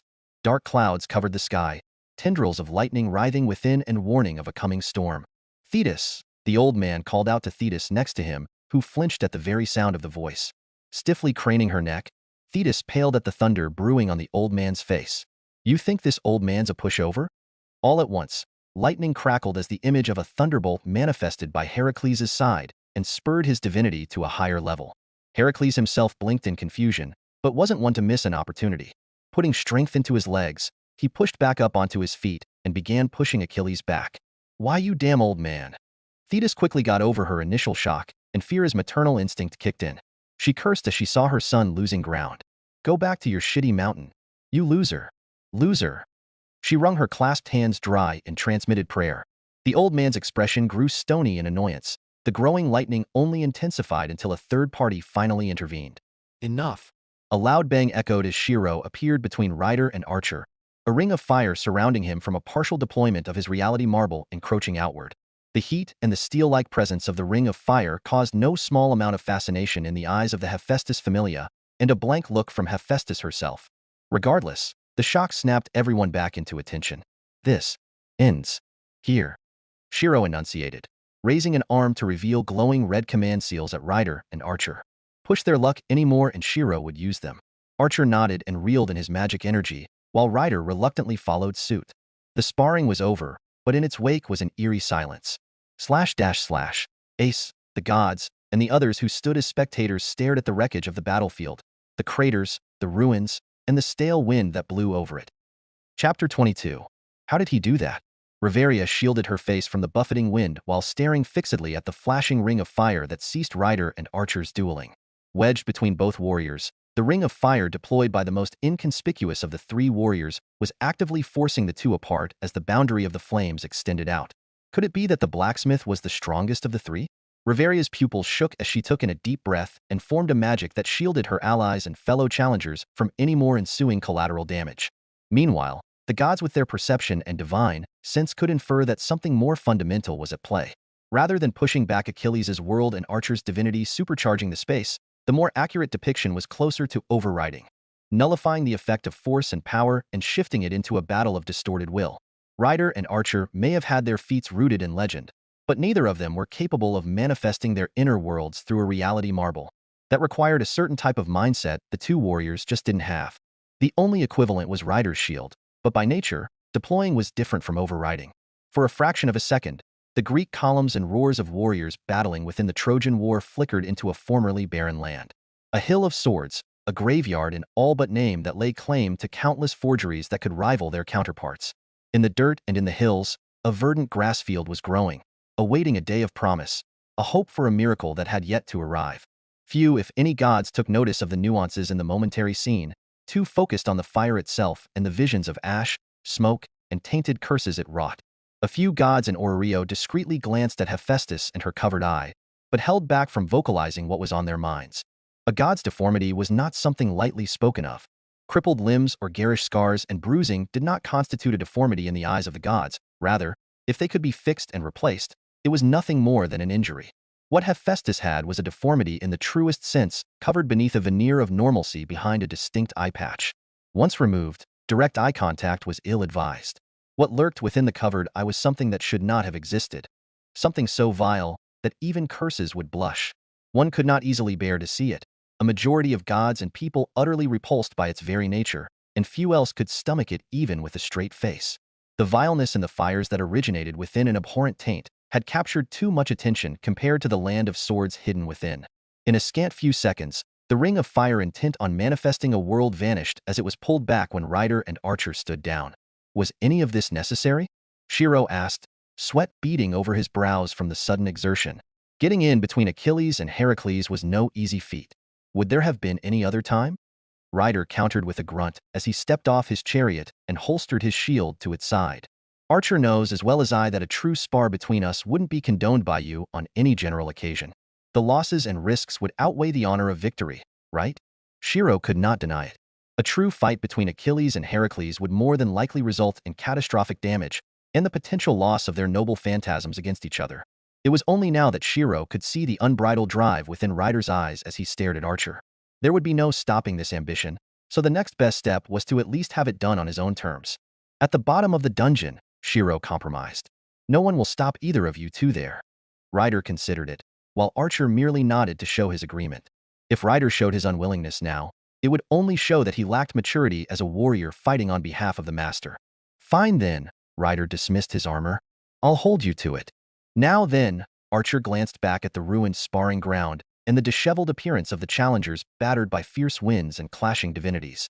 Some unfortunate ones were even injured from pieces of shrapnel. I suggest calling Castor. Both Shirou and Archer looked at Rider. With his chariot, it wouldn't even take a minute to arrive there and back. I'm on it. Rider grumbled and soon took off. Meanwhile, Shirou and Archer's attention returned to Ace, Finn, and every other challenger. Sorry, this part wasn't intended for the recruitment. Shirou frankly apologized, but his words were unable to remove the stiff expressions on everyone's faces. He knew what they were thinking. It was blatantly obvious. With the capabilities Rider, Archer, and even Shirou had shown, what use was there in recruiting others for the grand quest? Therein lies the problem. It was true that others wouldn't be able to do much compared to the other servants and demigods, but beyond being present to act as a witness, Castor himself had verified the potential of the familius in this world and their leveling system. Gods were all-powerful entities by nature, but in the lower world they were constrained. Their only outlet to manifest their influence and power was through their familia members. As such, each familia member was a conduit of divine power limited only by the strength of their vessel. If the vessel was trained and strengthened, they could theoretically tap into a greater wellspring of their god's divinity. The sheer potential in this system couldn't be neglected. To overcome walls that appear impossible is the hallmark of what makes a warrior into a hero. You may stand down and doubt yourselves now, but that will deny the potential of what you could have been had you strove forward. Heracles' voice pierced deep into numerous hearts with varying aspirations, not the least of which was Otter. Otter remembered the old days of the Zeus Familia and the powerhouses within them. Strong as he was now, he still felt small in comparison, let alone against Heracles, a hidden love child of Zeus. In some respects, Heracles might as well be a prince in the Zeus Familia. An errant thought suddenly crossed Otter and many others' minds as Thetis rushed through Iris's mist portal only to grow disappointed when Achilles was absent. What status would a demigod have in their father or mother's familia? Otter shook his head, but couldn't take his gaze away from Heracles. That man, that demeanor that inspired awe and respect was what Otter had always strove to be. At some point, Otter had stagnated, and the sad part was he no longer knew when. In the crowd, even Rio was reminiscing about past glories and regrets. Those wishing to join should register with Iris back in Arario's town square. Archer said no more, but nothing else said would have been as impactful. Shirou gave Archer an appreciative nod as he noted the shift in sentiment in the air. Rider returned soon after.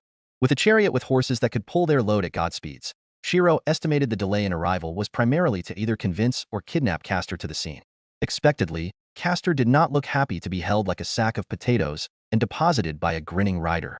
Grumbling to himself, Castor dusted off his doctor's garb and stared at the people around him with growing annoyance. Expectedly, The entire area had grown silent. Why wouldn't it, considering the changes surrounding Castor? Castor was shining, giving warmth to all those who saw him as if he was the sun. His silver hair looked almost white in the glow, and the overflowing divinity his body contained shrouded his eyes with a hazy golden hue.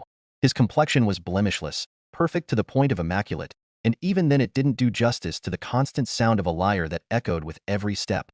In comparison to rider and archer's divinity, Castor's was without a doubt greater than theirs after Apollo had transferred all that he was in his arcanum form to Castor. And yet, it wasn't without a peculiar side effect due to the nature of Castor as a servant and a direct son of Apollo. With each step Castor took, the continued sound of a lyre playing didn't come from some specific aura or energy, but was directly contributed by a ball of golden fluff sitting on Castor's head. What do you think they're looking at? The fluff spoke. The lyre held precariously over a stubbly horn, vanishing as the fluff ball talked and revealed a pair of beady eyes and a mouth too small to even see. It was absolutely adorable. Ace even doing a double take while others squealed. Castor hated it. You. Castor seethed, uncharacteristically shouting. You damn bastard. This is your fault. Honestly, it's quite strange. I didn't think it would turn out like this either. The fluffball shrugged. Though I may be an empty shell of my past elegant self, I don't find this trade half bad. I don't think I've ever been able to attract half as much attention as I do now. How about its son? Ain't your old man a looker? Of course, you must have inherited my love for beautiful things. A vein popped over Castor's temple. Get off my head. Castor placed his hands over the ball of fluff Apollo had become and violently tried wrenching the parasite off. He succeeded and hurled Apollo away, but like the dozen other times, Apollo reappeared to land on Castor's head again within a beam of sunlight, like a divine being gracing the world with its presence. I quite like this spot, Apollo said as he landed, pawing Castor's head before settling down. It's comfy, and a son should treat his father better. We live in a world with human rights, be they god or mortals. Castor could not disagree more. You are a sheep? A beautiful animal, isn't it? Rule breaker.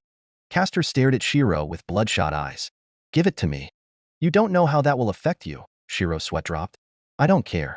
Give it to me. Castor looked like he was going insane. Listen, son, but back in my day dash. Shut up.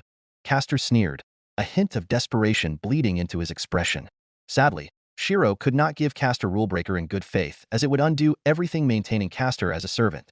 In a distressed bid to ignore Apollo's very existence, Castor hyper-focused on the injured patients he had to deal with. Anything was better than doing nothing and having Apollo's familia refer to him as their proxy god, or having to listen to Apollo drone on and on about father-son bonding time. Like a coward escaping reality, Castor ran away from his personal hell while Apollo shrugged and idly began playing his lyre again. Not only were the sick and injured being treated for their wounds, but they could listen to pleasant music too. Other gods who were curious about Apollo's new form tried to get Apollo's attention, but the present Apollo only had eyes for his son and familia. He'll get over it, Archer murmured while everyone stared at Castor's hunched back and moist eyes of despair. Eventually. Right? Ryder whistled before pushing Shirou out to get everything back in order. Do your thing, boss. I'm sure there are still questions to be answered. Indeed, Freya said as she stepped through Iris's mist portal and assessed Heracles, Achilles, and Shirou in person. Freya's expression glazed over as she focused on Shirou, Ryder, and Archer. But Loki, who came with Freya, could recognize the greed that flickered across her eyes from a mile away. Out of the way. Loki hip-checked Freya to the side and stared at Shirou and the others with full seriousness. With this lineup, Oreo really had a good chance of slaying the Black Dragon once and for all. When do you plan for the party to depart? And even before that, do you even know where the one-eyed Black Dragon is? You said you did, but words alone aren't enough to cut it. There's been no sightings of the dragon for years. It's a matter of trust. Trust, huh? Shirou found himself nodding. Fine then. I'll introduce everyone to our party's guide. She was with the advanced team scouting out the Black Dragon's location and will be the one to lead us in the right direction. Advanced team dash? No wait, do you know how far that guide has to travel to reach Oreo? By the time the guide gets here, the dragon could have long moved, Loki reasoned. Don't worry, Shirou insisted. Assassin is able to monitor the situation in real time. Assassin? Loki muttered, quickly realizing it was another codename like how Achilles and Heracles went by Ryder and Archer.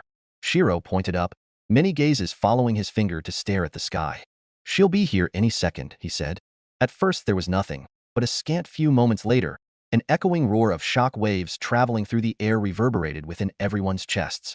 It was like standing near a landing plane, but all the turbulence was emitting from a single individual on wings of light adorned with a glowing halo. She wore a uniformed black attire, stained white under the glow of her hallowed wings. However, the steel look of her eyes filled with purpose to carry out her tasks was a hallmark sign that no god would fail to recognize. The sparkling beauty with raven hair that embodied the image of a warrior maiden of the upper world belonged only to one faction or neighborhood of the upper world. The Norse. Valkyrie. Ortlinde. Reporting. Loki and Freya's mouth opened then closed. // Meanwhile with Castor, a peculiar situation was occurring. It didn't pertain to Castor himself, but to that of the fluffy sheep on his head. Apollo suddenly shivered, his beady sheep eyes turning around to face a peculiar blue-haired goddess, Thetis, if he recalled right. Regardless, the hairs on the back of his neck raised. Why was she staring at him like that? There was such venom in her eyes that it seemed entirely possible that she'd try to murder him if given the chance. Her hair was rising like hissing snakes, and her blue-painted nails looked ready to gouge his eyes out. It was scary. What did he possibly do wrong? Coincidentally, Apollo was in a form that was identical to the one who helped some bastard named Paris Killrider in the vision Thetis saw. Thetis bit the nail of her thumb. If what was depicted in what she saw was a type of prophecy, Apollo, assuming his current form, was a type of warning that the events portrayed would be near. This echoed not only for Thetis, but others with more observant eyes that noted Apollo's change in appearance. However, Thetis' reaction was personal rather than simply objective. Kill my son? Him? Dare he? Thetis's expression grew exceedingly stony until she arrived at an immutable thought. The strength of Thetis's arcanum brewed within her as she began to seriously consider the possibility of success. Apollo had already used his arcanum. He would be much weaker, even at the cost of her own mortal life in the lower world. Can I just kill him first? // Apollo was seriously starting to get some bad Yender vibes and burrowed further into Castor's hood. He had no plans of leaving it anytime soon. A prophet of Delphi wasn't required to tell him that staying with Castor was probably his safest bet. Chapter 23. Elsewhere in another part of the world beyond the dungeon city of Orrio. // In wake of the escape of the 3 dungeon monsters associated with the Grand Quest, numerous changes both big and small occurred in the world. Where the towering behemoth steps had traversed, fissures and chasms formed from its mighty footfalls, creating landmarks and disrupting nearby civilization with miniature earthquakes. Its warpath was easily traceable, and the combined might of numerous familia headed by Zeus, Hera, and Freya saw about its demise. Its fall created the near-bottomless spectacle that created an area called the Grand Canyon. Then there was the great Leviathan who fled into the oceanic depths where no adventurer dared tread lightly under mounting water pressure that could fold even steel. Entire ecosystems were destroyed and large shipping vessels were under constant threat. Under the lead of Peleus from the Thetis Familia and various navigators from the Poseidon Familia, the beast was tracked and eventually felled. Its durable hide was still used to this day to fortify ships and augment equipment in the sea, but the one-eyed black dragon differed from its former compatriots. On leather wings, it wrought death with blue hellfire. Its fangs were swords, and its claws were spears that gouged flesh and bathed the earth with blood. The black dragon alone annihilated the subjugation party, leaving hardly any survivors before it fled seemingly to recuperate from its wounds. No new subjugation parties were re-established ever since. The Zeus and Hera familias were prominent, but even they were soundly defeated. The whereabouts of the black dragon were debated, but consensus was impossible. Pinpointing the dragon's location required a certain degree of ability and courage to approach at the risk of death. Few, if any, were willing to do that, and even then, the dragon was known to fly on its leather wings and shift location once discovered. Telltale signs were the only indication of its presence nearby. In a distant land ravaged by disasters and inexplicable phenomenon, the kingdom of Kuru stood. Its walls were battered and beaten from dust storms and constant monster attacks. Once there was a time where the area around the kingdom had been a fertile oasis, but one day several years ago, the plants died and the animals underwent startling changes. Without roots to tie down soil, the constant winds created clouds of dust and sand in a gradual process of desertification. Unlike Orrio, the kingdom of Kuru was dying. Its people were in a constant state of starvation and fear that bred a type of desperation which made it common to pick fights or steal from one another. Constant storms and dust forced travelers and inhabitants to wear loose-fitted clothing and thin cloth wrapped around their heads to prevent sand from stinging their eyes. One particular storm was raging while several people ran up and down Kuru's walls in a bid to repair them in time before more beasts could siege the kingdom. Each person may have had their differences in character and motivations, but the one aspect that tied them together was survival. Many men and women were working seamlessly to carry out the orders passed down from a daughter of the ruler of Kuru. Shielding her face from the winds, the young woman carrying out orders, Kunthi, squinted her eyes and pursed her lips. Take heart, the storm will pass. Kunthi encouraged. Despite being a woman of status, wisdom, and beauty, Kunthi did not bring any guards along with her. Her fair complexion and the olive glow of her skin caught many people's eyes even when covered by numerous layers of cloth. Her silk-like black hair, which spilled out in the wind, carried a subtle fragrance of flowers, but no one lightly approached her. Kunthi only brought 2 people with her, both of which were gods with their own familia that were supporting a young Kunthi in stabilizing the kingdom of Kuru. Flame-haired Surya, Hinduistic solar deity of the sun, and cold-faced Indra, Hinduistic king of the Devas and Svarga. Ganesh and Oreo would know the 2 gods well as they all lived in the same pantheon in the upper world. Kunthi frowned while yelling orders, glancing behind her at Surya and Indra, who were still not being their normal selves. Kunthi, Surya, and Indra had been harmoniously working together for the sake of Kuru for the past few years now, and it all suddenly changed several weeks back. The way Surya and Indra sometimes regarded each other recently caused Kunthi discomfort. Hell, the 2 used to banter with one another in passing, but neither so much as spoke a word lately. Brace the gates. We can't risk another charge from the flaming bull hordes until repairs are completed. Kunthi turned to Surya. Surya, can you ask your familia to dash? Kunthi paused mid-speech. Surya already knew what Kunthi wished of him. He melted down steel ingots and began lining the gate with the heated material until it cooled into a slab of metal. Surya grunted from the exertion and glanced at Indra, who stood beside Kunthi. Though weakened in their mortal vessels in the lower world, Indra was the better fighter between them and acted as Kunthi's primary escort. Momentarily, Surya's expression grew stony the longer he looked at Indra. The same was true of Indra to Surya. In all her wits, Kunthi could not fathom what was causing the sudden rift between her colleagues. Kunthi was human. She did not have the same inexplicable rush of visions and discomfort as Surya and Indra felt, let alone understand that she was just as much part of their current feud. What's wrong with you both? Kunthi knit her brows when the gates and walls were adequately repaired, and the 3 moved into an isolated command room. If we're going to pull out of this and keep everyone safe, then we have to coordinate together. Lord Surya, your light has always been our beacon, and Lord Indra, your lightning carves the path forward. I don't know what happened between you 2, but you each look like you want to punch the other. Kunthi favored Surya, that much was evident from how often she gravitated to him, but Indra wasn't left out either. Both were indispensable to her and Kuru. The one binding piece in this coalition was undoubtedly Kunthi, and she'd be damned if she prolonged this conversation any longer. She fought through the awkwardness and glared at both of her godly friends, demanding answers. It was Surya who broke the silence. Kunthi, Surya said, his tone solemn. What would you do if you had children? Kunthi blinked at the sheer randomness of the question and missed the way Indra perked up on her other side. Do I look pregnant?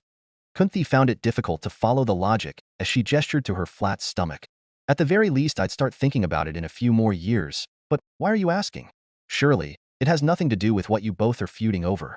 Humor him, Indra seconded. Now Kunthi was growing suspicious, but if this was what both Surya and Indra wanted, then fine. I'd raise them right, and I'd like to have a lot of them. Kunthi freely admitted after a while.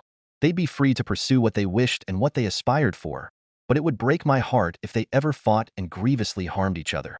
Surya and Indra made eye contact, the latter grimacing. Still, I have to find a good man.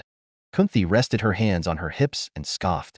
Lords know how rare they are here given Kuru's current state, and that's why I'm glad that I have the both of you to keep me company. Now if this was your attempt to distract me, well, it worked. We have no more time to waste here before the next attack. Kunthi raised 5 fingers. 5 minutes. Please try to resolve your differences enough for the coming initiative. Nodding her head, Kunthi left the room to give Indra and Surya privacy. Silence stretched in Kunthi's absence, the 2 gods of Hinduism silently assessing the other. It's likely nothing, Indra eventually broached the subject. Prophecy or farce, children are not possible between mortals and God. The Pandavas do not exist. We should not allow ourselves to be fooled. Kunthi would be disappointed. Surya's face remained stony, making it impossible for Indra to determine if Surya agreed with him or not. Before anything else, there was something he had to be certain of. My armor. Surya trailed off, anger stewing in his voice. Tell me you would not have stooped so low even if it was for your son? Indra's expression hardened before softening when he thought of Kunthi and her efforts for Kuru. I don't know, Indra eventually admitted before growing irritable. But enough of this. It doesn't change that this is likely just a god of trickery's work. Too many gods would be involved in a prophesied war, let alone something in Kurukshetra. Let us put this to rest. Surya's hands balled into fists, still staring fixedly at Indra. 5 minutes. Guys, what are you waiting for? Kunthi's impatient voice echoed as she realized neither Surya or Indra was taking any action despite 5 minutes long since passing. Right, Surya finally muttered, slapping his cheeks. Too much was at stake to divide his attention now. The land surrounding Kuru had changed. Water was in short supply, but a great river still ran across the barren ground. Sarasvati of cleansing water. Many come to the Sarasvati River as their primary source of water, making it a hive of activity filled with the areas destitute and parched. Once, this place was a haven. Now it was a hell perpetuated by the influence of a monster that likely nested in the distant mountains. Its influence and magic energy had managed to somehow mutate the local wildlife and fauna, making them exceedingly dangerous for any mortals. Surya and Indra had the sneaking suspicion that the sudden drastic changes to the area could only be the work of one creature, but neither shared those concerns with Kunthi. Mere speculations that the cause of Kuru's decline was a monster that not even the combined subjugation teams of numerous familias could defeat was not happy news. The one-eyed black dragon. It must be within Kuru's lands, but sounding the alarm was futile. No new subjugation team existed, and no single adventurer would be able to do anything. What had to be done now was preserving Kuru in wake of the disasters the dragon wrought. While Kunthi and Indra attended to matters in other parts of Kuru, Surya was leading a detachment of laborers to procure water for the kingdom's defenders. Orio had it easier with numerous powerful adventurers and familia flocking to occupy the dungeon city, but out here, high levels were rare, and most people were ordinary and just trying to eke out an existence.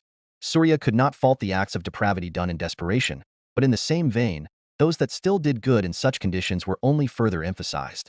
Surya stood idle as the laborers brought from Kuru began to fill several jugs of water and load them onto horse-drawn wagons. Compared to the others lining the Sarasvati for water or begging by the water's banks, the people of Kuru were better off than those outside. It was dangerous to congregate outside of Kuru's walls, but sources of water often gathered wanderers seeking refuge by following the river's trail. Most great civilizations started from water, and Kuru was the same. It should have been flourishing really, but nowadays the Sarasvati was only a guide to what was left of Kuru. Surya had wondered many times how much the land would differ if the lower world allowed him access to his full authorities as a god, but limitations were there for a reason. Most gods descended to the lower world out of boredom, leading to varying speculations to why. Of course, if Surya ever found merit that the reason for such limitations on gods in the lower world was for entertainment, then he'd be the first to burn the bastard to ashes. There was too much suffering here that could be amended with a god's hand. Kunthi too would not have to gather scraps and pull together a declining kingdom. Influence would no longer have to be limited to just one's familia. Children too. The what-ifs caused Surya to fall into silent contemplation. What if? What if? Bread. Bread? Can you share any food? The sudden commotion drew Surya's attention to the Saravati's banks where children and the destitute were crowding around a cloaked individual. The cloak's fabrics were nothing fancy and were made of the same material as everyone else's, but the state of cleanliness denoted a kind of affluence that was rare in the area. For a moment, Surya hesitated as he stared at the hooded man before him. He struggled with whether he should give the man advice, or let him come to the realization that upholding values in the eyes of the desperate only made him prey to one's own empathy. Surya didn't even have a second to struggle over the decision. Here, take it, the hooded man said without hesitation, bending down and rummaging through his belongings to give a rolled piece of naan bread. The child's eyes lit up, his gaunt figure causing him to tremble while reaching out for the food. He was severely emaciated where even breathing looked painful. Surya's brow twitched at the action.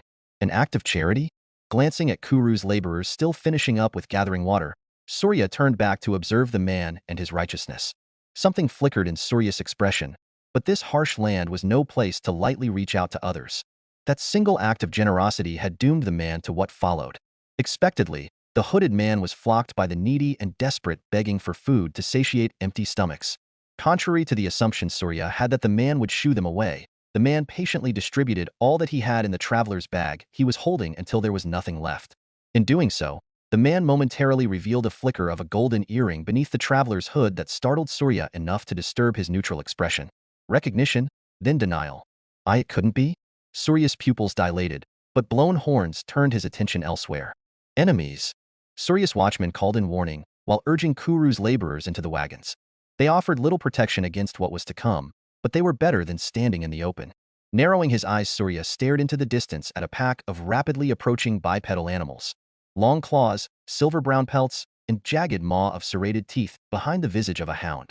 The violent mutations caused by the energy of the black dragon had altered the entire wolf species as a whole. Now, they were savage predators that were both sleek, agile, and possessed a group mentality. Fire gathered at the tips of Surya's fingers as he considered the odds.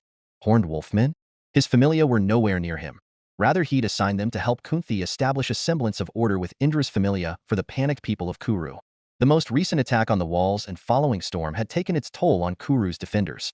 Limited in his mortal shell, Surya was not helpless, but he estimated that he could only take on 1 or 2 horned wolfmen in his current state. However, there were at least 24 based on the cloud of dirt they were kicking up in their wake. Unless he utilized an arcanum, many people would die here. But even if he didn't, he could live by escaping. Shame crept up in Surya's heart as he had entertained the thought. If he was still as he was in the upper world, he would never stand for such injustice. Yet here, he'd grown habituated to it all in this harsh land. Yet, the decision was taken out of Surya's hands from the very beginning. It's dangerous. Stand back. Surya subconsciously pulled his hood further down his face when the man from earlier drew close and began walking forward to meet the pack of horned wolfmen on his own. Weapons are for beginners. The man mumbled words that would have marked him as insane, but Surya could not utter a sound when the man opened the hood of his cloak just enough to reveal a pair of heterochromatic irises. A real hero will kill you with just their eyes. Heat gathered in the form of magic energy caused goosebumps to rise over Surya's skin. It was the warmth and fire of the glorious sun of the upper world. Horned wolfmen had keen sight, and seeing the man step forward weaponless, their vigilance was at their lowest. The man appeared nothing more than a sacrificial fool, and then the world burned. The glaring light of the sun spilled forth from heterochromatic eyes and created a beam of concentrated heat that ravaged the unsuspecting pack. The nearest wolfman was incinerated on the spot as the beam of death swept through horizontally, killing another dozen before the energy detonated and created an inferno. The remaining wolfman paused in terror, growling and hesitation as the remaining animal instinct within them warned them of death. Howling, the survivors hurriedly retreated, much to the dumbfounded expressions of those watching. Leisurely, the man pulled the hood back over his eyes and paused as he realized he'd become the center of attention. Nonetheless, it wouldn't have changed his actions. A warrior must never run from combat or risk the humiliation of having one's honor and reputation tarnished. In which case, a single outcome remained now that the cloaked man had acted. I'll be late for a prior meeting with my compatriots, but I will escort you all back to your camp. The cloaked man offered to all those at the banks of the Sarasvati, including Surya. Surya found his throat dry, but still mustered the resolve to seek out answers. Why go to such an extent? You've already saved many. Surya asked. It was a feat of benevolence one would have to repay, for there was no favor greater than saving another's life, let alone multiple. The cloaked man hesitated at the sincere praise and eyes of the people beyond Surya. Admittedly, the man had something of an ulterior motivation mixed into his righteous chivalry. It was a matter that was impossible to not have heard of for anyone living in the area in Kuru. There is a woman I've heard that's trying to make life more bearable for the people here. The cloaked man said slowly, a hint of reminiscence bled into his tone. It wasn't the main mission, but he just wanted to help in his own way, even if there were no face-to-face meetings. She means well, and the least I can do is do my part. We as humans are stronger together, not divided.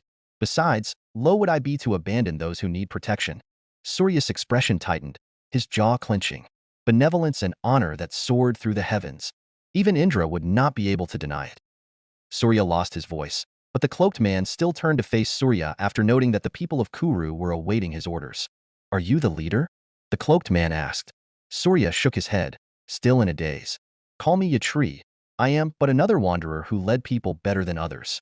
The cloaked man grew silent, but nodded his head all the same. A man of few words then. Both men had their features concealed by the common clothes that shielded them against constant sandstorms and small flying debris. Warrior, Surya swallowed, hesitating only a second before opening his mouth. What is your name? My name? Neither had seen each other's faces clearly, but the cloaked man was different. He had nothing to hide to begin with.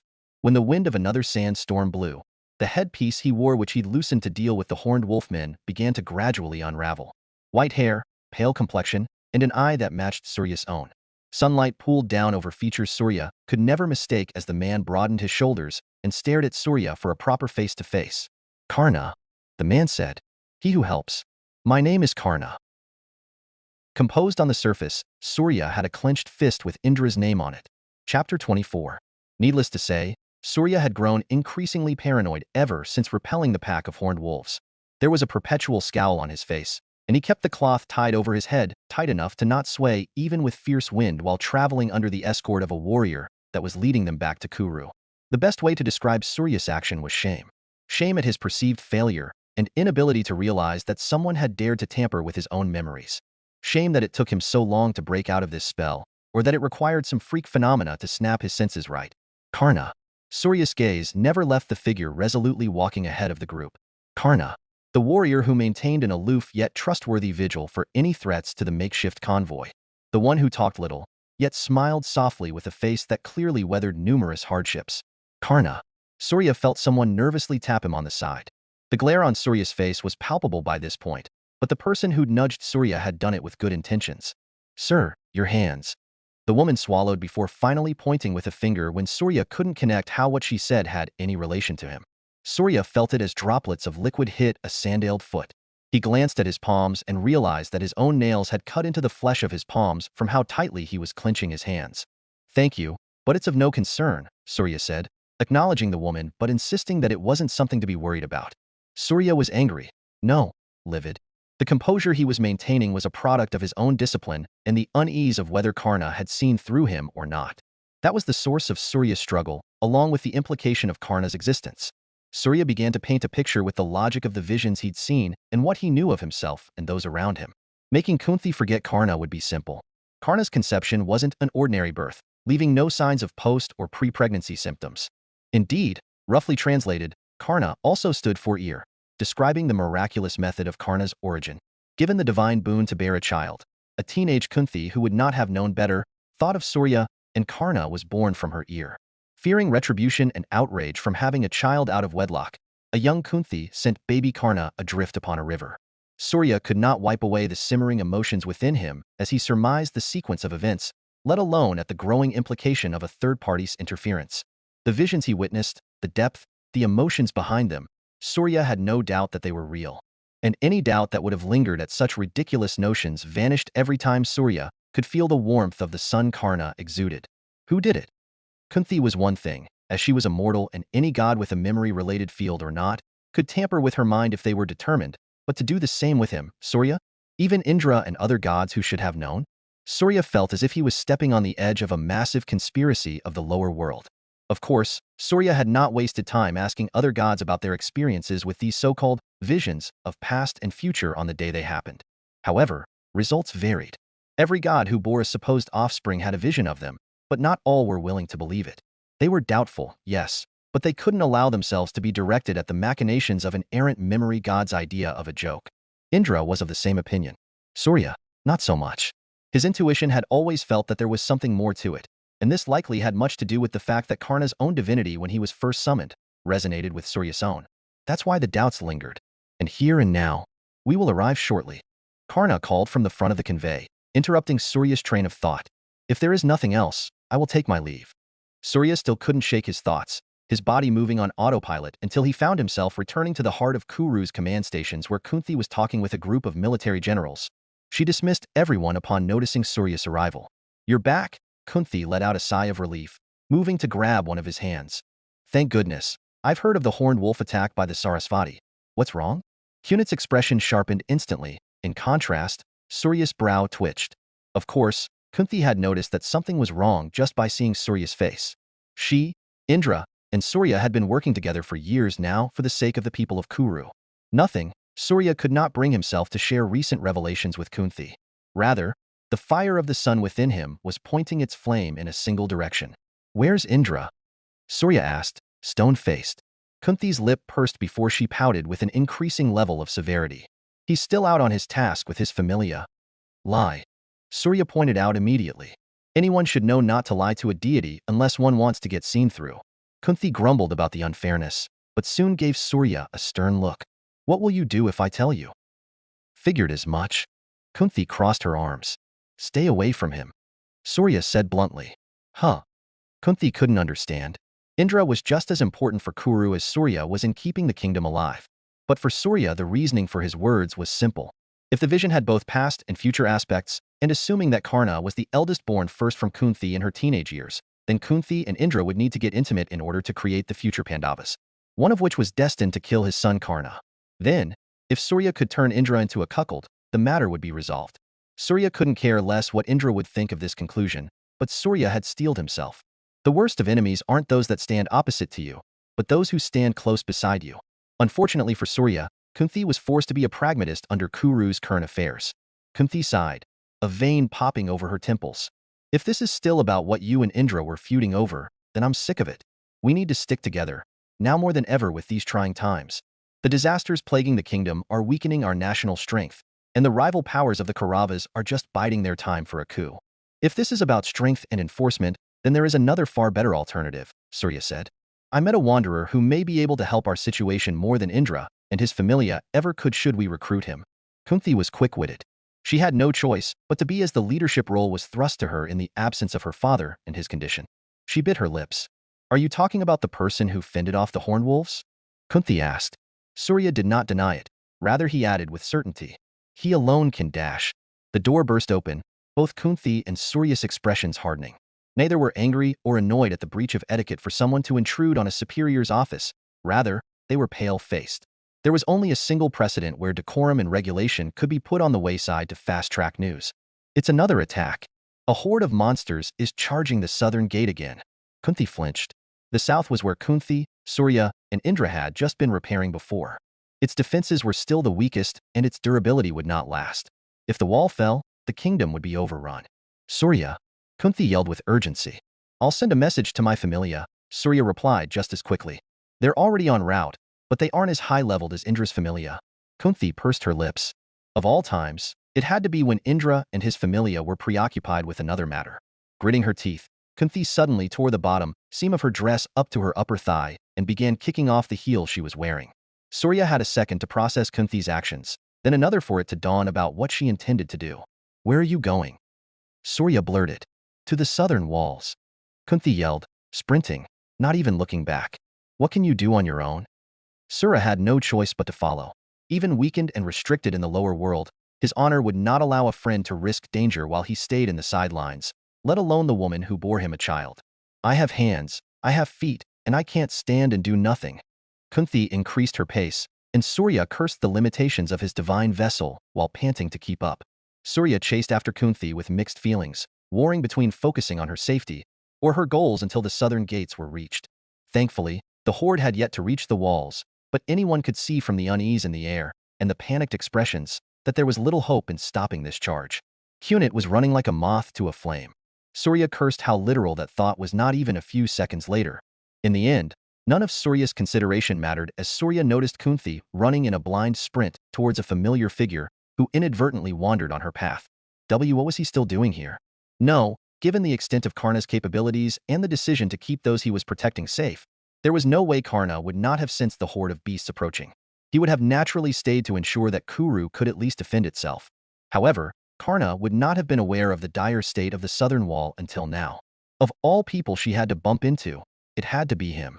Surya could only watch as Kunti crashed into Karna, the taller of the two deftly stabilizing Kunti's fall and prospering her back up without injury. However, this only gave time for Kunti's quick observations to note Karna's appearance. It's you, she said, seeing embers of hope rekindle. Kunti recognized the descriptions from the report. White hair, heterochromatic eyes, and a presence that exuded a comforting heat. If what was said about Karna and the Horned Wolves wasn't exaggerated, then if Karna cooperated with Kuru's forces, the chances of survival could increase from certainty to uncertainty.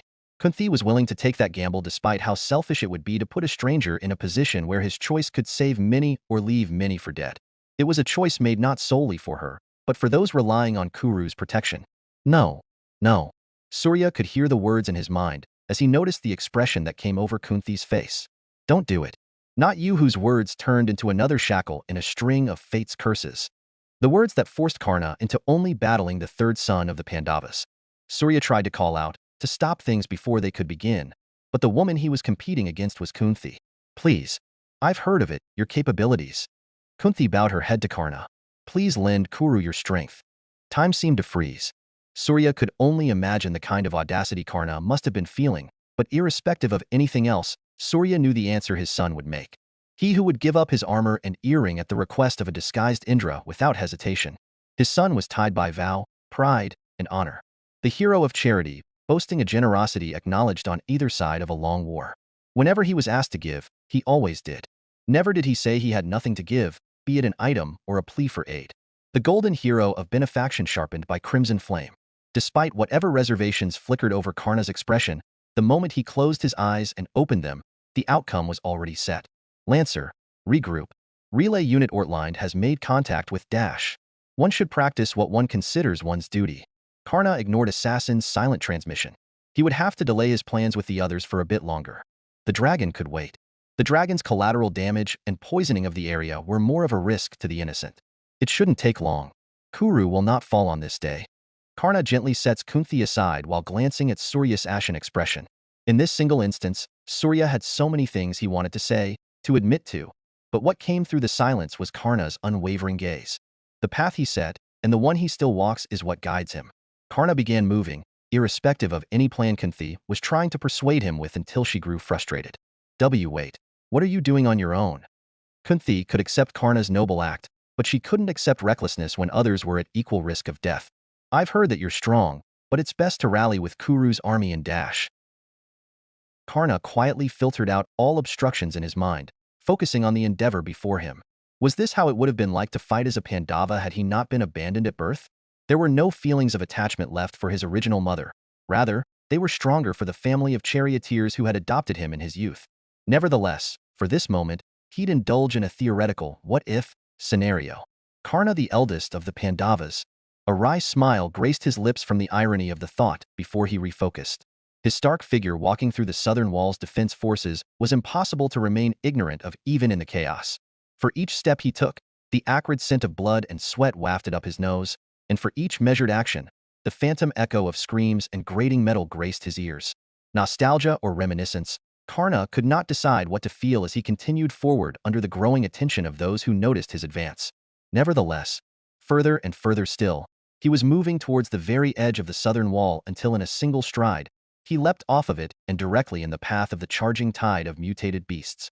His view was met with a horde of great elephants the size of behemoths possessing armored scales, and stags with bloodshot eyes and protruding horns lined with a dripping poison. You fool! Surya rushed past a shocked Kunthi and right towards the edge of Kuru's southern wall. He'd never felt his heart beating so fast, or experienced the sinking feeling in his stomach so strongly as he did now. Clasping the edge of the wall, Surya tried to climb over, but was forced back by a guard who couldn't watch another ally commit suicide, let alone the leader of the Surya familia. Surya glared daggers, but a glint of shimmering gold drew all attention back to Karna's descent of the wall. Fierce whipping winds had blown off the shoddy excuse of a cloak he was wearing, and the rising heat around his body had already burned away any loose fabric aside from a tattered red cape. A pair of metal earrings clinked distinctly as Karna made his landing, followed by the manifestation of golden armor that adorned his body. Kavacha and Kundala. Light itself took shape, a very symbol of the sun marking Karna as Surya's own. They were proof of birthright and proof of heritage from the very parents who abandoned him. How did things come to this? Surya swallowed, thoughts coming to a halt. A soft wind blew, the tattered cape worn on the lapels of Karna's shoulders igniting with fire as he channeled his mana. Life is a journey of struggle that differs for all. Karna raised a hand, clasping at the air before a divine spear appeared in his grip as he focused on the approaching enemies. Looking more like a ginormous tipped arrow that ran the length of a spear, the appearance denoted an impossibly heavy weight that no mortal could wield. In its sealed state, only Surya knew what the spear was, and even then, it was because of the visions he saw. Sons raised in the bosom of their parents and showered with wealth, status, and opportunity. Striding forward, Karna began to enter a sprint, while the others watched the madness of a single man charging a horde. Other sons left to crawl from the mud, seeking a strength so strong that one can save oneself when no one is there for you. With a mighty heave, Karna swung the divine spear, and a swath of charging beasts vanished into clouds of blood and strewn sinew. The confused cries of pain quickly turned into a hollow silence. Do not hold pity, contempt, nor envy. The charge of the approaching beasts paused as primal instinct rooted their feet to the ground in the aftermath of a single swing. Proper duties, rights, laws, conduct, and virtues despite all else is dharma. Parshurama, the guide that tutored Karna in his youth. Karna still remembered the words and the gift bestowed upon him by his teacher.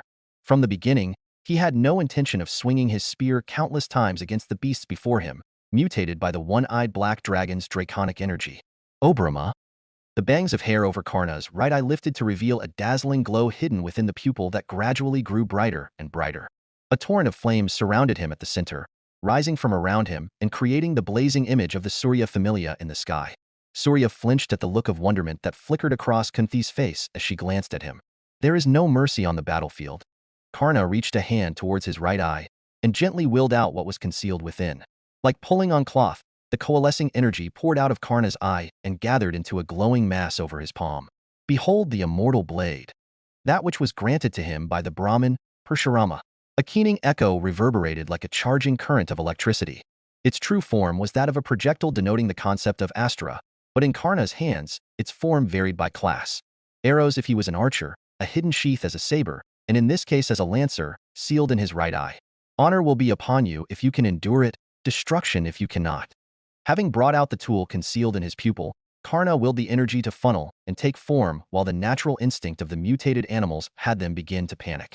What Karna held was an ultimate tool reeking of potent divinity that none in Surya's pantheon would fail to recognize outside of its concealed form.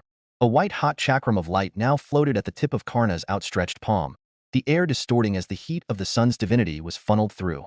A sphere was formed, pulsing violently like plasma. Metal warped, and ashes began to rise from trails of billowing smoke within the vicinity. Cover the earth, and become the weapon of the righteous that smites down evil. Brahmastra, a beam of incineration far larger than what Karna had revealed himself capable of against the horned wolves, blasted out from in front of Kuru's southern walls. Servant launcher, servant of the laser beam, Janako Karajirai. Chapter 25. Hestia had known that Orrio would never be the same from the moment she met Shirou and the others, but the amount of change was difficult to fully describe. The city was charged with new energy and a sense of awe, curiosity, and intrigue beneath all the rubble of the city's prior dungeon break. Cleaning and reconstructing efforts were hastily underway, but then again, it was understandable. If the damage outside had been so catastrophic, then there was no telling about the destruction and loss of life in Rivera. They would need to resupply the dungeon city on the 18th floor before those that were still alive all perished. It was a matter of deep concern which forced many guilds and familia to cooperate with each other despite their rivalries, but Hestia was a little different. Hestia made a silly face and didn't bother even if she wanted to. It had nothing to do with her considering Belle was her only familia member, but it was fine. She was well off to a good start in the rise of her familia, and to be honest, she was also a tad preoccupied with her new family. She was the goddess of the hearth and home, and she'd damn well just kill herself if she couldn't live up to her name. No matter the conflicts outside, the bitter rivalries, or heated wars and arguments, the hearth and home was a place of solace and hospitality. For those hurting, for those in need, and for those who found themselves rejected, Hestia would offer the warmth of her hearth. It was a nurturing spirit of a goddess inclined to modest tradition and values as her core principle, and that nurturing spirit was fully directed at Belle. Belle was the boy who reached out to Hestia when no one else would, since Hestia's prospects weren't exactly the greatest in Orrio. Rather, they were closer to the worst. He was also the one who introduced Hestia to a group concerning the biggest conspiracy of the lower world. Hestia didn't know how the others found out she was living with, scratch that she could name a certain individual, Loki, who would have sold her out given Ryder, Archer, and Shirou's recent showing on the Grand Quest recruitment campaign. They were all formidable monsters in their own right, creating an inadvertent effect on those that had wanted to exploit the recruitment campaign for their own means. Regardless, even Hefi was guilting Hestia into arranging a private meeting, using how Hefi had helped Hestia when she was having a rough start. Hestia had run away without giving an answer then because she'd sensed numerous pairs of eyes locked onto her when Hephaestus made the request. Hefi's urgency had cast away her situational awareness to ask something like that in a public space everyone was paying attention to. Imagine Hestia's surprise when she was suddenly kidnapped this morning when heading out to man her job as a croquette seller. A short scuffle echoed within the tranquil morning air, a hand muffling Hestia's scream before she was dragged away by an unlikely group of hoodlums with no principles. Panic was the first emotion to set in for Hestia, then came a grudging exasperation as she got a good look at her would-be assailants and understood that it wasn't that they had no principles, but that they were putting them on the back foot. "This is honestly quite unbecoming," a woman said awkwardly. The woman was wearing a simple white kirtle and long skirt, and wore her long walnut-brown hair in a dignified manner behind her head. Her face was presently doing its best impression of an embarrassed tomato as she tried to keep her expression as straight as possible. However, she was shooting daggers at the old man who was accompanying her. "Zeus, must we go this far to ask for a simple audience? This is not justice, this is invasion." The old man winced, but looked just as ashamed as Astrea with their actions. However, it didn't deter him in the slightest. His skin was too thick, and his motivations too strong. Then there was the person who was quick enough to grab, subdue, and drag Hestia to an obscure spot in a matter of seconds.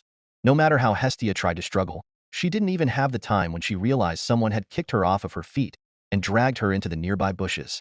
The proficiency of skill and capability denoted an ability on the rank of a high-level adventurer. Well, former in this case. Hestia's lip twitched at having to backtrack on her prior thoughts. It would seem that Loki hadn't been the one who snitched that Hestia was living with Shirou and the others. The culprit was right in front of her, the very same person who'd snagged her on the way to work. Rio Lion shifted uncomfortably in front of Hestia's flat stare, but the moment didn't last long as the main perpetrators were likely the other two. Zeus? Hestia murmured with wide eyes before staring at the other woman. Astrea too? What do you both think you're doing? The old man, Zeus, coughed into his hand while Astrea blushed and narrowed her eyes on Ryu, who had agreed on assisting Zeus if it meant jumping Castor's customer line. Of course, Ryu was well aware that Castor did not play favorites or anything of the sort, but rather he was a man who honored commitments and could bend the knee to personal relationships. Ryu had heard from Bel that Castor caved when Archer brought Apollo along without invitation. Therefore, if Hestia, the goddess who was hosting Castor in her residence, were to seek an audience, it was unlikely that Castor would refuse. Desperation had been Ryu's primary driving point. The judgmental stare in Astrea's hardening eyes was something Ryu had to endure. Her goddess represented justice and balance, and her current behavior was nothing close to upholding those morals. But there was no choice. Goddess Astrea was almost fully convinced that Ryu had entangled herself in a strange cult and that she was being severely misled or had her mind tampered with. Sure, Castor had revealed an astonishing level of medical skill, but healing was different from revival. When Astrea had insisted on dragging Ryu away from Orrio so she could recover both her mind and sensibility, Ryu was on the verge of cracking. It didn't help that Shirou, Archer, and Ryder didn't stick around in their recruitment campaign to answer questions. All that was left was a sign-up board and an air of excitement at the successful prospect of completing the final grand quest. Their sudden departure had to have been intended. A classic marketing scheme. It left Ryu with little choice. The only way to truly break Astrea's preconceptions was for her to see her former familia members breathing in front of her again. Moreover, Castor needed Astrea's blood for the best effect on the other Astrea familia members. Ryu could not allow Astrea to leave after finally getting her back to Orrio. It just so happened that a desperate Ryu ran into a Zeus insistent on answers and who was determined to get them through any means. The unholy collaboration started from there, in which Rhea leaked Castor's tendencies to Zeus and formulated the Hestia plan. As airheaded as Hestia normally was, she wasn't stupid when it came to abusing family relationships for ulterior motives. Castor would certainly agree to a meeting if Hestia herself asked. That much she understood. Crossing her arms while staring silently at Zeus, Astrea, and Ryu, Hestia inwardly grumbled. Still, she found it odd that Loki and Freya weren't part of the group. Those two would have fit right in. Zeus, Astrea, Hestia greeted again. I had no part in planning this, Astrea admitted without hesitation. She was a kind woman with noble bearings and character, and this act of kidnapping was causing no small amount of embarrassment by association. It showed in the fretful expression on Astrea's face, as well as the constant tapping of her fingers over her forearms. Lady Astrea, Ryu pleaded. You promised to be firm until you proved me wrong. Astrea pursed her lips, obviously downcast, but persevering for Ryu's sake. Ryu couldn't bear the expression and glanced away. The misplaced worry beneath the embarrassment was giving her an upset stomach. Long time no see, Hestia, Zeus winked, nodding at Hestia but growing somewhat sheepish. Just for the record, I'm not normally like this. There are just some things I need to get to the bottom of. So you think it's okay to just try and use me? Hestia scoffed. Yes. Zeus nodded as Hestia deflated. All of them came from the same neighborhood in the upper world, and Zeus more than anyone knew Hestia's behaviors. You were always sidelined for the others, and this seemed like a good opportunity that you would jump on to be of help. Astrea found herself nodding before catching herself and glossing the matter over when Hestia gave her a watery-eyed stare. Up there and here are different, Hestia insisted, cheeks reddening at the black memories from above. I'm a different goddess now. You won't get anything from me? Please, big sis. Zeus clasped his hands. That's not fair. You'd go that far? The edges of Hestia's mouth twitched upward as her eyebrows were doing funny things. Despite Zeus's old appearance, it was a well-known fact that Zeus was in fact the youngest of the original Olympians in the upper world's Greek neighborhood of Olympus. He was the baby of the family, and he'd never called Hestia by that title. She wasn't exactly the most reliable, and she'd always been bumbling her way through things. Demeter's warmth and charity are nothing compared to your compassion, big sis, Zeus said, laying it on thick while Astrea gagged in the back. See, continue? Hestia stammered, her tension easing. Truly, you were the greatest of the sisters. The only one who never had anything bad to say to her name. Even wise Athena fell victim to vanity in a beauty contest with Aphrodite, and that Hera. Zeus coughed to cover his blunder. But the animosity that bubbled in his very being resonated with a scent of ozone wafting through the area. Big sis, I really need your help here. I'm not asking for much. Just to introduce me to your current roommates? Astrea cleared her throat and stepped forward to intervene, as this wasn't sitting well with her. However, Ryu hip-checked her and blocked her advance while giving Zeus the thumbs up. If it's just that, Hestia drawled before clapping her hands over her cheeks. I know who you want to meet, but he's not there right now, Zeus. He and Ryder are each training the Grand Quest recruits, and Hefi called in a favor for me to send Shirou her way. The only one of interest around is Castor because he never leaves that medical ward he set up. The preparations for the Grand Quest were already complete, and all that was left was to wait for the departure date. In the meantime, Shirou and the others had taken to helping the familias of other gods to prepare for the level of danger they would have to face in the subjugation. Zeus paused when he heard what Hestia said. Most of the will in Zeus's gaze faded with the knowledge that Archer wasn't around. In contrast, Rhea's expression lit up. In any case, if what Ryu had shared with Zeus was true, then Zeus had to pay a visit to Castor anyway. That will be enough, big sis. Zeus could feel his teeth grating as he lowered himself to call Hestia his elder, but the effectiveness was evident. Hestia played with her hair, and her chin began to subconsciously jut out with pride and confidence. Fine, Hestia finally caved. Ryu pumped her fists in excitement, not noticing Astrea staring at her with scrutiny. Truly, the machinations of the cult Ryu had fallen victim to Randeep. Zeus just shuddered at the mental sacrifice he was making and quietly followed as Hestia led everyone to a rather large abandoned church. Entering inside, the group was met with a perplexing sight of Peleus seated on one of many pews with a lost expression on his face. A part of him was still quite shocked that he was alive, and the other was undergoing a mental crisis. How else would you react when you're suddenly told you were a father who had a son with the woman you loved? Problem was, he couldn't remember any of it. Thetis had disclosed her theories and Peleus was enraged beyond belief that some god or being would dare make him orphan his own son. Now there was an unbridgeable age gap, and Peleus had no clue how to interact with his son. He couldn't be as accepting as Thetis. Awkward was the best way to describe it. Peleus, Zeus greeted upon recognizing Peleus. Long time no see. Zeus? Peleus shook his head and slowly let out a small smile. Well, I'll be. The memories are all coming back. Now if only they all came back. Peleus balled his hands into fists, but wouldn't allow his personal problems to burden others.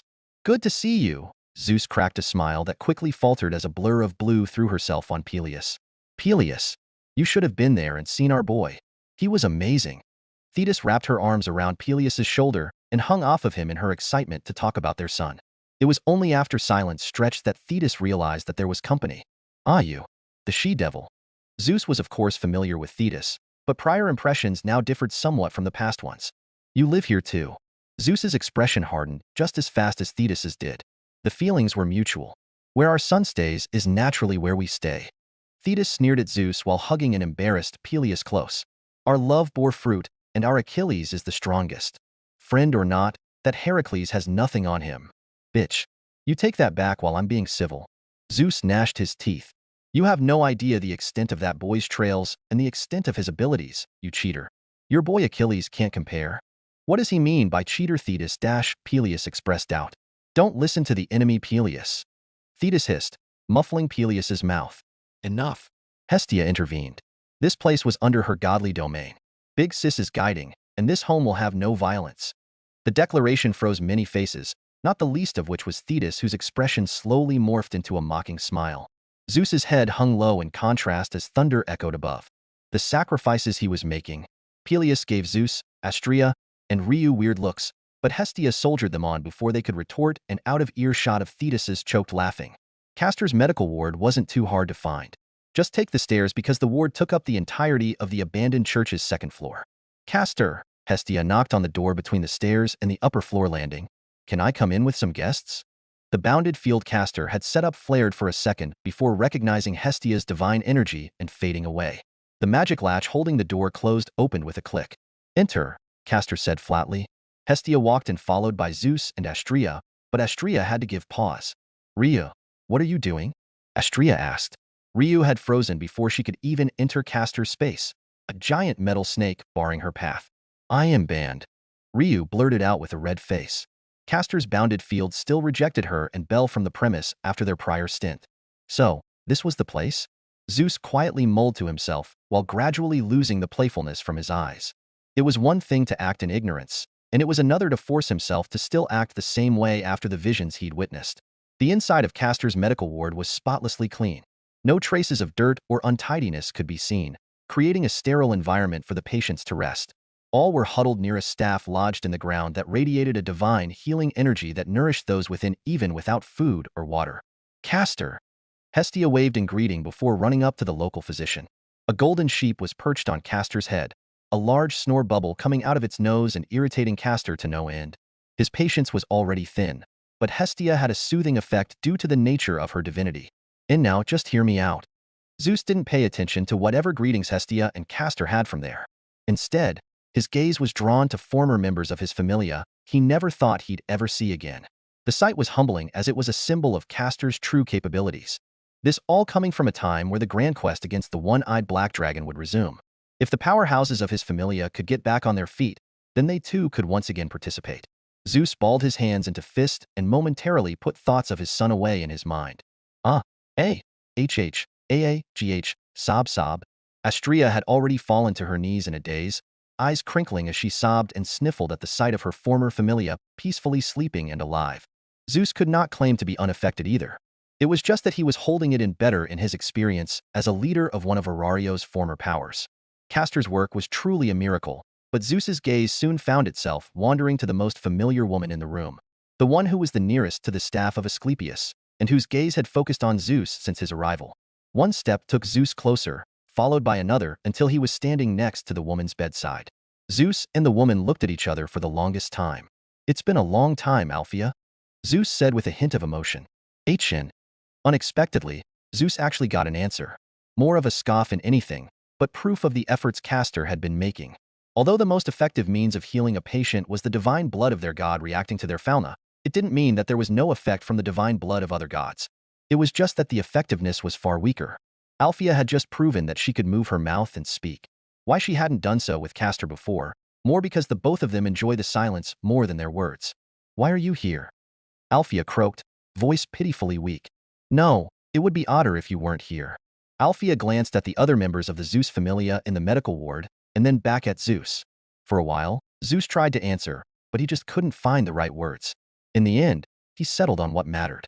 "The grand quest is resuming," Zeus said while thinking of his son and the feats he completed that were once deemed impossible. "I promise that this time, we will win." Althea's eyes widened. Chapter 26. For a moment, the silence stretched as Zeus let Althea take his words in. He didn't expect her to understand or believe him, but at the very least, he hoped that Althea could recover enough to move and witness the subjugation for herself. It would be less about the results of the prior subjugation and more about closure for its initial failure and the losses they had suffered. You must be wondering about Bel too." No, she was not, considering she'd already seen him. If Althea had the strength, she'd be sneering or curling her lips in disappointment. Moreover, she'd been keen to notice a detestable frivolousness in his gaze while talking to women that reminded Althea of a man she still wished to maim, preferably by gouging his eyes out. Her sister had been too good for that man. Bel's only redeeming quality was his resemblance. Althea's thoughts grew into a jumble at the thought. Not about the oaf who fathered Bel, or Bel himself, but about her sister and Castor with his medical abilities. Even death was not an end for him. "Zeus," Althea rasped, eyes growing solemn and staring the god of lightning down. "How is she?" There could only be one person Althea could be referring to in Zeus's mind, but the answer wasn't one that was forthcoming. If she was truly doing well, then Zeus would not have had to raise Bel ignorant of the woman who birthed him. Zeus fell into silence, recalling the first day he met the pair of terminally ill sisters. One who could not get off her bed, and the other, too stubborn and skilled to let her illness weigh her down from being a high-level adventurer. It was easy to determine which sister was which, considering few, if any, modern adventurer could match Althea in her heyday. But that wasn't the point. Althea was clearly asking about the other sister. "Don't patronize me, you senile philanthropist." Althea spoke softly, but her words were sharp and cutting, just as they had always been. However, there was now a notable difference, one born from a miracle of a doctor that could cure the incurable. "Out with it. Dead or alive, you should understand just by seeing this room that it doesn't matter at all." Indeed, Zeus had no choice but to admit it upon seeing the occupants of the room and Astrea's sobbing in the background. This place was essentially the very border that blurred the lines of the living and the dead. Hades would have had a field day. Enough to pester Zeus that Castor was encroaching on a forbidden domain. Sighing, Zeus eventually spoke. "Her ashes are buried in the mountain." As expected, Althea didn't even blink as she let out a hollow breath. A chuckle escaped her lips at the thought of digging up those ashes. I see, Althea murmured before closing her eyes and going silent. Althea dash. I'm tired, Zeus. Althea cut in, no longer paying Zeus half as much attention as she used to. Beyond Zeus's declaration of completing the final grand quest, it wasn't her Zeus would have to worry about in regards to witnessing the subjugation. Rather, it was himself. You have other more pressing concerns. Althea had seen the process of how Castor drained Loki's blood to revive and resuscitate Loki's familia members. Considering the scale of the Zeus familia members present, Althea could determine that Zeus would have to start eating a lot more red meat for a soon-to-be urgent case of iron deficiency. Question mark. Zeus furrowed his brows, unable to grasp the extent of Althea's warning until his attention returned to Hestia, Castor, and Astrea, who was heatedly demanding an explanation from Castor. The contorted expression on Astria's face, coupled with Castor's nonchalance, and Hestia trying to defuse the situation inevitably woke the sheep sleeping on Castor's head. What is going on here? Apollo snorted, snout raised haughtily as Castor dragged a hand down his face. Zeus approached by this point, everyone rounding to stare at him in dead silence. Hestia was nervously biting on her nails. Astrea was too distraught to care about Zeus. Castor was glaring with muted tension, due to what Heracles had said about differences in this world's gods. But Zeus was still Zeus, making it impossible for Castor to have any real good feelings for the person who vaporized and murdered him in another world line. Then there was Apollo, a god who dabbled in prophecy and knew of their weight. The room temperature spiked, flames igniting over Apollo's golden wool as the normally carefree sheep stood up on its four legs and grew a pair of sharp horns. Zeus. Apollo sounded like he was seething. Apollo? Zeus could not understand the growing aggression. Even Hestia and Astrea had never seen Apollo's eyes so murderous. Granted, Hestia could relate with the vision Apollo had likely seen about a future where Zeus reduces Castor to ashes. Ah, yes. That was definitely why. The best way to stop a prophecy is to cull the source. Pawing Castor's hair, Apollo charged Zeus and tried to stab Zeus's eyes with his horns. However, Apollo had forgotten his current vessel was far weaker than normal considering his prior use of an arcanum. Zeus grabbed Apollo by the fluff of his woolly coat and nonchalantly tossed Apollo away. At a certain distance in the ward, Apollo phased out of existence and appeared on Castor's head again. Baha! Lucky shot. Apollo charged again as if used to it. Castor had made him an expert. Dubious. Zeus grabbed Apollo and threw him again. The sun never sets.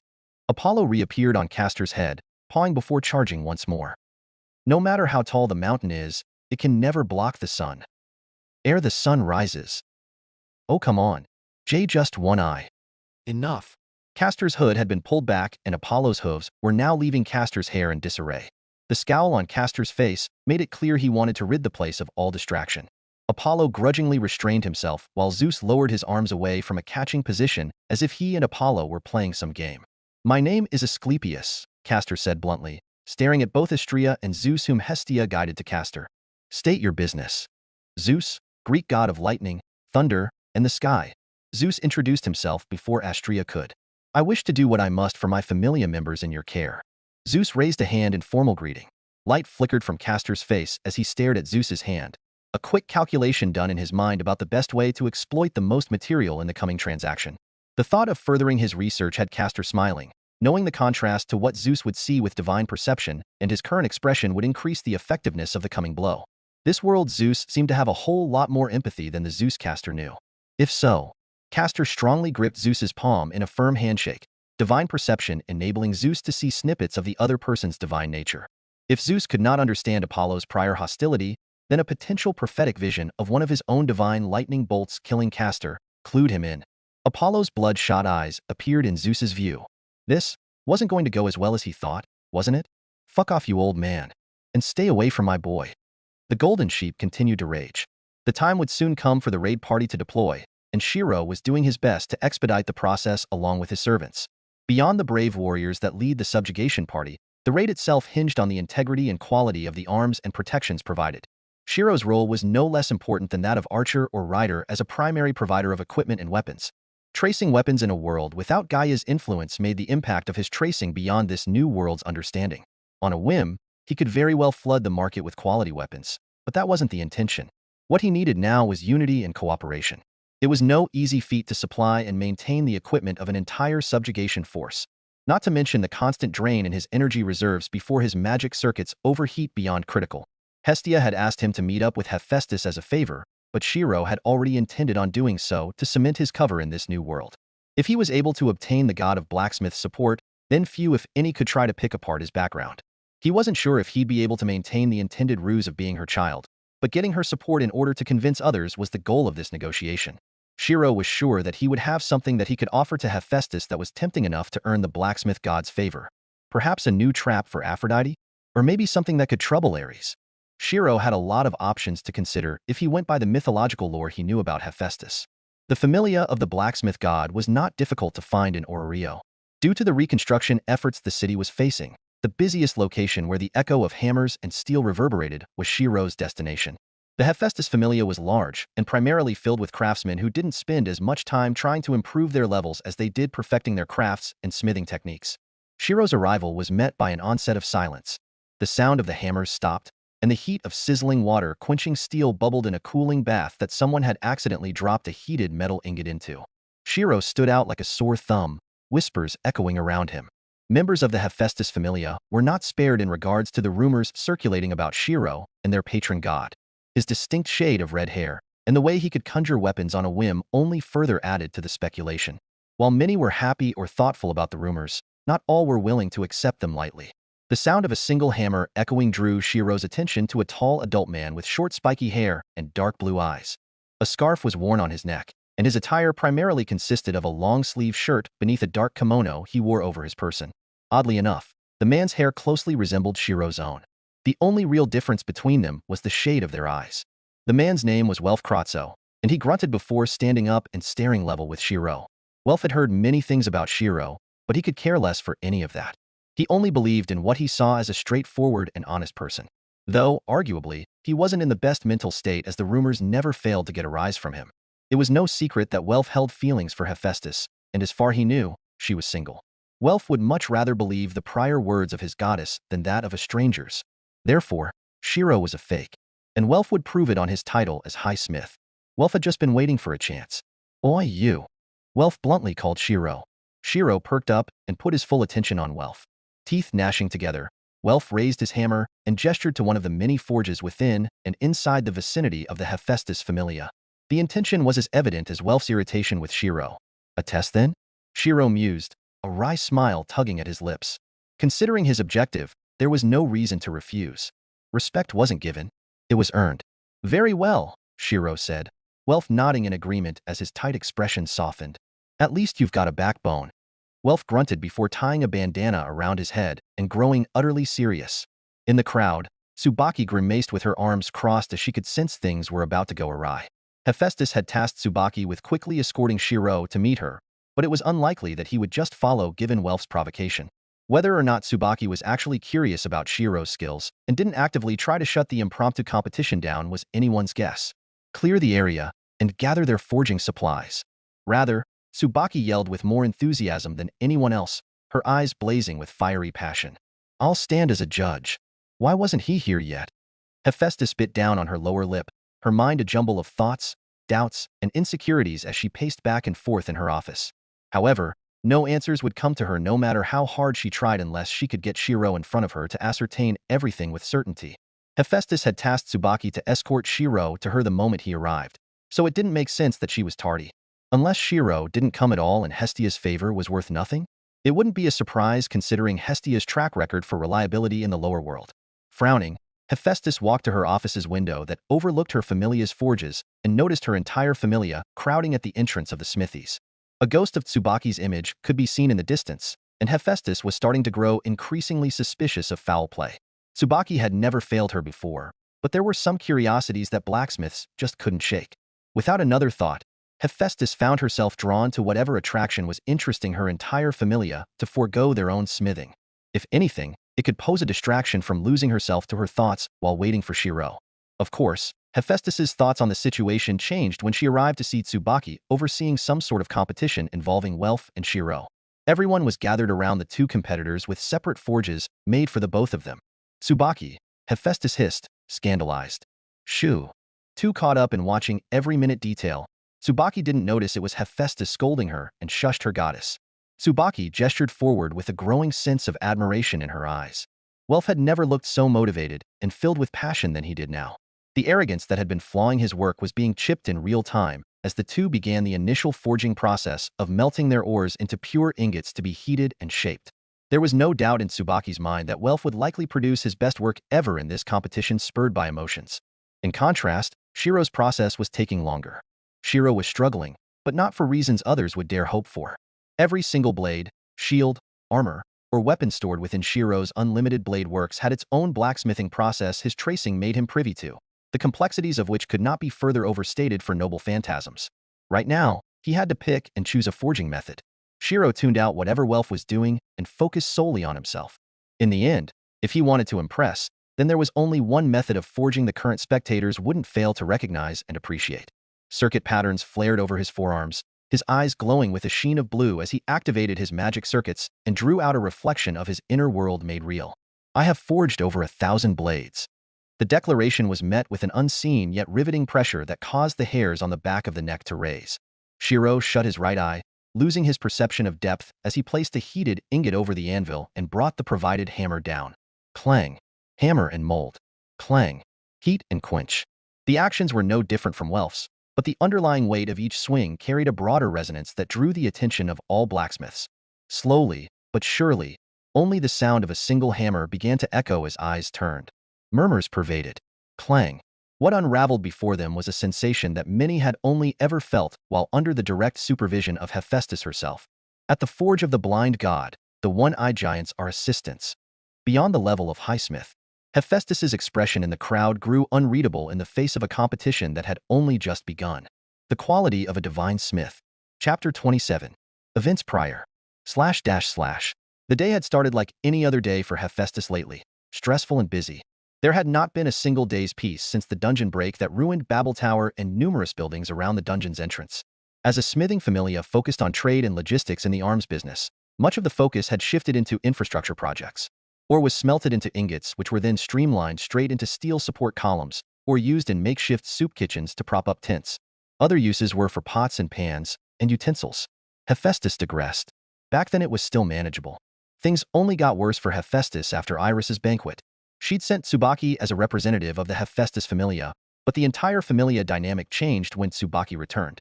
Hephaestus didn't say anything, but she was damn conscious of the hushed whispers that constantly followed her within her own house. The way her familia members' eyes filled with gossip and speculation directed at her caused no small amount of frustration.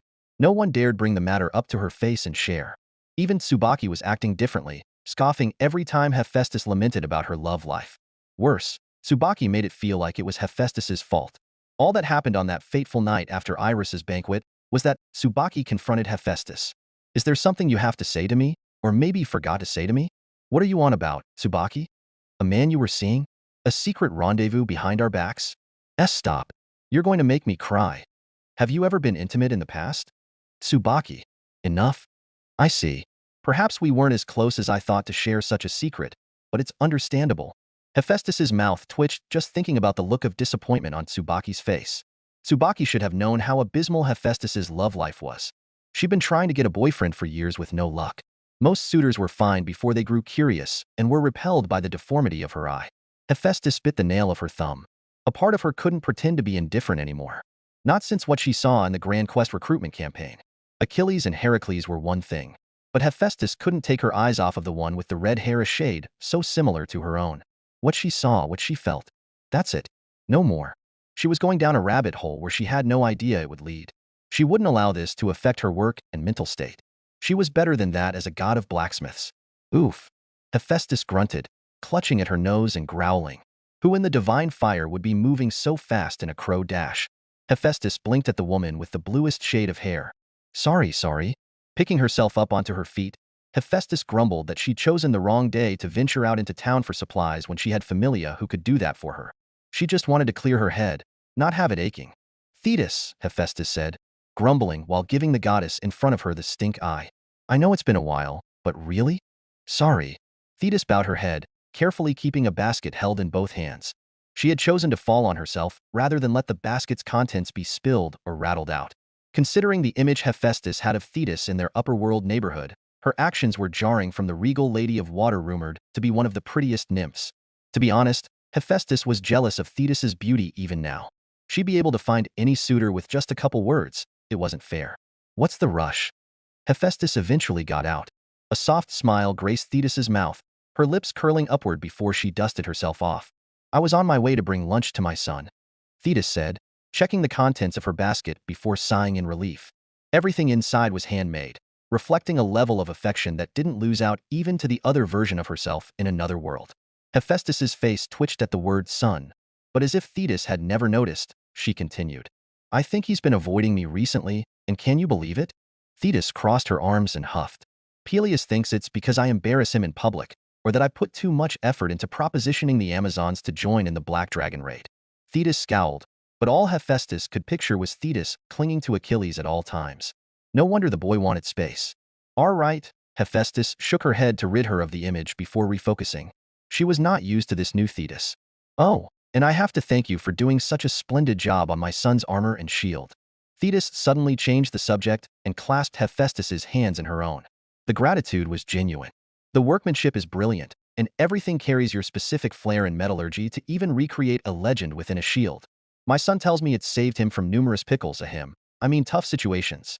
Hephaestus froze while staring into Thetis's eyes. Again. It was that again. What was worse was that Hephaestus couldn't even deny it as she recognized her own craftsmanship. No craftsman worth his weight in salt would be unable to recognize his own work. What Thetis was saying now was part of the reason Hephaestus had been constantly stressed. "Stop. Stop right there." Hephaestus raised a hand and carefully pried her hands out of Thetis's grasp. "Look, Thetis, I don't remember ever making that armor and shield. So, save your gratitude for another time." Hephaestus noted something peculiar about Thetis at her admission. Thetis froze, a flicker of potent animosity crossing her eyes. Hephaestus hastily made sure Thetis didn't have a knife on her from how murderous she'd appeared. Thetis's smiling expression was gone, replaced with something closer to blank. "You too, huh?" Thetis muttered under her breath. Confused, Hephaestus pursed her lips. "What is that supposed to mean?" she asked. "Listen." Thetis drew Hephaestus in close and began discreetly sharing everything she knew on the topic. Inevitably, Hephaestus's thoughts grew even more complicated and jumbled. Just as she couldn't deny that her hands were involved in the crafting of Achilles' armor and shield, she couldn't deny that what Thetis had told her was bullshit either. Left dazed, Thetis returned to delivering lunch to Achilles while Hephaestus had to digest everything she'd heard. In the end, Hephaestus was smart enough to know that dwelling on issues through speculation would get her nowhere. She needed to see things for herself, preferably face to face. Fortunately, she knew just who to go to in order to facilitate the meeting by any means. Hephaestus found her target manning a croquette stand. Said target froze as soon as Hephaestus came in view, steam wafting from a croquette she was still holding in her hands. "Hestia," Hephaestus greeted with all seriousness, cornering Hestia so she couldn't run by threatening to tear down the croquette stall. Heffy," Hestia stammered, twiddling her thumbs. "I'm calling that favor," Hephaestus said, daring Hestia to make an excuse to refuse. "I want a meeting with the red-haired one. The one called Shirou." That's Hestia's eyes darted back and forth. She couldn't just boss Shirou, especially because Bel was being trained by Heracles and the others. Amok. Hephaestus jabbed a finger onto Hestia's forehead. "No" is not an answer. The echo of hammering steel reverberated. Sparks shone and illuminated the area of impact as molten steel was being shaped and formed through a repeated process of heating, hammering, and quenching. Welf wiped off the beads of sweat forming on his brow and wetting through his bandana. Processing before him was likely the best sword that he'd ever made. Everything he was doing now was done without reservation regardless of his personal feelings. There was no way Welf could allow Hephaestus to be fooled or swayed by public opinion or speculation just because of recent developments in Orrio. No. Never. Yet contrary to Welf's desires, the gazes of his own familia were not focused on him. Clang.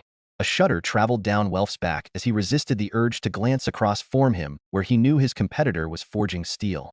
By looking, he could reassure himself, but at the same time, it could do the opposite and make him lose heart. If he wanted to stay true to the blade he was forming in front of him, then he could not allow himself to be distracted. Ironically, Shirou was the same. All of Shirou's attention was focused on the creation of the weapon in his forge that he filtered all else out. This level of concentration was the prerequisite of any high smith, but Shirou was a step further beyond. With one eye closed, he more accurately followed through with the techniques and actions of the blacksmith he was emulating and assimilating with other smithing techniques he'd come across in life. To create a barrow of swords all deemed useless, yet striving for a singular steel that surpasses all. Tendrils of magic energy flickered from his palms, superheating the metal in his grip. That sword was still beyond reach, but the skills of the bladesmith were not. Through the divine handling and skills of the god Hephaestus, in the technique of Senji, there was no forge Shirou could not be proficient in. Just as Welf was creating his greatest work, Shirou was striving to do the same. However, what Shirou could never have had accounted for was the change in his demeanor and character as he created his weapon. Clang. His expression cooled and grew indifferent. Clang. His eyes glazed over with single-minded focus. Clang. He was the very picture of a legendary blacksmith. While the form and character could draw admiration from those spectating, Hephaestus was struck with a different feeling that caused her breaths to choke up. With each strike of the hammer, the magical concentration in the air grew denser and denser. This was normally the step in which Hephaestus or the members of her familia would activate their fauna and imbue their weapon with divine properties. From elemental damage to durability or flexibility, everything was the decision of the forger. The energy that rose up in tandem with Shirou's forging was not fauna, but a primordial flame no different from the one Hephaestus and other blacksmith gods used. Hephaestus winced, a hand placing itself over her covered eye. That fire! Pursing her lips, Hephaestus glared at the curses she could see writhing within. Again, it was just like the malformity she'd once saw. And that was why she found herself subconsciously approaching. No one else other than Hephaestus should have had such a deformity that it invoked resonance. The only way was to pass it down, but gods were not able to procreate in the lower world. Thetis's image came to Hephaestus's mind, and she balled her hands into fists. Competition or not, the agitation was causing Hephaestus to move. Tsubaki was the first to notice Hephaestus step into the competition stage. At first, she was outraged that someone would dare interfere with the competition, but her mouth shut firmly when she confirmed it was Hephaestus herself. The others could barely raise their voices, the entire area growing silent aside from Welf and Shirou continuing to hammer. It was against the honor of the practice to be doing this, but Hephaestus was no longer thinking about that. The flames were calling to her. The deformity in her eye throbbed. Yet more than anything, she was acting on the chance that Shirou truly was her boy, and that someone had messed with her memories like Thetis had insisted. In that case, she couldn't continue to watch even if a terrifying weapon was created. Hephaestus herself could admit to losing herself in the forging process, but this was different. Shirou's sense of self was fading as he forged. No. To be more accurate, it was like he was regressing back to what made him who he was at the beginning. To create something beyond the realm of a human was to discard what made one human. For Shirou, it was possible as he'd already lost everything once. The feeling Hephaestus could sense from Shirou was that of a tool, a weapon neither human or god, and it frightened her in a way only a latent potential maternal instinct could. Like a moth to a flame, Hephaestus drew near and pulled Shirou into a hug before he could finish his forging. Hephaestus had single-handedly put an end to this impromptu competition. However, direct contact inadvertently enabled the scrying nature of her divine sense. The veil of mystery began to unravel layer by layer starting from the origin. His body was made out of swords. Hephaestus saw a world engulfed in cursed flames. Fire was his blood. A choked breath escaped her lips, a numbing pain resonating from her covered eye. Glass was his heart. This wasn't. Forging weapons upon thousands of blades. Stop. Stop. She could see it. He was born in ash and fire, tempered and hardened through blood and conflict. And at the very core of his being was an unwavering imperfection no different from Hephaestus's own. Elsewhere. Ortlinde remained on standby in Orario, keeping note of the shadows that followed her, but not giving them much mind as they weren't deemed a threat. How could they be when Ortlinde knew them well? The only difference was that she couldn't understand what they were thinking due to a difference in commonalities. Besides, it meant little in the long run as the daughters born from the fragments of a distant being and molded by Lord Odin. Greetings, Lady Freya, Loki, Ortlinde said flatly. It wasn't their first meeting, but even now, the same incomprehensible sensation remained within Loki from the moment she laid eyes on Ortlinde. Loki frowned while Freya's expression grew blank. A white titan. They could not understand it, so while their familia trained with Heracles and Achilles, they did their own investigating. Safar? Chapter 28. Medicine was his life, and no amount of peril or threats would dissuade his pursuit. Castor was already giving up much by agreeing with the charade of joining the subjugation group as a field doctor. Throw Heracles at it, and the problem was solved. It always worked for Jason, so Castor had no doubts it would work for him. However, this time was a matter of principle. Castor had half of a mind to surmise that Assassin would jump at his absence to ferry the souls of dead warriors. Rather than seek a doctor to treat the injured, those damn Valkyries would nod their heads and preach about the coming glory of Valhalla. They were made as guides to give solace to the departing as their life ebbed away, but Castor was different. His job was to wrench the departing souls and stuff them back into their bodies. Caster and Assassin were just incompatible. Nevertheless, Caster was presently busy working through extra work and experiments to make up for the time he'd missed while out traveling with Aurario's newly established raid party. The departure date was tomorrow morning, but Caster decided that he'd be delaying his departure until Zeus and Astria's familia were back on their feet. They'd meet up with the main party later. Grudgingly, Caster would have to give Assassin free rein on a battlefield and to the mortally injured while he played catch-up. Though, it was unlikely that the main subjugation force would start the raid until Caster and the others joined. For now, there was too much to do. Zeus and Astrea lay crumpled on the side of the medicine hall. Both were laid down on clean beds, but neither was in any condition to do anything else than rest. Astrea was speaking gibberish in her lightheadedness and muddled eyes, while Zeus was completely passed out from massive blood loss.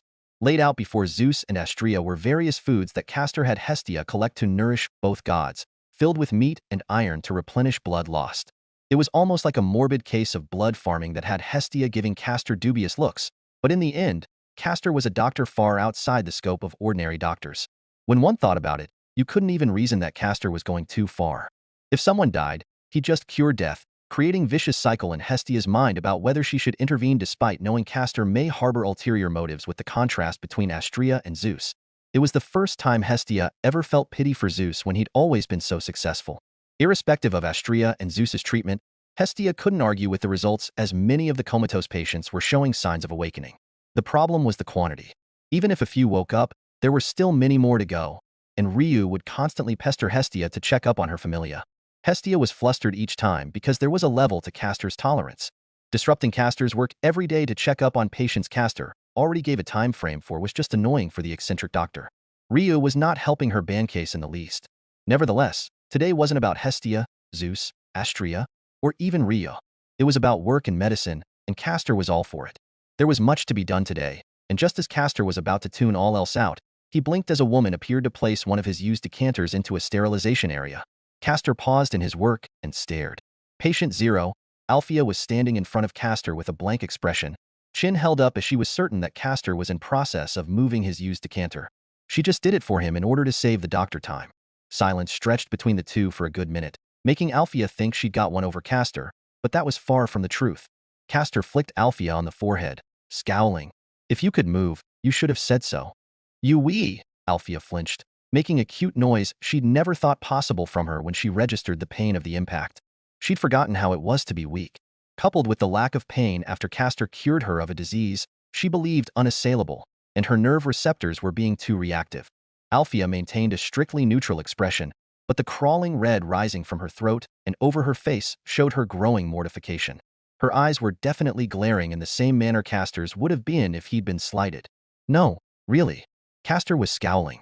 Nothing irked a medical practitioner more than a misdiagnosis due to the patient withholding information, but when he thought about it, it wasn't as if he could get mad at someone for trying to help him in his medical lab. It was a first, but still. "You put the decanter in the wrong place." Caster nitpicked without any shame. "Blood is collected inside, and it could contaminate the other reagents where you placed it. Put it there in the biocontaminant area. It's set by category." Althea clenched her jaw, but held it in. She was the one in the lower position here. "Right?" She tried to smile, but it was an expression that would have terrified her enemies. Caster knew the feeling. The last time he tried to smile to play down a mistake Jason had made, he spooked Jason silly on the Argo. Jason had insisted Medea cast poison checks on his food thinking Caster was out to get him. Then again, there was also another exception where Caster would try to smile, and that was when he wanted something. "Spit it out." Caster asked bluntly. "What do you want?" Althea opened and closed her mouth, realizing she wasn't fooling anyone before she reverted to her usual self. Commanding and with a hint of schadenfreude, a pessimist weighed down by the fate given to her and her sister at birth. However, fate was a whimsical mistress. The burden that had weighed on her and her sister's shoulders for so long was lifted so easily by Caster that it left her with aftershocks. Althea was the happiest she'd been in a long while, but the problem was that she just didn't know how to show it or act normal. The neutral expression she'd adopted to hide the constant pain of her illness was no longer necessary, and her concern for her sister was moot because she planned on having Caster treat her. For all extents and purposes, she was now burdenless and left with only a single regret. "I want to go with the subjugation party," Althea said softly. Caster neither judged or reacted to Althea's words, but viewed them from an objective standpoint. Caster turned around and faced Althea, giving her a quick diagnostic with a single once-over. You're sweating, your knees are wobbling just from standing, and no amount of holding your breath will conceal your breathlessness. Castor was blunt to a fault.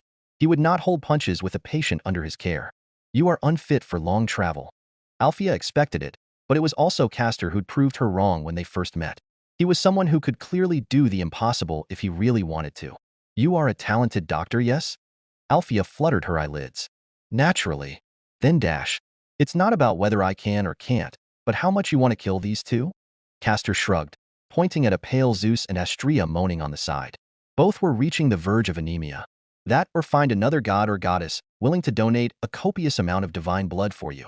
It would be much easier if your patron god would volunteer. A doctor still has his ethics. Althea pursed her lips when the topic of her patron god Hera came up, the psycho bitch. I don't need to be in my prime. Althea shook her head. Right here, right now, I can walk, I can move.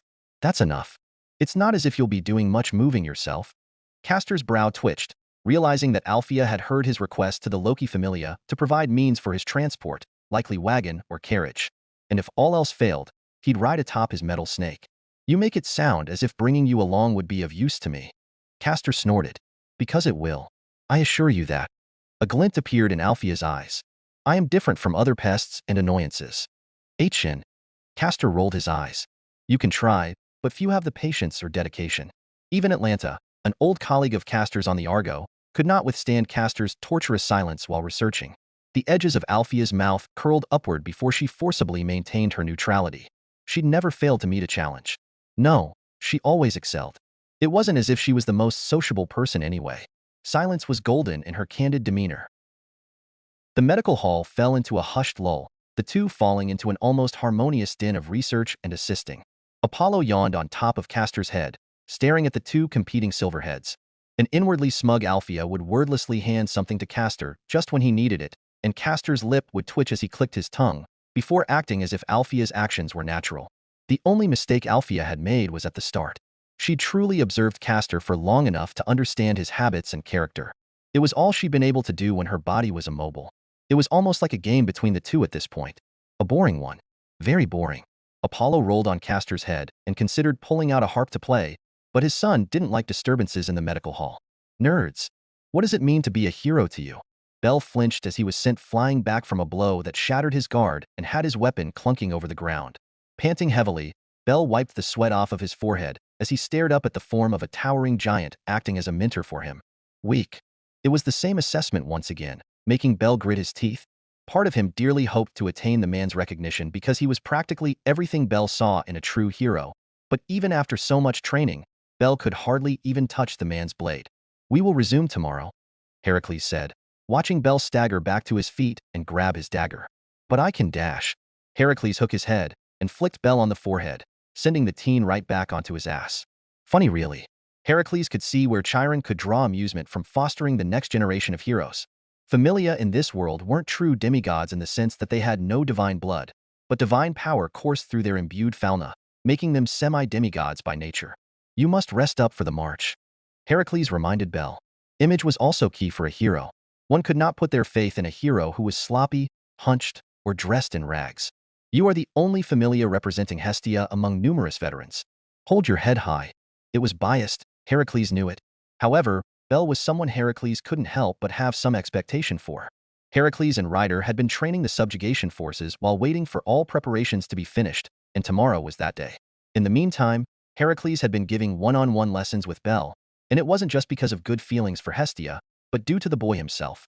There was just something about him that made Bell feel like a lost cousin. Heracles could at least admit that Bell was a fast learner. That was part of the reason Hestia allowed Bell to participate in the subjugation.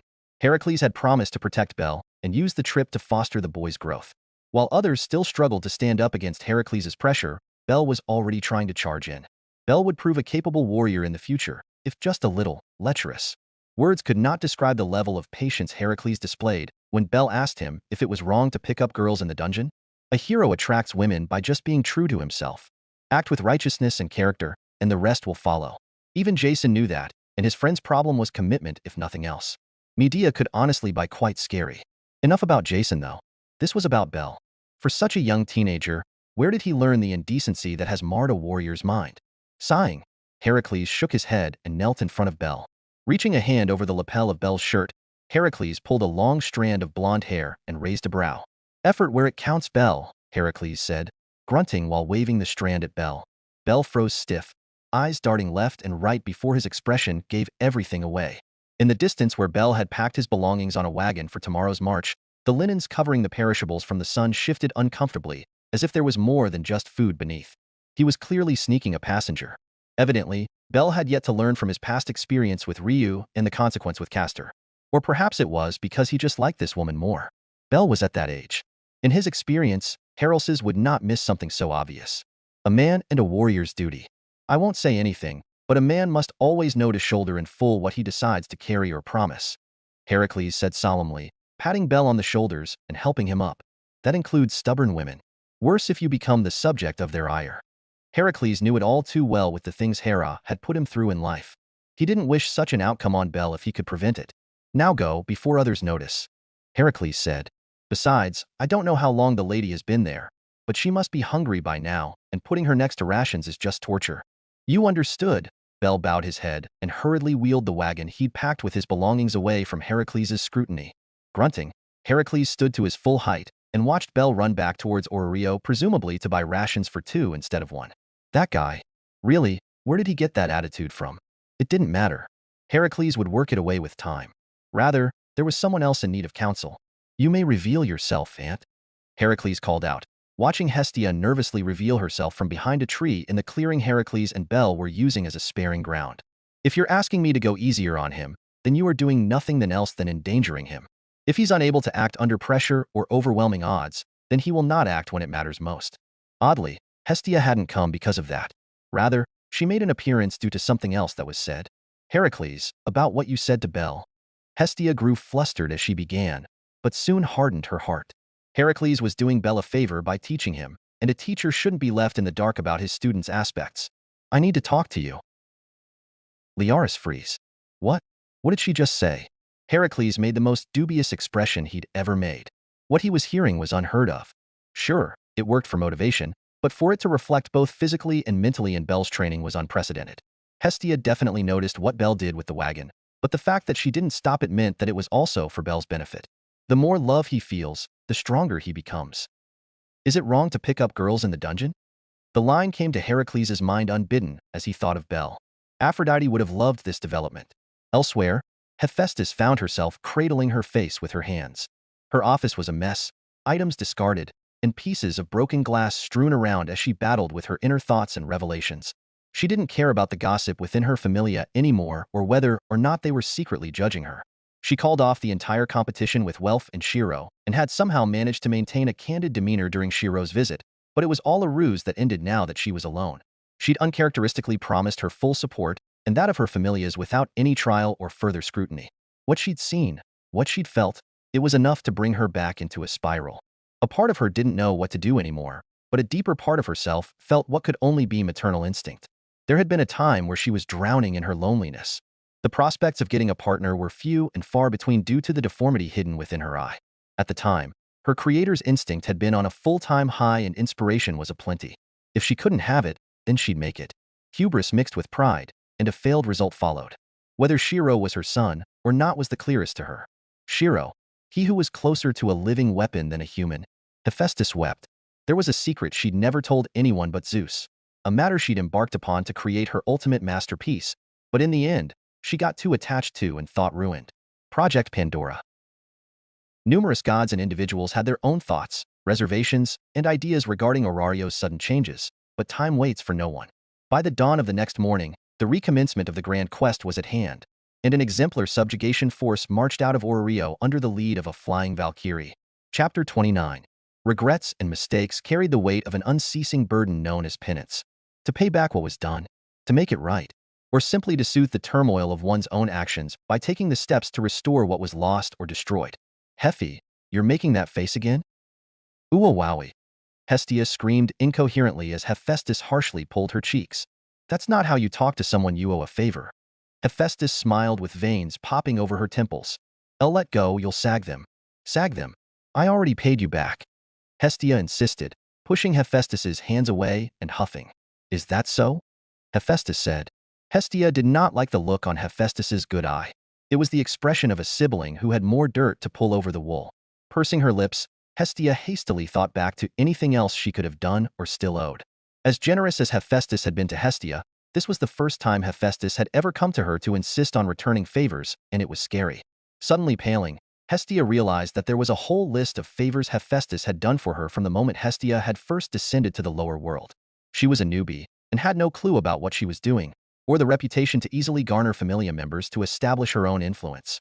Heffy had been the one to kindly show her the ropes, but given the current flip on Heffy's passive stance, Hestia did not think it would bode well for her. It was better to admit wrong before Heffy pulled out bigger guns and bigger favors, the monetary ones. She was already living in an abandoned church. If debtors came after her, she'd sink further past ruined, and Castor was using the space. Everyone was using the space. It was her home in which her nephews and Belle had come to her to take refuge. Hestia could not jeopardize it when they got back to Orrio. I was wrong. Hestia offered her cheeks back to Heffy while crying. Pull on them as much as you want. Just be gentle. Hephaestus's brow twitched as Hestia's crying drew unwarranted attention from the people marching around them. Specifically, those of the auxiliary party moving in support of the main subjugation team ahead. The auxiliary consisted of Hephaestus, Thetis, Iris, and various other familia focused on production and transport skills. Of course, there were also others like Hestia in this group. By others, they were explicitly gods concerned about their familia. Some like Hestia came out of worry for Belle, who was tagging along with the expedition, but others were there to witness the subjugation firsthand or have a part in its success. Bragging rights. That much was evident, but Hephaestus had no interest. Stop. Just stop. Hephaestus pinched the bridge of her nose. She'd forgotten how frustrating it could be to deal with Hestia. Mixed feelings crossing her face, Hephaestus shook her head and walked away, Hestia staring at Hephaestus with concern. Hestia had known Hephaestus long enough to perceive that something was wrong or eating away at her. The fact Heffy didn't even bother offloading her troublesome lack of love life to Hestia was telling. Heffy, Hestia called out, only for her voice to mellow by the end when she noticed Hephaestus too lost in her thoughts to hear. Family hurting. It was something that pained Hestia more than any other relatives in her neighborhood at Olympus in the upper world. Suddenly, Hestia mustered her courage. The decision was between a nephew's privacy and a sister's sadness, then she decided to balance it out. Small truth that Shirou shouldn't care much about, or affect him directly. It was harmless. Oh, you asked about more information on Shirou? Hestia shouted, watching as Hephaestus froze at the words. I can't tell you everything, but he says he can't remember beyond a certain point in his childhood. All I saw was fire. Accursed fire. Anything else personal you'll have to ask yourself. It's not for me to say even if it's for a favor. I won't spy on family. That was Hestia's bottom line. But while Hestia was balling her hands and trying to take a tough stance even with the threat of monetary debt looming over her head, Hephaestus was anything but calm. Muttering a quick thanks, Hephaestus fled from Hestia. Hephaestus did not head in the direction of where her familia was marching with the subjugation group, but allowed herself to drift further behind the entire convoy. There were too many questions they had about her current decisions, and the answer wasn't something she was quite ready to give. Especially to Welf, who was still indignant that she'd stepped in to stop their forging competition when Welf had created his best work yet. However, internal familia politics wasn't what preoccupied Hephaestus's mind. Her familia would have enough to worry about beyond their goddess brooding. Word of the subjugation had spread beyond Orrio, and that idiot Ares had the gall to send a task force to join the subjugation. They weren't turned away because help was help on a grand quest, and even Ares wouldn't interfere in that, but the idiot included Kratzo family members in the task force. Neither Welf or the Kratzo family members would take kindly to seeing each other, so Hephaestus had the familia shielding Welf from contact. Shoulders drooping, Hephaestus looked up to the sky for solace. The sound of wind breaking overhead was directly correlated to the winged Valkyrie guiding the subjugation force forward. The Valkyrie was not something Hephaestus was unaware of. They must have existed in the Norse neighborhood, but neither Loki or Freya were acting quite right upon interacting with the Valkyrie. Scoffing, Hephaestus pursed her lips and focused on her own concerns. Project Pandora. Loneliness does weird things to the heart and mind. Taking inspiration from Zeus had been her biggest mistake at that time. Hephaestus was an inventor, an artist. If she couldn't have what others had, then why not just create it? If you're still mopping about your love life, why not make it? I don't need a fake lover, you philanderer. Why does it have to be a lover? Why not a son? Be the first to create to break the rules. Humans are fascinating, aren't they? Look at Prometheus in the upper world, who was said to create man from mud in our neighborhood. You think you wouldn't be able to do better than that madman? Hephaestus let out a sigh.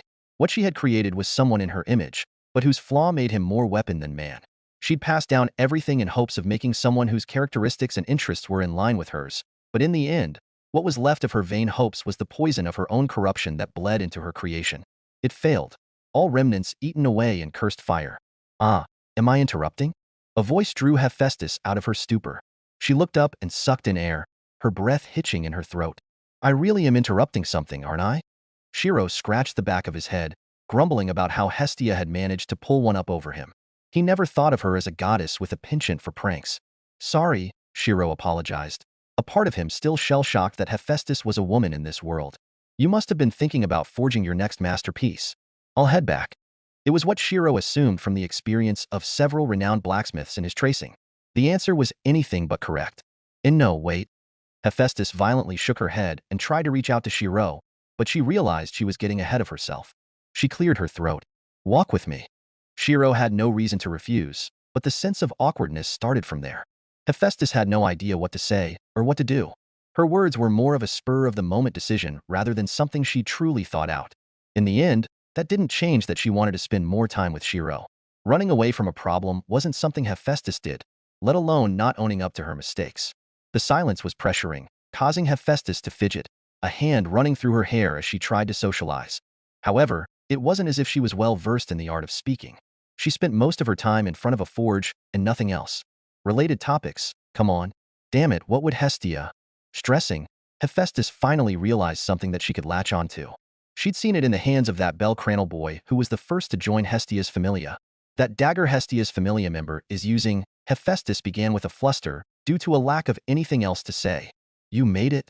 Hephaestus had no proof to speak of for her claim, but given that Hestia was bragging about it recently, and that the only blacksmiths Hestia knew were herself and Shirou, then the answer of who made it was obvious.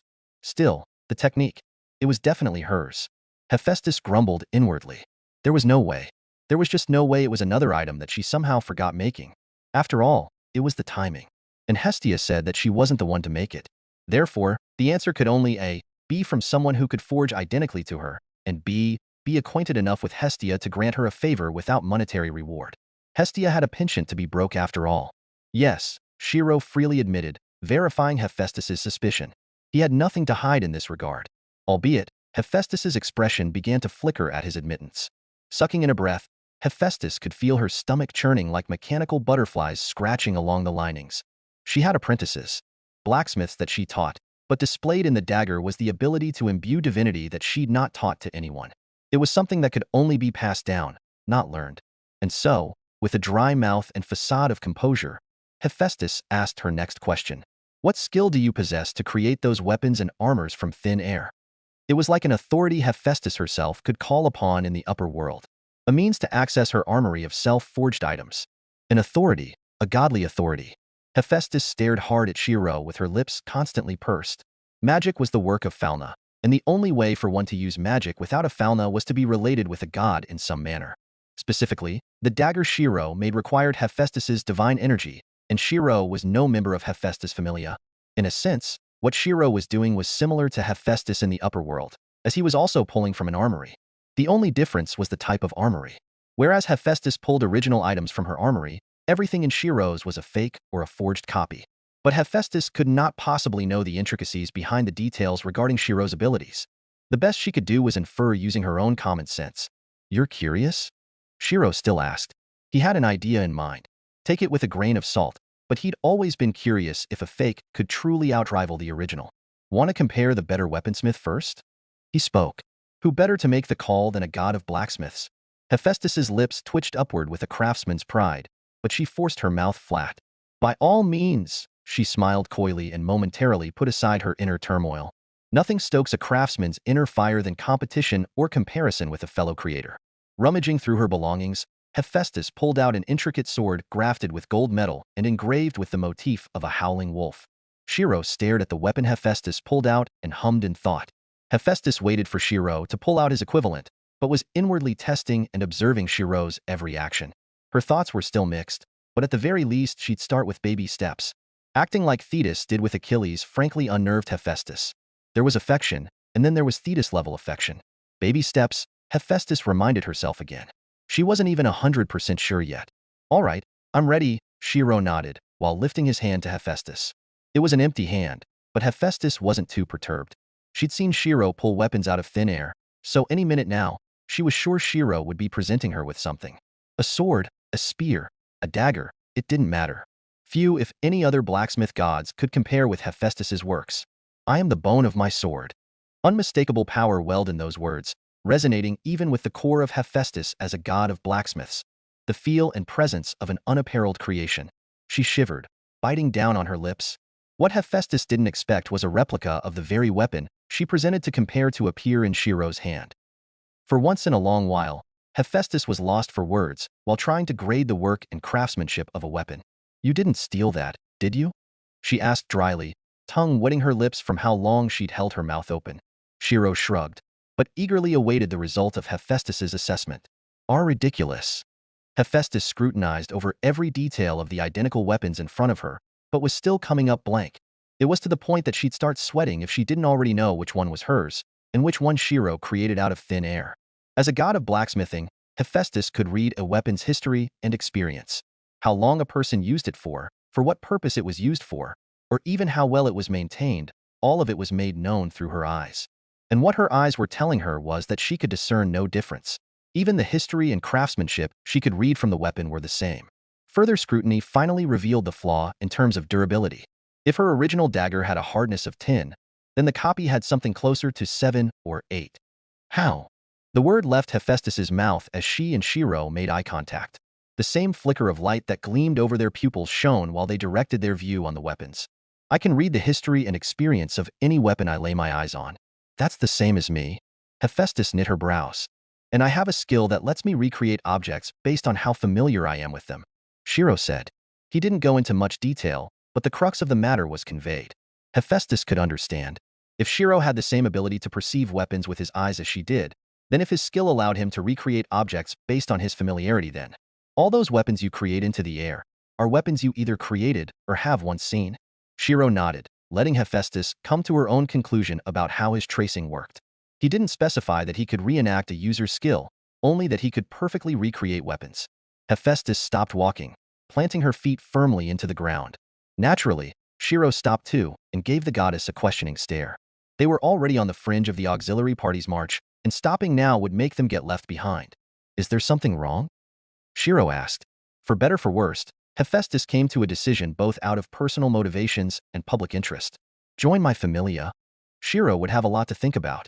He opened his mouth, but Hephaestus raised a hand, wary of the attention her proposition warranted her.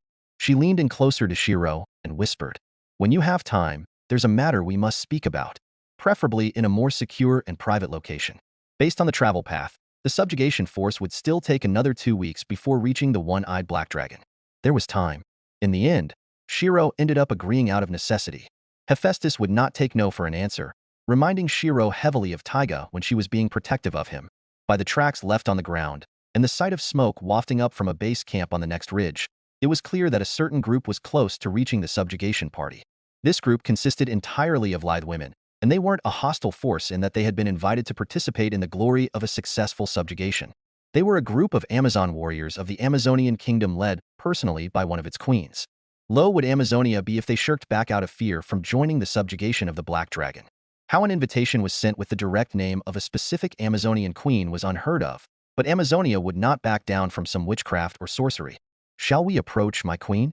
An Amazon in a tight tube top and loose kilt, made of stretched leather, asked openly.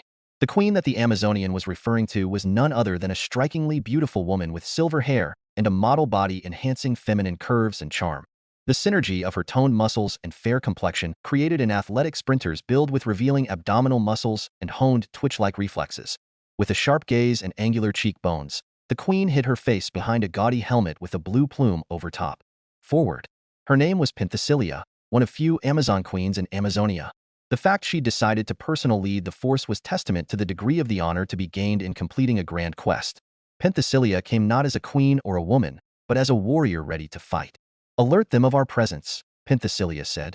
Nodding, the Amazons around Penthesilea took a burning torch and set fire to an explosive device that traveled up into the air and shattered into a spray of powder. Aiming a flaming arrow, the powder caught fire and created a spectacle that could be seen for miles. The distant subjugation party would have seen it. If not, then they definitely heard it. In less than a few minutes, a mist door suddenly formed. Out of precaution, Penthesilea ordered her unit to raise their guards up. Tied around Penthesilia's legs were clubs, axes, and short sword, but she preferred the ball and chain in one hand, and a shield in the other. The mist door opened, and a friendly goddess with vibrant blue hair stepped though. She had a gaze that quickly seemed to recognize Penthesilea out of every other Amazonian. Funny, because Penthesilea could not recall ever meeting a blue-haired goddess in her life.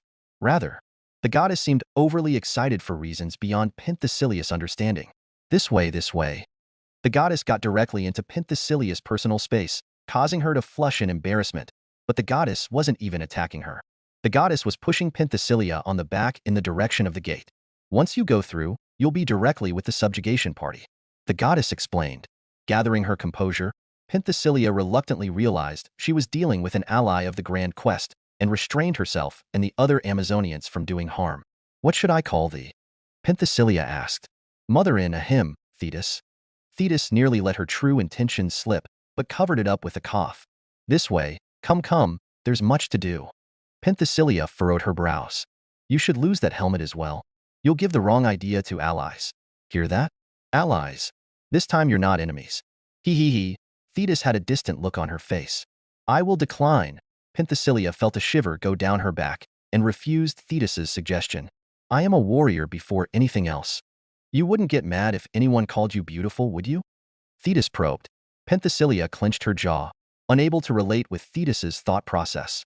However, she didn't lose her patience. Fool was she to try to get into the brain and thoughts of the gods.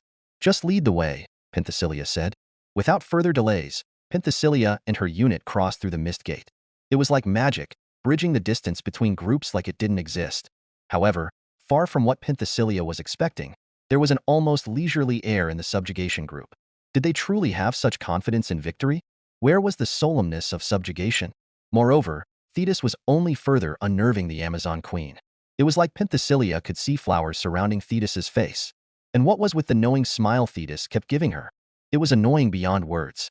Wait, was this not some elaborate provocation scheme? To provoke a show and reduce the reputation of the Amazon kingdom by showing as belligerent of an appearance as the puppet kingdom ruled by Ares? Well, Penthesilea was not falling for it. Speaking of puppet kingdoms, the representatives of the Ares familia were nearby. She'd have to work with them? Peleus, over here. Thetis called out, drawing Penthesilea's attention to a man carrying a shield and spear. From the man's corded muscles and stalwart demeanor, one thing was clear to the Amazon queen. Finally, a fellow warrior. He would be much more pleasant company than Thetis was acting beyond Penthesilea's comfort margins. Thetis, Peleus greeted upon walking over. And this is? It's her, Peleus, her. Thetis whispered despite Penthesilea's trained ears picking up everything. The awkwardness and stunned surprise could not be hidden from Peleus's face, but all this served to do was cause Penthesilea another migraine. The warrior she thought she could speak properly to turned into a bumbling man who didn't seem to know how to face her. If you'll excuse me, I wish to find the party's leaders. Penthesilea said an excuse before ditching Thetis and Peleus as fast as she could. Thetis and Peleus tried to follow, but a discreet nod had other Amazonians blocking their path. In the meantime, she decided to observe the composition of the subjugation force. What she saw was giving her little confidence for the odds of victory in this endeavor. A majority of them gave off the energy of children or untrained initiates, while those that were stronger at least carried serious faces. Oof, sorry. Penthesilea glanced down to see that Bel Cranel had crashed into her on his way back from training with Archer. The Amazon queen hardly felt a thing through her toned muscles. Shaking her head, she huffed and didn't bother accepting Bel's apology for something that didn't even hurt her. The quality of the subjugation force wasn't enough. Was the new approach after the Zeus and Hera familia's failure quantity? Penthesilea would have been further disappointed if it hadn't been for her legs suddenly running cold when a bare-chested man in a kilt passed her by, following and watching after Bel as a favor to his good aunt. That was. Penthesilea's eyes widened, and her heart began to beat rapidly. She had never felt such presence. That man was a true warrior. The kind only the best of the Amazons would be able to capture and breed with to produce a stronger generation of Amazon queens. Then there was, Oi, you lost? You look a little wobbly. Wobbly? Dare he? There was even a hint of mirth in that tone. She was being made fun of. Penthesilea turned towards the direction of the voice, weapons raised, and mouth set into a hiss. Green hair? Led by the Valkyrie, the subjugation force was soon arriving towards a place called Kuru.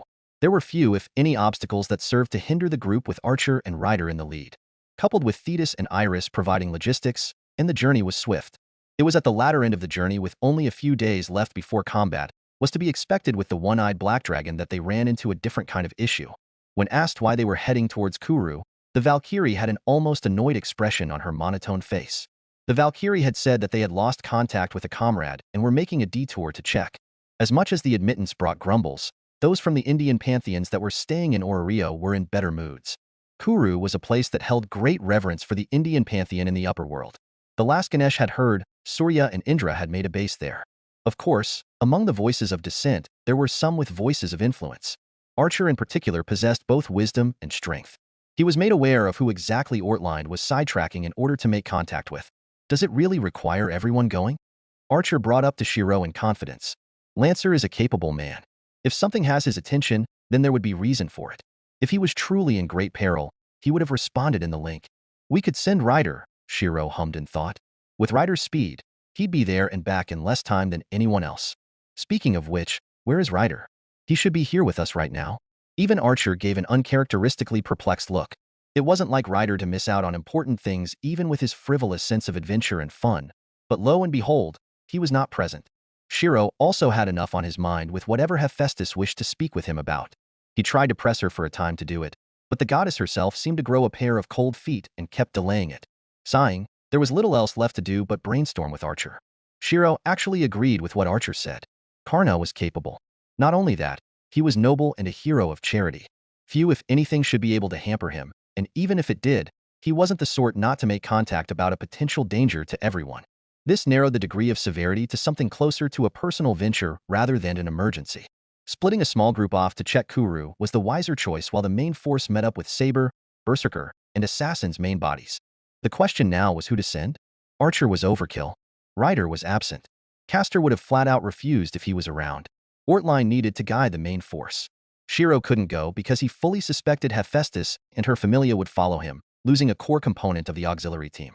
That left some of the teams that had joined the subjugation force over the course of the journey, but that came with its own troubles. The people sent to help from the kingdom ruled by Ares was rumored to be both untrustworthy and had questionable ability, whereas the group led by the Amazon queen Penthesilea would flat out refuse a reconnaissance or messenger mission when a grand battle was surely looming over the horizon. Ha ha ha, no problems at all, friends. The answer to Shirou and Archer's dilemma came in the form of a god, wearing an elephant's mask with a superb pair of ivory tusks. It was the Indian god, Ganesh, who ended up seeking Shirou and Archer out and overheard their dilemma.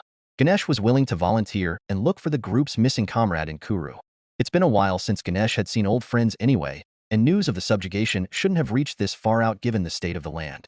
He had to let Surya and Indra know of the good news, and the recent revelations made in Orrio regarding demigods. It would only be wise for the people of this land have suffered enough under the dragon's influence. Shirou and Archer glanced at each other, and eventually agreed to Ganesh's request. If Ganesh and his familia could find Karna, then Karna could lead them back to rejoin with the group. There was little concern for Ganesh and his familia's safety, for once they reached Karna and explained the situation, there would be no better protector. Splendid! Ganesh clapped his hands before calling to his familia. Friends, let us make haste to our brothers and sisters in Kuru. The subjugation force split in two. One large, one small. Chapter 30. Ganesh had not been to Kuru in years, not because he didn't want to, but due to his familia's focus in Orrio. Not all members of his familia were focused on the dungeon, but the dungeon city created something of a niche economy where supplies were always in demand. Textiles, weapons, armors, and even labor were ideal commodities to barter and sell. This was why Ganesh had decided to base himself in Orrio. The more adventurous members of his familia were free to gain experience and level in the dungeon, while those that focused on commerce were given free rein. Of course, navigating through Orario's tenuous power struggles was something that came par for the course. Ganesh opted for his familia to maintain neutrality in most dealings. Not too strong to threaten other powers, yet too weak to defend themselves, and not too ambitious to step on other toes. Ganesh had seen the rise of the Zeus and Hera familias, and also their falls. But enough of the past. Ganesh was the remover of obstacles and also a heralder of change. The way to Kuru was one of nostalgia, back to the time when he'd first descended to the lower world. His journey to Kuru, however, was not one for simple leisure. He came with the purpose of finding a great warrior capable of being called a comrade by a collection of skilled demigods. Yes, the term was still quite new to Ganesh, But the power held within the body of a mortal capable of harnessing the divinity of a god in the upper world wasn't to be looked down upon. In the dungeon where the floors display an increasing aversion to those of divine origin, it was a graveyard for the gods. Goddess Athena's hubris to trudge deeper and deeper into the dungeon with her familia left her missing to this day. It became progressively more and more difficult to navigate the dungeon with any god or divinity due to its hatred for the gods. Ganesh was unaware how this progressive difficulty would impact a demigod's exploration of the dungeon, but up here beyond the dungeon's reaches, it was different. While the gods were left in weakened forms, the demigods, though mortal, had access to their parents' divine authority. Yes, indeed. The whole dynamic of the lower world was changing, and Ganesh assumed rightly that it wouldn't be difficult to locate other demigods considering the extent of their power. A rough guess placed their capabilities beyond the known conventional power level of even the Zeus familia. Ganesh and his familia paused as they took in the sights on the way to Kuru. There was word that Kuru had been falling into dire straits from continuous assaults from monsters and beast tides. But it was only after seeing the situation that Ganesh's expression fell. The walls that surrounded Kuru were all cracked and damaged, hasty repairs creating a sense of disharmony to the once pristine stone that lined the outer front-facing sides. He didn't want to imagine the damage done if any beast had managed to breach the walls. Indra, Surya, and a young Kunthi must have been doing a good job considering how long they've been holding out in Kuru's location near the one-eyed black dragon. It was commendable. Beyond that, Ganesh narrowed his eyes as light glinted sharply off the edge of his periphery. Something else had caught Ganesh's attention. It was, after all, impossible not to notice with the sun looming up in the horizon. The glint and twinkle of light refracting in the distance could only be produced by a certain type of reflective surface. Glass? In the dust and desert common near Kuru's topography, something of extreme heat had passed over the surface and crystallized the sand into a reflective surface. From the lingering divinity, Ganesh could feel an unmistakable warmth. Surya? Ganesh opened and closed his palms. Doubt was heavy, but it wasn't enough to fully convince him. Surya could not display such power here in the lower world unless he decided to forsake life in the lower world and unleash his true divinity. Sorrow caused Ganesh to frown as he considered the loss of a friend, likely to stem the tide of beasts attacking Kuru. Of course, it wasn't an outcome that was set in stone without verification. Nodding towards his familia, Ganesh increased their pace into Kuru. Drawing near the gates of the wall, Ganesh and his familia gradually began to slow down at the sight of the perimeter guards. And from there, through the sight of the open gates, was a bustling market. The city was in higher spirits than Ganesh would have expected considering its situation, enough so that the guards by the gate weren't grim-faced or stern. Indeed, the first traces of laxness could be seen on their faces, as if they'd gained confidence after several years of hardened experience. "How goes it, friend?" Ganesh approached and asked a guard with curiosity. The guard offered a small smile as he recognized Ganesh from the last time his familia had been in Kuru. Ganesh was not some no-name god in these parts, but was rather a major contributor at one point in his life in the lower world. "Lord Ganesh," the guard greeted, setting his spear to his side and adopting an easy stance. The openness and lack of weariness were more and more apparent as Ganesh took the man's expression in. Ganesh nodded. "To smile in such trying times is a trait many should aspire to," he said in earnest. The guard beamed before motioning to his fellow guards to alert the guard captain of Ganesh's arrival. For the time being, though, the guard kept Ganesh and his familia company. "How can we not smile?" The guard soon replied to Ganesh. The visible relief had caused his features to douage by a decade. "We'd thought Lord Indra's familia were our only hope against the invading beasts, but Lord Surya had always kept his strongest hand in reserve for emergencies." The guard pointed back to where Ganesh had noticed all the newly formed glass. "See there? Did Surya use his arcanum?" Ganesh could only blink as he traced the trajectory of the guard's finger to the destruction and heated glass in the distance. Was it truly like he thought? Ganesh felt put off at the thought that he'd never see Surya again. However, Ganesh was still rather curious about what had caused Surya to forego his life in the lower world. Knowing that man, it would never have been something trivial. Before Ganesh could question the guard further, hurried footsteps signaled the arrival of a larger company of guards, and a distinct guard with a decorative sash along his waist. The guard captain came and began to personally escort Ganesh and his familia into Kuru. Like he'd seen from the outside, the market was bustling despite damaged wares or over-ripened fruit and vegetables. People weren't dire about food or goods in such dire times, but the expressions on their faces were more akin to hardened perseverance than resignation. They had something to believe in to make that kind of expression. Ganesh stowed away his observations and decided to wait for someone who could give him direct answers rather than speculative rumors. Fortunately, Ganesh knew that the guard captain was leading him and his familia to people who would know such answers without beating around the bush. Led the heart of Kuru, a palace building in the structure of a shikara that remained undamaged despite the deterioration of the surroundings. It was a place of royalty where Kuru's noble blood ran bluest. Kunthi called it home after she took charge of the city in her father's stead. Old age and sickness were ailing the prior leader, and the stress of the beast tides had greatly sapped his vitality. The central palace was also the place where Ganesh figured he'd be able to meet up with Indra for answers. And indeed, this was certainly the case when Ganesh entered the reception room while his familia were asked to wait outside. Dia lamps with candles and incense created a cinnamon-like aroma quite common in certain spices, while decorative elephants and brass items were out on display. 3 people were seated around a table on traditional embroidered patchwork cushions. The only woman wore a silk headscarf and a simple sari gown, while the other 2 men wore white dhoti with golden buttons. The 3 were instantly recognizable to Ganesh, one of which whose presence caused him to sigh in relief. Surya, his friend, had not forsaken life in the lower world like Ganesh had expected. However, Ganesh could tell that there was something off with his fellow gods of the upper world. They all lived in the same neighborhood up there, and they were practically friends since their beginnings. Indra was a man of few words, but he wasn't empty-headed and lost in thought like his current self. Surya could be loud and forward, but he wasn't abrasive or ill-intentioned as the glint present in his eyes seemed to allude. Sitting between both men, Kunthi, who should have been trying to ease the tension, looked like she'd been crying. Her eyes were puffy, and there was an unmistakable anguish lingering beneath her face. "What brings you here, Ganesh?" Indra asked, as neither Surya or Kunthi were in any condition for diplomacy. Then again, it was the same for Indra, but he had always been the quickest to collect himself. Ganesh did not hesitate to make himself comfortable around Surya, Kunthi, and Indra. He sat on the available seat on the last corner of the table and smiled to change the stifling atmosphere. "I have come to visit and see old friends," Ganesh said before nodding his head to each person. Age and time had let Kunthi mature into a budding woman while Indra and Surya largely looked the same. "It's good to see you all in good health. You have our gratitude, but it is not the best time for a visit, old friend," Indra said stoically.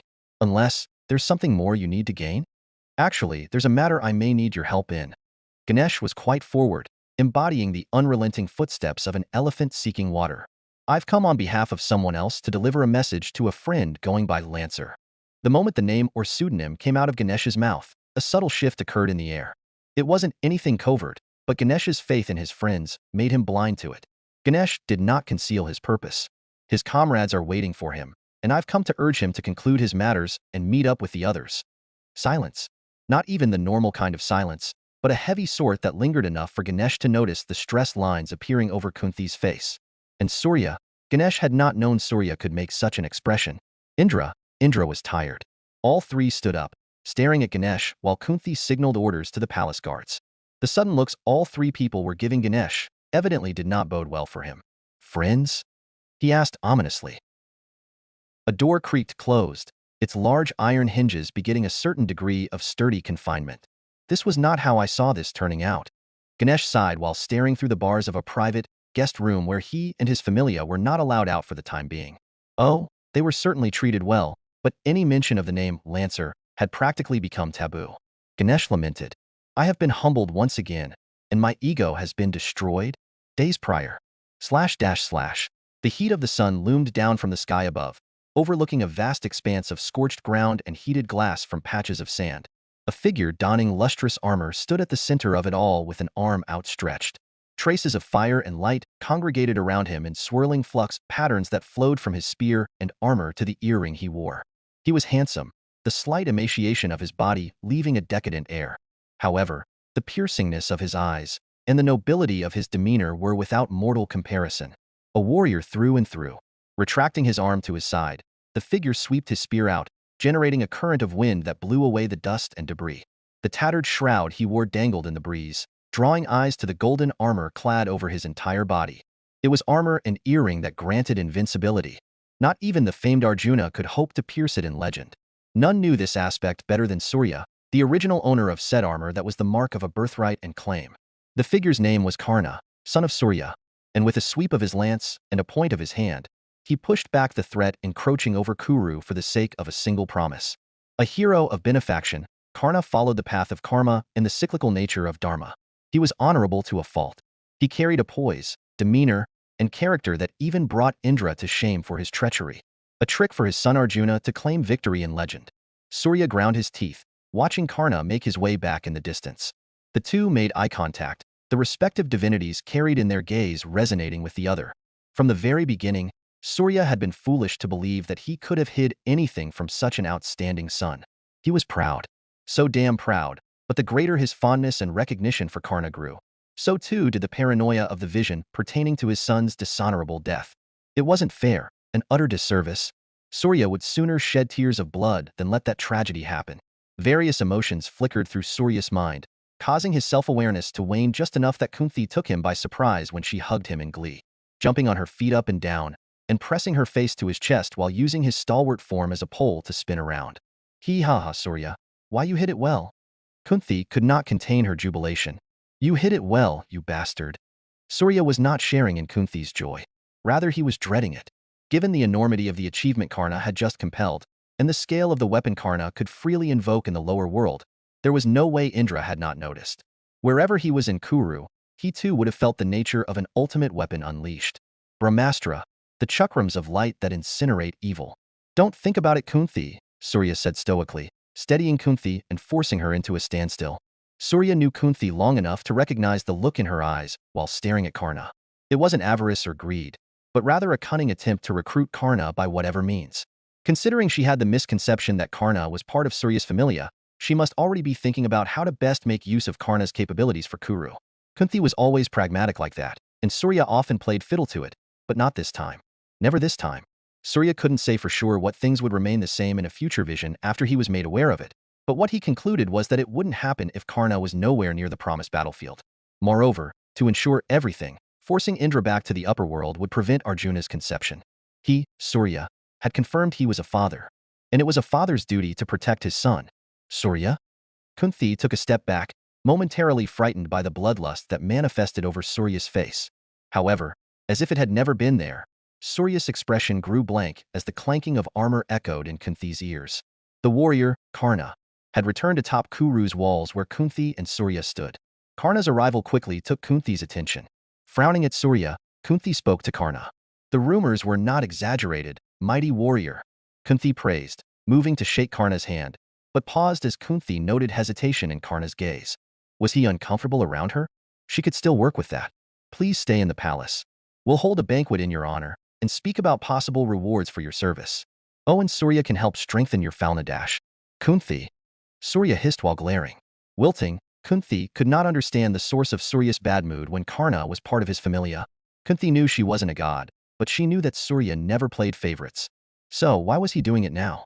Was it because Karna was so capable? Before either Kunti or Surya could exchange another word, Karna intervened. I cannot stay, Karna said with a careful shake of his head. There are friends waiting for me. Kunti appeared ashen at the words, while Surya took the initiative to intervene. Putting Kunti behind him, Surya stared at his son with melancholy. If it's another appointment, then it's understandable, Surya said. However, he couldn't stop a father's concern for his child. If I may ask, what could it be? Karna was not a liar, but a warrior. We will hunt the black dragon, Karna said. Kunti felt as if she didn't quite hear that one right. Neither did Surya, whose expression was subtly twisted at the answer. Surya and Kunti tried to dissuade Karna to no avail.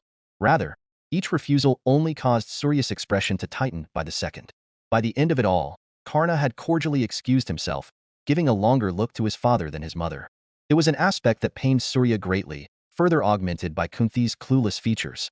It would not have been the same if she realized someone had tampered with her memories and her gross negligence on the matter. Something snapped in Surya's mind. Hot anger was replaced by a cold ruthlessness. He had no grounds to stop Karna's departure, but he could think of that later. What he could do now was simple. Meanwhile, Kunti could tell that Surya was in a bad mood, the likes of which she'd never seen or felt before. Pursing her lips, Kunti raised the hem of her sari to make it easier to move and watched as Surya stormed off when Karna headed back into the heart of Kuru. Karna was likely to leave Kuru as soon as its wall repairs were adequately completed, and Kuru could defend itself without him. Moreover, before Kunti could even get a word in about Surya keeping such a talented member of his familia hidden, Surya had already stormed off. Wait, don't let the heat get to your head, Kunti yelled to no avail. The veil over her face fluttered as a sudden burst of heat caused her to flinch. She shivered as a roar that sounded like seething fire came back in reply, followed by a large bang. Surya had kicked the doors of the palace open and was on some kind of warpath inside. That made it all the more necessary to chase after him. There was no telling what Surya was going to do as all the steam was getting to his head. Heat was generated in his steps as his very divinity continued to go through a constant cycle of high and low, creating scorch marks that resembled the soles of his sandals. Panicked yells echoed in the palace halls as servants and palace workers grew flustered at Surya's demeanor. Kunti was not far behind. While running, Kunti was taking keen note of the path Surya was taking and was quick to realize Surya was moving straight to Indra's quarters. Normally, this would have been suicide if Surya went without his familia to Indra's, but neither Surya or Indra brought their familias into the palace. It was a safe place where the three had often deliberated over decisions affecting Kuru as a whole. Violence was never factored into the equation in the palace because Kunti never expected it to happen. With a final bang, Kunti saw Surya break through Indra's office room and barrel in. Breath hitching, Kunti picked up her pace and arrived just in time to see Surya clock an absent-minded Indra right in the face. Indra's jaw clacked as Surya's fist smashed his teeth together and sent him hurtling into the ground. Pushing up onto his feet, Indra gingerly felt his jaw before shifting his gaze to stare at Surya. Indra had not resisted that first blow. For what reason, Kunti had no idea, but what she could read from Indra was resigned guilt like he deserved that punch. In many ways, Karna's arrival into Kuru had solidified many things for both Indra and Surya. Spitting blood from a busted lip, Indra got onto his feet and tackled Surya to the ground. Known as the king of the Devis and Svarga in the upper world, Indra had never been a pushover. Adjusting himself over Surya, Indra pinned Surya's left arm with a knee and began punching blows onto Surya's face. When Surya raised his right arm to guard, Indra shifted targets to Surya's exposed chest. Spittle flew. Choking back a groan, Surya roared. Fist coating with flame, he knocked back Indra's hands and headbutt Indra to get off of him. If you have a conscience or honor, shut up and return to the upper world. Surya yelled with bloodshot eyes. He shook his head as his vision swam, blood pooling in his mouth. Indra took in a deep breath, but in his eyes was the same stubbornness that was found in his son Arjuna. If Karna exists, you think I'll quietly give up the vision of my children? Lightning crackled over Indra's arms as his divinity began to swell. Surya wiped blood off of his face and sneered. Then who do you think would have won without your intervention as a wise Brahmin? Even with all the curses and weight on his shoulders, he had proven his worth, his path. And you got involved. Not yet, but you will get involved. We both saw it. Honorless scum. Indra had no grounds to refute such words, yet still he spoke. I am a father. Silence. As am I.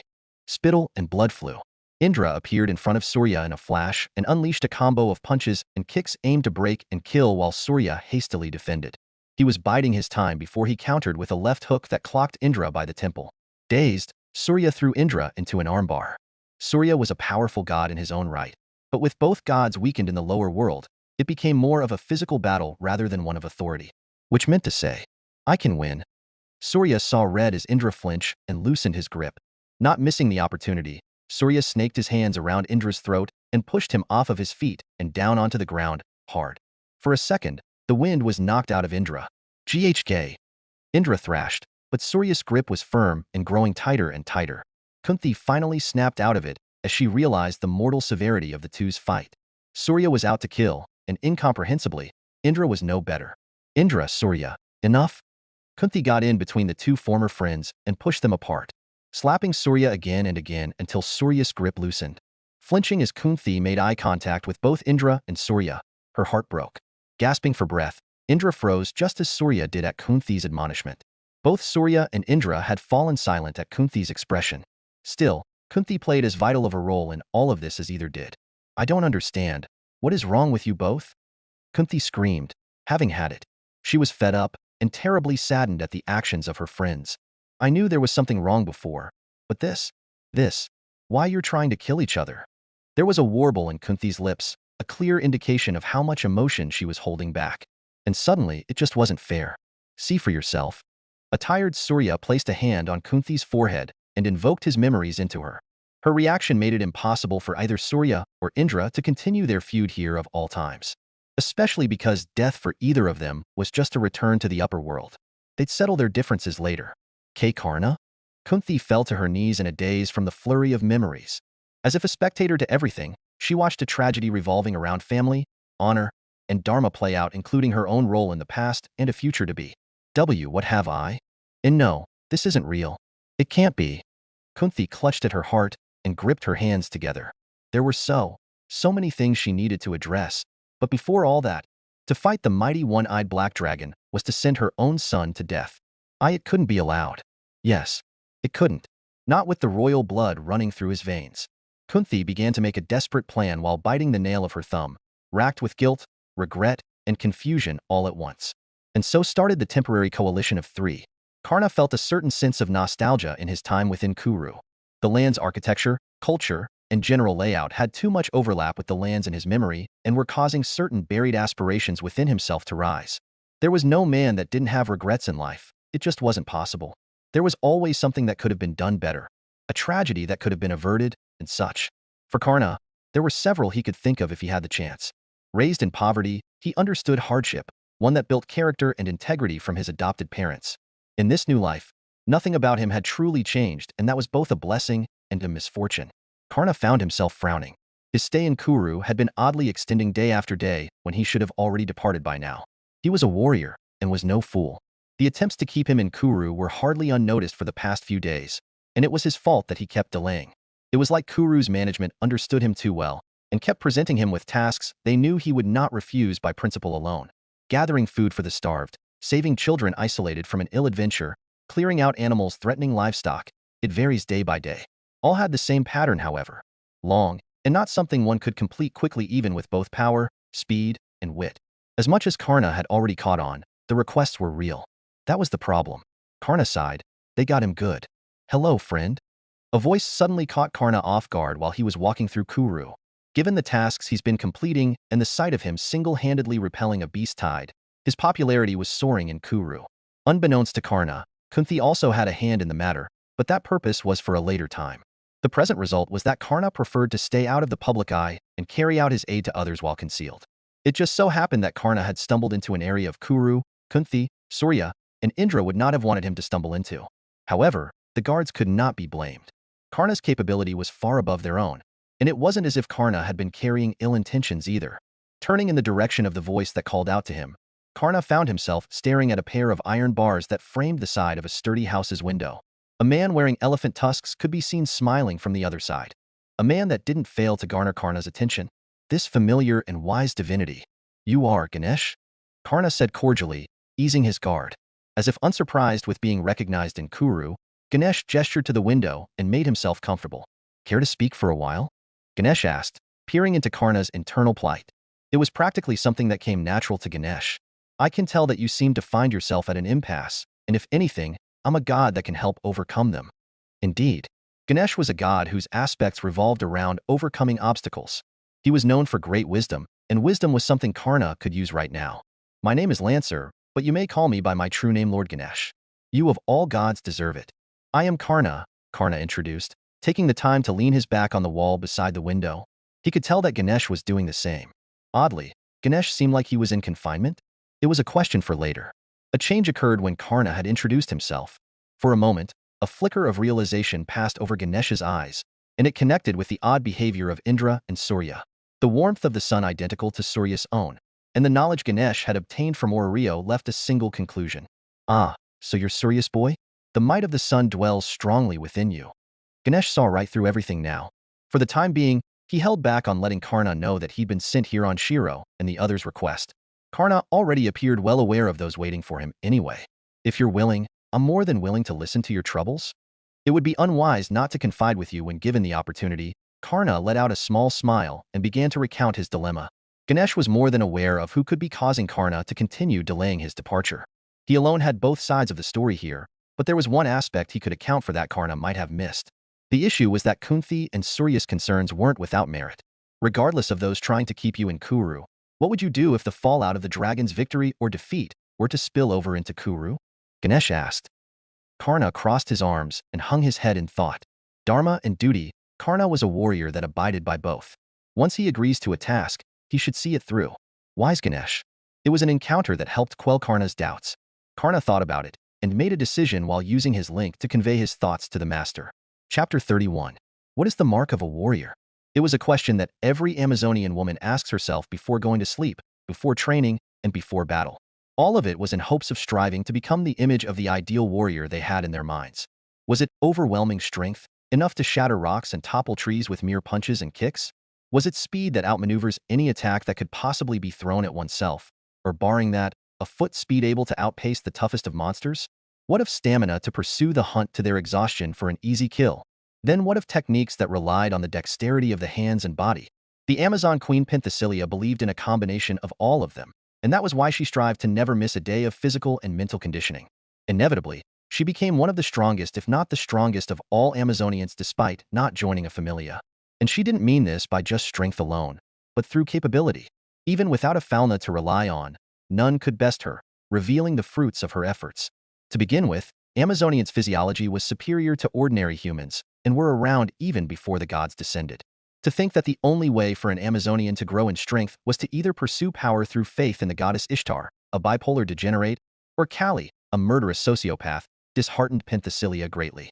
One could venerate and admire the gods, but to be tied to them without consideration for their particular pettiness was a blunder beyond comparison. Penthesilea scowled, but refocused on her daily training to keep in proper condition. At least she would have if her gaze didn't keep straying. To her shame, her eyes kept drifting in a certain direction where the others had also gotten up early from camp and were exercising to keep themselves in peak condition. It was a commendable practice, and one that Penthesilea appreciated in any warrior, as the expedition was marching to subjugate the one-eyed black dragon, but never would she have thought it to be so distracting.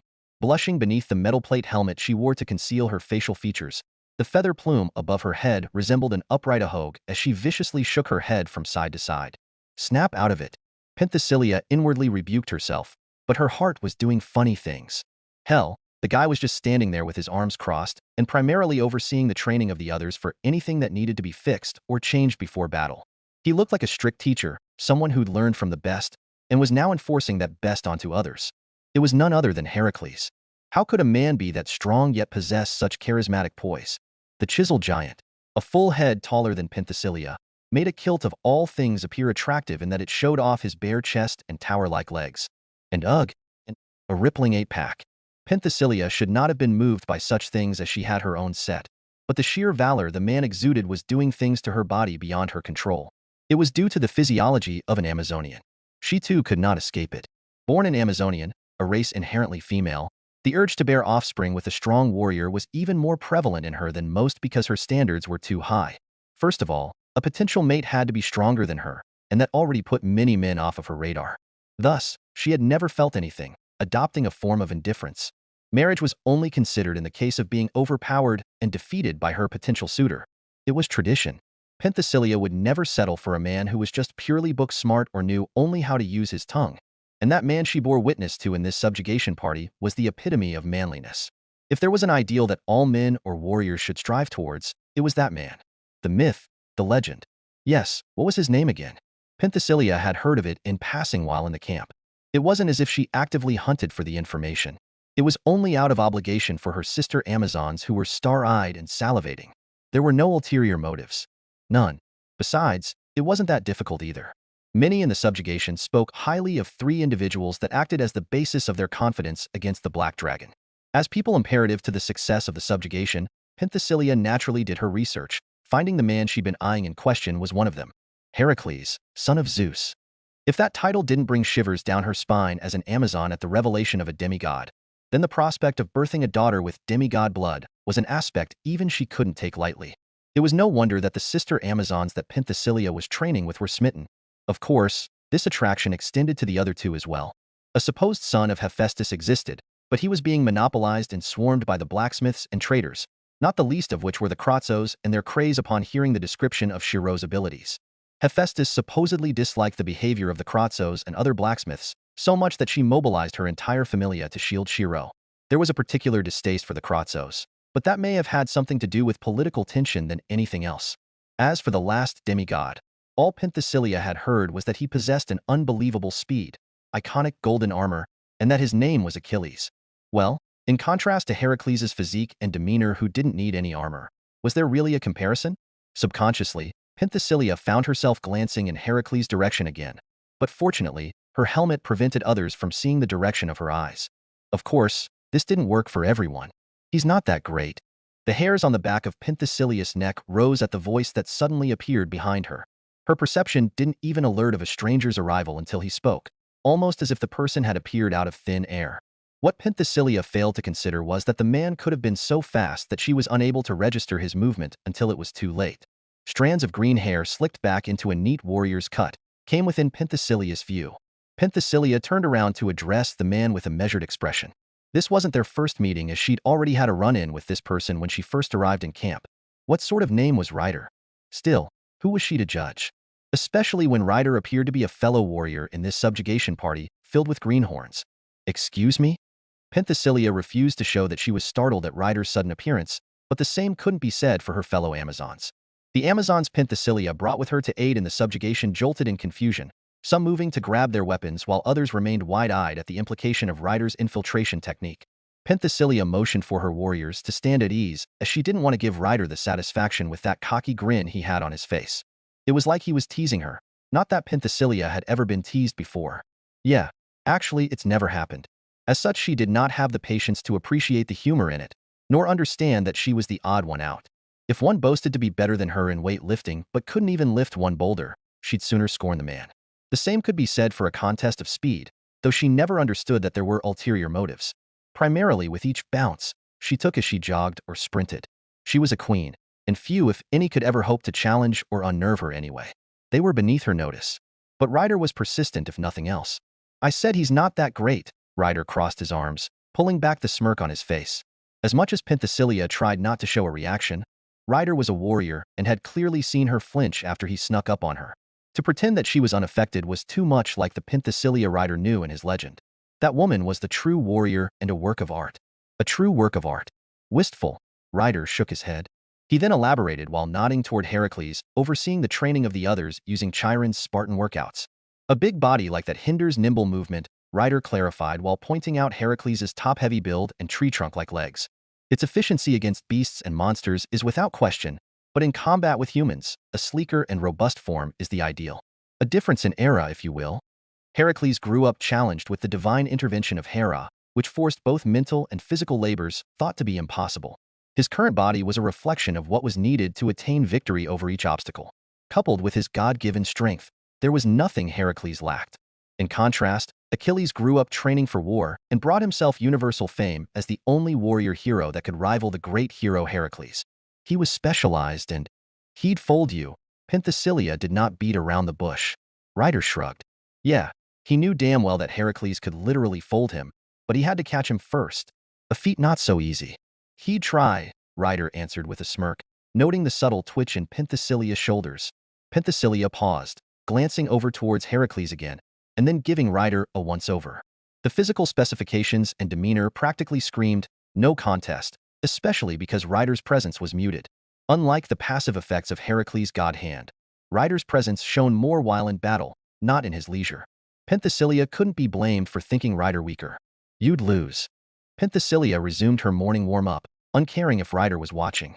I figure you'd even have trouble standing up against me with your lackluster attitude as a warrior. Ryder raised a brow, but he wasn't one to take a jab and then not jab back. On the contrary, I think you have it backwards. You'd lose against me with how uptight you are as a warrior. You need to learn how to ease up and take a compliment or two. What? Penthesilea suddenly dropped her weights she'd been using to warm up and frigidly turned to glare at Ryder. Her. Lose to him? Smiling at her expression and loosening his own muscles, Ryder did a few stretches and came up with a suggestion. More like a death wish. Penthesilea narrowed her eyes. Care for a spar? I know how you Amazons talk, Ryder proposed, pressing a hand over his bicep to emphasize the size. He was a twig compared to Heracles, but compared to others, he was a beast. Corded muscles rippled as they flexed, shaping into a defined shape that spoke of battle.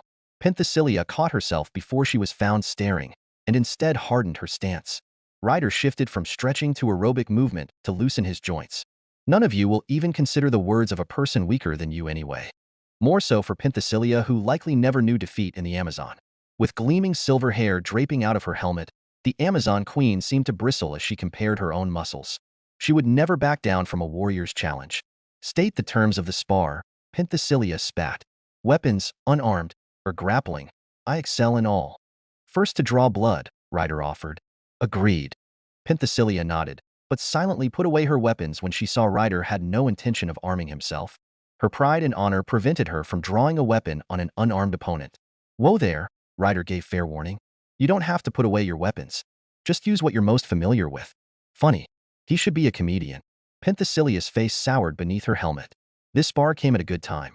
The subjugation party was nearing the Black Dragon day by day, and stress relief that would simultaneously keep her in shape and eliminate the smug look on Ryder's face sounded cathartic. Penthesilia tightened the white cloth bindings around her chest to flatten out the ginormous mounds, and then wrapped cloth around her knuckles. It just wouldn't do to break an ally's bones before a subjugation.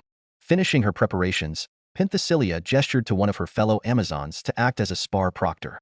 "Grit your teeth," Penthesilia said sternly, power and grace welling from her form.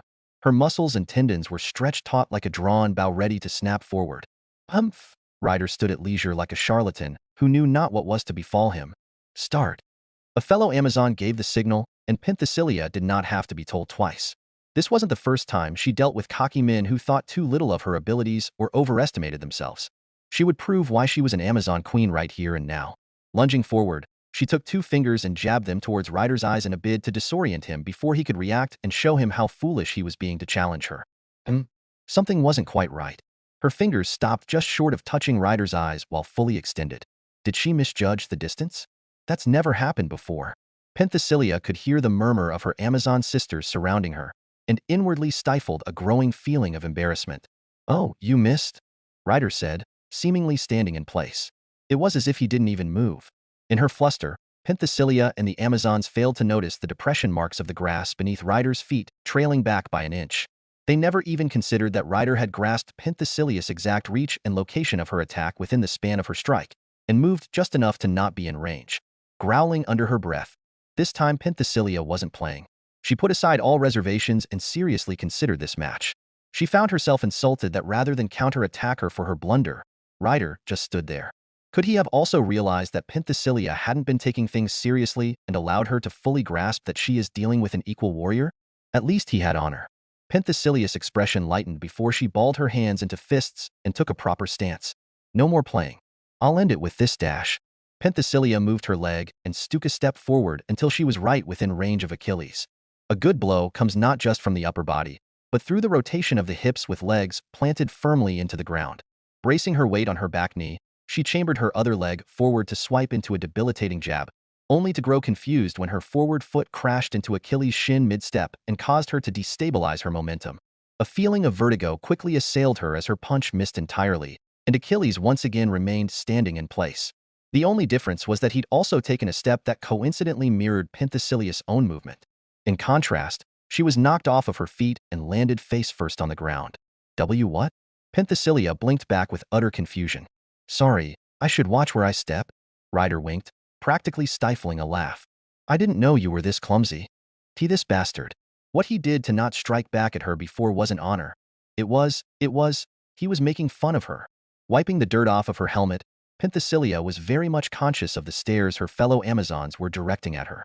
The hushed whispers and the growing shame inside Penthesilia were causing her face to flush from beneath her helmet.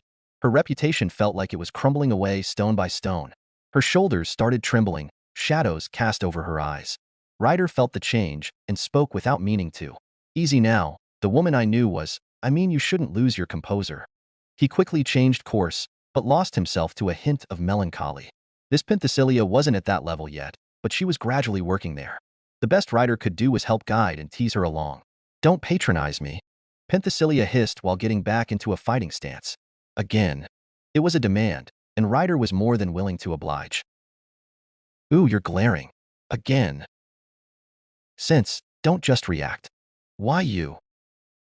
What was this? Penthesilia was once again in the dirt, eyebrows twitching incessantly. Fingers clenching, she pulled out several grass roots as she hissed and glared up at this charlatan of a warrior. By now, the voices of her Amazon sisters were deathly silent. "Scary." Ryder raised the pitch of his voice. He was enjoying this. "I'm trembling in my boots. Just once. Just once." Silently, Penthesilia stood up and charged the smug bastard again and again until it was time for the subjugation party to march once more.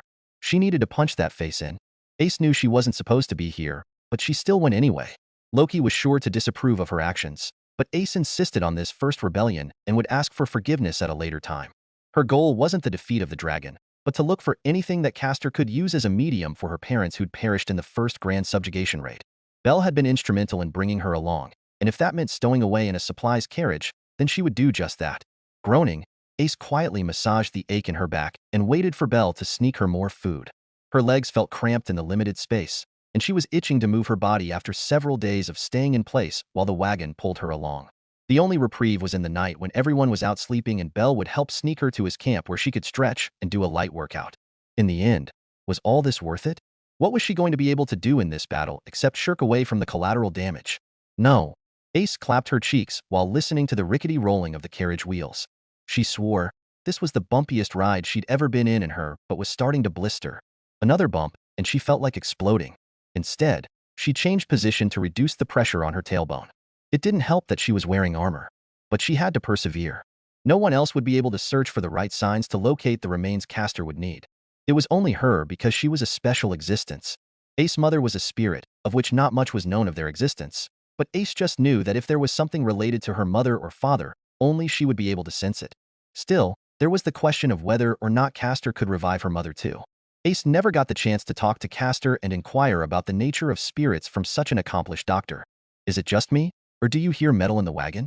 Ace inwardly hissed in alarm as the voices of the supply workers entered her ears. It's supposed to be sleeping supplies in there like pillows, linens, and camp gear. Maybe it was a camping stake? Shortening her breath, Ace pulled her armor away from the wood and sunk deeper into a pile of cotton-stuffed pillows to mute the noise of her attire. Fortunately, the workers were too lazy to check, and Belle's frantic arrival solved the issue altogether. All that was left was for Ace to remain silent until the party reached the dragon. Bump, bump, bump. Ugh. Ace's lips quivered as she felt her bones ache. Put up with it. Put with it. Loki would surely force her back if she was discovered. What Ace failed to realize was that it wasn't simply Belle that warded the workers away, but Loki herself who gave them a subtle stare not to pry into a supply wagon marked with the Loki Familia. Loki had noticed Ace long ago, but was choosing to keep silent out of helplessness now that she was already here. Calling her out now would no doubt lead to another argument that would blow up in front of everyone and reveal the internal tension currently present in the Loki Familia. Loki couldn't have that, not with all the other gods and familias around that could spread gossip in Oreo. Grumbling under her breath, she instructed Finn to prepare a third helping of provisions to give to Belle, who would then give it to Ace. Besides, Loki wasn't presently alone. What's gotten you so quiet for so long? Loki asked Freya. It wasn't like Freya. Not with her twisted personality and all the potential heroes around. There was even that Belle kid that Freya had been showing an interest with, and here she was still lost in thought. Freya opened and closed her folding fan and slowly glanced over at Loki. Nothing that you have to concern yourself over, Freya said. As if I'd be concerned about you. Loki scoffed.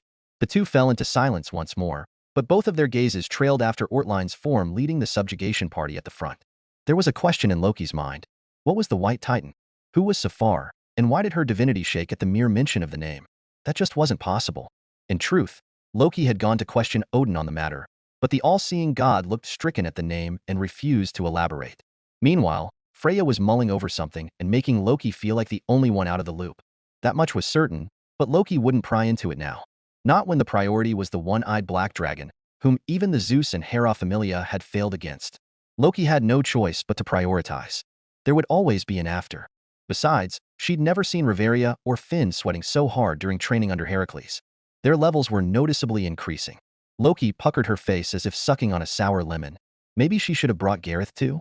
The subjugation party had now passed through the lands surrounding Kuru and were en route to the heart of the disaster plaguing the city. The direct cause of draconic corruption mutating the local wildlife and fauna that battered Kuru's walls as they spread outward. With tension growing day by day, the inevitable clash against the one-eyed black dragon was coming at hand. Word was that Ryder, Ortlinde, Shirou, and Archer's comrades were within reach, barely a couple hours away. Which meant to say, this was the final stretch. All around, the land was turning barren or corrupted with black magic energy coursing through leaves and in the veins of animals that drank tainted water. The jubilance in the party had waned, replaced with solemnity. This was the same even for Penthesilea, whose mind had grown more and more composed by the day and its annoyances. How's your stay in the subjugation party been? Ryder acted natural as he seamlessly invaded Penthesilea's personal space, stopping just as they were practically shoulder to shoulder. Good, Penthesilea said flatly. That's not much of an answer. Ryder grinned good-naturedly. What more do you want? This isn't the time for jokes. Penthesilea scowled, unable to drive Ryder away because she'd yet to even hit him in their numerous spars. At the very least, Letting Ryder interact this closely with her revealed that she'd at least acknowledged him. But there is one thing that's been bothering me. What? Ryder asked in confusion. There was actual unease flickering across Penthesilia's eyes. That? Penthesilia pointed stiffly, a visible tremble as goosebumps ran up her skin. That right there. Following the direction Penthesilia was pointing towards with his eyes, Ryder fell utterly short of words at the sight of his own starry-eyed mother watching the two with hawk-like eyes and clasped hands. It was like flowers were perpetually blooming around her. The dopey smile on her face was such that even Peleus, who stood near the woman, appeared flustered from all the stares. The woman was making no effort to conceal herself, or was too lost in her machinations to realize her expression. Like father, like son. For the first time, utter embarrassment clouded Ryder's features as he recognized the two, his own mother flashing him a quirky thumbs up. A battlefield fairy. Ryder coughed quickly, steering Penthesilia's gaze away. She means well, but I ignore her. Penthesilia opened her mouth, realizing this could be her chance to finally get back at the bastard. But it wasn't to be. The sound of a dragon's roar echoed, the reverberations creating a shockwave of wind that forced many to shield their faces. The mood turned grim. The dragon had likely sensed their approach and would prepare itself. It was one thing for a small unit to investigate the location of the dragon, and it was another thing to be marching towards it was a veritable army of elite personnel.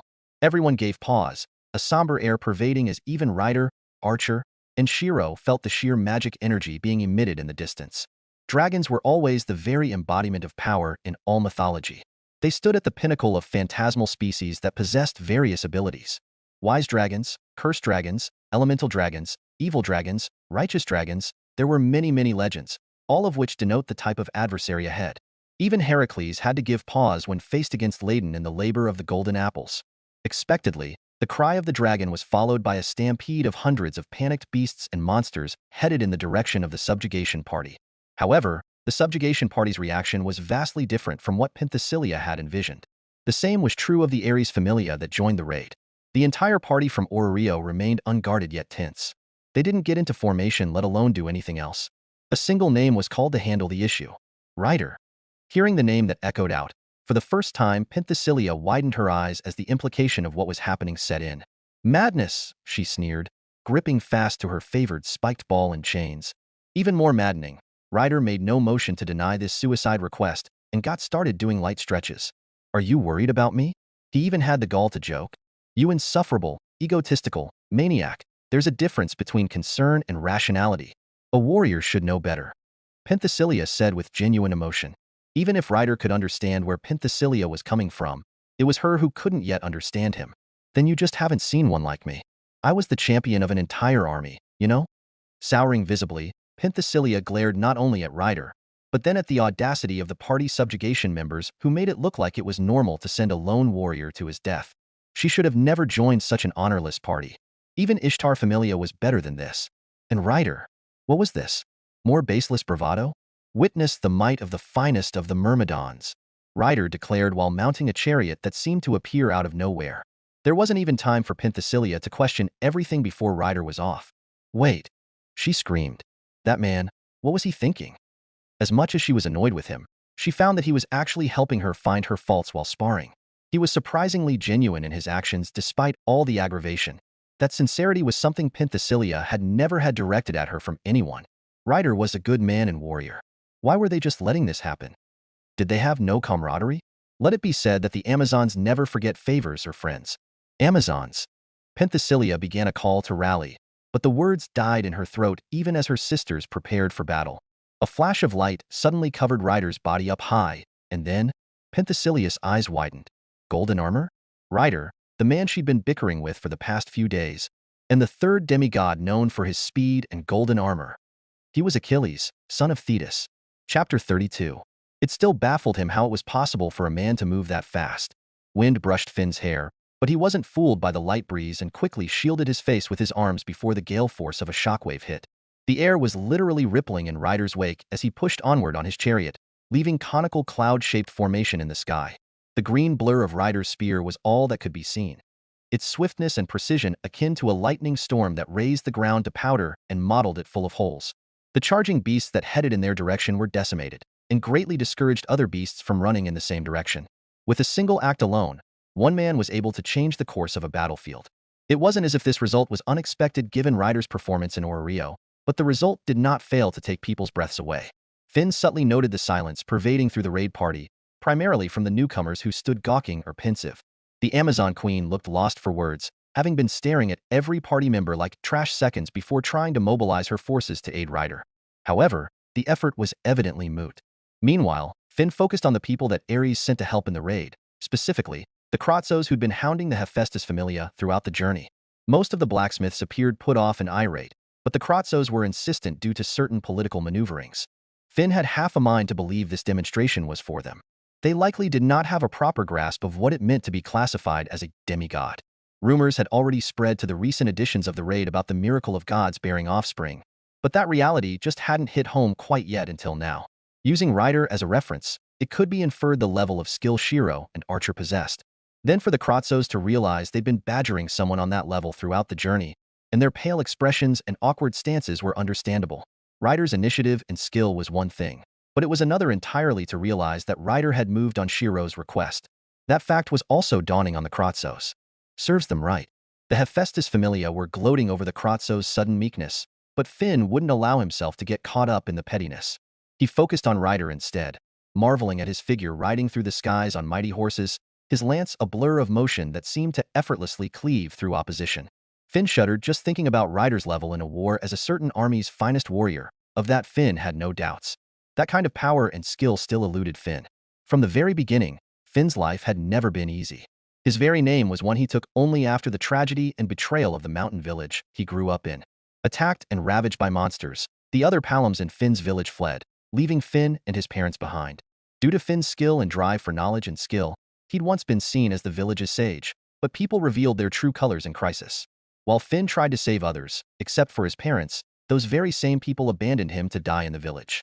On that day, he learned of despair as he buried his parents and laid them to rest, but through them, determination was born. Through his parents' sacrifice, Finn learned courage, resolving himself to be the light of the Palams. Finn thought he'd already come a long way from the weak child he once was, but recent events had humbled him beyond his wildest imagination. The moment Finn had raised his arms to shield his face, the shockwave came and nearly threw him off of his feet. Finn grunted. As a Palam, he retained a childlike appearance and stature which wasn't the most suitable on the battlefield. If there were divisions in certain fighting competitions, then Finn didn't even qualify to participate in the lightest weight category. Holding fast to his spear, Finn firmly dug the tip deep into the ground and used the spear's sturdy metal as leverage to maintain his position. However, a hand patted his shoulder, and no sooner did the effects of the wind and its force diminish completely. Thanks, Finn nodded at Riveria, who cast stabilization magic on him. Releasing his grip on his spear, Finn holstered it back over his back. No need for thanks, Riveria replied calmly, but Finn could see a certain agitation within her that wasn't directed at him. Following Riveria's gaze to the sky, it was clear that her attention was on Ryder alone. It's just ridiculous, isn't it? Riveria finally said with a heavy tone. That level of power and ability? What's worse is that I have no confidence in winning even if Ryder had never trained a day in his life. Birthright had never been a baseline comparison for how well a mortal could progress in power in this world, but this was just a little too much. No, it was far too much. One could be born into royalty, both elven or human alike, and could attain status and resources to gain power, but in the end, potential and hard work was what mattered. People were born the same, and the difference stemmed from opportunity. That much was intuitive, but in the surreal case of a demigod, it was a matter of blood and authority. Confidence? Finn shuddered in good faith and humor. Even if Ryder didn't train a day in his life, it wouldn't be just him I'd worry about. What do you owe? Riveria scowled while Finn grinned, gesturing to the only voice in the silence of Ryder's performance. What a warrior! Look at him go. None of you can even touch him. Peleus, hurry. Our recording magic. Keep the grip steady. Thetis's performance was no less stunning than her son's, but in a far different manner that attracted just as much attention. Poor Peleus. Don't get her wrong though, but Thetis's affection was evidently the sort that would force her to act in grief and concern for her child. What Finn was hinting at was whether Riveria would have confidence in dealing with the fallout should they manage to defeat or harm Ryder. To which Riveria's answer was a scrunched expression that bordered on helplessness. Imagine what Loki would do if she had a child and someone harmed him or her. Finn further proposed. Riveria's mouth locked shut as her thoughts began to drift in realization. Right, that's what I mean. Finn shrugged and shared his long thought-out insights. When going against a demigod, it's not just them one should consider, but the actions of their parents as well. Finn spoke with wisdom, having struck a blow right to the heart of the matter. There's nothing a parent won't do for their child. Finn knew that best from his own past.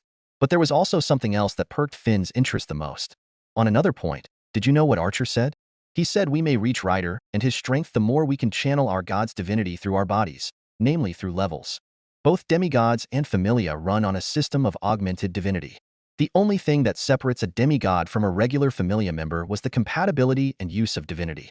If demigods were born with unabated access to their parents' blood and authority, then a familia member had to let their bodies adapt to their patron god's divinity to reach the same level.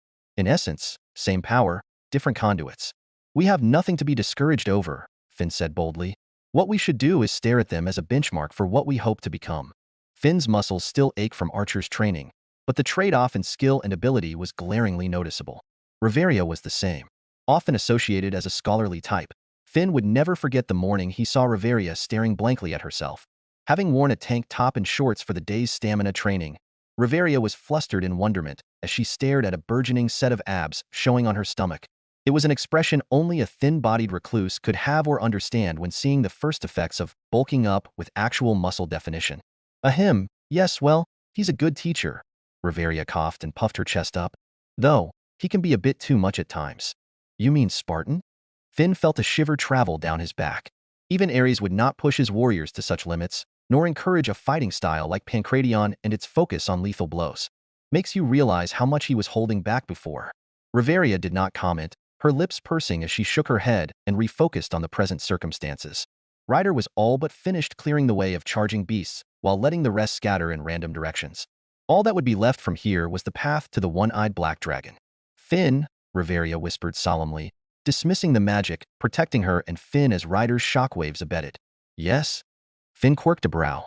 What do you think we can even do on this raid as we are now? Finn opened his mouth, then closed it. Right. What could they do? When you think about it, it would take a majority of us just to stall or hope to take Ryder down. And there's no telling the one black dragon's true strength. If it's able to overpower Ryder and the others, do you think it would even flinch at our attacks? The answer was a definite no. Then what was the point of them coming? Publicity? It made the most logical sense to Finn if Ryder and his group could take down the one-eyed black dragon on their own. But Finn still had his doubts. The one-eyed black dragon was no pushover. Just from the overwhelming aura and force permeating the surroundings, Finn could gauge the strength of their adversary. It was like no other monster Finn had ever faced. One would feel fear when faced against something that could threaten their life, but this was closer to resignation. Whereas one could fight and strive for the chance to live or achieve victory, the feeling now was different. To fight it would guarantee death. Finn could only imagine the feeling the former Zeus and Hera Familius felt when their warriors and adventurers fared off against the Black Dragon. Regardless of what we can achieve or not, do you think our time here has been wasted? Finn asked Riveria. At the very least, the trip was not without merit or gain. The increase in their strength to reach the next level was not small. Even Riveria could not find fault in this. Riveria hummed in thought, acknowledging the point. Where's Loki? Riveria glanced around for their patron god. Finn grunted and pointed to a particular wagon. Loki was sitting with the wagon driver at the front with her arms crossed and expression flat, keeping an eye on Ace so she doesn't get any ideas. Now more than ever, as everyone had heard the dragon's roar in the distance. Don't die again, or at least try to leave a corpse for Castor, Riveria said sternly. I will do the same. Avoid any breath attacks. Won't be much left if you're ashes, Finn cautioned before falling silent again. A disturbance was causing speculation in the raid party, causing both Riveria and Finn to glance over. One of Goddess Iris's mist gates opened with the exhausted and bespectacled goddess herself falling through before others began emerging through the mist behind her. The distance Iris had been forced to use her authority had all but drained her dry of power. There was a reason the raid party had to march all the way here instead of being transported, and it was due to the toll on Iris. She would not have dared to do this ordinarily, as the strain increased in proportion to the number of people passing through the mist, but this was an outlying case from an old boss's pushiness. Besides, the overall size of the group was far smaller than the entire raid party. An old man stepped through with the hood. He kept over his face pulled down to reveal solemn Greek features and a white beard. His complexion was far paler than what most remembered, as if he were suffering from a severe bout of anemia, but there was conviction in his aged eyes. Murmurs instantly rippled through the crowd from Orario. The piercing exclamation of Gramps was entirely drowned out by the cacophony of startled noises at those who recognized the old man. Zeus, Greek god of the sky and ruler of the mountaintops and clouds. He was the former leader of one of Arario's foremost familias. Regardless of the noise, Zeus only had eyes for one individual present, Heracles. The two made eye contact, something everyone was taking note of, but Archer remained silent. Zeus opened his mouth but couldn't find the words he wished to speak and ultimately closed it in resigned silence. He turned his gaze away while Archer remained firm, his valiance shining through. Familial tension? Many like Finn and Riveria could see it clear as day, but there wasn't much time to dwell over the issue as Zeus had not come alone. One by one, top members from Zeus's familia appeared, having been brought back from the grave. Of course, it wasn't all of them, but Zeus had to give up much life blood to rouse a few of his former elites. The same was true of the next goddess to pass through the mist, Goddess Astrea, accompanied by Rhea Lion, and two other women both carrying swords. One dressed in an Eastern attire kimono, and the other a Western light leather armor. Just like the Zeus familia, the women Astrea brought were looking at everyone and everything as if they'd time-traveled from an earlier age. For the most part, the two women, Elise Lovell and Gajuno Kagaya, were relying on Ryu despite Ryu having left the Astrea familia. It was all that they could do since Astrea herself had left Orario behind and knew little more than the standard knowledge. And then there were the last two to pass through the mist. Humph! Castor snorted as all the attention fell on him. He was accompanied by none other than Althea and opposing sheep Apollo on his head. Little did Castor know that the majority of attention wasn't on him, but on Althea, whose notoriety in Orario was well known to those that had been directly or indirectly affected by her prior actions. However, there was little time to address former grievances. A gale force of wind passed by as an armored charioteer leapt out of the sky and landed on with a heavy thump on the ground. "Brace yourselves," Ryder said to everyone upon landing and staring into the distance. "It's coming." By it, everyone understood who Ryder was alluding to. A raid party of their current size was unprecedented, and there was no way the Black Dragon's senses could be so weak. "How much time do we have?" Shirou pushed through the crowd and asked. Finn perked his ears while waiting for the answer, much like everyone else. "At most, 20 minutes. Ryder specified, having taken precaution to avoid an immediate battle that could sweep up the weaker members of the raid team. "It can feel the presence of our group, but it doesn't have a specific location. I've sent out my chariot to distract it in order to give us a couple more minutes." Nodding his head at the expected news, Shirou called out to Ortlinde, who gently descended down from where she was floating in the air. As a remote unit, the Valkyrie was communing with her fellow sisters. "Ortlinde, how far away are the others?" Shirou asked. "Saber and my other counterparts are on their way," Ortlinde replied mechanically, pausing as a new bit of information entered her data space. But Berserker was suddenly flooded by a horde of beasts and will be delayed. "Sorry," Ryder sheepishly scratched the back of his head, knowing he was likely the reason behind that. It was just that Ryder had no need to kill off all the beasts that weren't running in the group's direction. The effort was much better suited for surveying the Black Dragon and conserving his strength. Besides, with Karna protecting a city and Berserker reducing the numbers further, it balances out. Of course, that leaves them down both Lancer and Berserker, but the current party composition should be more than enough to contend with the dragon. Coming to a firm conclusion, a single order was issued that mobilized the entire raid party.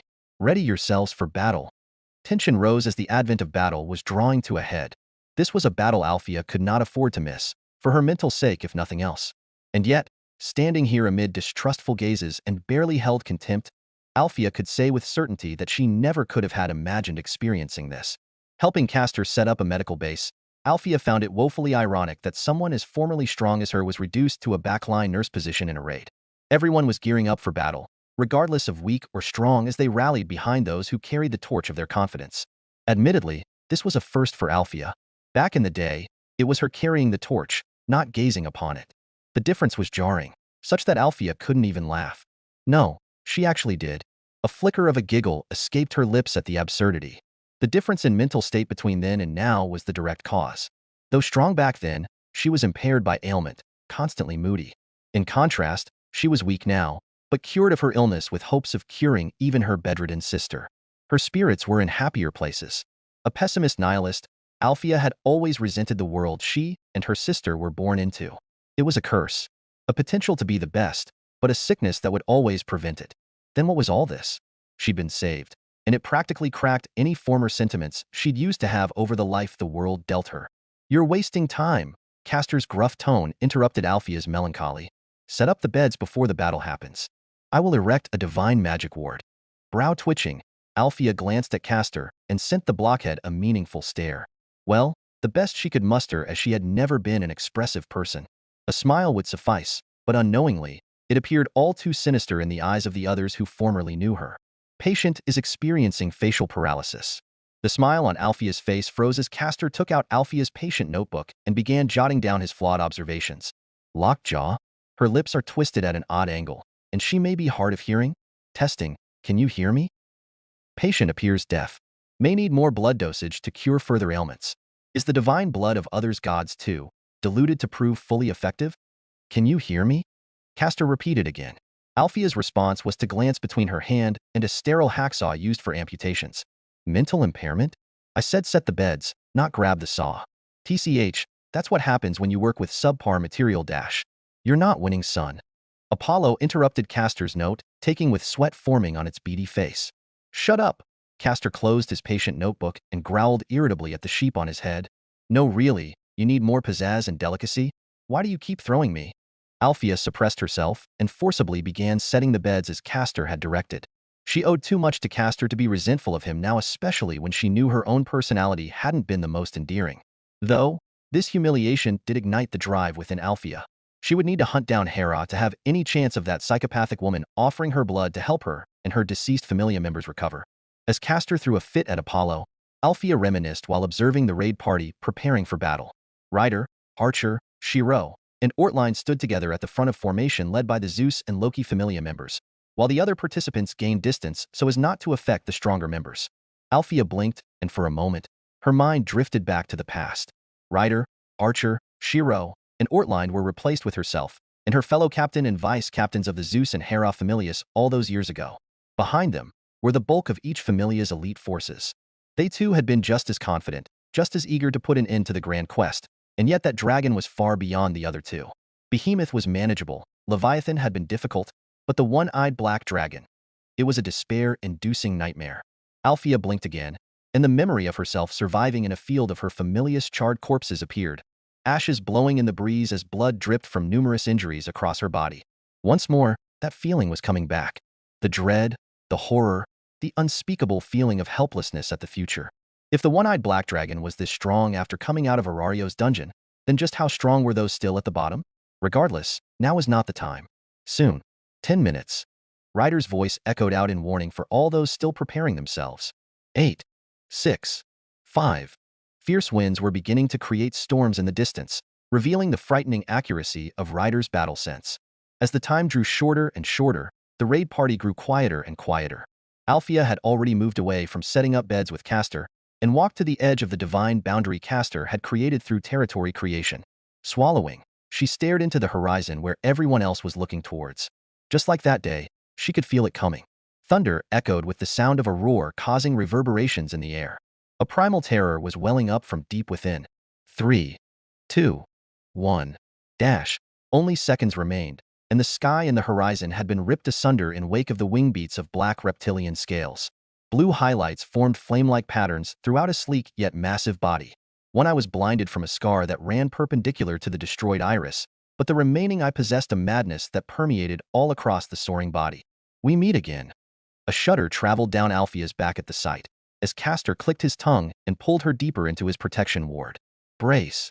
Ryder yelled, eyes widening as he lifted his shield up in front of him. An overwhelming magic force quickly pressed down over the entire area. There was no time wasted in sizing up the enemy. It was already attacking even without fully closing the distance. The black dragon was attacking from the moment it appeared. Its maw stretched wide as it swooped through the clouds. A swell of magic energy illuminated the area in an azure glow. As an orb of burgeoning hellfire flickered to life in the dragon's exposed throat, gouts of flame leaking through its teeth. An incandescent dragon breath shot outward, washing the sky with unrelenting blue flame. Akaphaloga all gr. A torrential fire encompassed everyone's sight.